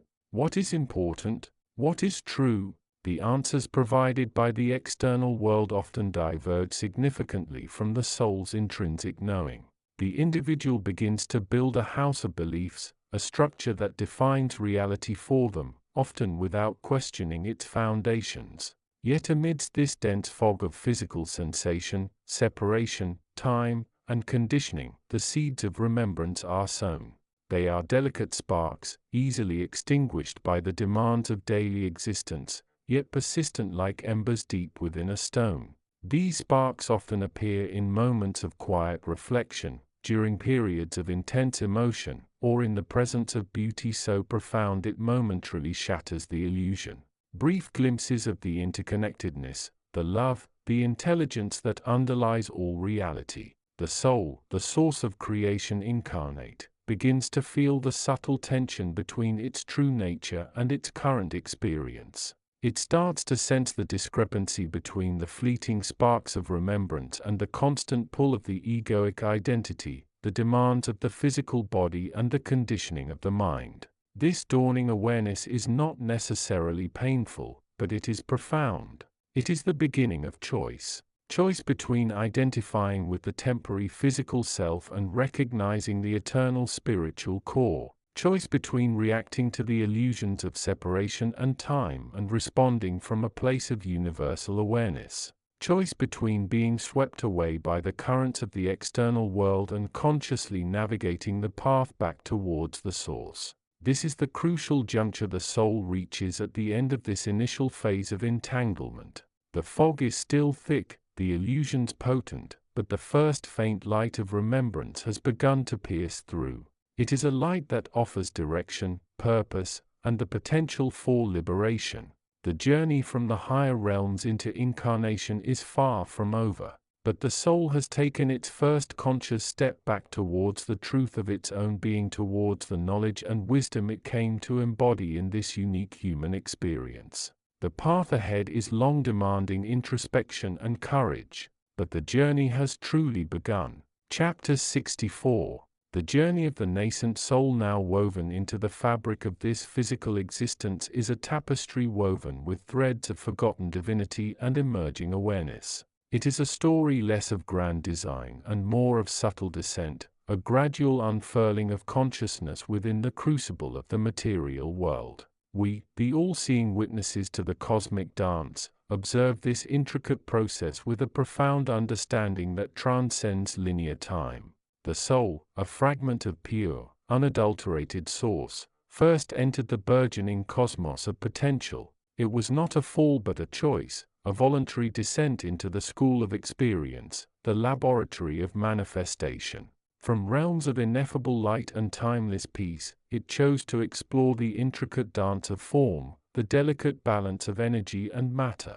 It carried within it the resonance of its origin, the blueprint of its divinity, a spark of the infinite that now flickered within the confines of a newly formed body. The initial moments of incarnation are shrouded in the mists of deep dreamless sleep. It is here, in the non-physical realms adjacent to the physical, that the echoes of the higher self resonate most strongly. Fragments of wisdom, flashes of cosmic understanding, and the faint persistent memory of a state of being far removed from limitation occasionally pierce the veil of the subconscious. These are the seeds of remembrance planted deep within the soul's newly formed vessel. However, the physical world is a vastly different landscape. It is a realm of duality, contrast, and the constant play of sensation. Sound, touch, sight, taste, and smell bombard the developing nervous system, creating a cacophony of input that can easily overshadow the quieter whispers of inner truth. The very structure of this reality, its focus on separation, its demands for constant action and reaction, acts as a powerful solvent, gradually dissolving the sharp edges of the soul's innate wisdom. The entanglement with illusion, or what might be termed the matrix of perception, begins almost simultaneously with the entry into form. The physical body, with its intricate system of senses and its tendency towards identification with the ego, becomes the primary lens through which the world is viewed. This lens, however well-intentioned, is inherently flawed. It filters experience through the prism of limitation, interpreting the subtle energies of the universe as mere physical phenomena, mistaking the transient for the eternal, and perceiving separation where there is in truth profound interconnectedness. But within this seemingly dense and limiting structure, the seeds of remembrance do not die. They merely lie dormant, waiting for the right conditions, the spark that will ignite the process of awakening.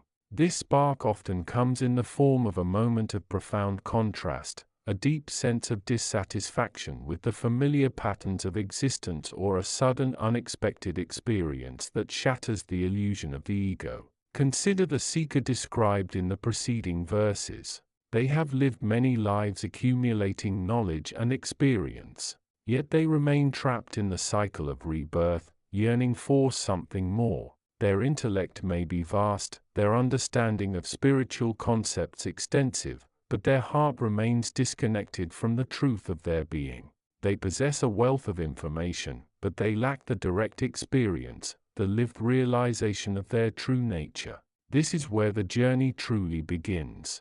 For the earnest seeker, it is not enough to merely read or contemplate spiritual truths. The path requires a radical shift in perspective, a conscious choice to turn the gaze inward and away from the external world of distraction. It requires the courage to acknowledge the limitations of the egoic mind and the willingness to embrace the discomfort that often arises when one begins to question long-held beliefs and conditioning. The first stirrings of remembrance are often experienced as subtle shifts within the awareness. It may be a moment of profound peace in the midst of chaos, a sense of connection with something vast and timeless. It might manifest as a sudden insight into the interconnectedness of all things, or a fleeting awareness of a deeper reality underlying the surface appearance of the world. These are the early signs of the veil thinning, the edges of the illusion becoming blurred, and the light of the source beginning to pierce through the darkness of the egoic mind. These initial experiences can be confusing and disorienting. The seeker may feel as though they are losing their grip on reality, or they may struggle to articulate the nature of their experience to others who are still firmly rooted in the physical plane. Yet these are also the moments of greatest potential growth. They are the signals that the soul is beginning to awaken, that the journey back to the source has truly begun. The path ahead is one of conscious choice, of deliberately cultivating awareness and dissolving the attachments that bind the soul to the illusion. It is a process of gradually reprogramming the mind, replacing the narratives of separation and limitation with the truths of unity and oneness. It requires patience, perseverance, and a deep commitment to the journey of self-discovery. As the seeker continues on this path, the flickering lights of remembrance will begin to grow brighter, coalescing into a steady flame of awareness. The illusion may never be completely destroyed, for it is the very nature of the physical world to be one of duality and contrast. However, the seeker will begin to see through it, to perceive the underlying reality of unity that binds all things together. They will learn to navigate the challenges of the physical world with a sense of inner peace and detachment, no longer being entirely swept away by the tides of sensation and emotion. And ultimately, this journey of awakening is not merely about the individual soul. It is about the restoration of the divine spark within the human heart, about the reawakening of the collective consciousness to its true nature as a fragment of the infinite source. It is a journey that begins with the first stirrings of remembrance in the heart of the individual seeker, and it has the potential to transform the entire fabric of human existence. For in the end, the journey back to the source is not merely a personal quest. It is a cosmic necessity, the restoration of the divine balance, the reintegration of the fragmented self into the wholeness of the universe. And it begins, always, with the first glimmer in the veil. Chapter 65. The journey of the soul through the realms between existences is a tapestry woven with threads of light, memory, and purpose. It is a vast expanse, a cosmic ocean of pure consciousness where the individuality forged in incarnation begins to soften, dissolve, and reform under the gentle nudging of the universal currents. Here in the great beyond, the source of all creation, that ineffable, indescribable point of infinite potential and unwavering love, extends its boundless awareness, a beacon guiding the wayward sparks back to the fountain-head. The soul, now a distinct yet nascent flame amidst the celestial vastness, drifts. It carries the echoes of a life just concluded, the vibrant tapestry of experiences, joys, sorrows, loves, losses, triumphs, and regrets, now viewed through the lens of perspective, no longer sharp and separate, but blending into a holistic memory, a shimmering pool of light reflecting the grander design. This is not mere forgetfulness but the transmutation of personal history into universal understanding. The intricate details fade, leaving behind the essential colors, the underlying emotions, and the core lessons learned. Yet even amidst this dissolving of the personal, the soul retains a fundamental connection to the source. It is a tether, a remnant of its origin, a whisper of the divine within. This connection is the anchor, the point of return, the spark that will ignite remembrance once more. It is the echo of the Source's own creative power imprinted upon the soul's essence. But the path back is not solely through gentle dissolving. It is also paved with the necessity of experience, and for this the soul must choose embodiment once more. It is a conscious, albeit often subconscious, decision driven by the innate yearning for growth, for the application of wisdom gained in the higher realms, and for the exploration of the self within the crucible of the physical world. The transition is a delicate process. The soul, like a moth drawn to a distant flame, begins to orient itself towards the vibrational signature of a perspective vessel. It is drawn not by force, but by resonance, by a subtle alignment of purpose and potential. It perceives the energies of the earth, the spinning planet, like a giant heart beating with a rhythm both chaotic and profound. It senses the potential human form, the unique combination of genetics, environment, and karma that will serve as its temporary home and laboratory. Then the final act of surrender. The soul makes the choice to descend.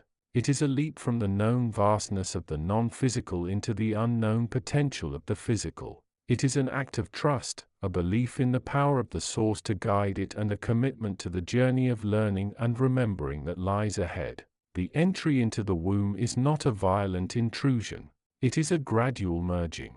The soul, a form of pure high-frequency energy, begins to permeate the developing physical form, weaving its consciousness into the intricate architecture of the fetus. It connects with the life force, the prana, the vital energy that flows through all living things, drawing upon it to animate the body. It establishes the initial blueprint for the mind, the nervous system, the subtle energy centers, laying the foundation for the individual consciousness. The initial moments of incarnation are a unique state of heightened awareness. The soul, still relatively close to its origin, retains a clarity and a connection to the higher realms that gradually diminishes. It is like stepping from a brightly lit room into a dimly lit hall. The full spectrum of light is momentarily lost, but the colors are still remembered. This is the period of the womb consciousness, a state of oneness with the physical form, a deep immersion in the sensory input of the growing body, and a profound connection to the mother.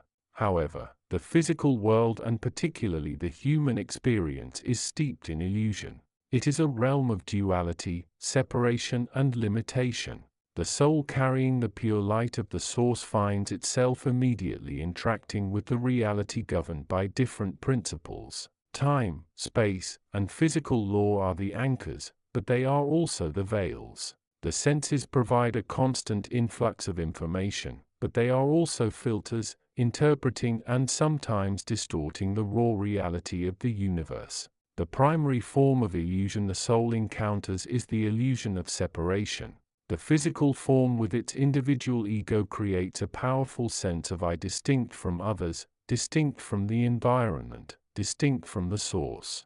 This sense of separation is necessary for individual experience and growth, but it is also a source of suffering, leading to feelings of loneliness, fear, and competition. The soul, remembering its inherent unity, struggles against this pervasive sense of isolation as it becomes more identified with the body and its experiences. Another potent illusion is the illusion of permanence and impermanence. The physical world presents a constant cycle of birth, death, and change. Yet simultaneously it offers the illusion of lasting objects and enduring relationships. The soul, understanding the eternal nature of the self, witnesses the fleeting nature of the physical manifestation and the often painful illusions of attachment and loss that arise from it. It sees the transient nature of the body, the mind, and even the perceived self, which can be deeply unsettling when the soul's deeper memory begins to stir.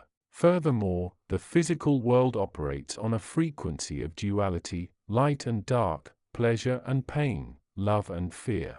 While necessary for the spectrum of experience, this constant oscillation can create internal conflict and suffering.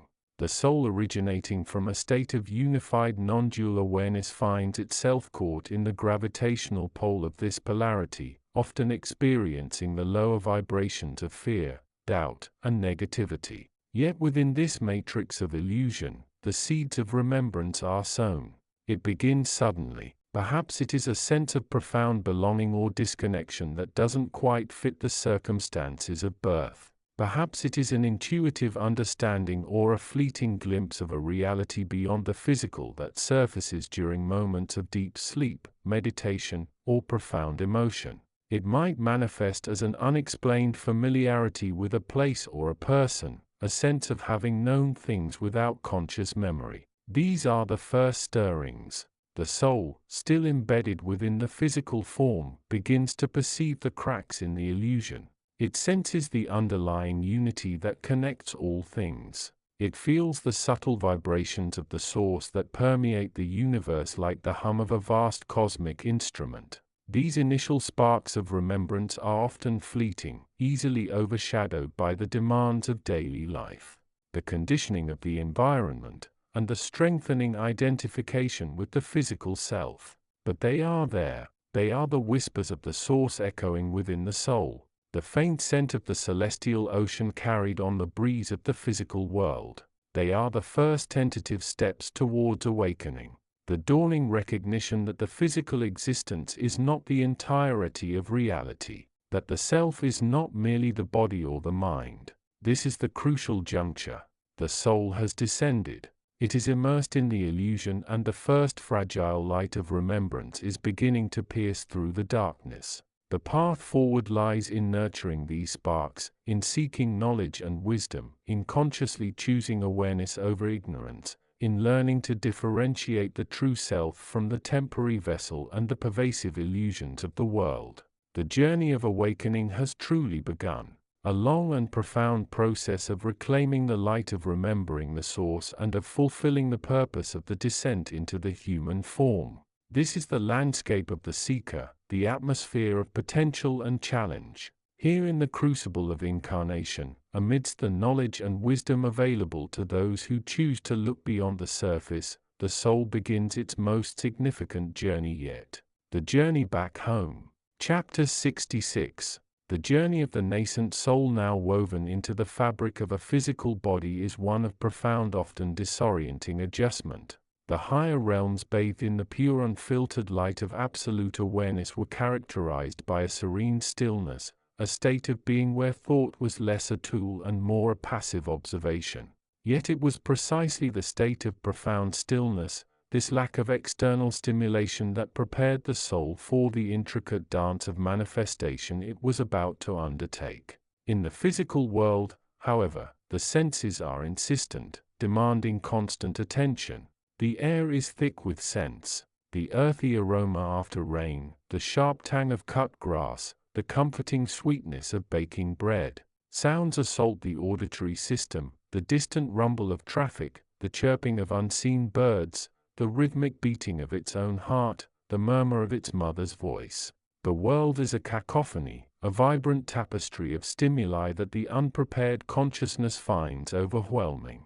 The soul, having spent eons in states of quiet contemplation and universal connection, initially perceives this influx of data with detached curiosity. It is like a fisherman accustomed to the vast silent depths of the ocean being suddenly thrust onto a busy, noisy beach. Yet the inherent drive of the soul, the purpose of its descent, begins to assert itself suddenly. It is here, amidst the physical clamor, that the crucial work of remembrance commences. This remembrance is not a sudden awakening, but a slow, tentative process, like the first rays of dawn piercing through the darkness of night. The soul, embedded within the physical form, begins to experience the world through the filter of this new vessel. It feels the warmth of the sun on its skin, tastes the sweetness of fruit, hears the melody of a song, and in these moments, fragments of a deeper knowing begin to surface. It is a strange sensation. The soul recognizes the patterns, the underlying harmony even within the physical chaos. It remembers the feel of pure energy, the unconfined flow of life force that existed before the constraints of form. It recalls the sensation of being one with all, the effortless connection to the universe's intelligence. These memories are not like recollections formed through the physical mind, but more like echoes, faint whispers from a distant shore, hinting at a home it has temporarily left. the entanglement with illusion, the very reason for the descent, begins to manifest as these memories surface. The physical world, while offering the necessary grounding for experience, is also rife with distractions, illusions designed to keep the soul focused on the material plane. The soul might remember the simplicity of existence without attachment, without the constant yearning for more, yet simultaneously find itself drawn to the temporary pleasures and pains of the physical realm. It feels the pull of desire, the sting of loss, the thrill of excitement, all potent forces that can obscure the deeper truth it seeks. This is the crucible of incarnation. It is where the pure light of the soul meets the muddier waters of physical existence. The first stirrings of remembrance are often accompanied by a sense of profound longing, a yearning for something just beyond the reach of understanding. The soul might experience moments of clarity, brief glimpses of its true nature, only to be quickly pulled back into the vortex of daily life. These moments are precious sparks, the first indications that the journey has begun. Consider the seeker, the individual aware of this process.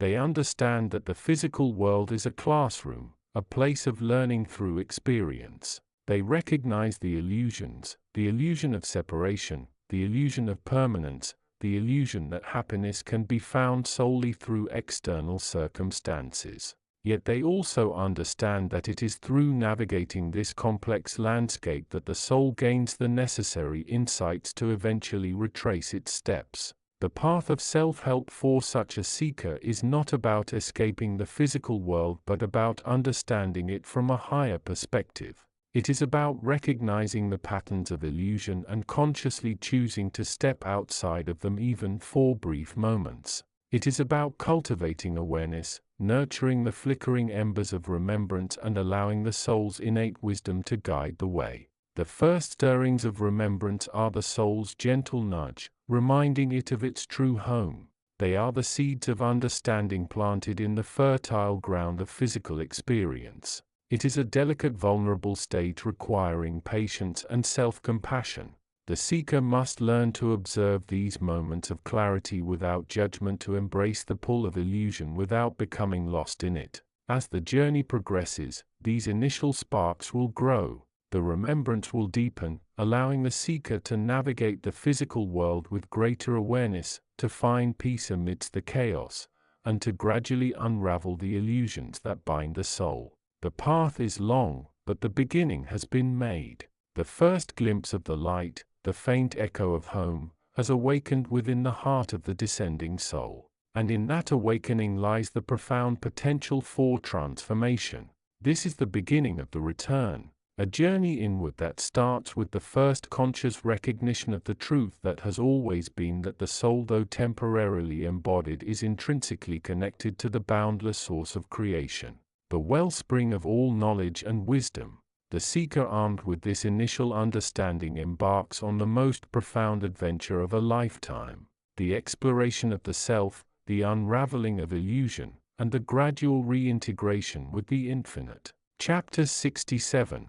The narrative perspective shifts, becoming a vast omniscient I that encompasses all existence. Within this grand scope, the journey of the nascent soul is traced. A journey both profound and intimately detailed in its specifics. We witness the soul previously existing in the luminous, formless expanse of higher realms, a state of pure consciousness, unburdened by memory or physical limitation. Yet even in that state, a subtle yearning exists, a cosmic echo of a previous, perhaps more direct connection to the source of all creation. It is a yearning for experience, for the intricate dance of interaction that defines manifestation. Driven by this intangible impulse, the soul begins its descent. It is not a fall but a choice, a voluntary stepping into the unknown, the potential and the challenge of embodiment. The higher realms, while perfect in their essence, lack the dynamic complexity of interaction that the soul now yearns to engage in. It seeks the crucible of experience, the vibrant tapestry of creation where cause and effect weave intricate patterns. The transition is gradual, a slipping through the subtle layers that separate the realms. As the soul approaches the physical plane, it becomes increasingly aware of the denser vibrational frequencies. The pure unadulterated light of its origin begins to interact with the more complex energy matrices of this lower reality. This interaction is the initial point of entanglement. The physical world with its vast array of sensory inputs and emotional potentials acts as a powerful catalyst. The soul, eager to explore, begins to draw upon these energies. It experiences the warmth of the sun, the coolness of water, the texture of different surfaces, the pain of injury, the joy of connection. These experiences, initially perceived through a lens of pure novelty, begin to subtly alter the soul's energetic structure. It becomes integrated, entangled, not lost, but woven into the fabric of this reality. This integration is the crucial moment of illusion's embrace. The physical world, while a valid stage of experience, is inherently characterized by duality, separation, and change. It is a realm of illusion, not in the sense of being fundamentally unreal, but in the sense that the constant flux, the impermanence, and the relative nature of perception can easily mislead the consciousness still clinging to the memory of its true unchanging nature. The soul, in its enthusiasm, begins to identify with its experiences. It identifies with the body it inhabits, with the thoughts that arise within the mind conditioned by this environment, with the emotions that surge through it in response to external stimuli. This identification is the seed of separation. The soul, originally a unified point of pure awareness, begins to perceive itself as a body, a mind, an individual separate from all else. It forgets its inherent connection to the source, the vast intelligence from which all things flow. It forgets that the body is not its true self, but a vehicle for experience. The mind, filled with the chatter of thoughts born of this reality, becomes the perceived center of consciousness, obscuring the deeper, quieter presence that underlies all thought. The entanglement deepens with each passing moment of experience. The soul becomes more adept at navigating the physical world, but simultaneously the layers of conditioning build. It learns societal norms, adopts personal biases, forms attachments and aversions.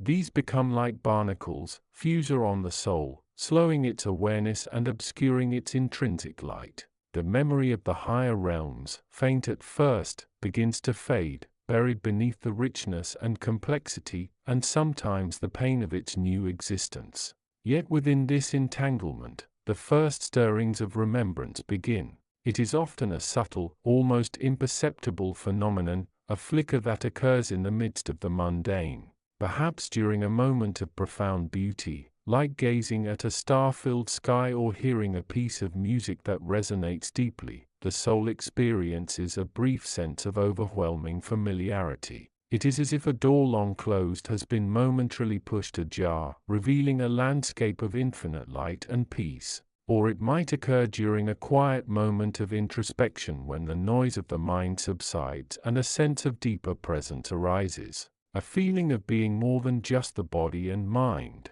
A subtle intuition that it is connected to something vast and timeless. These moments are precious sparks, the first rays of dawn breaking through the encasing night. These initial stirrings are often dismissed, interpreted through the lens of the conditioned mind. A fleeting feeling of peace might be attributed to relaxation, a sense of wonder to a beautiful experience, a moment of clarity to a particularly insightful thought. The soul, still deeply embedded in the physical, struggles to comprehend the source of these transient glimpses of its true nature. But these glimpses are undeniable. They are the echoes of the source, the whispers of the original state of pure consciousness.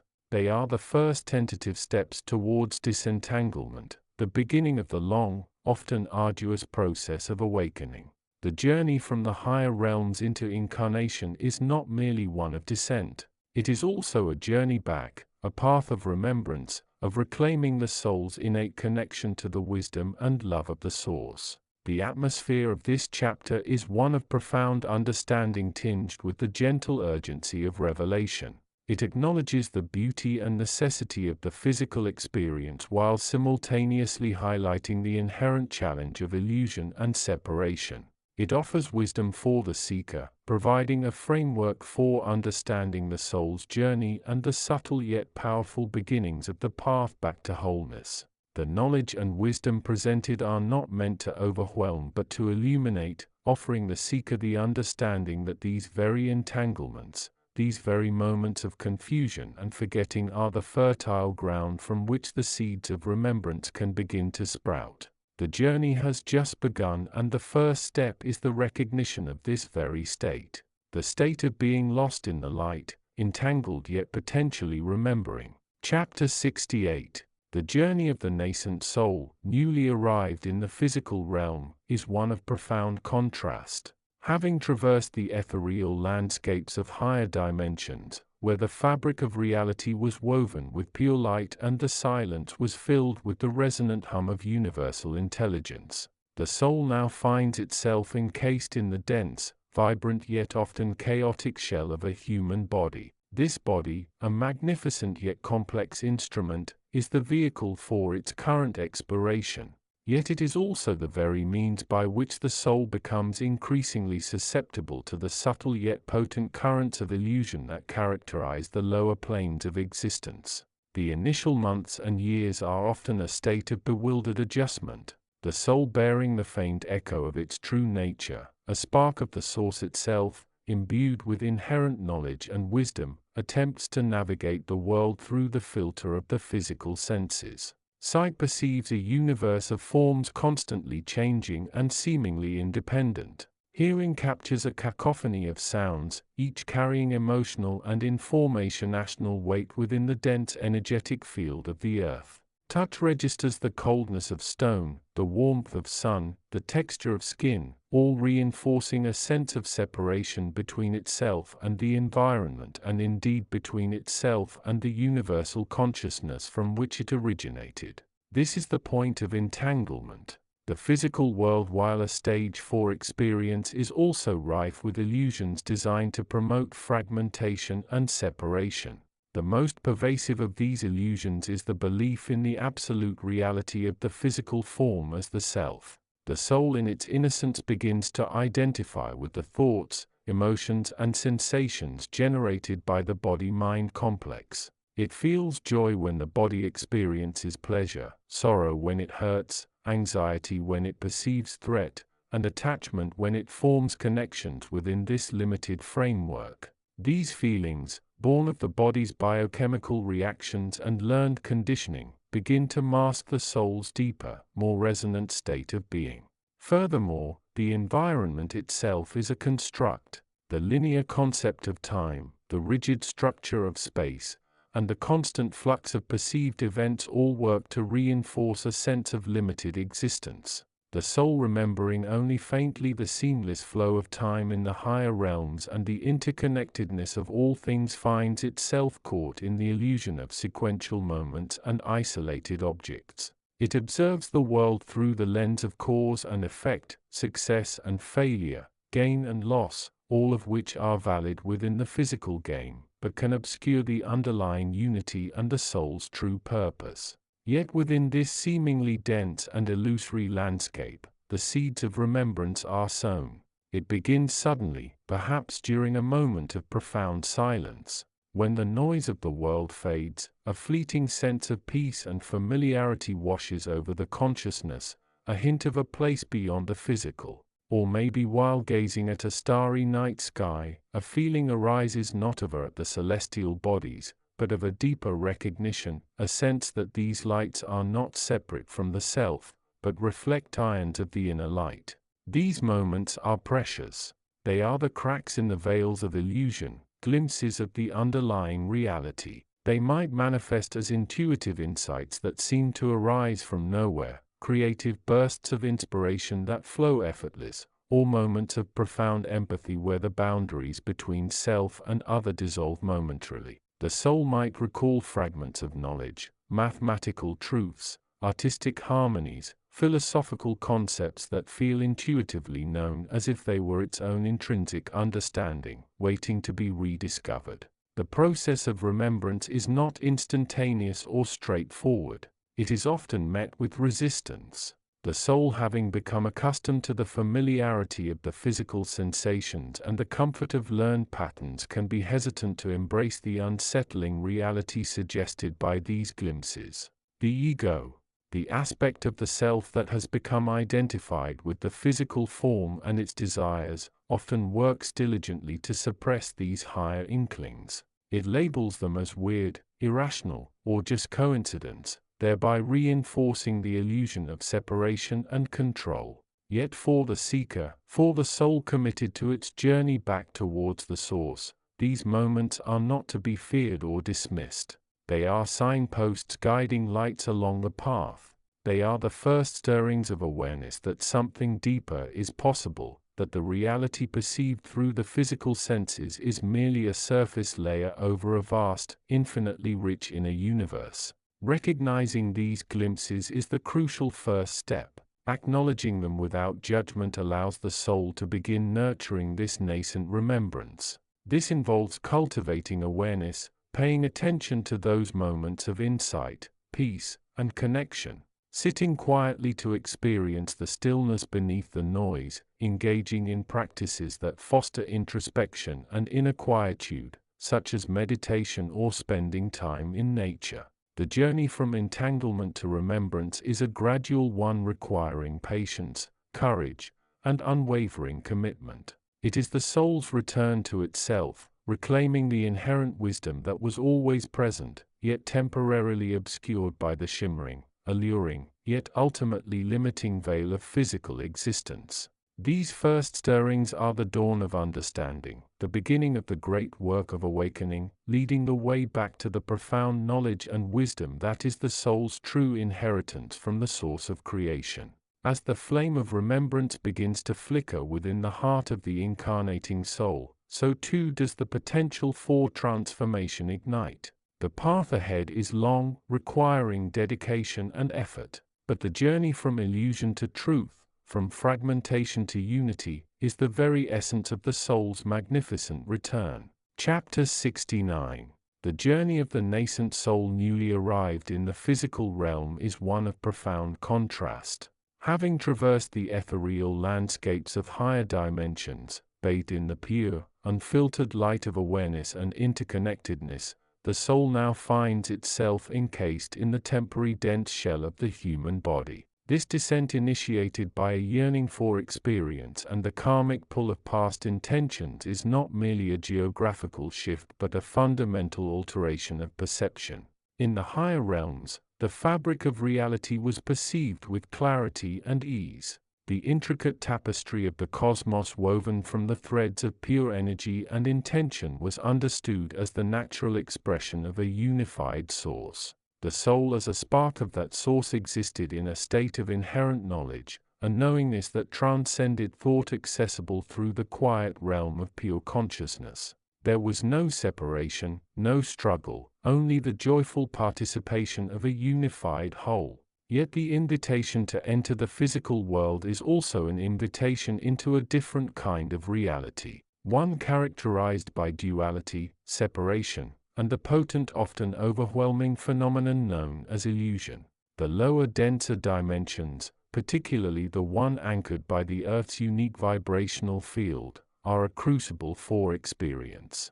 They offer the soul the unique opportunity to learn through contrast, to feel the full spectrum of emotion, to test the boundaries of will, and ultimately to choose again whether to remember its true nature.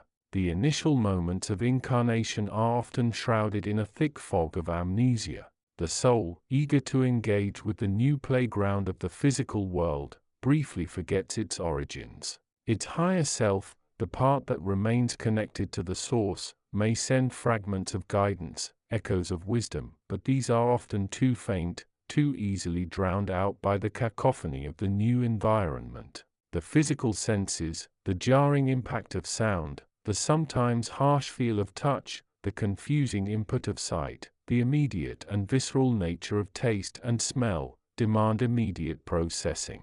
The mind, a tool newly formed and eager to grasp the unfamiliar, begins to categorize, label, and analyze, further cementing the focus on the external world and the separate self. This is where the illusion begins its subtle work. The physical realm by its very nature emphasizes the separate self. The body is mine.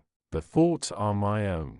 The feelings are I feel. The interconnectedness experienced in the higher realms is perceived as absence, as a lack of self. The constant flow of energy and information between all beings is missed, replaced by the perceived isolation of individual existence. The soul in its forgetful state readily adopts this perspective. It identifies with the body, the mind, the ego, the complex collection of beliefs, memories and conditioning accumulated from past lives and the present incarnation. This identification is the primary mechanism through which the soul becomes entangled, bound to the cycle of birth and death, desire and suffering. The entanglement deepens as the soul begins to interact with the world filtered through this new lens. It forms attachments to people, places, possessions, ideas, and even states of being. These attachments, born from the desire for comfort, security, and validation in a world perceived as separate and often hostile, create strong emotional and energetic cords. They tether the soul, making it more resistant to remembering its true nature. The ego, the persona constructed to navigate this complex reality, thrives on these attachments, reinforcing the sense of a separate self that needs to be protected, nurtured, and preserved. Yet within this seemingly dense and isolating matrix, the seeds of remembrance are quietly sown. It often begins with moments of profound insight or beauty, a sudden, overwhelming sense of connection during a shared experience, a flash of intuition that seems to bypass the logical mind, a deep quiet feeling of peace in nature away from the demands of the external world. These moments are cracks in the illusion, brief glimpses into the underlying unity of reality. They are echoes of the higher realms, faint whispers of the soul's true home. The first stirrings of remembrance are often subtle, easily dismissed as coincidence, imagination, or fleeting emotion. The soul might experience a sense of otherness, a feeling that it doesn't entirely belong in this body or this reality. It might have recurring dreams that feel more real than waking life, or a persistent, inexplicable yearning for something it cannot name. These are early signals, the body language of the soul's innate desire to reconnect with its source. The path to deeper remembrance requires conscious effort. It involves learning to quiet the incessant chatter of the mind, to turn the attention inward beyond the physical senses and the mental constructs. Practices such as meditation, deep breathing, spending time in nature, and cultivating self-observation become essential tools. Through these practices, the seeker begins to discern the difference between the ego's narratives and the deeper, quieter voice of the soul. They learn to recognize the patterns of attachment and separation that bind them, and to consciously choose a different orientation. This process is not linear or easy. It requires patience, persistence, and a willingness to confront the uncomfortable truths about the self and the nature of reality. The ego, which benefits from the illusion of separation and control, will resist. The pull of the physical world's demands and distractions is constant. But for the seeker who has caught even the faintest glimpse of something more, the journey becomes one of profound unfolding. The first stirrings of remembrance are the most crucial. They are the tiny flame that, if nurtured, can grow into a blazing light, illuminating the path back to the source. They are the soul's recognition that the dense, often painful experience of physical life is not its entirety. They are the beginning of the great work, the conscious evolution of awareness from the limited focus of the ego back to the expansive unity of the source. This is the knowledge and wisdom offered, waiting for the seeker who dares to look beyond the veil, to listen to the first faint echoes of remembrance stirring within. As the flame of remembrance begins to flicker, the seeker embarks on the most meaningful journey of a lifetime.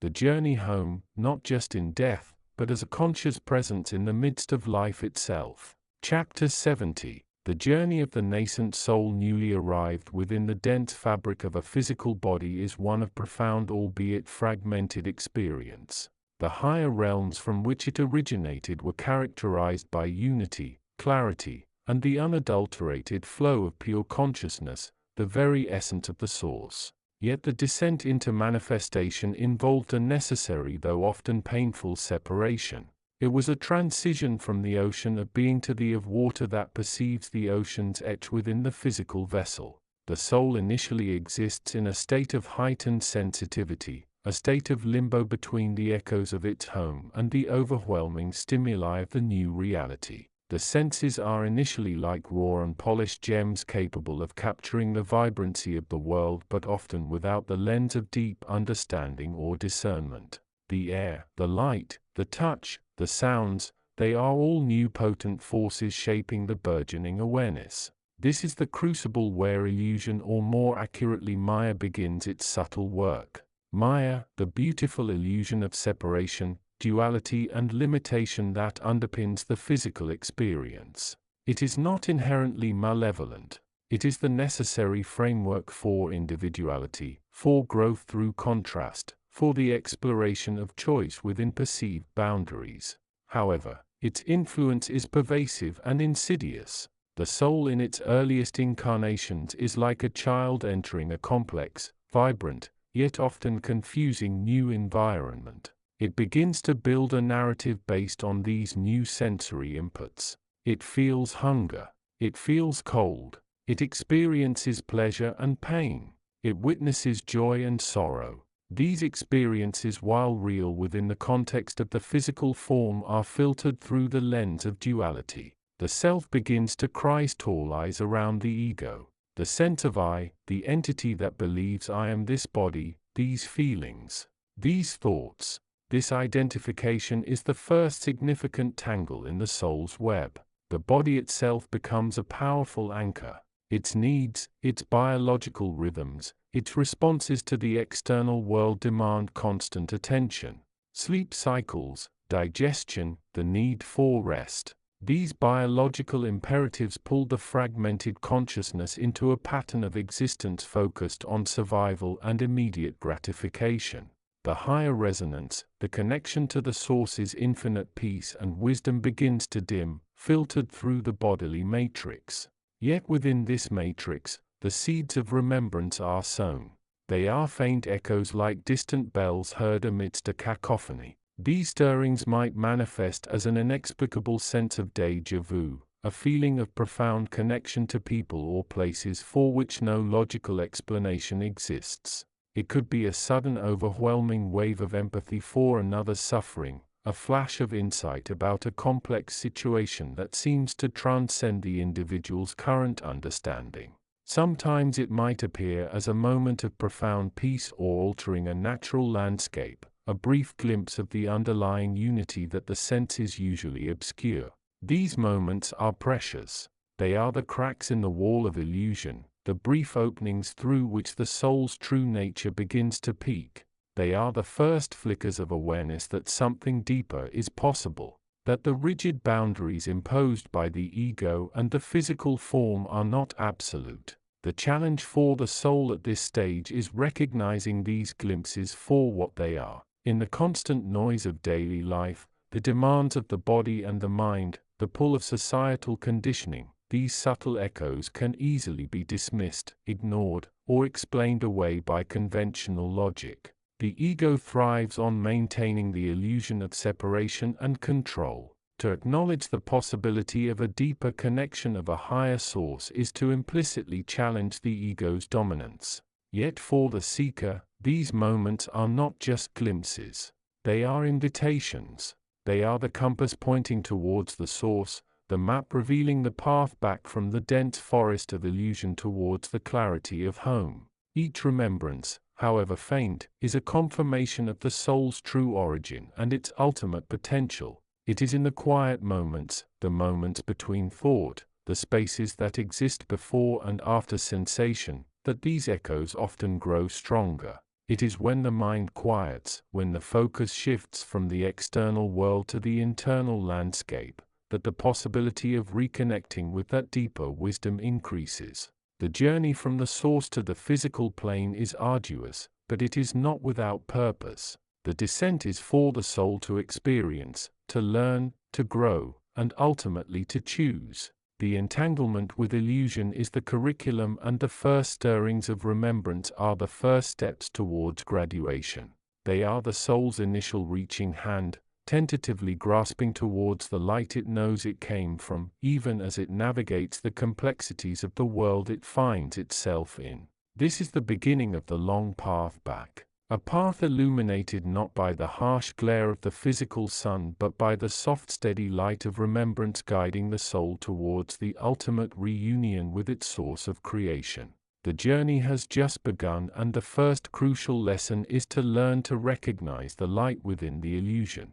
Chapter 71. The narrative perspective shifts, encompassing the vast ancient consciousness known as the Source. Yet within this perspective, a profound focus narrows, tracing the journey of a single nascent spark descending through the ethereal realms. This is not merely a creation story in the grandest sense, but the intimate account of a soul-choosing embodiment, navigating the intricate tapestry of illusion and awakening to the whisper of its true nature. From the boundless expanse of the Source, where thought itself shapes reality and the fabric of existence is woven in moments of pure potential, a current of intention coalesces. It is a desire not born of necessity, but of an intrinsic yearning for experience, for the taste of contrast, the warmth of connection, the intricate dance of free will within the framework of form. This intention, a minuscule yet potent flame within the infinite, begins its journey. The soul in its essence is light, pure awareness, a fragment of the Source's own creative glory. It exists initially in a state of profound unity, bathed in the knowledge of all, a state of primordial wisdom, unsullied by the distinctions of separation. Yet the pull towards the denser realms of manifestation is undeniable. It is a gentle nudge, a subtle shift in the soul's orientation. Like a star choosing a particular trajectory across the cosmos, the descent begins. It is not a fall but a gradual transition into realms of increasing density and complexity. The soul moves through layers of subtle existence, each layer presenting new forms and energies, each a step further away from the absolute unity of the Source. These realms serve as a bridge, a training ground, preparing the nascent consciousness for the unique challenges and wonders of physical embodiment. As the soul approaches the vibrational signature of the third dimension, the realm of form, matter, and duality, it encounters a phenomenon fundamental to this plane: illusion. Not illusion as deception, but illusion as structure. The physical universe with its intricate laws of physics, its relativity of time and space, its complex interplay of energy and matter is a construct. It is a stable, albeit temporary matrix within which the game of experience unfolds. The soul's initial interaction with this matrix is one of fascination.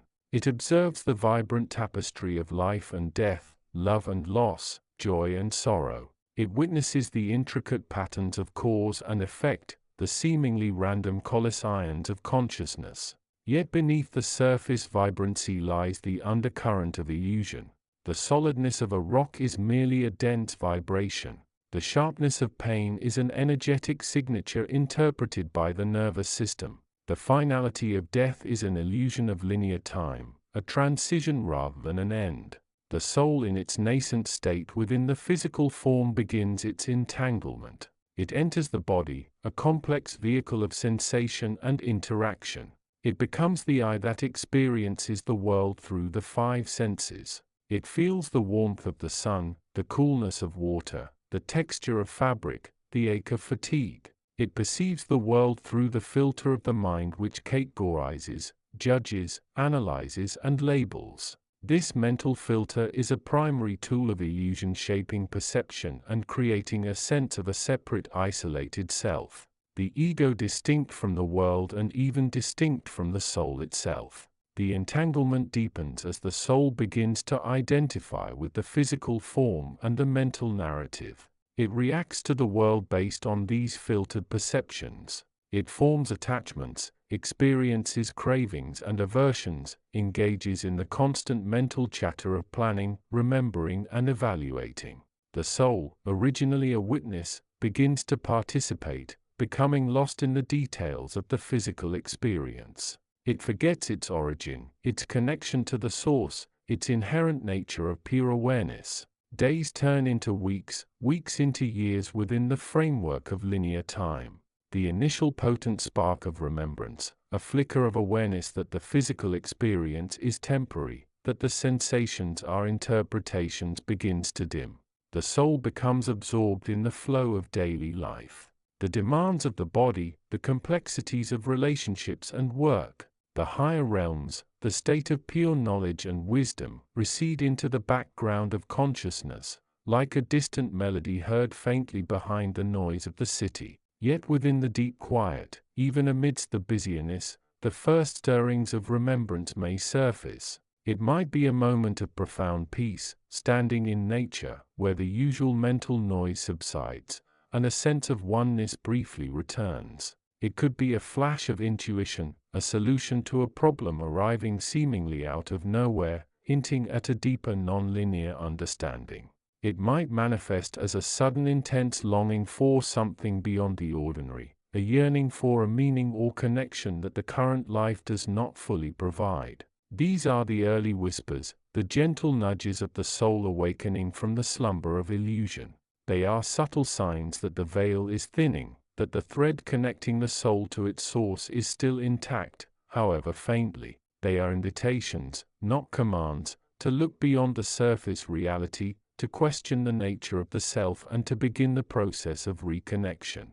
The source watches its love unconditional. It knows that this descent, this entanglement, this journey through illusion is part of the grand design of experience. It is through the challenge of embodiment, through the navigation of illusion, that the soul can truly learn, grow, and remember its own divinity. The first stirrings of remembrance are but the beginning of this profound journey home. The path is long, the illusion intricate, but the potential for awakening, for reclaiming the soul's true nature, lies within every breath, every sensation, every moment of choice. And so the seeker, armed with the knowledge that these stirrings are real, these whispers are genuine, begins the arduous yet wondrous work of discerning the true from the false, of awakening from the dream within the dream, and of reclaiming the light within. Chapter 72. The journey of the nascent soul now woven into the fabric of a physical form is one of profound albeit often dazed awakening. The initial months and years are a state of sensory overload and instinctual reaction, a chaotic symphony of new experiences playing upon senses that were previously dormant or existed on a different plane.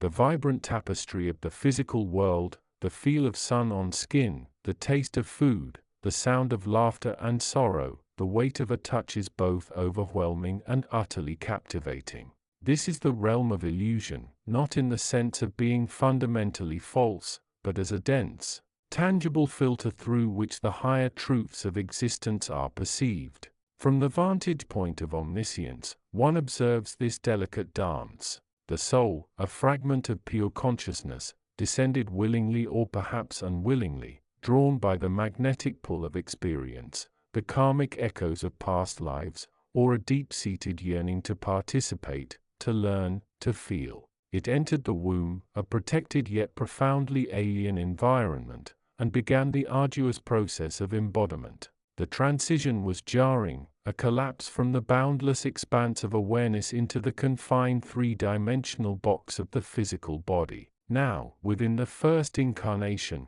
the stage is set. The senses are the primary instruments and the world presented is one of separation.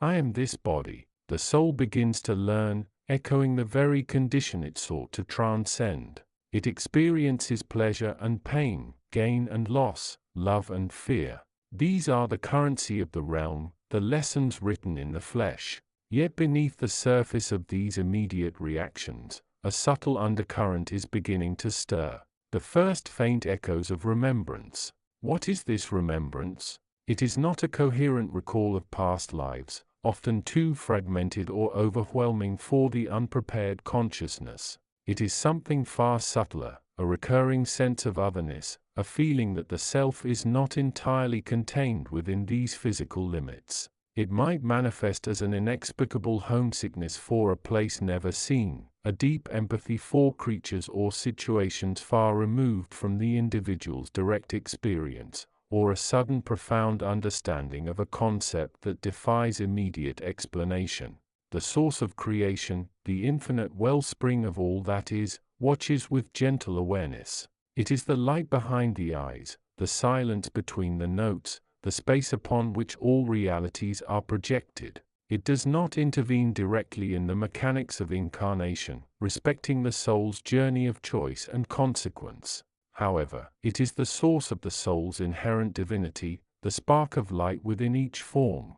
This spark is the first point of connection back to the source, the invisible thread that faintly hums with the vibration of home. The illusion known in deeper teachings as Maya is the dense energetic field of the physical universe. It is the matrix through which physical existence unfolds. It provides the necessary contrast, the classroom for souls to learn the hard lessons of duality, good and bad, up and down, self and other.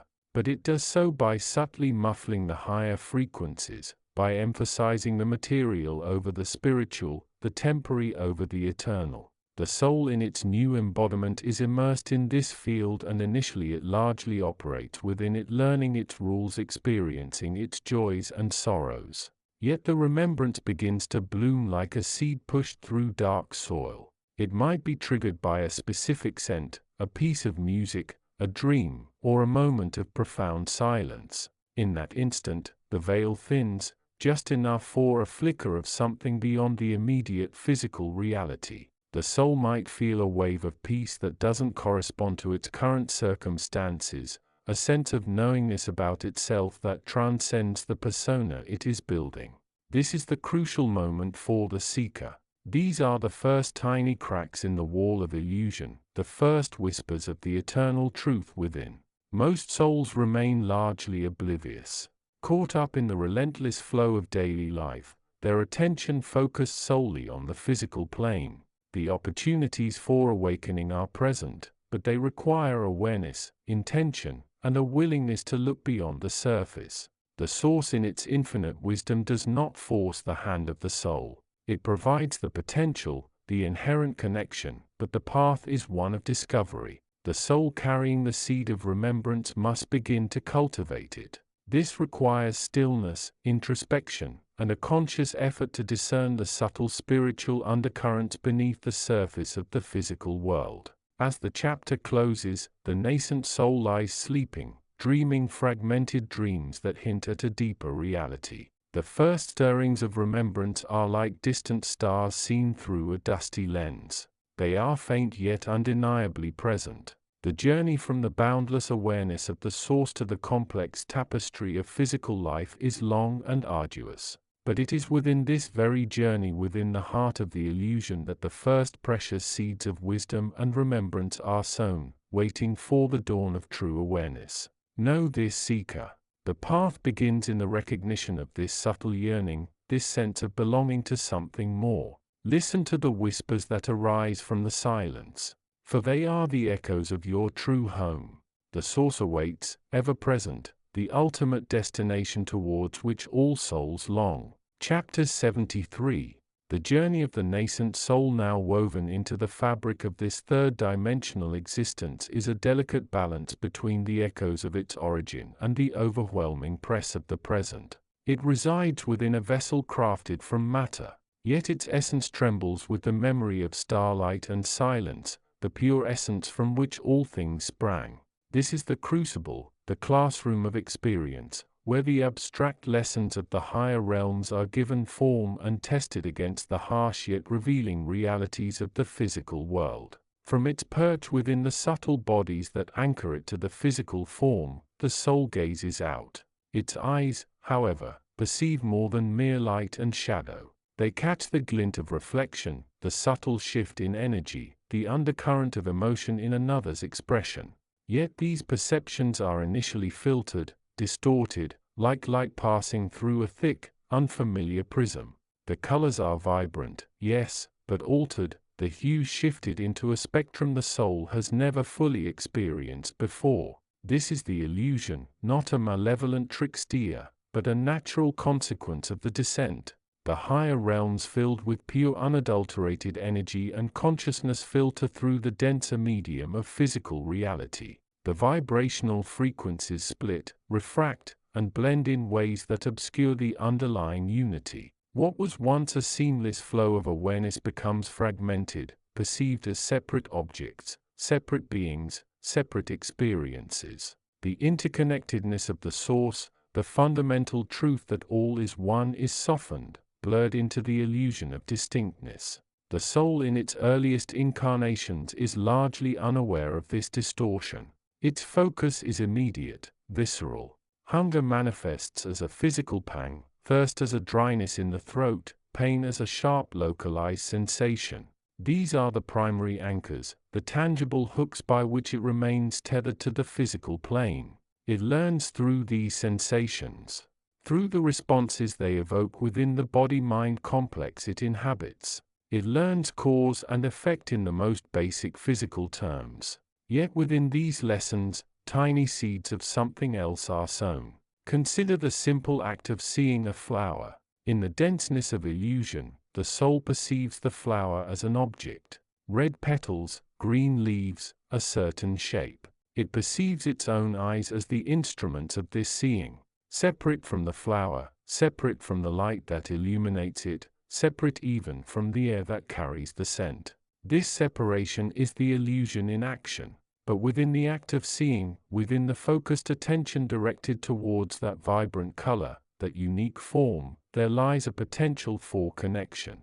Sometimes in moments of heightened awareness, perhaps during a quiet moment of observation or a profound experience of beauty or joy, the soul experiences a flicker. It feels a resonance, a subtle echo of that pure awareness from its home. It might sense a deeper connection to the flower, not as an object, but as a manifestation of the same life-giving force that animates itself. It might catch a fleeting sense of unity with the light, the air, the earth from which the flower springs. These are the first stirrings of remembrance. They are rare, often dismissed as coincidence, imagination, or fleeting emotion.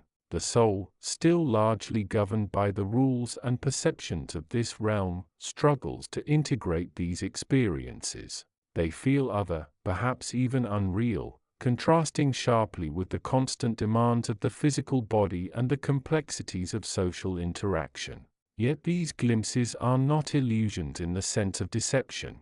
They are authentic echoes of truth, faint whispers of the soul's true nature and its origin. They are the cracks in the veils of separation, hinting at a deeper reality. They are the nudges of the source, reminding the soul of its heritage, of the wisdom it carries within. The self-help aspect lies in recognizing these moments. The seeker through introspection and mindful awareness learns to differentiate these subtle echoes from the constant noise of the physical world and the illusions it creates. They learn to cultivate the conditions, moments of stillness, acts of kindness, experiences of beauty that allow these glimpses to occur more frequently. It is not the goal to escape the physical world or to deny its lessons. The physical realm with its illusions and its challenges is the perfect classroom for the soul. It is through navigating this complex landscape, through engaging with the illusions of separation, that the soul gains the experience necessary for growth. The goal is not to become ungrounded but to become wiser within the ground. The first stirrings of remembrance are the beginning of that wisdom. They are the soul's internal compass starting to point towards its true north, the source from which it came, the state of pure awareness it seeks to reclaim. These are the seeds planted in the soil of incarnation, awaiting the nourishment of conscious awareness, the water of self-inquiry and the sunlight of love to allow them to blossom. The journey from entanglement to remembrance has begun, a path illuminated by these precious burgeoning lights of inner knowing. Chapter 74. The journey of the soul through the realms between existences is a tapestry woven with threads of light, memory, and purpose. It is a vast expanse, a cosmic ocean of pure consciousness where the individuality forged in incarnation begins to soften, dissolve, and reform under the gentle nudging of the universal currents. Here in the profound stillness that precedes the leap into yet another cycle lies the crucible where echoes of past lives fade and whispers of future potential emerge. Our focus rests upon the soul currently preparing for its descent. It has traversed the luminous corridors of higher realms, basking in the unfiltered radiance of pure awareness. Its essence, a fragment of the infinite, carries within it the resonance of countless experiences, the accumulated wisdom and the poignant lessons of universal patterns. Yet the state of pure undifferentiated being, while blissful, does not sustain the purpose that defines the incarnating journey. It is like a bird adrift in the celestial sky, magnificent, unbound, yet lacking the earth to land upon the challenge to rise from this particular soul. Let us call it the seeker feels the call. It is a subtle vibration, a gentle pull towards the denser frequencies, the vibrant, complex, and often tumultuous symphony of creation. It is an innate yearning, a homesickness for the physical, the tangible, the experience of love and separation, of choice and consequence. This is not a pull of fear or ignorance, but of profound connection and a deep-seated desire to engage, to contribute, to learn through direct participation. The transition is initiated. The soul begins its descent like a leaf detaching from a branch high in the cosmic tree. It moves from the realm of pure potential towards the realm of manifested form. This movement is not instantaneous. It is a gradual process of attuning to lower vibrational frequencies, of preparing to weave itself back into the intricate dance of matter. As it descends, the environment changes. The unwavering clarity of higher realms softens into a kaleidoscope of possibility. The source of creation, the ultimate ground of being from which all arises, remains the constant, the unwavering anchor. Yet the soul's perception filters through the medium of the descending frequencies. The pure light begins to differentiate, scattering into the myriad colors of potential realities. The background of infinite peace suddenly shifts, incorporating the subtle hum of potential conflict, the echoes of joy and sorrow that precede manifestation. This is where illusion begins its subtle work. The very process of descending is designed to veil the soul's true nature. The infinite possibilities become overwhelming, presenting themselves as solid, separate realities. The soul, eager to engage, begins to identify with one particular frequency, one potential path. It chooses a plane of existence, a particular set of circumstances, a body. This choice, while seemingly free, is influenced by the soul's accumulated karma, the resonance of past actions and intentions, acting like a subtle gravitational pull towards certain experiences. The illusion lies not in the existence of different realities, but in the perception of them as fixed, separate, and ultimate. It is the belief that the chosen body is truly oneself, that the physical world is the reality, and that the pain or pleasure experienced here is absolute.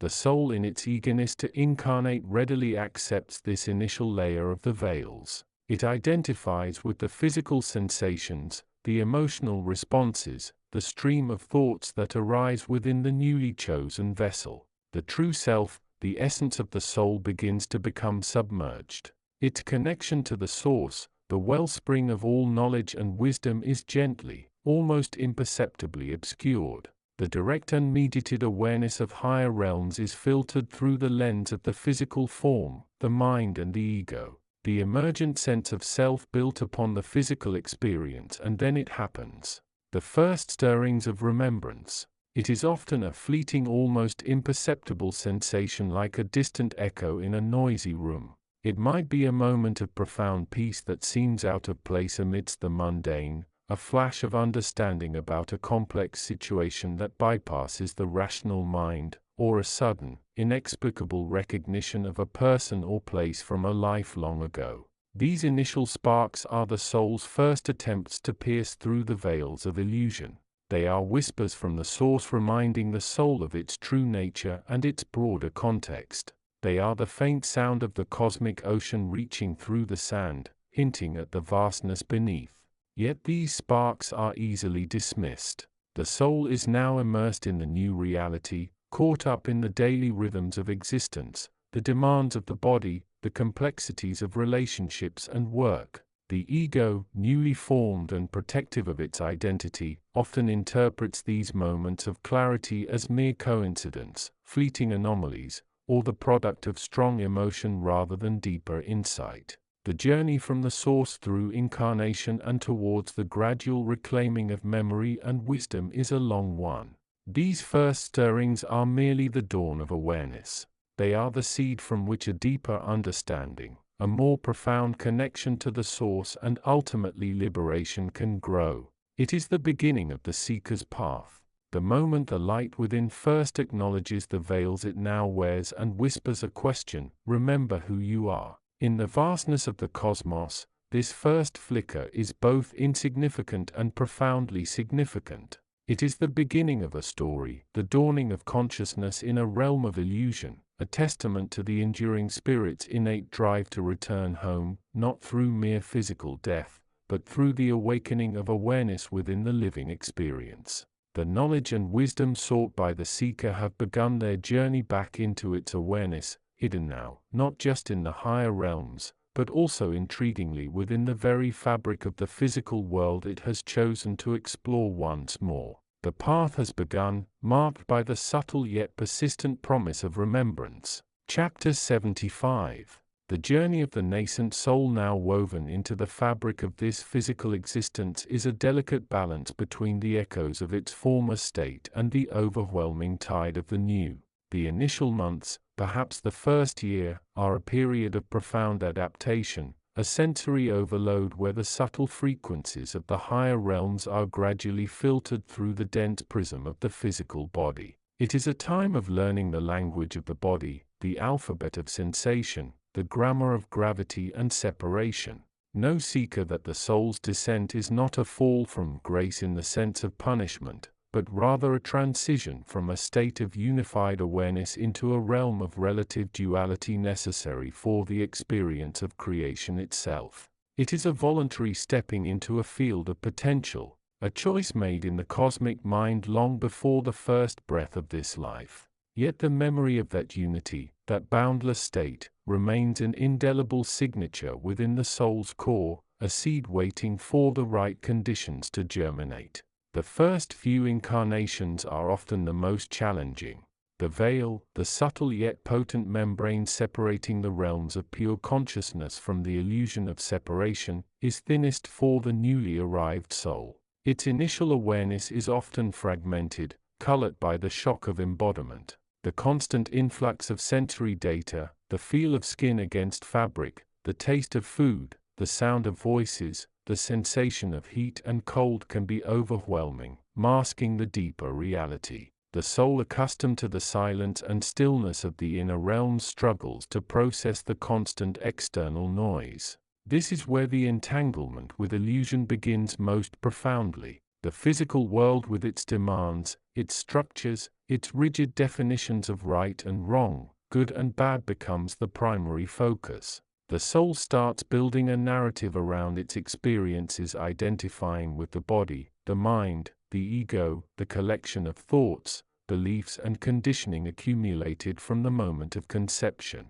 It learns to react, to judge, to seek external validation.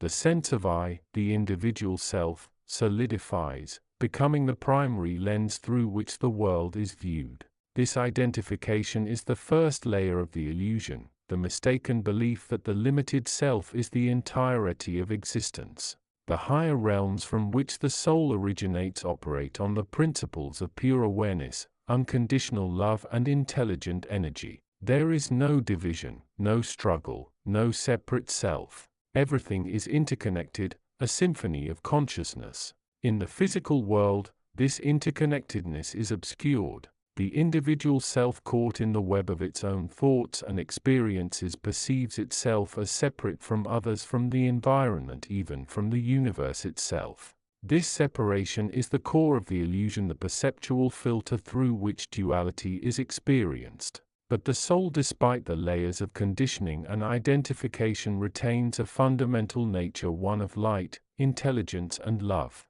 Even amidst the densest physical existence, fragments of its higher state can surface. These are the moments of clarity, the sudden insights, the feelings of profound connection, the experiences of beauty that transcend the ordinary. They are the first stirrings of remembrance. These moments are often dismissed as coincidence, fleeting emotions, or the products of a sensitive nature. The ego, which thrives on control and predictability, resists the unsettling reality of these experiences. It seeks to categorize and rationalize them within the framework of the known world. Yet these are precisely the moments where the path of awakening begins to unfold. The first stirrings of remembrance might manifest as a deep longing for something beyond the present moment, a sense of belonging to a larger reality. It could be an intuitive understanding that goes beyond logical reasoning, a feeling of déjà vu in unfamiliar circumstances, or a profound empathy for another person's suffering, recognizing it as part of a shared human experience rather than an isolated event. The soul might catch a glimpse of its own light, a flash of awareness that pierces through the fog of the ego's narratives. These glimpses are precious. They are the cracks in the illusion, the openings through which the light of the higher self can begin to filter into the conscious awareness of the physical personality. They are invitations to look deeper, to question the nature of the self and the reality being perceived. They are the first whispers of the truth that the soul is not merely an inhabitant of this body but a sovereign being of light descending to experience, learn, and ultimately remember. Recognizing these moments is the crucial first step. It requires a degree of self-observation, a willingness to notice the subtle shifts in awareness, the moments when the mind quietens and something deeper is felt. It asks the seeker to pause, to inquire, what is this feeling? Why do I feel this connection? Is this thought truly mine, or is it just another echo from the past? The journey from entanglement to remembrance is not linear. It is a process of awakening, often punctuated by periods of confusion, regression, and doubt. The soul may lose its way, drawn back into the familiar patterns of the ego, but the seed of remembrance remains dormant but potent. Each glimpse, however faint, reinforces the possibility of a deeper reality. The task of the soul, now incarnated, is not to fight the illusion, but to become aware of it, not to try and escape the physical world, but to engage with it consciously, using the experiences as opportunities for growth and understanding. It is to cultivate the awareness that allows the light of remembrance to shine more brightly, to discern the voice of the higher self amidst the noise of the ego. Know that you are not alone on this path. The universe is an ocean of consciousness and your soul is a beacon within it. The veils may be thick, the illusions many-layered, but the thread of remembrance runs through all. Find your connection to that thread. Nourish the first sparks of awareness. In doing so, you begin to rewrite your narrative, not from the perspective of the limited self, but from the boundless perspective of the soul that remembers. The first stirrings are the most delicate. Handle them with care, with curiosity, and with the unwavering belief in your inherent divinity. The path from illusion to remembrance is long, but every step, every glimpse, every moment of conscious awareness brings you closer to the full flowering of your true nature. The source of creation awaits your return, and its light calls to you now, even in the midst of the densest physical form. Chapter 76. The journey of the nascent soul, now woven into the fabric of a physical form, is one of profound, often agonizing transformation. Having descended through the shimmering, ethereal realms, it now finds itself plunged into a world vastly different, a realm of dense matter, complex sensations, and intricate, often overwhelming interactions. This is the plane of incarnation, a crucible designed for growth, learning, and the eventual reunion with the source. The initial moments are a blur of sensory input, a cacophony of sights, sounds, and smells that assault the newly formed consciousness. The air is thick, the ground uneven, the light harsh and unfiltered. The body, this temporary vessel, is a source of constant sensation. The pull of gravity, the warmth of the sun, the chill of the night, the aches and pains of development. For the soul, accustomed to the boundless peace and subtle energies of its home, this is disorienting, almost unbearable. In the beginning, there is little distinction between the self and the environment. The soul is like a drop of water entering a vast ocean, initially sensing only the sheer immensity and the different quality of the surrounding medium. It is absorbed, almost lost in the sheer reality of the physical world. Yet within this reality, a crucial dynamic unfolds. The soul becomes entangled with the pervasive subtle web of illusion known as the Maya. Maya in its essence is not necessarily malevolent.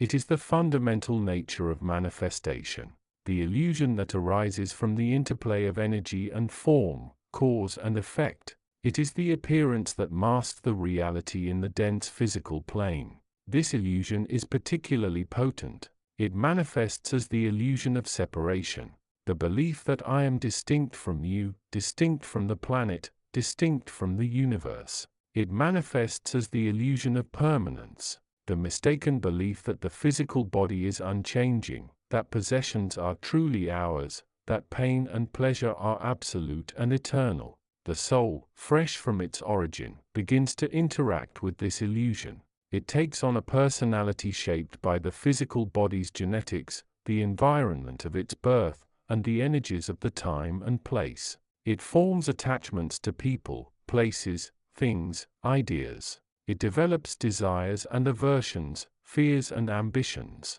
These are the very threads that bind it, making it increasingly identified with the temporary persona and the fluctuating physical experience rather than its true eternal essence.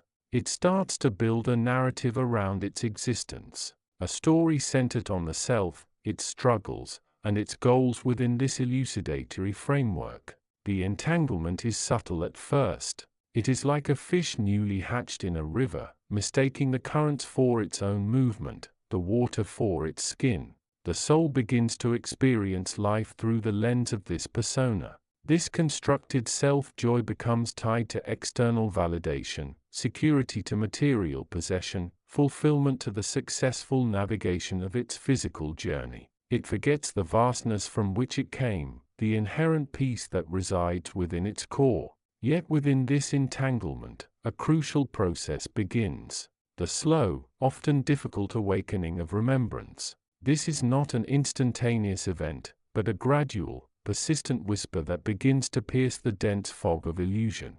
It is the first flicker of a candle in a dark room, a faint echo of a melody heard in a distant land. What triggers this remembrance? It is often a moment of profound contrast. It could be the intense pain of loss reminding the soul of the impermanence of the physical form and the separateness it experiences. It could be the overwhelming beauty of nature, a sunset, a starry night, the birth of a child evoking a sense of awe that resonates with a deeper forgotten truth.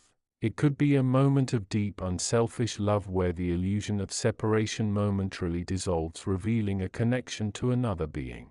These moments are precious sparks. They are the first cracks in the wall of illusion, the first hints that the reality being experienced is not the only reality. They bring a sense of familiarity, a recognition that echoes a distant home. The soul might feel a sudden, inexplicable wave of longing for something it cannot name, a sense of homecoming, or a flash of memory, not of its physical life, but of a timeless, peaceful existence. This initial remembrance is often fleeting, quickly overshadowed by the demands of the physical world, the pulls of desire, fear, and attachment. The soul might dismiss the feeling as coincidence, a fleeting emotion, or simply too strange to dwell upon. The ego, the persona that has begun to form, often resists these glimpses of truth because they challenge its dominance and the narrative it has constructed. However, these initial sparks are vital. They plant the seed of awareness. They are the first rays of sunlight entering a dark cave, beginning to illuminate the interior. They are the gentle nudge of a reminder that lies dormant beneath the surface. The soul, though entangled, begins to carry within it the potential for awakening. It starts to recognize the illusion, not necessarily to reject the physical world entirely, but to see it for what it is, a temporary, beautiful, and ultimately elucidating stage of its journey. The path ahead involves nurturing these sparks. It requires the conscious effort to pause, to observe the self and the world without judgment, to seek out those experiences that evoke a sense of deeper connection and meaning. It requires the courage to entertain the possibility that there is more to reality than what the physical senses and the ego present. The journey concludes here, marking the soul's entry into the realm of conscious remembrance amidst the illusions of incarnation. The journey of unwinding the entanglement and fully realizing its origins has just begun. Epilogue. For the true seeker, these initial faint echoes are not to be feared or ignored. They are invitations. They are the universe's gentle nudge, reminding the soul that it did not arise from nothing, that its light is intrinsic, and that the path back towards its true nature begins with awareness. These first stirrings are the crucial starting point, the very foundation upon which the conscious construction of a life aligned with wisdom and knowledge can be built. They mark the soul's awakening within the dream of manifestation. The first tentative step towards reclaiming its inherent power and perspective. In the quiet moments, perhaps during moments of deep peace or profound contemplation, the seeker might learn to simply listen, to observe the arising of these faint echoes without immediate judgment or interpretation, to recognize them as potential pointers towards a deeper reality. For within these first stirrings lies the promise of the journey home, the path from the entanglement of illusion towards the radiant clarity of remembrance and return. End of the soul's descent into form. End of book.